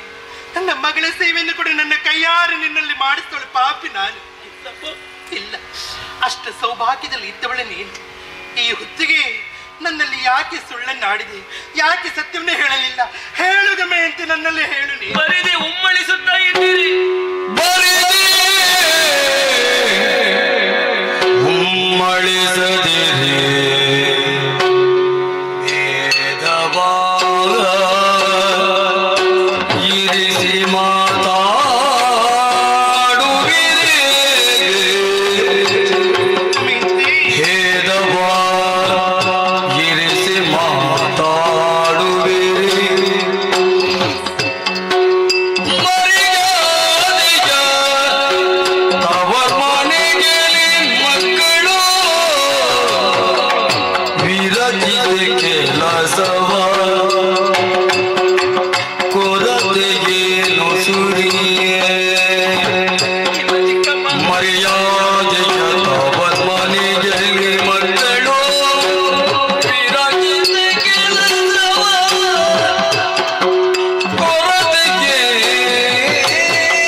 ಯಾಕಮ್ಮ ಕಣ್ಣೀರನ್ನು ಸುರಿಸುತ್ತಾ ಇದ್ದೀರಿ? ಬರಿದೆ ಉಮ್ಮಳಿಸುತ್ತಾ ಇದ್ದೀರಿ. ಈ ದಮಯಂತಿಯ ಜೀವನವನ್ನು ಕಂಡು ಕಣ್ಣೀರನ್ನು ಸುರಿಸುತ್ತಾ ಇದ್ದೀರಿ. ಸತ್ಯ. ಯಾಕಮ್ಮ? ಯಾಕೆ ಭೇದವನ್ನು ಕಲ್ಪಿಸಿ ಮಾತಾಡುತ್ತಾ ಇದ್ದೀರಿ? ಇದು ನನ್ನ ತವರು ಮನೆಯಲ್ವೇ? ತಾಯಿಯ ಮನೆಯಲ್ಲಿ ಬಂದು ಕೆಲಸವನ್ನು ಮಾಡಿದರೆ ತಪ್ಪೇ ಚಿಕ್ಕಮ್ಮ? ಖಂಡಿತವಾಗಿಯೂ ಇಲ್ಲ. ನಿಮ್ಮ ಸೇವೆಯನ್ನು ಮಾಡಿದೆ, ನಿಮ್ಮ ಸೇವೆಯನ್ನು ಮಾಡಿದ್ರಲ್ಲಿ ತಪ್ಪಾಯಿತೇ ಚಿಕ್ಕಮ್ಮ? ಇಲ್ಲ ಮಗನೇ, ನಿಮ್ಮ ಸೇವೆ ನನಗೆ ಬೇರೆ ಅಲ್ಲ, ನನ್ನ ತಾಯಿಯ ಸೇವೆ ನನಗೆ ಬೇರೆ ಅಲ್ಲ ಚಿಕ್ಕಮ್ಮ. ನಿಮ್ಮನ್ನು ತಾಯಿ ಎನ್ನುವ ಹಾಗೆ ತಿಳಿದು ನಾ ಕೆಲಸವನ್ನು ಮಾಡಿದವಳು. ಖಂಡಿತವಾಗಿಯೂ ಭೇದವನ್ನು ಕಲ್ಪಿಸಿ ಮಾತಾಡದಿರಿ. ನನ್ನ ತಂಗಿ ಸುನೀತಿ ನಿಮ್ಮ ಮಗಳು. ಅವಳ ಸೇವೆಯನ್ನು ಮಾಡಿದ್ರಲ್ಲಿ ತಪ್ಪೇನಿದೆ ಚಿಕ್ಕಮ್ಮ? ಖಂಡಿತವಾಗಿಯೂ ಇಲ್ಲ. ಪರಿಸ್ಥಿತಿ ನಮ್ಮನ್ನು ಇಲ್ಲಿಯವರೆಗೆ ತಂದೊಡ್ಡಿತ್ತು ಚಿಕ್ಕಮ್ಮ. ದಮಯಂತಿ, ಒಂದು ಮಾತು. ಏನು? ಮನುಷ್ಯನಿಗೆ ಸಿರಿತನದಲ್ಲಿ ಬಡತನ ಬರಬಹುದು, ಆದರೆ ಸ್ವಾಭಿಮಾನದಲ್ಲಿ ಯಾವ ಕಾರಣಕ್ಕೂ ಬಡತನ ಬರಬಾರದು ಚಿಕ್ಕಪ್ಪ. ನನ್ನನ್ನು ಕ್ಷಮಿಸಬೇಡಿ, ನನ್ನನ್ನು ಕ್ಷಮಿಸಿ. ಅಂತಹ ಮಾತನ್ನು ಆಡಬಾರದು ದಮಯಂತಿ ನೀನು. ದಮಯಂತಿ ಚಿಕ್ಕಮ್ಮ, ನಿನ್ನಲ್ಲಿ ಒಂದು ಮಾತನ್ನು ಕೇಳುತ್ತಿದ್ದೇನೆ. ಯಾವುದೇ ಕಾರಣಕ್ಕಾದರೂ ಇನ್ನು ಮುಂದಕ್ಕಾದರೂ ನನ್ನಲ್ಲಿ ಸತ್ಯ ವಿಚಾರವನ್ನು ತಿಳಿಸಬೇಕು ನೀನು. ಅಷ್ಟ ಸೌಭಾಗ್ಯದಲ್ಲಿ ಇದ್ದವಳು ನೀನು. ನಳ ಚಕ್ರವರ್ತಿ ಮಡದಿಯಾದಂತಹ ನೀನು ನಗನಗುತ್ತ ಸಂತೋಷದ ಜೀವನ ನಡೆಸಬೇಕಾದವಳು ನೀನು. ಆದ್ರೆ ಈ ಹೊತ್ತಿಗೆ ನಿನ್ನ ಪಾಲಿಗಿಂತಹ ಸ್ಥಿತಿ ಬರೋದಕ್ಕೆ ಕಾರಣವೇನು? ನನ್ನಲ್ಲಿ ಹೇಳುವೆಯೇ ದಮಯಂತಿ? ಚಿಕ್ಕಮ್ಮ, ಏನು? ರಾಜವೈಭೋಗವನ್ನೇ ಅನುಭವಿಸಬೇಕಾದಂತಹ ದಮಯಂತಿಯ ಜೀವನವು ಹೀಗಾಯಿತಲ್ಲ ಎನ್ನುವ ಹಾಗೆ ಕಾರಣವನ್ನು ಕೇಳುತ್ತಾ ಇದ್ದೀರಿ. ನಿಜ. ಯಾವ ನಾಲಿಗೆಯಿಂದ ನಾ ಹೇಳಲಿ ಚಿಕ್ಕಮ್ಮ? ಏನು ದಮಯಂತಿ? ನನ್ನ ಮೈದನಾದಂತಹ ಪುಷ್ಕರ, ಅವನನ್ನು ಕೋಣೆ ಅಂತ ಹೇಳುವುದಕ್ಕೆ ನನ್ನ ಮನಸ್ಸು ಒಪ್ಪುವುದಿಲ್ಲ ಚಿಕ್ಕಮ್ಮ. ಅಂದರೆ ತಾಯಿಯ ಸ್ಥಾನದಲ್ಲಿ ನನ್ನನ್ನು ಕಂಡುಕೊಂಡವನು, ಅದೇ ರೀತಿ ಅವನು ನಾನು ಮಗನ ಸ್ಥಾನದಲ್ಲಿ ಕಂಡುಕೊಂಡವಳು. ಆದರೆ ಇಂತಹ ದುಷ್ಟ ಕೃತ್ಯವನ್ನು ಮಾಡುತ್ತಾನೆ ಎನ್ನುವ ಹಾಗೆ ಕನಸಿನಲ್ಲಿ ಎಣಿಸಿದವಳು ನಾನಲ್ಲ. ಏನಾಗಿ ಹೋಯಿತು ದಮಯಂತಿ?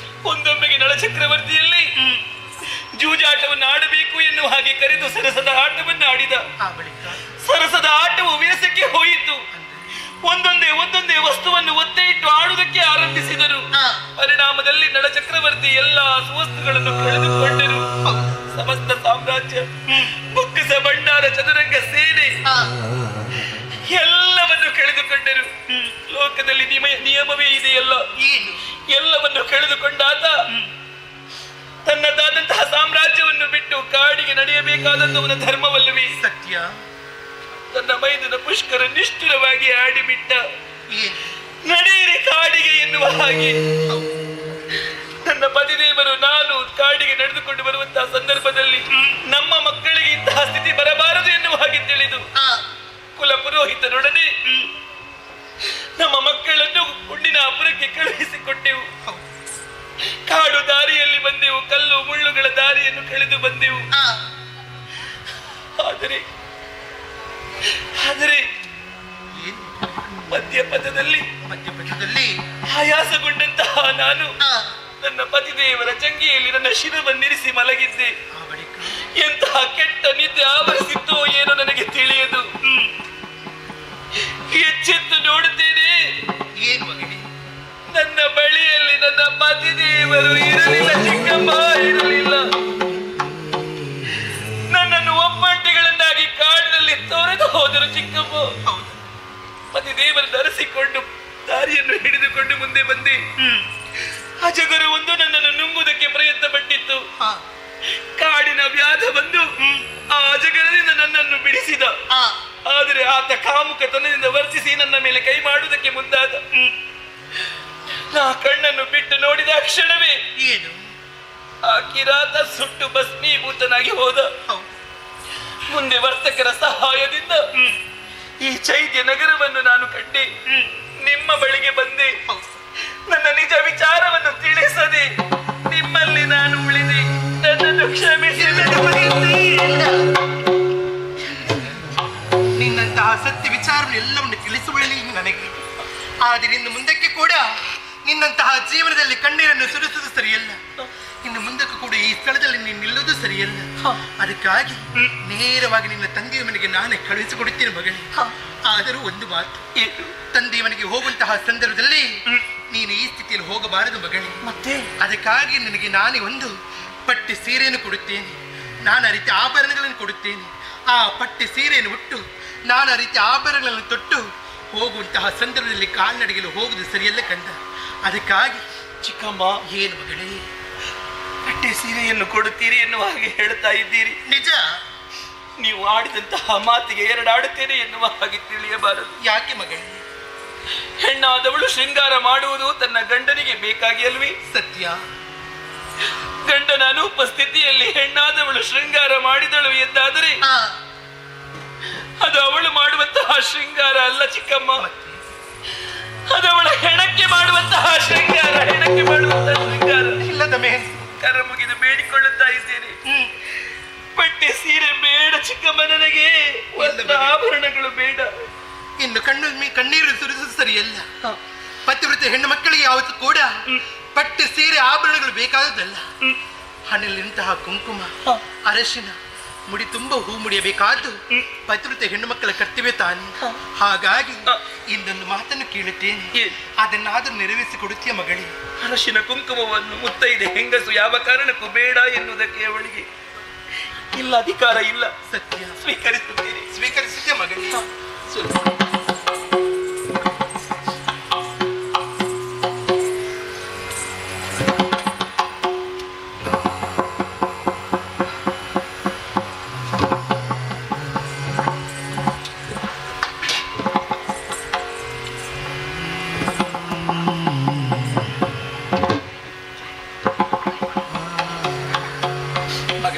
ಚಿಕ್ಕಮ್ಮ, ಪಯಣ ಅದೆಷ್ಟು ದೂರ ಇದೆ. ಹೋಗುವಂತಹ ಸಂದರ್ಭದಲ್ಲಿ ನೀನು ನಡೆದುಕೊಂಡು ಹೋಗುದು ಸರಿಯಲ್ಲ ಕಂದ. ಅದಕ್ಕಾಗಿ ನಿನಗಾಗಿ ದೂರದಲ್ಲಿ ದಂಡಿಗೆ ಕಾಣುತ್ತುಂಟು. ಆ ದಂಡಿಗೆಯನ್ನು ಏರಿಕೊಂಡು ನಿನ್ನ ತಂದೆಯ ಮನೆಗೆ ಹೋಗಬೇಕು ಮಗಳೇ, ನೀನು ಹೋಗಬೇಕು. ಆದೀತು ಚಿಕ್ಕಮ್ಮ, ನನ್ನಿಂದೇನಾದರೂ ಅಪರಾಧವಾಗಿದ್ದರೆ ಅದನ್ನು ಮನ್ನಿಸಬೇಕು. ಇಲ್ಲ ಮಗಳೇ, ನಿಮ್ಮ ಉಪಕಾರವನ್ನು ಯಾವ ಕಾರಣಕ್ಕೂ ನಾ ಮರೆಯಲಾರೆ. ಬ್ರಾಹ್ಮಣರ ಜೊತೆಯಲ್ಲಿ ಆದಷ್ಟು ಬೇಗ ನಿನ್ನ ತಂದೆ ಮನೆಗೆ ಹೋಗಬೇಕು ಮಗಳೇ, ನೀನು ಹೋಗಿ ಬರುತ್ತೇನೆ ಚಿಕ್ಕಮ್ಮ. ಹೋಗಿ ಮಗಳೇ.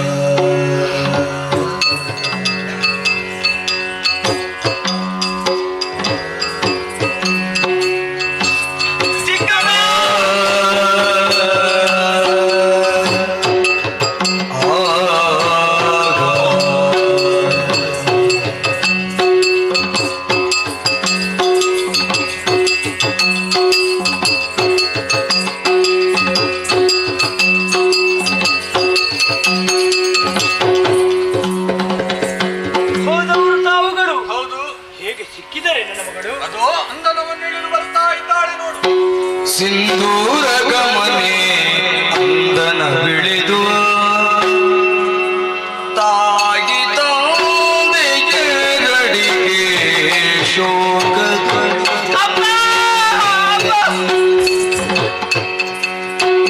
ತನ್ನ ವಿಧಿಗಳಿಟ್ಟ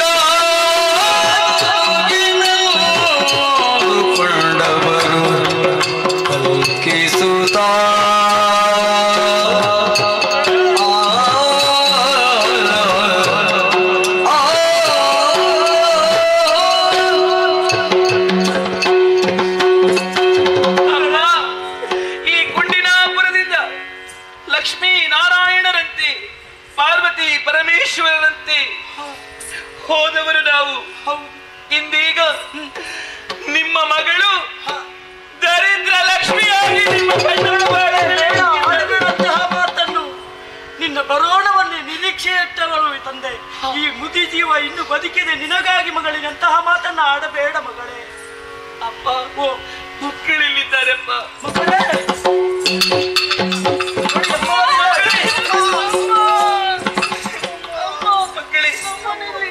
ಬಿಟ್ಟು ಎಲ್ಲಿ ಹೋಗಿದ್ದೀರಮ್ಮ?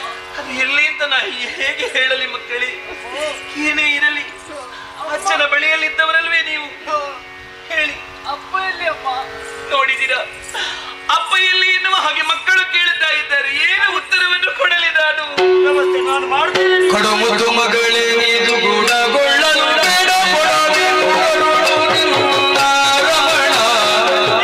ಹಾಗಾಗಿ ಕೊಂಡೆಂದರು ಹುಡುಕಿದುವೆ ಗೆದ್ದು ತುಳಿದರು ಕಣ್ಣ ಜಲವನ್ನು.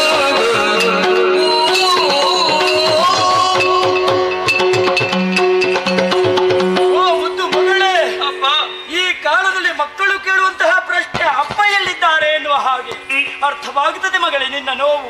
ಈಗ ನಿನಗೆ ಗಂಡ ಬೇಕು ಎನ್ನುವಂತಹ ಭಾವ ನಿನ್ನಲ್ಲಿದೆ. ಹಾಗಾಗಿ ನಿನ್ನ ಗಂಡನನ್ನು ನಾನು ಹುಡುಕಿ ತರ್ತೇನೆ ಮಗಳೇ, ನೀವು ಒಳಗಿದ್ದುಕೊಳ್ಳಿ. ಬ್ರಾಹ್ಮಣೋತ್ತಮರೇ, ಮಹಾರಾಜ, ಹೋದ ಕಾರ್ಯವನ್ನು ಯಶಸ್ವಿ ಮಾಡಿದವರಿದ್ದೀರಿ. ಈ ಕಾಲದಲ್ಲಿ ಹೌದು. ಸಂತೋಷವಾಯಿತು. ಆದ್ರೆ ಒಂದು ಕೆಲಸ ಬಾಕಿಯಾಗಿದೆ. ಬಾಕಿ? ಹೌದು. ಏನು ಕೆಲಸ? ಇನ್ನೂ ನೀವು ಪರ್ಯಟನೆಗೆ ಹೋಗ್ಬೇಕಾಗುತ್ತದೆ. ತಿರುಗಾಟಕ್ಕೆ? ಹೌದು. ಯಾಕಾಗಿ? ಹೇಳಿದಂತಹ ಮಾತು ಕೇಳಲಿಲ್ವ ನಿಮ್ಗೆ? ಮಕ್ಕಳು ಅಪ್ಪ ಕೇಳಿದ್ರು, ಅಪ್ಪ ಎಲ್ಲಿದ್ದಾರೆ ಅಂತ ಕೇಳಿದ್ರು. ಅಷ್ಟೇ? ಹಾ. ಒಂದೆರಡು ಅಪ್ಪ ಕೊಟ್ರೆ ಆಯ್ತು ಅವರಿಗೆ. ಆ ಅಪ್ಪ ಅಲ್ವಾ, ಮತ್ತೆ ತಂದೆ ಬೇಕು ಅಂತ ಹೇಳಿದ್ರು. ಓ ಹಾಗೆ. ಹೌದು. ಈ ಕಾಲದಲ್ಲಿ ಹಾ. ನನ್ನ ಮಗಳನ್ನು ಹುಡುಕಿ ತಂದ ಹಾಗೆ ನನ್ನ ಅಳಿಯನನ್ನು ಕೂಡ ಹುಡುಕಿ ತರಬೇಕು ನೀವು. ಇನ್ನೊಮ್ಮೆ ನಾನು ತಿರುಗಾಟಕ್ಕೆ ಹೋಗಬೇಕು ಅಂತ ಹೇಳುವುದು ನೀನು. ಹೌದು. ಈಗಾಗಲೇ 1 ತಿಂಗಳಾಗಿದೆ. ಇನ್ನು ಎಷ್ಟು ಸಮಯ ಆಗ್ತದೆ ಗೊತ್ತಿಲ್ಲ. ಹೌದು. ಆಗಲಿ ನೀನು ಹೇಳಿದ ಹಾಗೆ ಆದಷ್ಟು ಶೀಘ್ರವಾಗಿ ಬನ್ನಿ. ಆದಷ್ಟು ಬೇಗ ಕರೆದುತ್ತೇನೆ.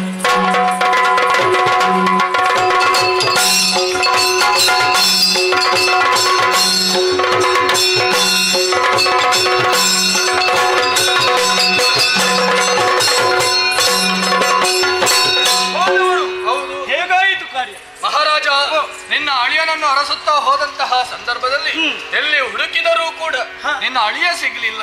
ಕಟ್ಟ ಕಡೆಗೆ ಹುಡುಕುತ್ತಾ ಅಯೋಧ್ಯೆಗೆ ಹೋದೆ. ಅಲ್ಲಿಯ ಅರಸ ಋತುಪರ್ಣ ನನ್ನನ್ನು ಯಥೋಚಿತ ಸತ್ಕಾರವನ್ನೇ ಮಾಡಿದ. ಉಣ್ಣುವುದಕ್ಕೆ ಹೇಳಿದ. ಅವನ ಆತಿಥ್ಯವನ್ನು ಸ್ವೀಕರಿಸಿದೆ. ಆದರೆ ಬಹಳ ಒಳ್ಳೆಯ ಊಟ. ಅಂತಹ ಊಟವನ್ನು ನಾನು ಇಷ್ಟರವರೆಗೆ ಮಾಡಿದವನಲ್ಲ. ಆದರೆ ಅನುಭವಿಸಿದ್ದೀರಿ? ಹೌದು. ಓಹೋ. ಆದರೆ ಒಂದು ಸಲ ಮಾಡಿದಂತಹ ನೆನಪು. ಈ ಹಿಂದೆ ನಿನ್ನ ಮಗಳ ಮದುವೆಯ ಸಂದರ್ಭದಲ್ಲಿ ಅಂತಹ ಊಟವನ್ನು ನೀನು ನಮಗೆ ಬಡಿಸಿದ್ದೆ. ಹೌದೇ? ಆ ರುಚಿಯೇ ಇಲ್ಲಿಗೂ ಕೂಡ ಇತ್ತು. ಹಾಗಾಗಿ ಅಡುಗೆ ಮಾಡಿದಂತಹ ಭಟ್ರನ್ನು ಕಾಣಬೇಕು ಎನ್ನುವ ಹಾಗೆ ಅವರಲ್ಲಿ ಆಡಿದೆ. ಯಾರು ಅಡಿಗೆ ಮಾಡಿದ್ದು ಎನ್ನುವ ಹಾಗೆ ಆ ಸಂದರ್ಭದಲ್ಲಿ ಒಬ್ಬ ವ್ಯಕ್ತಿ ಬಂದ. ಆತನ ಕಣ್ಣು, ಮೂಗು, ಬಾಯಿ ಎಲ್ಲ ಉಂಟು. ಆದರೆ ಇರಬೇಕಾದ ಜಾಗದಲ್ಲಿ ಇಲ್ಲ. ಆತ ಹಿಂದೆ ನಿಷಾದಾಪುರದಲ್ಲಿ ಇದ್ದನಂತೆ. ಆದರೆ ಈಗ ಅಯೋಧ್ಯೆಯಲ್ಲಿ ಅಡುಗೆ ಭಟ್ಟನಾಗಿ ಕೆಲಸ ಮಾಡುತ್ತಾ ಇದ್ದಾನಂತೆ. ಆದರೆ ಆತನನ್ನು ಕಾಣುವಾಗ ತಿಂದದೆಲ್ಲ ಹೊರಗೆ ಬರುವುದಕ್ಕೆ ಪ್ರಾರಂಭ. ಆದರೆ ರುಚಿ ಮಾತ್ರ ನೀನು ಅಂದು ಹಾಕಿದಂತಹ ಊಟದ ರುಚಿಯೇ ಊಟವೇ. ಹೌದು. ಹಾಗಾಗಿ ಆ ವಿಷಯದ ಬಗ್ಗೆ ಸ್ವಲ್ಪ ನೀನು ವಿಚಾರಿಸಬೇಕಾಗುತ್ತದೆ. ಈ ವಿಚಾರವಾಗಿ ಅಲ್ಲಿಗೆ ಹೋದವರು ಇಂತಹ ಅನುಭವವನ್ನು ಹೇಳ್ತಾ ಇದ್ದೀರಿ. ಹೌದು. ಹಾಗಾಗಿ ನಿನ್ನ ಅಳಿಯನೇ ಇರಬಹುದು ಎನ್ನುವಂತಹ ಒಂದು ಸಂಶಯ ನನಗೆ. ಅಲ್ಲಿ ಆ ರೂಪದಲ್ಲಿ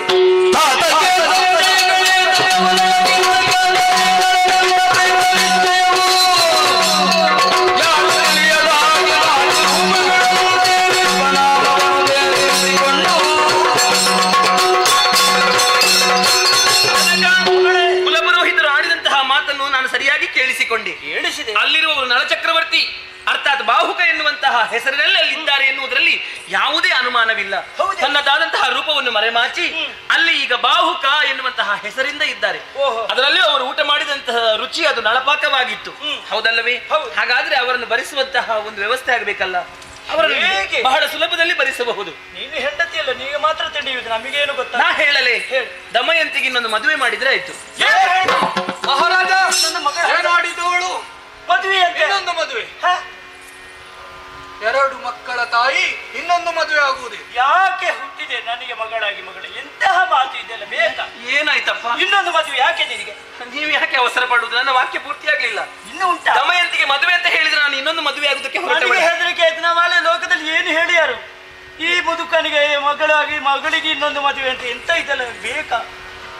ಅಪ್ಪ, ದಮಯಂತಿಗೆ ಮದುವೆ ಅಂತ ಹೇಳಿದ್ರೆ ದಮಯಂತಿ ಪುನಃ ಸ್ವಯಂವರ. ಮದುವೆ ಎನ್ನುವುದು ನೆಪ ಮಾತ್ರ. ಓಹೋ, ಎಲ್ಲಾ ರಾಜರುಗಳಿಗೆ 10 ದಿವಸಕ್ಕಿಂತ ಮುಂಚಿತವಾಗಿ, ದಶಮಿಗೆ ಮುಹೂರ್ತವಾದ 10 ದಿವಸಕ್ಕಿಂತ ಮುಂಚಿತವಾಗಿ ಓಲೆಯನ್ನು ಕಳುಹಿಸಬೇಕು. ಆದರೆ ಅಯೋಧ್ಯೆಗೆ ಮಾತ್ರ ಅರ್ಧ ದಿವಸಕ್ಕಿಂತ ಮುಂಚಿತವಾಗಿ ಓಲೆ ಹೋಗಬೇಕು.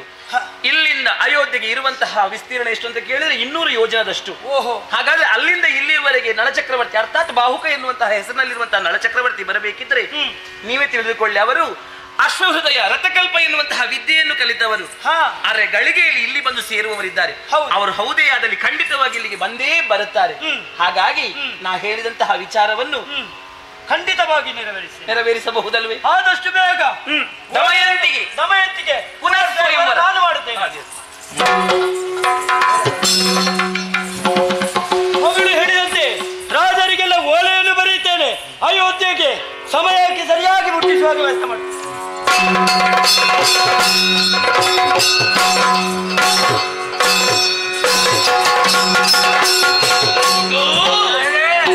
ಮಾಣಿ ಬಂದು ಹೋದದ್ದು ಅರಿತೇನು? ಏನಂತೆ ಮಾಣಿಗೆ? ಮಾಣಿಗೆ ಏನು ಅಲ್ಲ, ಒಂದು ಲೇಖನವನ್ನು ಕೊಟ್ಟು ಹೋಗಿದ್ದಾನೆ.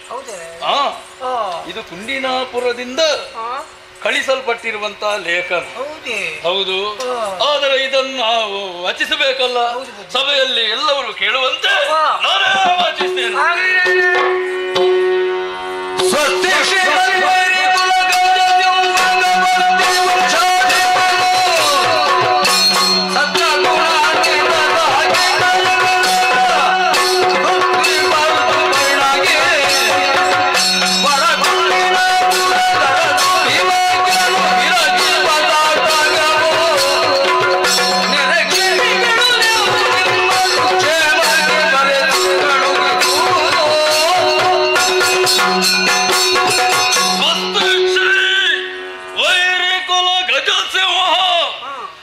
ಸತ್ಯ ಗುಣಾನ್ವಿತ ಧಾರ್ಮಿಕರಾಗಿರುವಂತ ಸಾಕೇತದ ಪುರಾಧಿಪ ರಾಜರಚರತ ಪರ್ಣನಿಗೆ ಕುಂಡಿನಾಪುರದ ಅಧಿಕಾರಿ ಭೀಮಕನ ಮಾಡುವ ನಮಸ್ಕಾರಗಳು.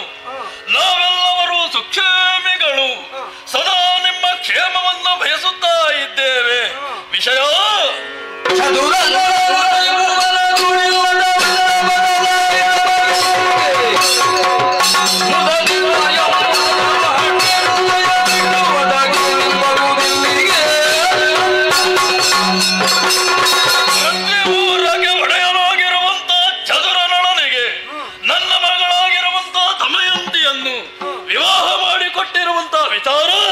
ನೀವೆಲ್ಲವರು ತಿಳಿದಿರುವ ವಿಚಾರ. ಆದರೆ ಈಗ ಆತ ಸಮಸ್ತ ದ್ಯೂತದ ವ್ಯಸನಕ್ಕೆ ಒಳಪಟ್ಟು ಸಮಸ್ತ ಅಧಿಕಾರವನ್ನು ಭಂಡಾರವನ್ನು ಕಳೆದುಕೊಂಡು ಕಾಡು ಪಾಲಾಗಿದ್ದಾರೆ ಎಂಬ ವಿಚಾರ ನನ್ನ ಮಗಳಾಗಿರುವಂತಹ ದಮಯಂತಿ ಬಂದು ನನ್ನ ಮನೆ ಸೇರಿಕೊಂಡಿದ್ದಾಳೆ ಹೇಳಿದ್ದಾಳೆ. ಪ್ರತಿ 3ರನ್ನು ಶೋಧಿಸಿದೆವು ಅಂತಾದ್ರೆ ಆ ನಳಚಕ್ರವರ್ತಿಯನ್ನು ಕಂಡುಕೊಳ್ಳುವಲ್ಲೇ ನಾವು ವಿಫಲರಾಗಿದ್ದೇವೆ.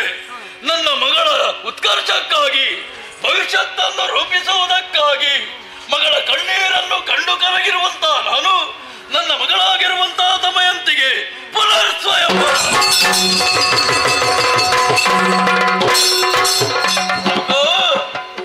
ಏನಾಯ್ತಪ್ಪ ನಿನಗೆ? ಹೇಳಿದ್ದೆ ನನಗೆ ಅಪಸ್ಮಾರ ರೋಗ ಉಂಟು ಅಂತ. ಆ ಬೆಂಕಿ ಹತ್ತಿರ ಎಲ್ಲ, ಒಲೆ ಹತ್ತಿರ ಎಲ್ಲ ಇರಬೇಡ ಅಂತ. ನಿನಗೆ ಬೆಂಕಿ ಕಂಡ್ರು ಆಗುದಿಲ್ಲ. ನೀರು ಹೆಚ್ಚಿಗೆ ನೋಡಿ ಏನು ಆಗ್ಲಿಲ್ಲ. ಆ ಕಂಬವನ್ನು ಆಧರಿಸಿ ಹಿಡ್ಕೋ, ನಿಲ್ಲು ಸ್ವಲ್ಪ. ಪುನರ್ ಸ್ವಯಂವರವನ್ನು ಕೈಗೊಂಡಿದ್ದೇನೆ. ಮತ್ತೇನು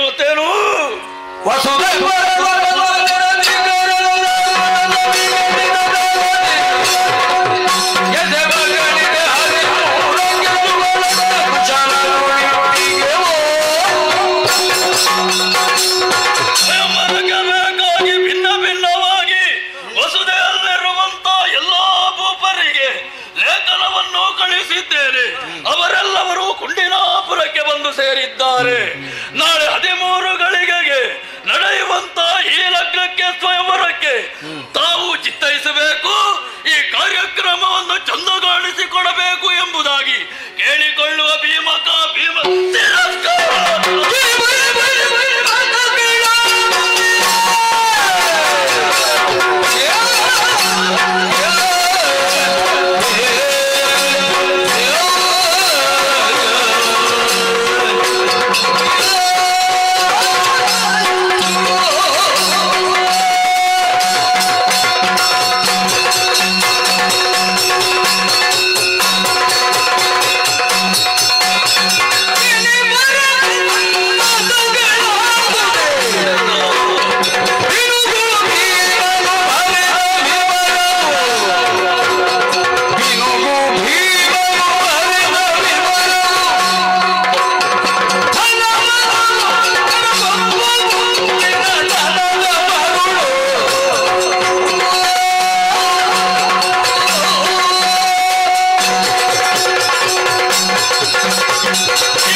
ಯಾಕೆ ಒಬ್ಬರ ಬಾಯಿ ಇನ್ನೊಬ್ಬರ ಕಿವಿಯಲ್ಲಿ ಗುಡಿ ಕಟ್ಟಿದೆ?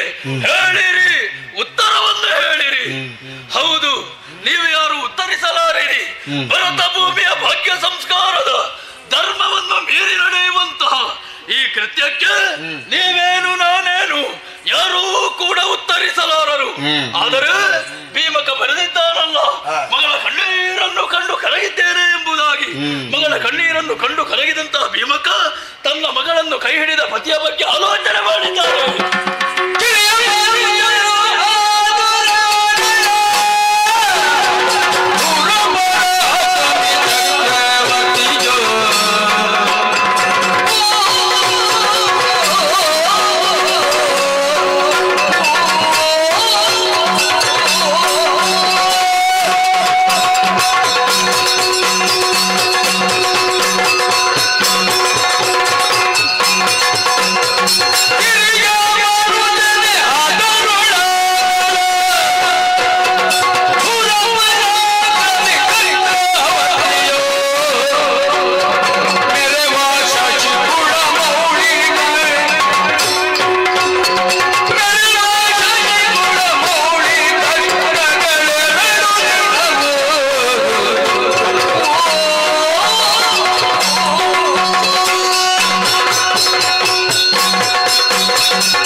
ತನ್ನ ಮಗಳ ಪತಿಯಾಗಿರುವಂತಹ ನಳಭೂಪತಿಯ ಯೋಗ್ಯತೆಯನ್ನು ಅರ್ಥ ಮಾಡಿಕೊಂಡಿದ್ದಾರೆ.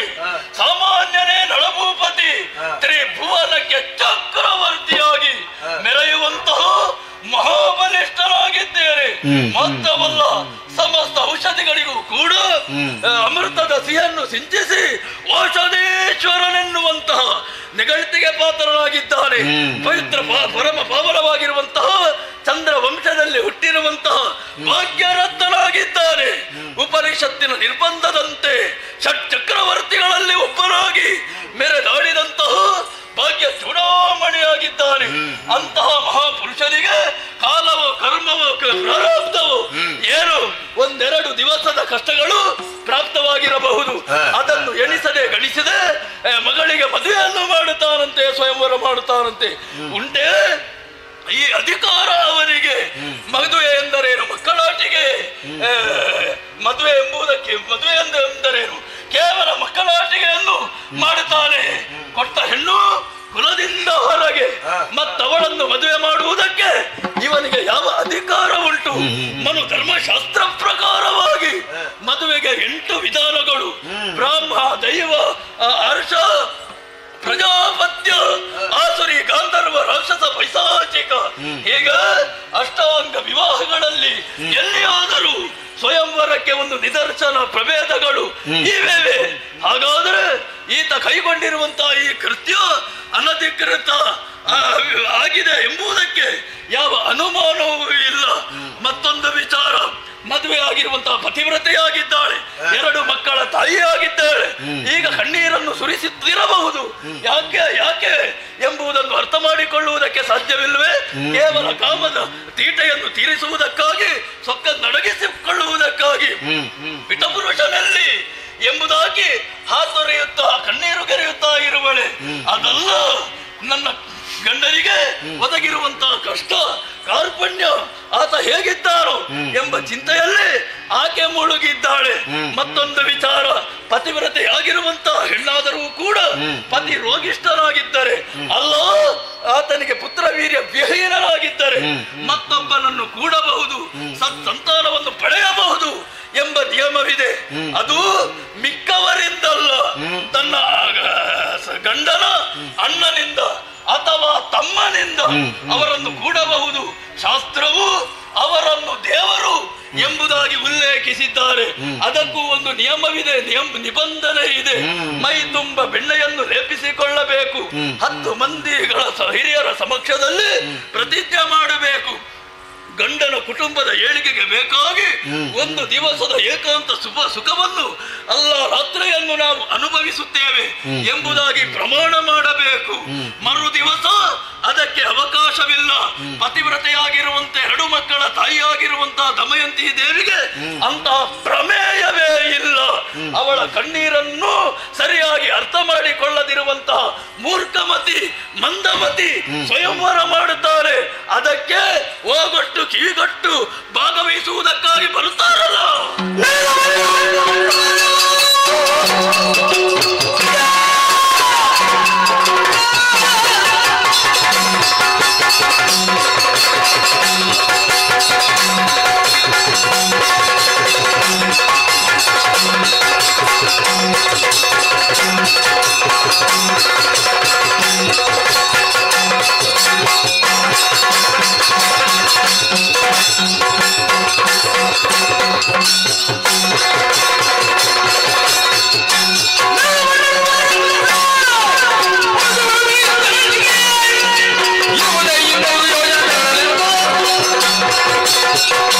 ಮೊನ್ನೆಯವರೆಗೆ ಪೀಠವನ್ನು ಏರಿ ನನ್ನ ದಮಯಂತಿಯರು ಕುಳಿತಿರುವಂತಹ ಸಂದರ್ಭದಲ್ಲಿ ತನ್ನ ಮುತ್ತಿನ ಕಿರೀಟದ ಸಮೇತರಾಗಿ ದೀರ್ಘ ದಂಡ ಪ್ರಣಾಮವನ್ನು ಮಾಡುತ್ತಾ ಇದ್ರು.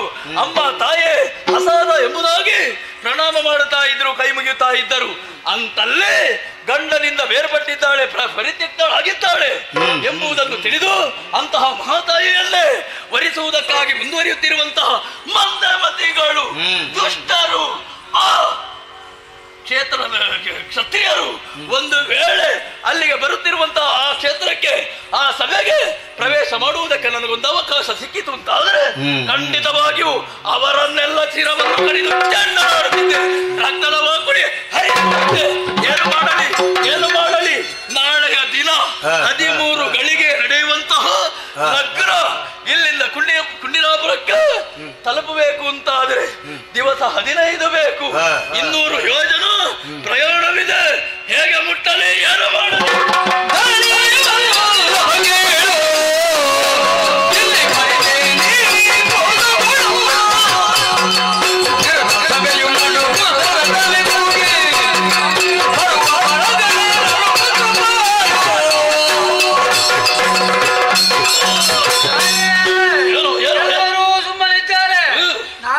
ಅಧಿಕ ಪ್ರಸಂಗ ಮಾತಾಡಿದೆ ಅಂತ ಆಗ್ಲಿಕ್ಕಿಲ್ಲಲ್ಲ.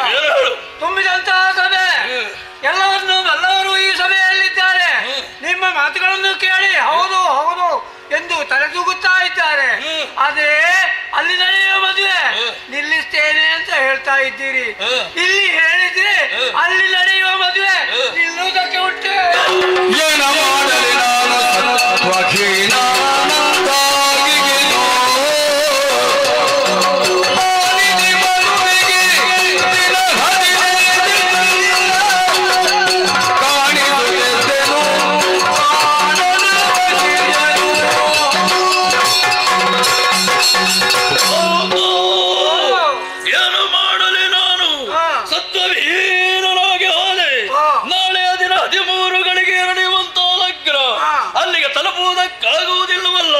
ಒಂದು ವೇಳೆ ತಪ್ಪು ತಲುಪುತ್ತಾ ಇದ್ದರೆ ಅಲ್ಲಿ ಬರುವಂತಹ ಮಂದಿಗಳ ಆ ದುಷ್ಟರ ತಲೆವರಿದು ಅಲ್ಲಿ ಶಾಂತಿಯನ್ನು ನೆಲೆಮಾಡುತ್ತಾ ಇದ್ದೆ.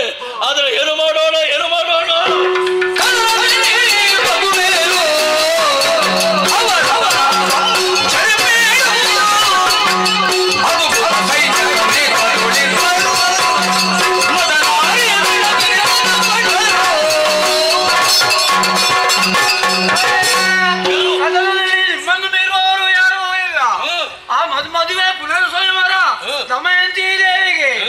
ಅರಗುವರಿಯನ್ನು ಮದುವೆಯಾಗುವುದಕ್ಕೆ ರಾಜಕುವರರೇ ಬರುವುದಲ್ಲದೆ ಬೇರೆ ಯಾರು ಬರುವುದಲ್ಲ. ಯುದ್ಧ ವಿದ್ಯೆಯಲ್ಲಿ ನಿಪುಣರಿರುತ್ತಾರೆ, ಸೇನಾ ಸಮೇತರಾಗಿ ಬಂದಿರುತ್ತಾರೆ. ಇಲ್ಲಿ ನಿಮ್ಮ ಆಟ ನಡೆಯುವುದಕ್ಕೆ ಉಂಟೆ, ಅವರ ಜೊತೆ ನಿಮ್ಮ ಆಟ ನಡೆಯಲಿಕ್ಕಿಲ್ಲ, ಮದುವೆ ನಿಲ್ಲಿಸಲು ಸಾಧ್ಯ ಇಲ್ಲ. ಇದು ಬಡಿವಾರದ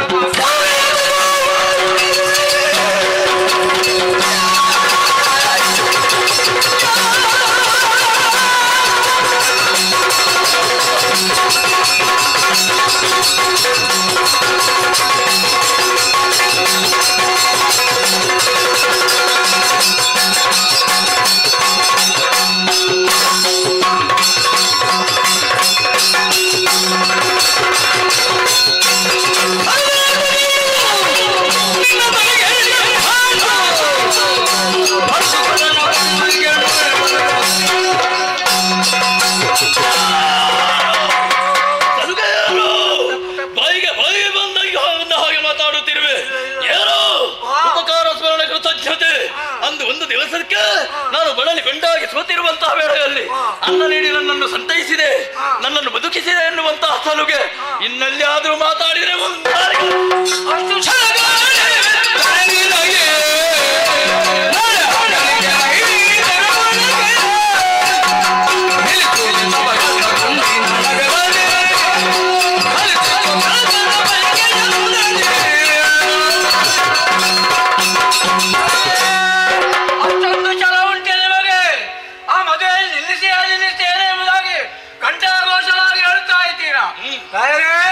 ಒಂದು ಗಳಿಗೆ ಮೊದಲು ರಥ ನಿಲ್ಲಿಸಿದ್ರೆ ಸಾಕ, ಎರಡು ಗಳಿಗೆ ಮೊದಲು ರಥ ನಿಲ್ಲಿಸಿದ್ರೆ ಸಾಕ. ಅಲ್ಲ, ಗಳಿಗೆ 5ರಲ್ಲಿ ನಿಮ್ಮ ರಥವನ್ನು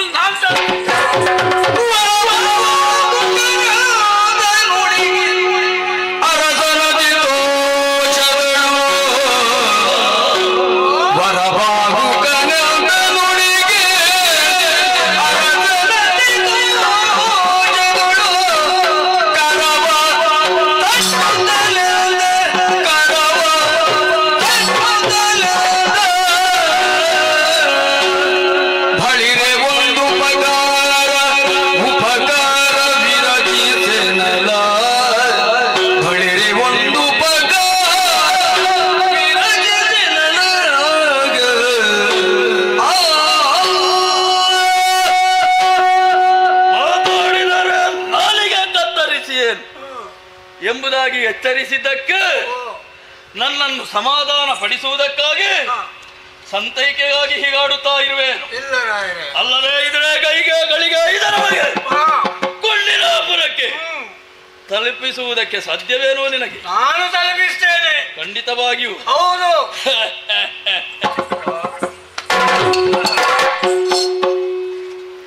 ನಿನ್ನ ಶರೀರವು ಅಲ್ಲ ಉಕ್ಕಿನ ಏನೋ ಗಟ್ಟಿ. ನಾನು ಗಟ್ಟಿ ಜಾತಿ ಅಲ್ವರೇ? ನೀನು ಗಟ್ಟಿಯ ಜಾತಿ ಗಟ್ಟಿ, ನನಗೆ ಗೊತ್ತಿಲ್ಲ. ಈ ಜಾತಿಯಲ್ಲಿ ಒಂದು ಗಟ್ಟಿಗರಿದ್ದಾರೆ. ಅಯ್ಯೋ, ಕೇವಲ ಸಂತೋಷ ಪಡಿಸುವುದಕ್ಕಾಗಿಯೇ ಹೇಳುತ್ತಿರುವೇನು ಅಲ್ಲ. ಹಾಗಾದರೆ ನನಗೊಂದು ಉಪಕಾರವನ್ನು ವಿರಚಿಸಿದೆ ಅಂತಾದರೆ ಜನ್ಮ ಜನ್ಮದಲ್ಲಿಯೂ ಕೂಡ ನಿನ್ನ ಉಪಕಾರ ಸ್ಮರಣೆಯನ್ನು ನಾನು ಮರೆಯುವುದಕ್ಕಿಲ್ಲ. ಆದರೆ ನನಗೆ ನಂಬುವುದಕ್ಕಾಗುವುದಿಲ್ಲ. ನಂಬಿಕೆ ಬರಬೇಕು ಅಂತಾದ್ರೆ ಹೀಗೆ ಬಾ, ಹತ್ತಿರ ನಿಲ್ಲು, ನನ್ನ ಕಣ್ಣು ನೋಡು. ರೋಗ ಉಂಟು ಅಂತಲ್ಲ, ಕಣ್ಣು ಪರೀಕ್ಷೆ ಏನು ರೋಗ ಬಂದಿದ, ಹೂ ಬಂದಿದ ನನ್ನ ಕಣ್ಣಿಗೆ. ಕಣ್ಣಿನ ಹಾಗಲ್ಲೂ ಕಣ್ಣಿನ ಪಂಡಿತರಲ್ಲ. ಈ ಕಳ್ಳರ ಕಣ್ಣು ನೋಡುವಾಗ ಗೊತ್ತಾಗುತ್ತದೆ ಸ್ವಭಾವ, ಕುಡುಕರ ಕಣ್ಣು ನೋಡುವಾಗ ಸ್ವಭಾವದಿಂದ ತಿಳಿಯುವುದಕ್ಕೆ ಸಾಧ್ಯ. ನೋಡುವಾಗಲೇ ಹೇಳ್ಬೋದು. ಹಾಗೆ ಅಂತ ಒಳ್ಳೆ ಮನಸ್ಸಿನವರನ್ನು ನೋಡುವಾಗಲೂ ಗೊತ್ತಾಗ್ತದೆ. ಅದಕ್ಕೆ ಬೇಕಾಗಿ ಕಣ್ಣು ಒಂದು ಮಾಧ್ಯಮ, ಮುಖಕ್ಕೊಂದು ಕನ್ನಡಿ. ಸರಿಯಾಗಿ ದೃಷ್ಟಿಸಿ ನನ್ನ ಕಣ್ಣನ್ನು ಗಳಿಗೆ 5ರಲ್ಲಿ ನಿಮ್ಮ ರಥವನ್ನು ನಾನು ತಲುಪಿಸ್ತೇನೆ. ಕಣ್ಣು ಕಣ್ಣೇ ಇವರು ಅಪ್ಪ, ನನ್ನ ಕಣ್ಣು ಬಿಡುವುದಕ್ಕಾಗುವುದು ಒಂದು ದೃಢತೆ ಇದೆ. ಅದು ಮುಟ್ಟಿಸ್ತಿತ್ತವನೇ, ಖಂಡಿತ ಮುಟ್ಟಿಸ್ತಿದ್ದೀರಿ. ಭಾಷೆ ಊಟ ಮಾಡಿ ಮಲಗಿ, ಬೆಳಿಗ್ಗೆ ಎದ್ದು ಸ್ನಾನ ಮಾಡಿ ಹೊರಟ್ರೆ ಸಾಕು. ಇವುಗಳ ಮಾತುಗಳನ್ನೆಲ್ಲ ಕೇಳಿಕೊಂಡು ಬರಬೇಕು. ಹೌದೇನು? ಊಟ ಮಾಡಿ ಮಲಗುವುದಕ್ಕೆ ಸಮಯವೋ ಇದು? ಆದಷ್ಟು ಬೇಗ ತಲುಪಬೇಕು. ಮದುವೆ ನಾಳೆ ತಾನೆ. ಹೌದು, ನಾಳೆ 5 ಗಂಟೆಗೆ ನಾನು ಮುಟ್ಟಿಸ್ತೇನಲ್ಲ. ಊಟ ಮಾಡಿ ಮಲಗಿದ್ರೆ ಮತ್ತೆ ಎದ್ದು ನಾನು ಎಬ್ಬಿಸ್ತೇನೆ ಖಂಡಿತ. ಓ ಹಾಗಾದ್ರೆ ವಾ ರಥವನ್ನು ಸಿದ್ಧಪಡಿಸಿ. ಖಂಡಿತ ಉಪಕಾರ ಮಾಡುವ ಅವುಕ ಎಂಬುದಾಗಿ ಕರಜೋಡಿಸಿ ಹೇಳ್ತಾನೆ. ಅವರಿಗೆ ಉಪಕಾರ ಆಗುವುದು ನನ್ನ ಹೆಂಡತಿಗೆ ಮದುವೆ, ಅದನ್ನು ನಿಲ್ಲಿಸುವುದಕ್ಕೆ ಮುಂದುವರೆದಿದ್ದೇನೆ. ಹಾಗಿದ್ರೆ ರಥ ಸಿದ್ಧವಾಗಬೇಕು.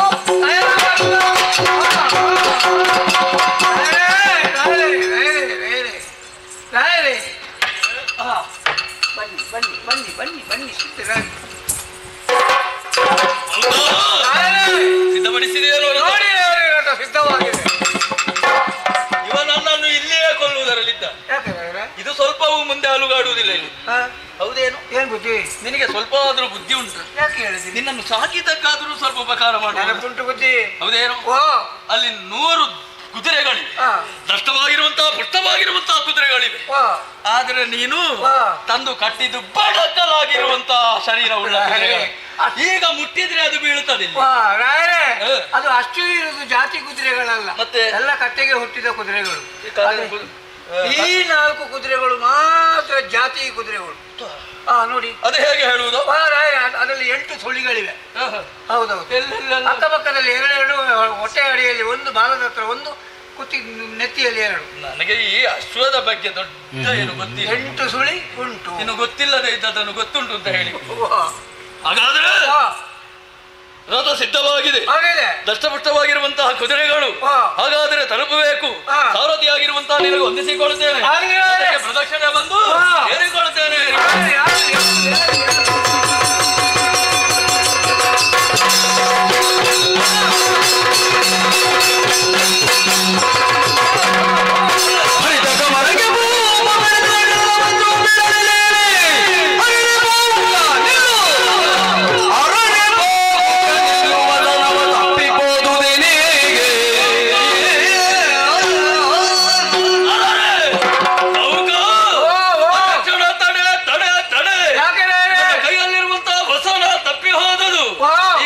ಪಡೆದು ಬರುತ್ತೇನೆ, ಸ್ವಲ್ಪ ನಿಲ್ಲಿಸಿ.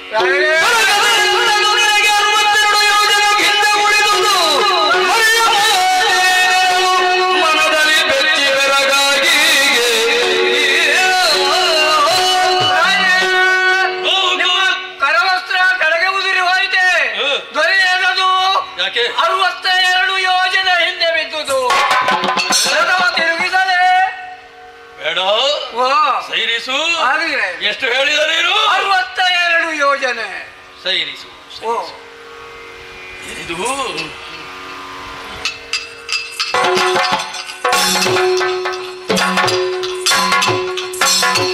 ಈ ತರ ಮಾತುಗಳನ್ನು ಕೇಳಿದಾಗ ಆಶ್ಚರ್ಯ, ಕುತೂಹಲ ಮೂಡುತ್ತಾಯಿ. ಕೇವಲ ಕೈಯಲ್ಲಿದ್ದಂತ ಕರವಸ್ತ್ರ ಜಾರುವುದೇ ತಡ. ನಿಲ್ಲಿಸು ಅಂದಾಕ್ಷಣ ನಿಲ್ಲಿಸಿದ್ದಾನೆ. ಹೇಳುತ್ತಾನೆ 62 ಯೋಜನೆ ಹಿಂದೆ ಉಳಿದಿದೆ, ಮುಂದೆ ಬಂದಾಗಿದೆ. ನಾವು ಅಷ್ಟು ನಿಖರವಾಗಿ ಸ್ಪಷ್ಟವಾಗಿ ಈ ಪ್ರಯಾಣದ ವೇಗವನ್ನು ನಿರ್ಧರಿಸ್ತಾನೆ ಅಂತಾದ್ರೆ ಯಲ ಅದಲ್ಲ. ನಮ್ಮ ಈ ರಥ ಯಾವ ವೇಗದಲ್ಲಿ ಸಾಗುತ್ತಾ ಇತ್ತು? ವಾಯುವೇಗದಲ್ಲಿ. ಹಾಗಾದರೆ ಅಷ್ಟು ಬೇಗ ತಲುಪುವುದಕ್ಕೆ ಸಾಧ್ಯ? ಮನೋವೇಗ ತಿಳಿದಿರುವುದಕ್ಕೆ ಇವನಿಗೆ ಸಾಧ್ಯವೇ? ಅಲ್ಲ ಅಲ್ಲ, ನಾನು ಸ್ವಲ್ಪ ಅವಿವೇಕಿಯಾಗಿಯೇ ವರ್ತಿಸಿ ಇವ ಬಂದಲ್ಲಿ ನಿಂದ ಒಂದೊಂದು ಘಟನೆಗಳನ್ನು ನಾನು ಸರಿಯಾಗಿ ಮೆಲುಕು ಹಾಕಿದೆ, ಸಿಂಹಾವಲೋಕನ ಮಾಡಿದೆ ಅಂತಾದರೆ ನನಗೆ ಆಶ್ಚರ್ಯವಾಗುತ್ತಾ ಇದೆ. ತುಂಬಿರುವ ಸಭೆಗೆ ಇತರ ಪ್ರವೇಶ. ಪೀಠಾಧಿಪತಿ ಆಗಿರುವಂತಹ ನಾನು ಎತ್ತರಿಂತೆ ಅವಶ್ಯಕತೆ ಇತ್ತೆ. ಪೀಠದಲ್ಲಿ ಕುಳಿತವನು ಹೇಳಬೇಕಾದದ್ದು ಯಾವಾಗ ಯಾರು ಬಂದಾಗ ದೈವಜ್ಞನಾಗಿರುವಂತಹ ಬ್ರಾಹ್ಮಣ. ಹಡೆದ ತಾಯಿ ಚಕ್ರವರ್ತಿ ಬಂದಾಗ ಮಾತ್ರ ನಮಗರಿವಿಲ್ಲದಿದ್ರು ಹೇಳಿಸ್ತದೆ ಹೇಳಬೇಕು, ಹೇಳತಕ್ಕದ್ದು. ನಾನು ಯಾಕೋ ಎದ್ದೆ, ನನ್ನಷ್ಟಕ್ಕೆ ನಾನು ಸಮಾಧಾನವನ್ನು ಮಾಡಿಕೊಂಡೆ. ಯಾಕೆ? ವಿಕಾರತೆಯನ್ನು ಕಂಡು ಆಶ್ಚರ್ಯಚಕಿತನಾದೆ, ದಿಗ್ಮೂಢನಾದೆ ಎಂಬುದಾಗಿ. ಆಮೇಲೆ ಬೇಟೆಗಾಗಿ ಹೋದೆ. ಬಳಲಿರುವಂತಹ ನನಗೆ ಮೃಷ್ಟಾನ್ನವನ್ನು ತಂದು ನೀಡಿದ. ತಂಗಳನ್ನ ಅಂತ ತಂದು ನೀಡಿದ. ಆದರೆ ಅದು ಬಿಸಿ ಬಿಸಿಯಾಗಿತ್ತು. ನಳಪಾಕ ನಳಭೂಪತಿಯ ಮದುವೆಯ ಸಂದರ್ಭದಲ್ಲಿ ಊಟ ಮಾಡಿದ ನೆನಪು ನನಗಾದರೂ ನನಗೆ ಇವನನ್ನು ತಿಳಿದುಕೊಳ್ಳುವುದಕ್ಕಾಗಲಿಲ್ಲ. ಆಮೇಲೆ ಯಾರಿಂದಲೂ ನಿಯಂತ್ರಿಸುವುದಕ್ಕಾಗದೇ ಇರುವಂತಹ ಒಂದು ಹೆಣ್ಣು ಕುದುರೆ ಚಾಲಾಹನೆ ಮಾಡಿತ್ತು. ಆ ಕಾಲದಲ್ಲಿ ಕೇವಲ ಕೈ ತಡವರಿಸುವುದರಿಂದ ಮಾತ್ರದಿಂದಲೇ ನಿಯಂತ್ರಣಕ್ಕೆ ಒಳಪಡಿಸ್ತಾನೆ ಅಂತಾದ್ರೆ ಅಶ್ವಹೃದಯ ಎಂಬುದನ್ನು ಸರಿಯಾಗಿ ತಿಳಿದಿದ್ದಾನೆ ಈತ. ಲೇಖನವನ್ನು ವಾಚಿಸುವಂತಹ ಸಂದರ್ಭದಲ್ಲಿ ದಮಯಂತಿಗೆ ಪುನರ್ ಸ್ವಯಂವರ ಆಲದ ಮರ ಬಿದ್ದ ಹಾಗೆ ಬಡಲ್ಲ ಬಿದ್ದ. ಆವಾಗಲಾದರೂ ನಾನು ಚಿಂತನೆ ಮಾಡಬೇಕಾಗಿತ್ತು. ತನ್ನ ಹೆಂಡತಿಗೆ ಮತ್ತೊಂದು ಮದುವೆಯಾಗುತ್ತದೆ ಮಾಡುತ್ತಾರೆ ಅಂತಾರೆ ತಲೆ ತಿರುಗದೆ ಬೀಳದೆ ಹೊಟ್ಟೆ ಉರಿಯದೇ ಇರುತ್ತಾರ. ಹಾಗಾದರೆ ಅಲ್ಲ, ಅವನ ಕಣ್ಣನ್ನೊಮ್ಮೆ ನೋಡಿದೆ ದಿವ್ಯ ಜ್ಯೋತಿ ಬಾಲಭಾಸ್ಕರನ ಕಿರಣಗಳೇ ನನ್ನ ಕಣ್ಣುಗಳಿಗೆ ಹೊಡೆದ ಅನುಭವ. ಅಷ್ಟು ತೀಕ್ಷ್ಣತೆ, ಇಂತಹ ತೀಕ್ಷ್ಣತೆ ಬರುವುದಕ್ಕೆ ಯಾರಿಂದ ಸಾಧ್ಯವಿಲ್ಲ. ಅವನ ಶರೀರವನ್ನೊಮ್ಮೆ ತಡವರಿಸಿದೆ ಅಂತಾದ್ರೆ ವಜ್ರಸ್ತಂಭವನ್ನು ಮುಟ್ಟಿದ ಅನುಭವ ನನಗಾಗುತ್ತಾಯಿ. ಇಂತಹ ಶರೀರ ಪಡೆಯುವುದಕ್ಕೆ ಯಾರಿಂದ ಸಾಧ್ಯ? ಹಾಗಾದ್ರೆ ಈಗ ರಥಕಲ್ಪ ಅಶ್ವಹೃದಯವನ್ನು ಬಲ್ಲಂತ ಈ ಮನುಷ್ಯ ಕೇವಲನಲ್ಲ, ಸಾಮಾನ್ಯನಲ್ಲ. ಈತ ನಳಭೂಪತಿ ಎಂಬುದನ್ನು ಸರಿಯಾಗಿ ತಿಳಿದುಕೊಳ್ಳುವುದಕ್ಕೆ ನನಗೆ ಸಾಧ್ಯ. ಕೇಳ್ತೇನೆ. ಮರಳದಿರುತ್ತಡೆ ನಿಮಿಷ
ತೊಂದರೆ ಇಲ್ಲ.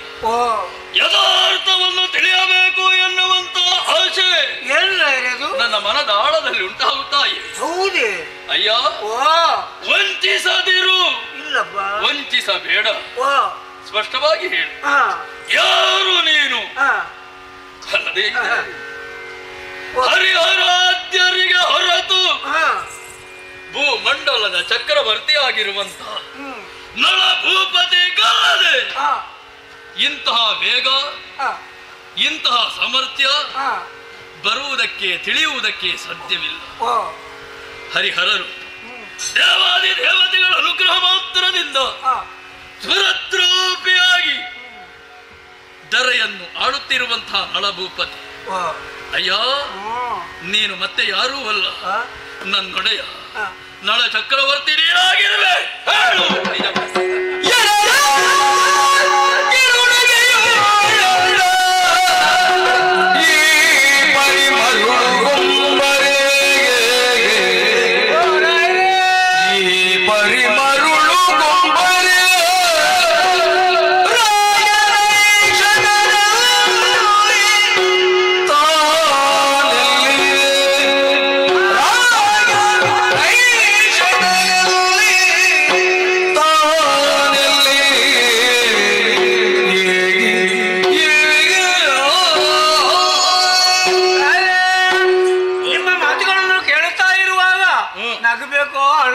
ನನಗೆ ಗೊತ್ತಾಗುದಿಲ್ಲ. ನಗು ನಗು, ನಿನ್ನನ್ನು ಇದುವರೆಗೆ ನಾನು ದುಡಿಸಿಕೊಂಡಿದ್ದೇನಲ್ಲ. ಪಾಪಿಯನ್ನು ನೋಡಿದಾಗಲೂ ನಗದೇ ಇದ್ರೆ ಇನ್ಯಾಗ ನಗು ಬರುವುದು? ಹುಚ್ಚುತನ ಎಲ್ಲರಿಗೂ ಇರ್ತದೆ, ಆದ್ರೆ ನಿಮಗೆ ಇಷ್ಟೊಂದು ಹುಚ್ಚೆ ಮರಳುತನ ಬಂತು. ಬಾರದೆ ಇದ್ದೀತೋ? ಇಷ್ಟವರೆಗೂ ಒಡನಾಡಿಯಾಗಿದ್ದುಕೊಂಡು ತಿಳಿದುಕೊಳ್ಳುವುದಕ್ಕಾಗದೇ ಇರುವ ಹುಚ್ಚನಾಗಿ ಬಿಟ್ಟೇನಲ್ಲ. ಮುರ್ಲೋಕದ ಚಕ್ರವರ್ತಿ ನಳನೆಲ್ಲಿ, ನಾನೆಲ್ಲಿ? ನೀನಿಲ್ಲಿ ನಾನು ನಳನಾಗುದು ಅಲ್ಲ, ಇಲ್ಲ ನಾನು ನಳ ಅಲ್ಲ, ಬಾವುಕ. ನೀನು ಬಾವುಕ ಅಲ್ಲ, ನಳ ಅಲ್ಲ, ಬಾವುಕ ಅಲ್ಲ. ನೀನು ನಳನೇ ಅಲ್ಲ, ಬಾವುಕ ಅಲ್ಲ. ನೀನು ಬಾವುಕ ಅಲ್ಲ, ಬಾವುಕ ಅಲ್ಲ, ನಳನೇ. ನಳ ಅಲ್ಲ. ಗೊತ್ತಾಯ್ತು. ಓ, ನಿನ್ನ ದ್ವಂದ್ವ ಅರ್ಥದಲ್ಲಿ ನನಗರ್ಥವಾಗುತ್ತಾ ಇಲ್ಲ. ನಾನು ನಳ ಅಲ್ಲ, ಅಲ್ಲ ಅಲ್ಲ, ಬಾವುಕ ಅಲ್ಲ, ಅಲ್ಲ ಬಾವುಕ. ಹಾಗಾದ್ರೆ ಓ, ಮರೆಮಾಚಿತ್ತು. ಓ, ಈಗ ನಾನಿನ್ನು ಉಳಿಯುವುದಿಲ್ಲ. ಬಾಳ ಕೈಯಿಂದನ ಕೇಳಿದರು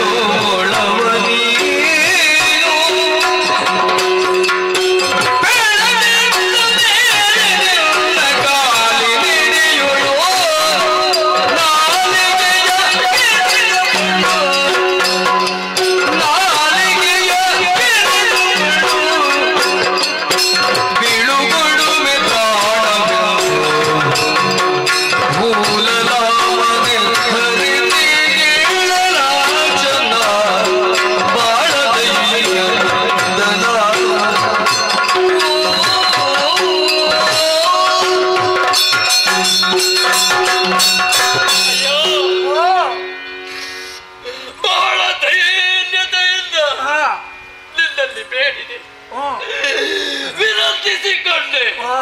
ಹೇಳು ಪುಣ್ಯಾತ್ಮ, ನೀನು ಯಾರು? ನಾನು ಹೇಳ್ತಾ ಇದ್ದೇನಲ್ಲ, ನಳ. ನಳ ಚಕ್ರವರ್ತಿ ನೀನು, ಸರಿಯಾಗಿ ಹೇಳು. ಅಲ್ಲ, ಬಾವುಕ ಅಲ್ಲ, ನಳ ಅಲ್ಲ. ನನ್ನ ಹೊಟ್ಟೆಯನ್ನು ಉರಿಸಬೇಡ, ಇಲ್ಲ ಇಲ್ಲ, ನನ್ನನ್ನು ವಂಚಿಸಬೇಡ ಪುಣ್ಯಾತ್ಮ. ಬಾವುಕ ಹೇಳು ಅಲ್ಲ, ಹೇಳು. ಬಾವುಕ ಅಲ್ಲ, ನಳ ಅಲ್ಲ, ಬಾವುಕ. ಗೊತ್ತಾಯಿತು, ಓ, ಗೊತ್ತಾಗುತ್ತದೆ ನನಗೆ. ಯಾವ ಕಾರಣಕ್ಕೂ ನನ್ನ ಗುಟ್ಟನ್ನು ಬಿಟ್ಟುಕೊಡುವುದಿಲ್ಲ ಎನ್ನುವಂತಹ ಹಠಕ್ಕೆ ನಿಂತಿದ್ದೀನಿ. ಇದುವರೆಗೆ ನಿನಗೆ ಉಪಕಾರವನ್ನು ಮಾಡಿದಂತಹ ಸಾಮಂತ ರಾಜನಾದರೂ ಕೂಡ ನನಗೊಂದಿಷ್ಟು ಕರುಣೆ ಎಂಬುದಿದೆಯೋ. ಇನ್ನೊಬ್ಬರ ಕಣ್ಣೀರನ್ನು ಕಂಡಾಗ ಮರುಕಗೊಳ್ಳುತ್ತೇನೆ ಅನುಕಂಪದಲ್ಲಿದೆ. ಆದರೆ ನನ್ನ ಹೃದಯದಲ್ಲಿ ಅದಿಲ್ಲವಲ್ಲ. ತನ್ನ ಮಡದಿಯನ್ನೇ ಕಾಡಿನಲ್ಲಿ ಬಿಟ್ಟು ಬಂದೆ. ತನ್ನ ಕರುಣಿನ ಕುಡಿಗಳು ಮಿಡಿಗಳು ಅವುಗಳನ್ನು ತ್ಯಜಿಸಿ ಬಂದೆ. ಇದುವರೆಗೆ ನೋಡುವುದಕ್ಕೆ ಹೋಗಲಿಲ್ಲ ನೀನು. ನಾನೀಗ ಕಣ್ಣೀರನ್ನು ಸುರಿಸಿದಾಗ ನಿನಗೆ ಪ್ರೀತಿಯೋ ವಾತ್ಸಲ್ಯವೋ ಕರುಣೆಯೋ ಅನುಕಂಪವೋ ಹುಟ್ಟುವುದಕ್ಕೆ ಸಾಧ್ಯವೇ ಇಲ್ಲ. ಇಲ್ಲ, ಚಕ್ರವರ್ತಿ ನಳಭೂಪತಿಯ ಸಾಮಂತ ರಾಜನ ಸತ್ಯದಲ್ಲಿಯೇ ನಡೆದಿದ್ದೇನೆ, ಧರ್ಮದಲ್ಲಿಯೇ ಮುಂದುವರಿಸಿದ್ದೇನೆ. ಎಳ್ಳಿಲಿತು ಆತರ ಆದರ್ಶಕ್ಕೆ ಚ್ಯುತಿ ಬಾರದಂತೆ ನಡೆದುಕೊಂಡವರು ನಾನು. ಇನ್ನೂ ಕೂಡ ಅದೇ ರೀತಿಯಲ್ಲಿ ನಾನು ನಡೆಯುವವರು. ನಿನ್ನ ಬಾಯಿಯಿಂದ ತಿಳಿಯುವುದಕ್ಕೆ ಅಸಾಧ್ಯ. ನೀನು ಹೇಳುವುದಿಲ್ಲ, ಹಾಗಾದರೆ ನಾನು ಉಳಿಯುವುದೂ ಇಲ್ಲ. ನಿನ್ನ ಕಾಲುಗುಡದಲ್ಲಿ ನನ್ನ ನಾಲಿಗೆಯನ್ನು ಕತ್ತರಿಸಿರಲ್ಲ.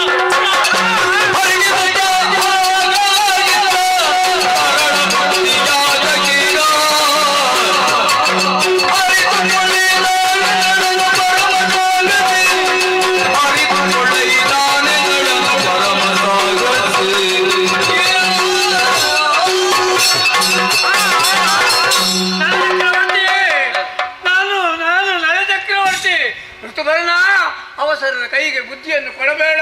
ಸತ್ಯ, ನಾನೇ ನಳಚಕ್ರ.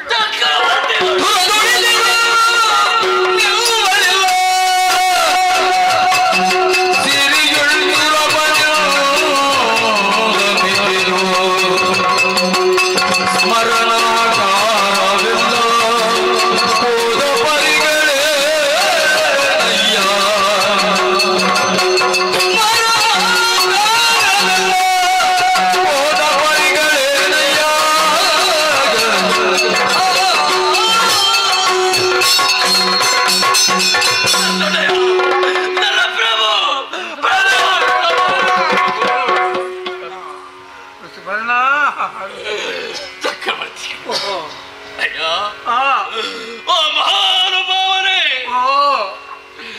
ಪ್ರತಿ ಮೂರಕ್ಕೆ ನಳ ನೋರ್ಬನಿ. ದೇವಾದಿ ದೇವತೆಗಳು ವರವನ್ನು ನೀಡುವುದರ ಮೂಲಕವಾಗಿ ಅನುಗ್ರಹ ತ್ರೈಮೂರ್ತಿಗಳ ಸಾನ್ನಿಧ್ಯ ನಿನ್ನ ಶರೀರದಲ್ಲಿ. ಅಂತಹ ನಿನಗೆ ಇಂತಹ ದಯನೀಯವಾಗಿರುವಂತಹ ಸ್ಥಿತಿ ಅದಲ್ಲ ಭೂಪತಿ, ಓ ಎಂತಹ ಕೋಮಲವಾಗಿರುವಂತಹ ಶರೀರ, ಹಾ ದೃಢಕಾಯವಾಗಿರುವಂತಹ ಹಾ ಆಕಾರ, ಹಾ ಪೃಥ್ವಿ ಮೂರರಲ್ಲಿ ನಲ್ಲದೆ ಮಿಕ್ಕುಳಿದ ದೇವತೆಗಳಾದರೂ ಕುರಿಗಳು ಎಂಬುದಾಗಿ ಆ ಮಹಾತಾಯಿ ಪತಿವ್ರತೆ ನಿನ್ನನ್ನೇ ಆರಿಸುವುದರ ಮೂಲಕ ಕೈ ಹಿಡಿದು ದಾಂಪತ್ಯ ಜೀವನದಲ್ಲಿ ಮುಂದುವರಿದು.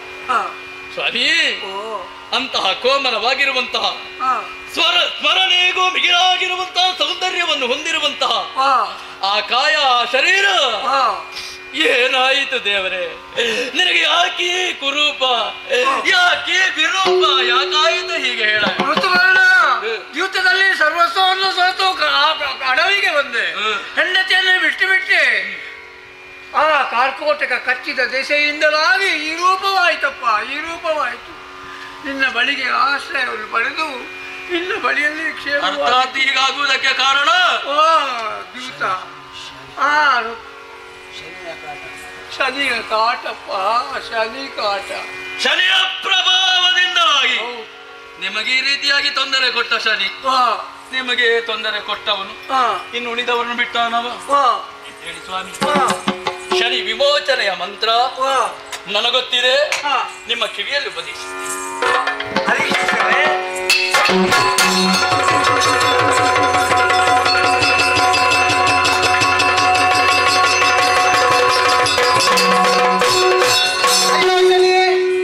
ನನಗೆ ಕಷ್ಟವನ್ನು ಕೊಡುವುದು ಮಾತ್ರವಲ್ಲ, ಪ್ರಜಾವರ್ಗದವರಿಗೂ ಕಷ್ಟವನ್ನು ಕೊಡುತ್ತಾ ಇದ್ದೀಯ. ಯಾಕೆ ಹೀಗೆ ಮಾಡಿದೆ? ಯಾರು ನಿನಗೆ ಅಧಿಕಾರವನ್ನು ಕೊಟ್ಟವ? ನನಗೆ ತ್ರಿಮೂರ್ತಿಗಳು ಕೊಟ್ಟಂತಹ ಕೆಲಸ. ಎಷ್ಟು ಕಾಲ? 30 ವರ್ಷಗಳ ಕಾಲ. ಅದು ಹೆಚ್ಚಾಯ್ತು, ಅದನ್ನು ಸ್ವಲ್ಪ ಕಡಿಮೆ ಮಾಡಬೇಕು. 15 ವರ್ಷಗಳ ಕಾಲ. ಅದು ಹೆಚ್ಚಾಯ್ತು, ಇನ್ನೂ ಸ್ವಲ್ಪ ಕಡಿಮೆಗೊಳಿಸಬೇಕು. 7.5 ವರ್ಷ. ಆದರೆ ಒಂದು ವಿಚಾರ, ಲೋಕದಲ್ಲಿ ಋತುಪರ್ಣ, ದಮಯಂತಿ, ನಲ, ಕಾರ್ಕೋಟಕ ಇವರ ಹೆಸರನ್ನು ಯಾರು ಸ್ಮರಿಸುತ್ತಾರೋ ಅವರಿಗೆ ಶಿಕ್ಷೆಯನ್ನು ನೀನು ಕೊಡಬಾರದು, ಅವರನ್ನು ಪೀಡಿಸಬಾರದು. ಹಾ, ಎಲ್ಲಿಗೆ ಹೊರಟದ್ದು? ಹೋಗುವುದಾ? ನಿನ್ನ ಕೆಲಸ ಮುಗೀತಾ? ಹೋಗುವುದಕ್ಕೆ ಆಗುವುದಿಲ್ಲ. ನಾಳೆ ದಮಯಂತಿಗೆ ಮರಳಿ ಸ್ವಯಂವರ ನಡೆಯುವುದಕ್ಕುಂಟು. ಹಾಗಿರುವಾಗ ಅಲ್ಲಿಯವರೆಗೆ ನೀನು ನನ್ನ ಜೊತೆಯಲ್ಲೇ ಇರಬೇಕು. ಮುಂದೆ ಕಳಿಸುವಂತಹ ವ್ಯವಸ್ಥೆಯನ್ನು ನಾನು ಮಾಡ್ತೇನೆ.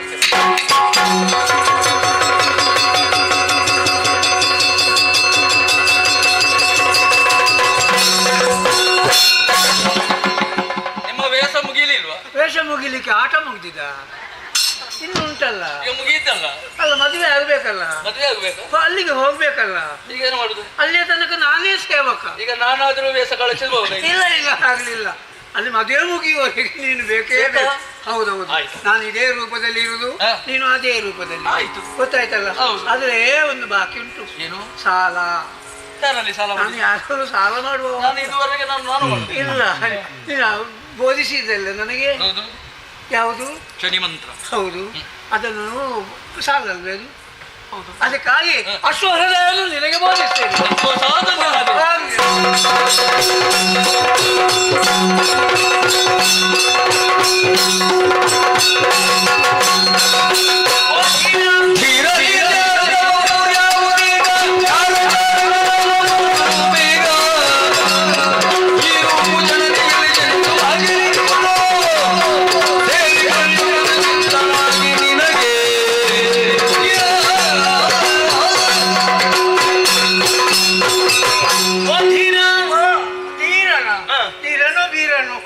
ಇದು ನೀವು ಮುಖಕ್ಕೆ ಕೊಟ್ಟು ಮಾತಾಡ್ತಾ ಇಲ್ಲ, ಮುಖ ತಿರುಗಿಸಿ. ನಾನು ಮುಖ ನೋಡಿ ಮಾತಾಡುವುದೇ ಇಲ್ಲ, ಬಾರಿ ಕಡಿಮೆ. ಹೌದಾ?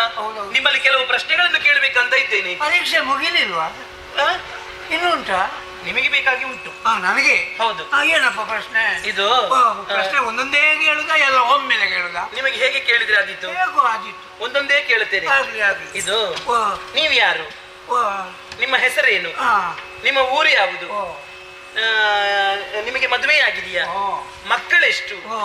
ಮತ್ತೆ ಈ ರೂಪ ಮೊದಲೇ ಇದ್ದದ್ದ ಅಥವಾ ಮತ್ತೆ ಸೇರಿಕೊಂಡದ್ದ ನಿಮಗೆ?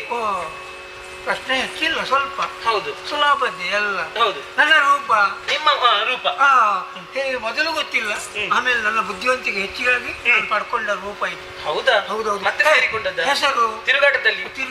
ಸಂಪಾದನೆಯ. ನಿಮ್ಮ ಊರು ಯಾವುದು? ಊರು ಬಂಗಾಳ. ನಾನು ಮಾತ್ರ ಈಗ ಕಂಗಾಲ. ಬಂಗಾಳಿಯ ನೀನು? ಹೌದೌದು. ಇದು ಹೇಗೆ ಜನ ಬಂಗಾಳಿ ಅಂತ ಹೇಳ್ತಾರೆ? ಹಾಗ ಜನ ಬಂಗಾಳಿ ಅಂತ ಹೇಳ್ತಾರೆ. ಇರಬಹುದು, ಹೇಳಿದೆ ಹಾಗಾಗಿ ನಮ್ಗೆ. ಹೌದಾ? ಹೌದು, ಬಾಬುಕ ಅಂತ ನಿಮ್ಮ ಹೆಸರು. ಹೆಸರು. ಮದುವೆ ಆಗಿದೆಯಾ? ಹೌದು ಹ?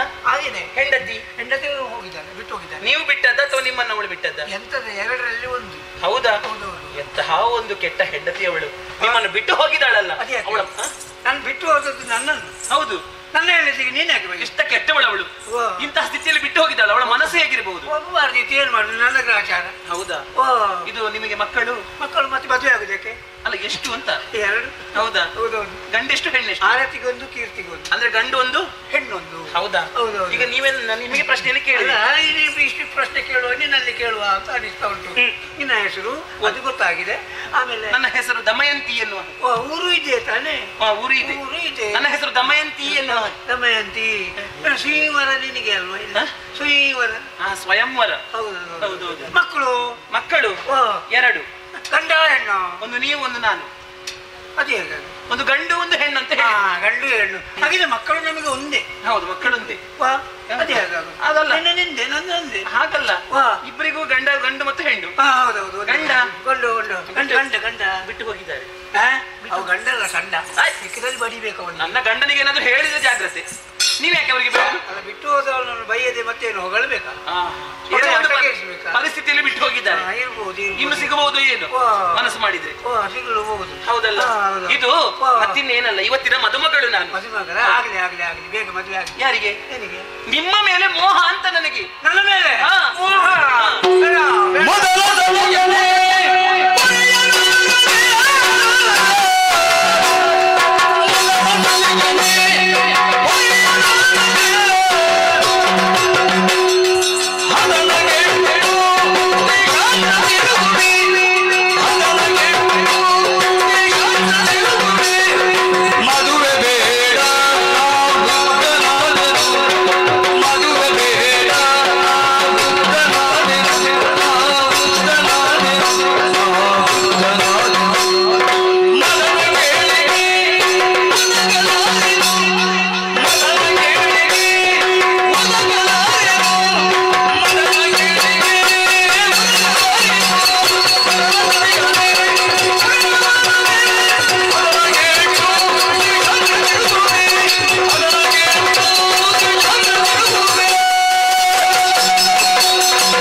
ಕಷ್ಟವಾಗಿ ಬಿಟ್ಟು ಬಿಟ್ಟಿದ್ದೇನೆ. ಈಗ ಪ್ರಾಯವೂ ಆಯಿತು, ಹಾಗಾಗಿ ಮದುವೆ ಬೇಡಲೇ. ವೃದ್ಧನಾದೇನು, ಮೊದಲ ಕೇಳಿಗೆ ಒದಗಲಾರೇನು, ಹಾಗಾಗಿ ಮದುವೆ ಬೇಡ.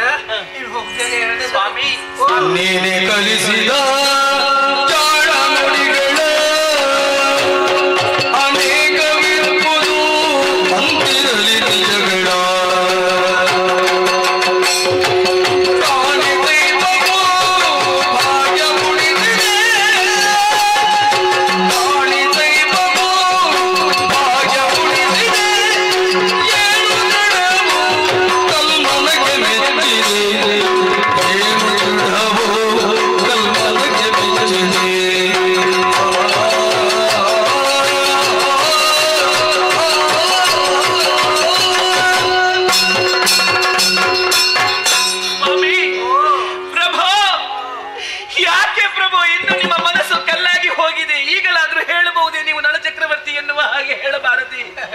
ಯಾಕೆ ಮತ್ತೆ ನೀವು ಸುಳ್ಳಾಡುತ್ತಾ ಇದ್ದೀರಿ?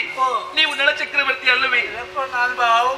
ಅಲ್ಲ, ನೀವು ನಳಚಕ್ರವರ್ತಿ ಅಲ್ಲ, ನೀವು ನಳಚಕ್ರವರ್ತಿ ಅಲ್ಲ ಅಂತ ನಾನು ಹೇಳ್ತಾ ಇದ್ದೀನಿ. ಸಾಕು ಸ್ವಾಮಿ, ಸಾಕು. ನಿಮ್ಮ ಜಾಣತನದ ಮಾತುಗಳು ಸಾಕು ಸ್ವಾಮಿ. ನಿಮ್ಮ ಮನಸ್ಸು ಕಲ್ಲಾಗಿ ಹೋಯಿತಲ್ಲ, ಕಾಡಿನಲ್ಲಿ ಒಬ್ಬಟ್ಟಿಗಳಾಗಿ ನನ್ನನ್ನು ಬಿಟ್ಟು ಹೋದಿರಲ್ಲ. ನಿಮಗೆ ಮನಸ್ಸಾದರೂ ಹೇಗೆ ಬಂತು ಸ್ವಾಮಿ? ಏನು ದಮಯಂತಿಗೆ ದೈಹಿಕ ಸುಖಕ್ಕೆ ಬೇಕಾಗಿ ಮತ್ತೊಂದು ಮದುವೆಯನ್ನು ಏರ್ಪಡಿಸಿದ್ದಾಳೆ ಎನ್ನುವಾಗೆ ಭಾವಿಸಿದ್ದೀರಾ? ಇಲ್ಲ ಪ್ರಭು, ನನಗೆ ದೈಹಿಕ ಆಸೆಗಾಗಿ ನಾನು ಮತ್ತೊಂದು ಮದುವೆ ಆಗುವುದಕ್ಕೆ ಹೊರಟವಳಲ್ಲ. ಯಾವ ಸುಖೋಪಭೋಗಗಳು ಬೇಡ, ನನಗೆ ಬೇಕಾಗಿರುವುದು ನನ್ನ ನಳ ಚಕ್ರವರ್ತಿ ಪ್ರಭು, ನಳ ಚಕ್ರವರ್ತಿ. ಈಗಲಾದರೂ ಹೇಳಿ, ನೀವು ನಳ ಚಕ್ರವರ್ತಿ ಅಲ್ಲವೇ? ಇಲ್ಲ, ನನಗೆ ತಿಳಿದಿದೆ. ನೀವೇ ನಳ ಚಕ್ರವರ್ತಿ ಎನ್ನುವ ಹಾಗೆ ನನಗೆ ಮೊದಲೇ ತಿಳಿದು ಹೇಗೆ ಗೊತ್ತೇ? ಇಲ್ಲಿ ಎಲ್ಲರಿಗೂ ಬಿಡಾರ ಕೊಟ್ಟಿದೆ, ಎಲ್ಲರಿಗೂ ಅಗ್ನಿ ಮತ್ತೆ ನೀರಿನ ವ್ಯವಸ್ಥೆಯನ್ನು ಮಾಡಿದ್ದೇವೆ. ಆದರೆ ನಿಮ್ಮ ಬಿಡಾರಕ್ಕೆ ಅಗ್ನಿಯ ವ್ಯವಸ್ಥೆಯೂ ಇರಲಿಲ್ಲ, ನೀರಿನ ವ್ಯವಸ್ಥೆಯೂ ಭೋಜನವನ್ನು ಉಂಡು ಹಾಯಾಗಿ ನಿದ್ರಿಸುತ್ತಿದ್ದವರು ನೀವು. ಹಾಗಾದ್ರೆ ನಳಚಕ್ರವರ್ತಿ ಅಲ್ಲದೆ ಮತ್ತೊಬ್ಬರಿಗೆ ಈ ರೀತಿಯಾಗಿ ಮಾಡಲು ಸಾಧ್ಯವೇ ಇಲ್ಲ ಸ್ವಾಮಿ, ಸಾಧ್ಯವೇ ಇಲ್ಲ. ಅದಕ್ಕಿಂತಲೂ ಮಿಗಿಲಾಗಿ ಈ ನಮ್ಮದಾದಂತಹ ಕುಂಡಿನ ಅಪುರವನ್ನು ಪ್ರವೇಶಿಸುವಂತಹ ಸಮಯದಲ್ಲಿ ನಮ್ಮದಾದಂತಹ ಹೆಬ್ಬಾಗಿಲು ತನ್ನಿಂದ ತಾನೇ ತೆರೆಯಲ್ಪಟ್ಟಿತ್ತು. ಅದು ನಿಮ್ಮ ಯೋಗ್ಯತೆಗೆ ಸ್ವಾಮಿ, ನಿಮ್ಮ ಯೋಗ್ಯತೆಗೆ. ಉಪ್ಪರಿಗೆಯಲ್ಲೇ ನಾನು ನಿಂತು ನೋಡುತ್ತಿದ್ದೆ. ನನ್ನ ಇಬ್ಬರು ಮಕ್ಕಳನ್ನು ನಿಮ್ಮ ಬಳಿಗೆ ಕಳುಹಿಸಿಕೊಟ್ಟೆ. ನೀವು ನಳಚಕ್ರವರ್ತಿ ಅಲ್ಲ ಅಂತಿದ್ರೆ ಆ ಎರಡು ಮಕ್ಕಳನ್ನು ಬಳಿಗೆ ಕರೆಸಿ ಯಾಕೆ ಕಣ್ಣೀರನ್ನು ಸುರಿಸಬೇಕಿತ್ತು? ನಿಮ್ಮ ಮಕ್ಕಳು ಅಲ್ಲದಿದ್ದರೆ ನೀವು ಕಣ್ಣೀರನ್ನು ಸುರಿಸುವಂತ ಅಗತ್ಯವಾದ್ರೂ ಏನಿತ್ತು ಸ್ವಾಮಿ? ಹೇಳಿ ಸ್ವಾಮಿ ಪ್ರಭಾ, ಹೇಳಿ. ಒಂದು ವೇಳೆ ನೀವು ಅಲ್ಲ ಅಂತ ನೀವು ಹೇಳುವುದಾದರೆ ಇದು ಈ ದಮಯಂತಿ ಒಂದು ಕ್ಷಣ ಬದುಕಿ ಉಳಿಯಲಾರದು. ನಿಮ್ಮ ಕಾಲ ಬುಡದಲ್ಲಿ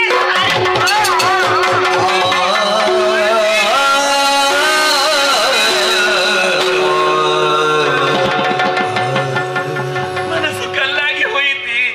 ದಮಯಂತಿ, ದಮಯಂತಿ, ಯಾಕೆ ಆ ಗೊಂಡಾರಣ್ಯದಲ್ಲಿ ಬಿಟ್ಟು ಹೋದ ದುಷ್ಟ ನಳಚಕ್ರವರ್ತಿ ನಾನೇ.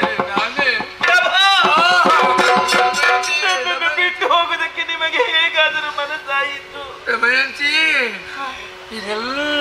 ಇದಕ್ಕೆಲ್ಲ ಕಾರಣ ಈ ರೂಪಕ್ಕೆ ಕಾರಣ ಏನು? ಶನಿ ಕಾರ್ಕೋಟಕ ಕಚ್ಚಿದ ಶನಿ ದಶೆಯಿಂದ ಎಂಬುದಾಗಿ ಅವನೇ ಹೇಳಿದ್ದ. ಅವನೇ ಕೊಟ್ಟ ಬಟ್ಟೆಗಳು ಇದನ್ನು ಬದಲಿಸಬೇಡ ಎಂಬುದಾಗಿ ಹೇಳಿದ್ದ. ಇದಕ್ಕೆ ಮುಕ್ತಿ ಇಲ್ಲ. ಇದಕ್ಕೆ ಋತುಪರ್ಣ ದಾರಿಯನ್ನು ತೋರಿಸಿದ್ದಾನೆ. ಶನಿ ವಿಮೋಚನ ಮಂತ್ರವನ್ನು ಹೇಳಿದ್ದಾನೆ. ಹಾಗಾಗಿ ಇದು ಇದು ನಿನ್ನ ನಳಚಕ್ರವರ್ತಿ, ಸುರದ್ರೂಪಿಯಾದ ನಳಚಕ್ರವರ್ತಿ.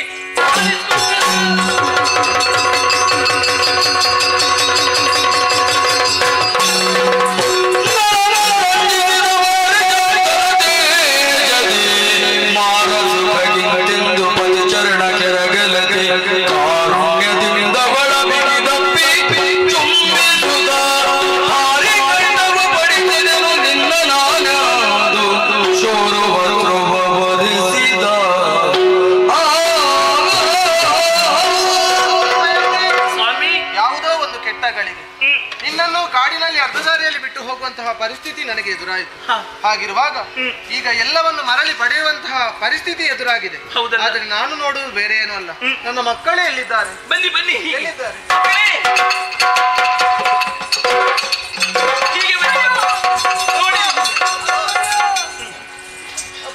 ಓ ಅಪ್ಪಯ್ಯ, ಎಲ್ಲಿದ್ದೀರಿ ಅಪ್ಪಯ್ಯ? ಯಾವುದೋ ಒಂದು ಕೆಟ್ಟ ಗಳಿಗೆ ನನ್ನನ್ನು ಬೇರೆ ಕಡೆ ಹೋಗುವಂತಹ ಪರಿಸ್ಥಿತಿ ಎದುರಾಯಿತು. ಆದರೆ ಈ ಹೊತ್ತಿಗೆ ನನ್ನ ತಮ್ಮನಾದಂತಹ ಪುಷ್ಕರನ ಜೊತೆಗೆ ಮರಳಿ ದ್ಯೂತವನ್ನು ಆಡಿ ನಮ್ಮದಾದಂತಹ ಪುರವನ್ನು ನಾನು ಪಡೆದುಕೊಂಡವನಿದ್ದೇನೆ. ಸರಿ, ಇನ್ನು ಮುಂದಕ್ಕೆ ಚೆನ್ನಾಗಿ ಸಂತೋಷದಿಂದ ರಾಜ್ಯವನ್ನು ಆಳುತ್ತಾ ಪ್ರಜೆಗಳನ್ನು ನೋಡಿಕೊಳ್ಳುತ್ತಾ ಬರೋಣ. ಆದರೆ ಒಂದು ವಿಚಾರ, ಶನಿಯ ಬಾಧೆಗೆ ಸಿಲುಕಿದವರಂತಹ ಪರಿಸ್ಥಿತಿ ಏನಾಗುತ್ತದೆ ಎಂಬುದಂತಹ ವಿಚಾರವನ್ನು ಸಾರಾಂಶವನ್ನು ಸಾರುವಂತಹ ಈ ಪ್ರಸಂಗ ರಾಜ ವಿಕ್ರಮಾದಿತ್ಯ ನಳದಮಯಂತಿ ಎನ್ನುವಂತಹ ಪುಣ್ಯ ಕಥಾಭಾಗವನ್ನು ಯಾರು ಆಡಿದ್ದಾರೋ, ಯಾರು ನೋಡಿದ್ದಾರೋ, ಯಾರು ನೋಡುವುದಕ್ಕೆ ಅನುಮತಿಯನ್ನು ಮಾಡಿಕೊಂಡಿದ್ದಾರೋ ಅವರಿಗೆ ನಾವು ನಂಬಿಕೊಂಡು ಬಂದಿರುವಂತಹ ಕಟೀಲು ಶ್ರೀ ದುರ್ಗಾ ಪರಮೇಶ್ವರಿ ಅಮ್ಮನವರು ಸಕಲ ಐಶ್ವರ್ಯವನ್ನು ಕೊಟ್ಟು ರಕ್ಷಣೆ ಮಾಡಲಿ ಎಂಬುದಾಗಿ ಹೇಳುತ್ತಾ ಪುಣ್ಯ ಕಥೆಗೆ ಮಂಗಳವನ್ನು ಹಾಡುವರೆ ಸಭಿಕರಿಂದಲೂ ಭಾಗವತವನ್ನು ಲಾಭ ಮಾಡಿ. ಮಾತ್ರಂ ಶುಭಂ.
ಮಕ್ಕಳಾದಂತಹ ಪಂಜ ಮೊಗಪಾಡಿ ದಿವಂಗತ ಸಂಜೀವ ಶೆಟ್ಟಿ ಸ್ಮರಣಾರ್ಥಕ ಮಕ್ಕಳಯ್ಯ. ದಿವಂಗತ ಪಂಜ ಮೊಗಪಾಡಿ ದಿವಂಗತ ಸಂಜೀವ ಶೆಟ್ಟಿ ಸ್ಮರಣಾರ್ಥ ಮಕ್ಕಳು. ಪಂಜ ಮೊಗಪಾಡಿ ದಿವಂಗತ ಸಂಜೀವ ಶೆಟ್ಟಿ ಸ್ಮರಣಾರ್ಥ ಮಕ್ಕಳು. ಅರ್ತಿಗಾರರು, ಕುಶಲ್ಗಾರರು, ಮೋಜಿಗಾರರು ತಮ್ಮ ಕೀರ್ತಿಯನ್ನು ಮೂರು ಲೋಕದಲ್ಲಿ ಪ್ರಚಾರಪಡಿಸಲು ಉದ್ದೇಶದಿಂದ ಕೊಟ್ಟಿರುವಂತಹ ಕಾಂಚನ ವೀಣ ದೇವರ ದೇವರ ದೇವರ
ಎಲ್ಲ ಪೂಜೆ ಶನಿಗಲ್ಲ ಹುರುಳುಗಾವು ಯಾವ ರೀತಿಯ ಶನಿನ ಬಂದ ಆ ಶನಿನ ಪೂಜೆ ಮಾಡ್ತಿದ್ದ ఆయన ಪರಿಪೂರ್ಣ ಆಶೀರ್ವಾದ ಸಿಕ್ಕಿತು ಈಗ ಮಾತ್ರ ಸಂತೋಷ ಸೌಖ್ಯ ಆರೋಗ್ಯ ರೀತಿಯ ನಮ್ಮ ಗುರುದೇವರು ಕುಲದೇವರು ರಾಮದೇವರು ಈಗ ದೇವರು ಗುರುದೇವರು ಅದಕ್ಕೆ ಮಾತ್ರ ಕಾಪಾಡಿದ್ರೆ ಮಂಗಳ ಕಾಲ ದೇವರ ಬಗ್ಗೆ ಪ್ರಾರ್ಥನೆ ಪ್ರಸಾದ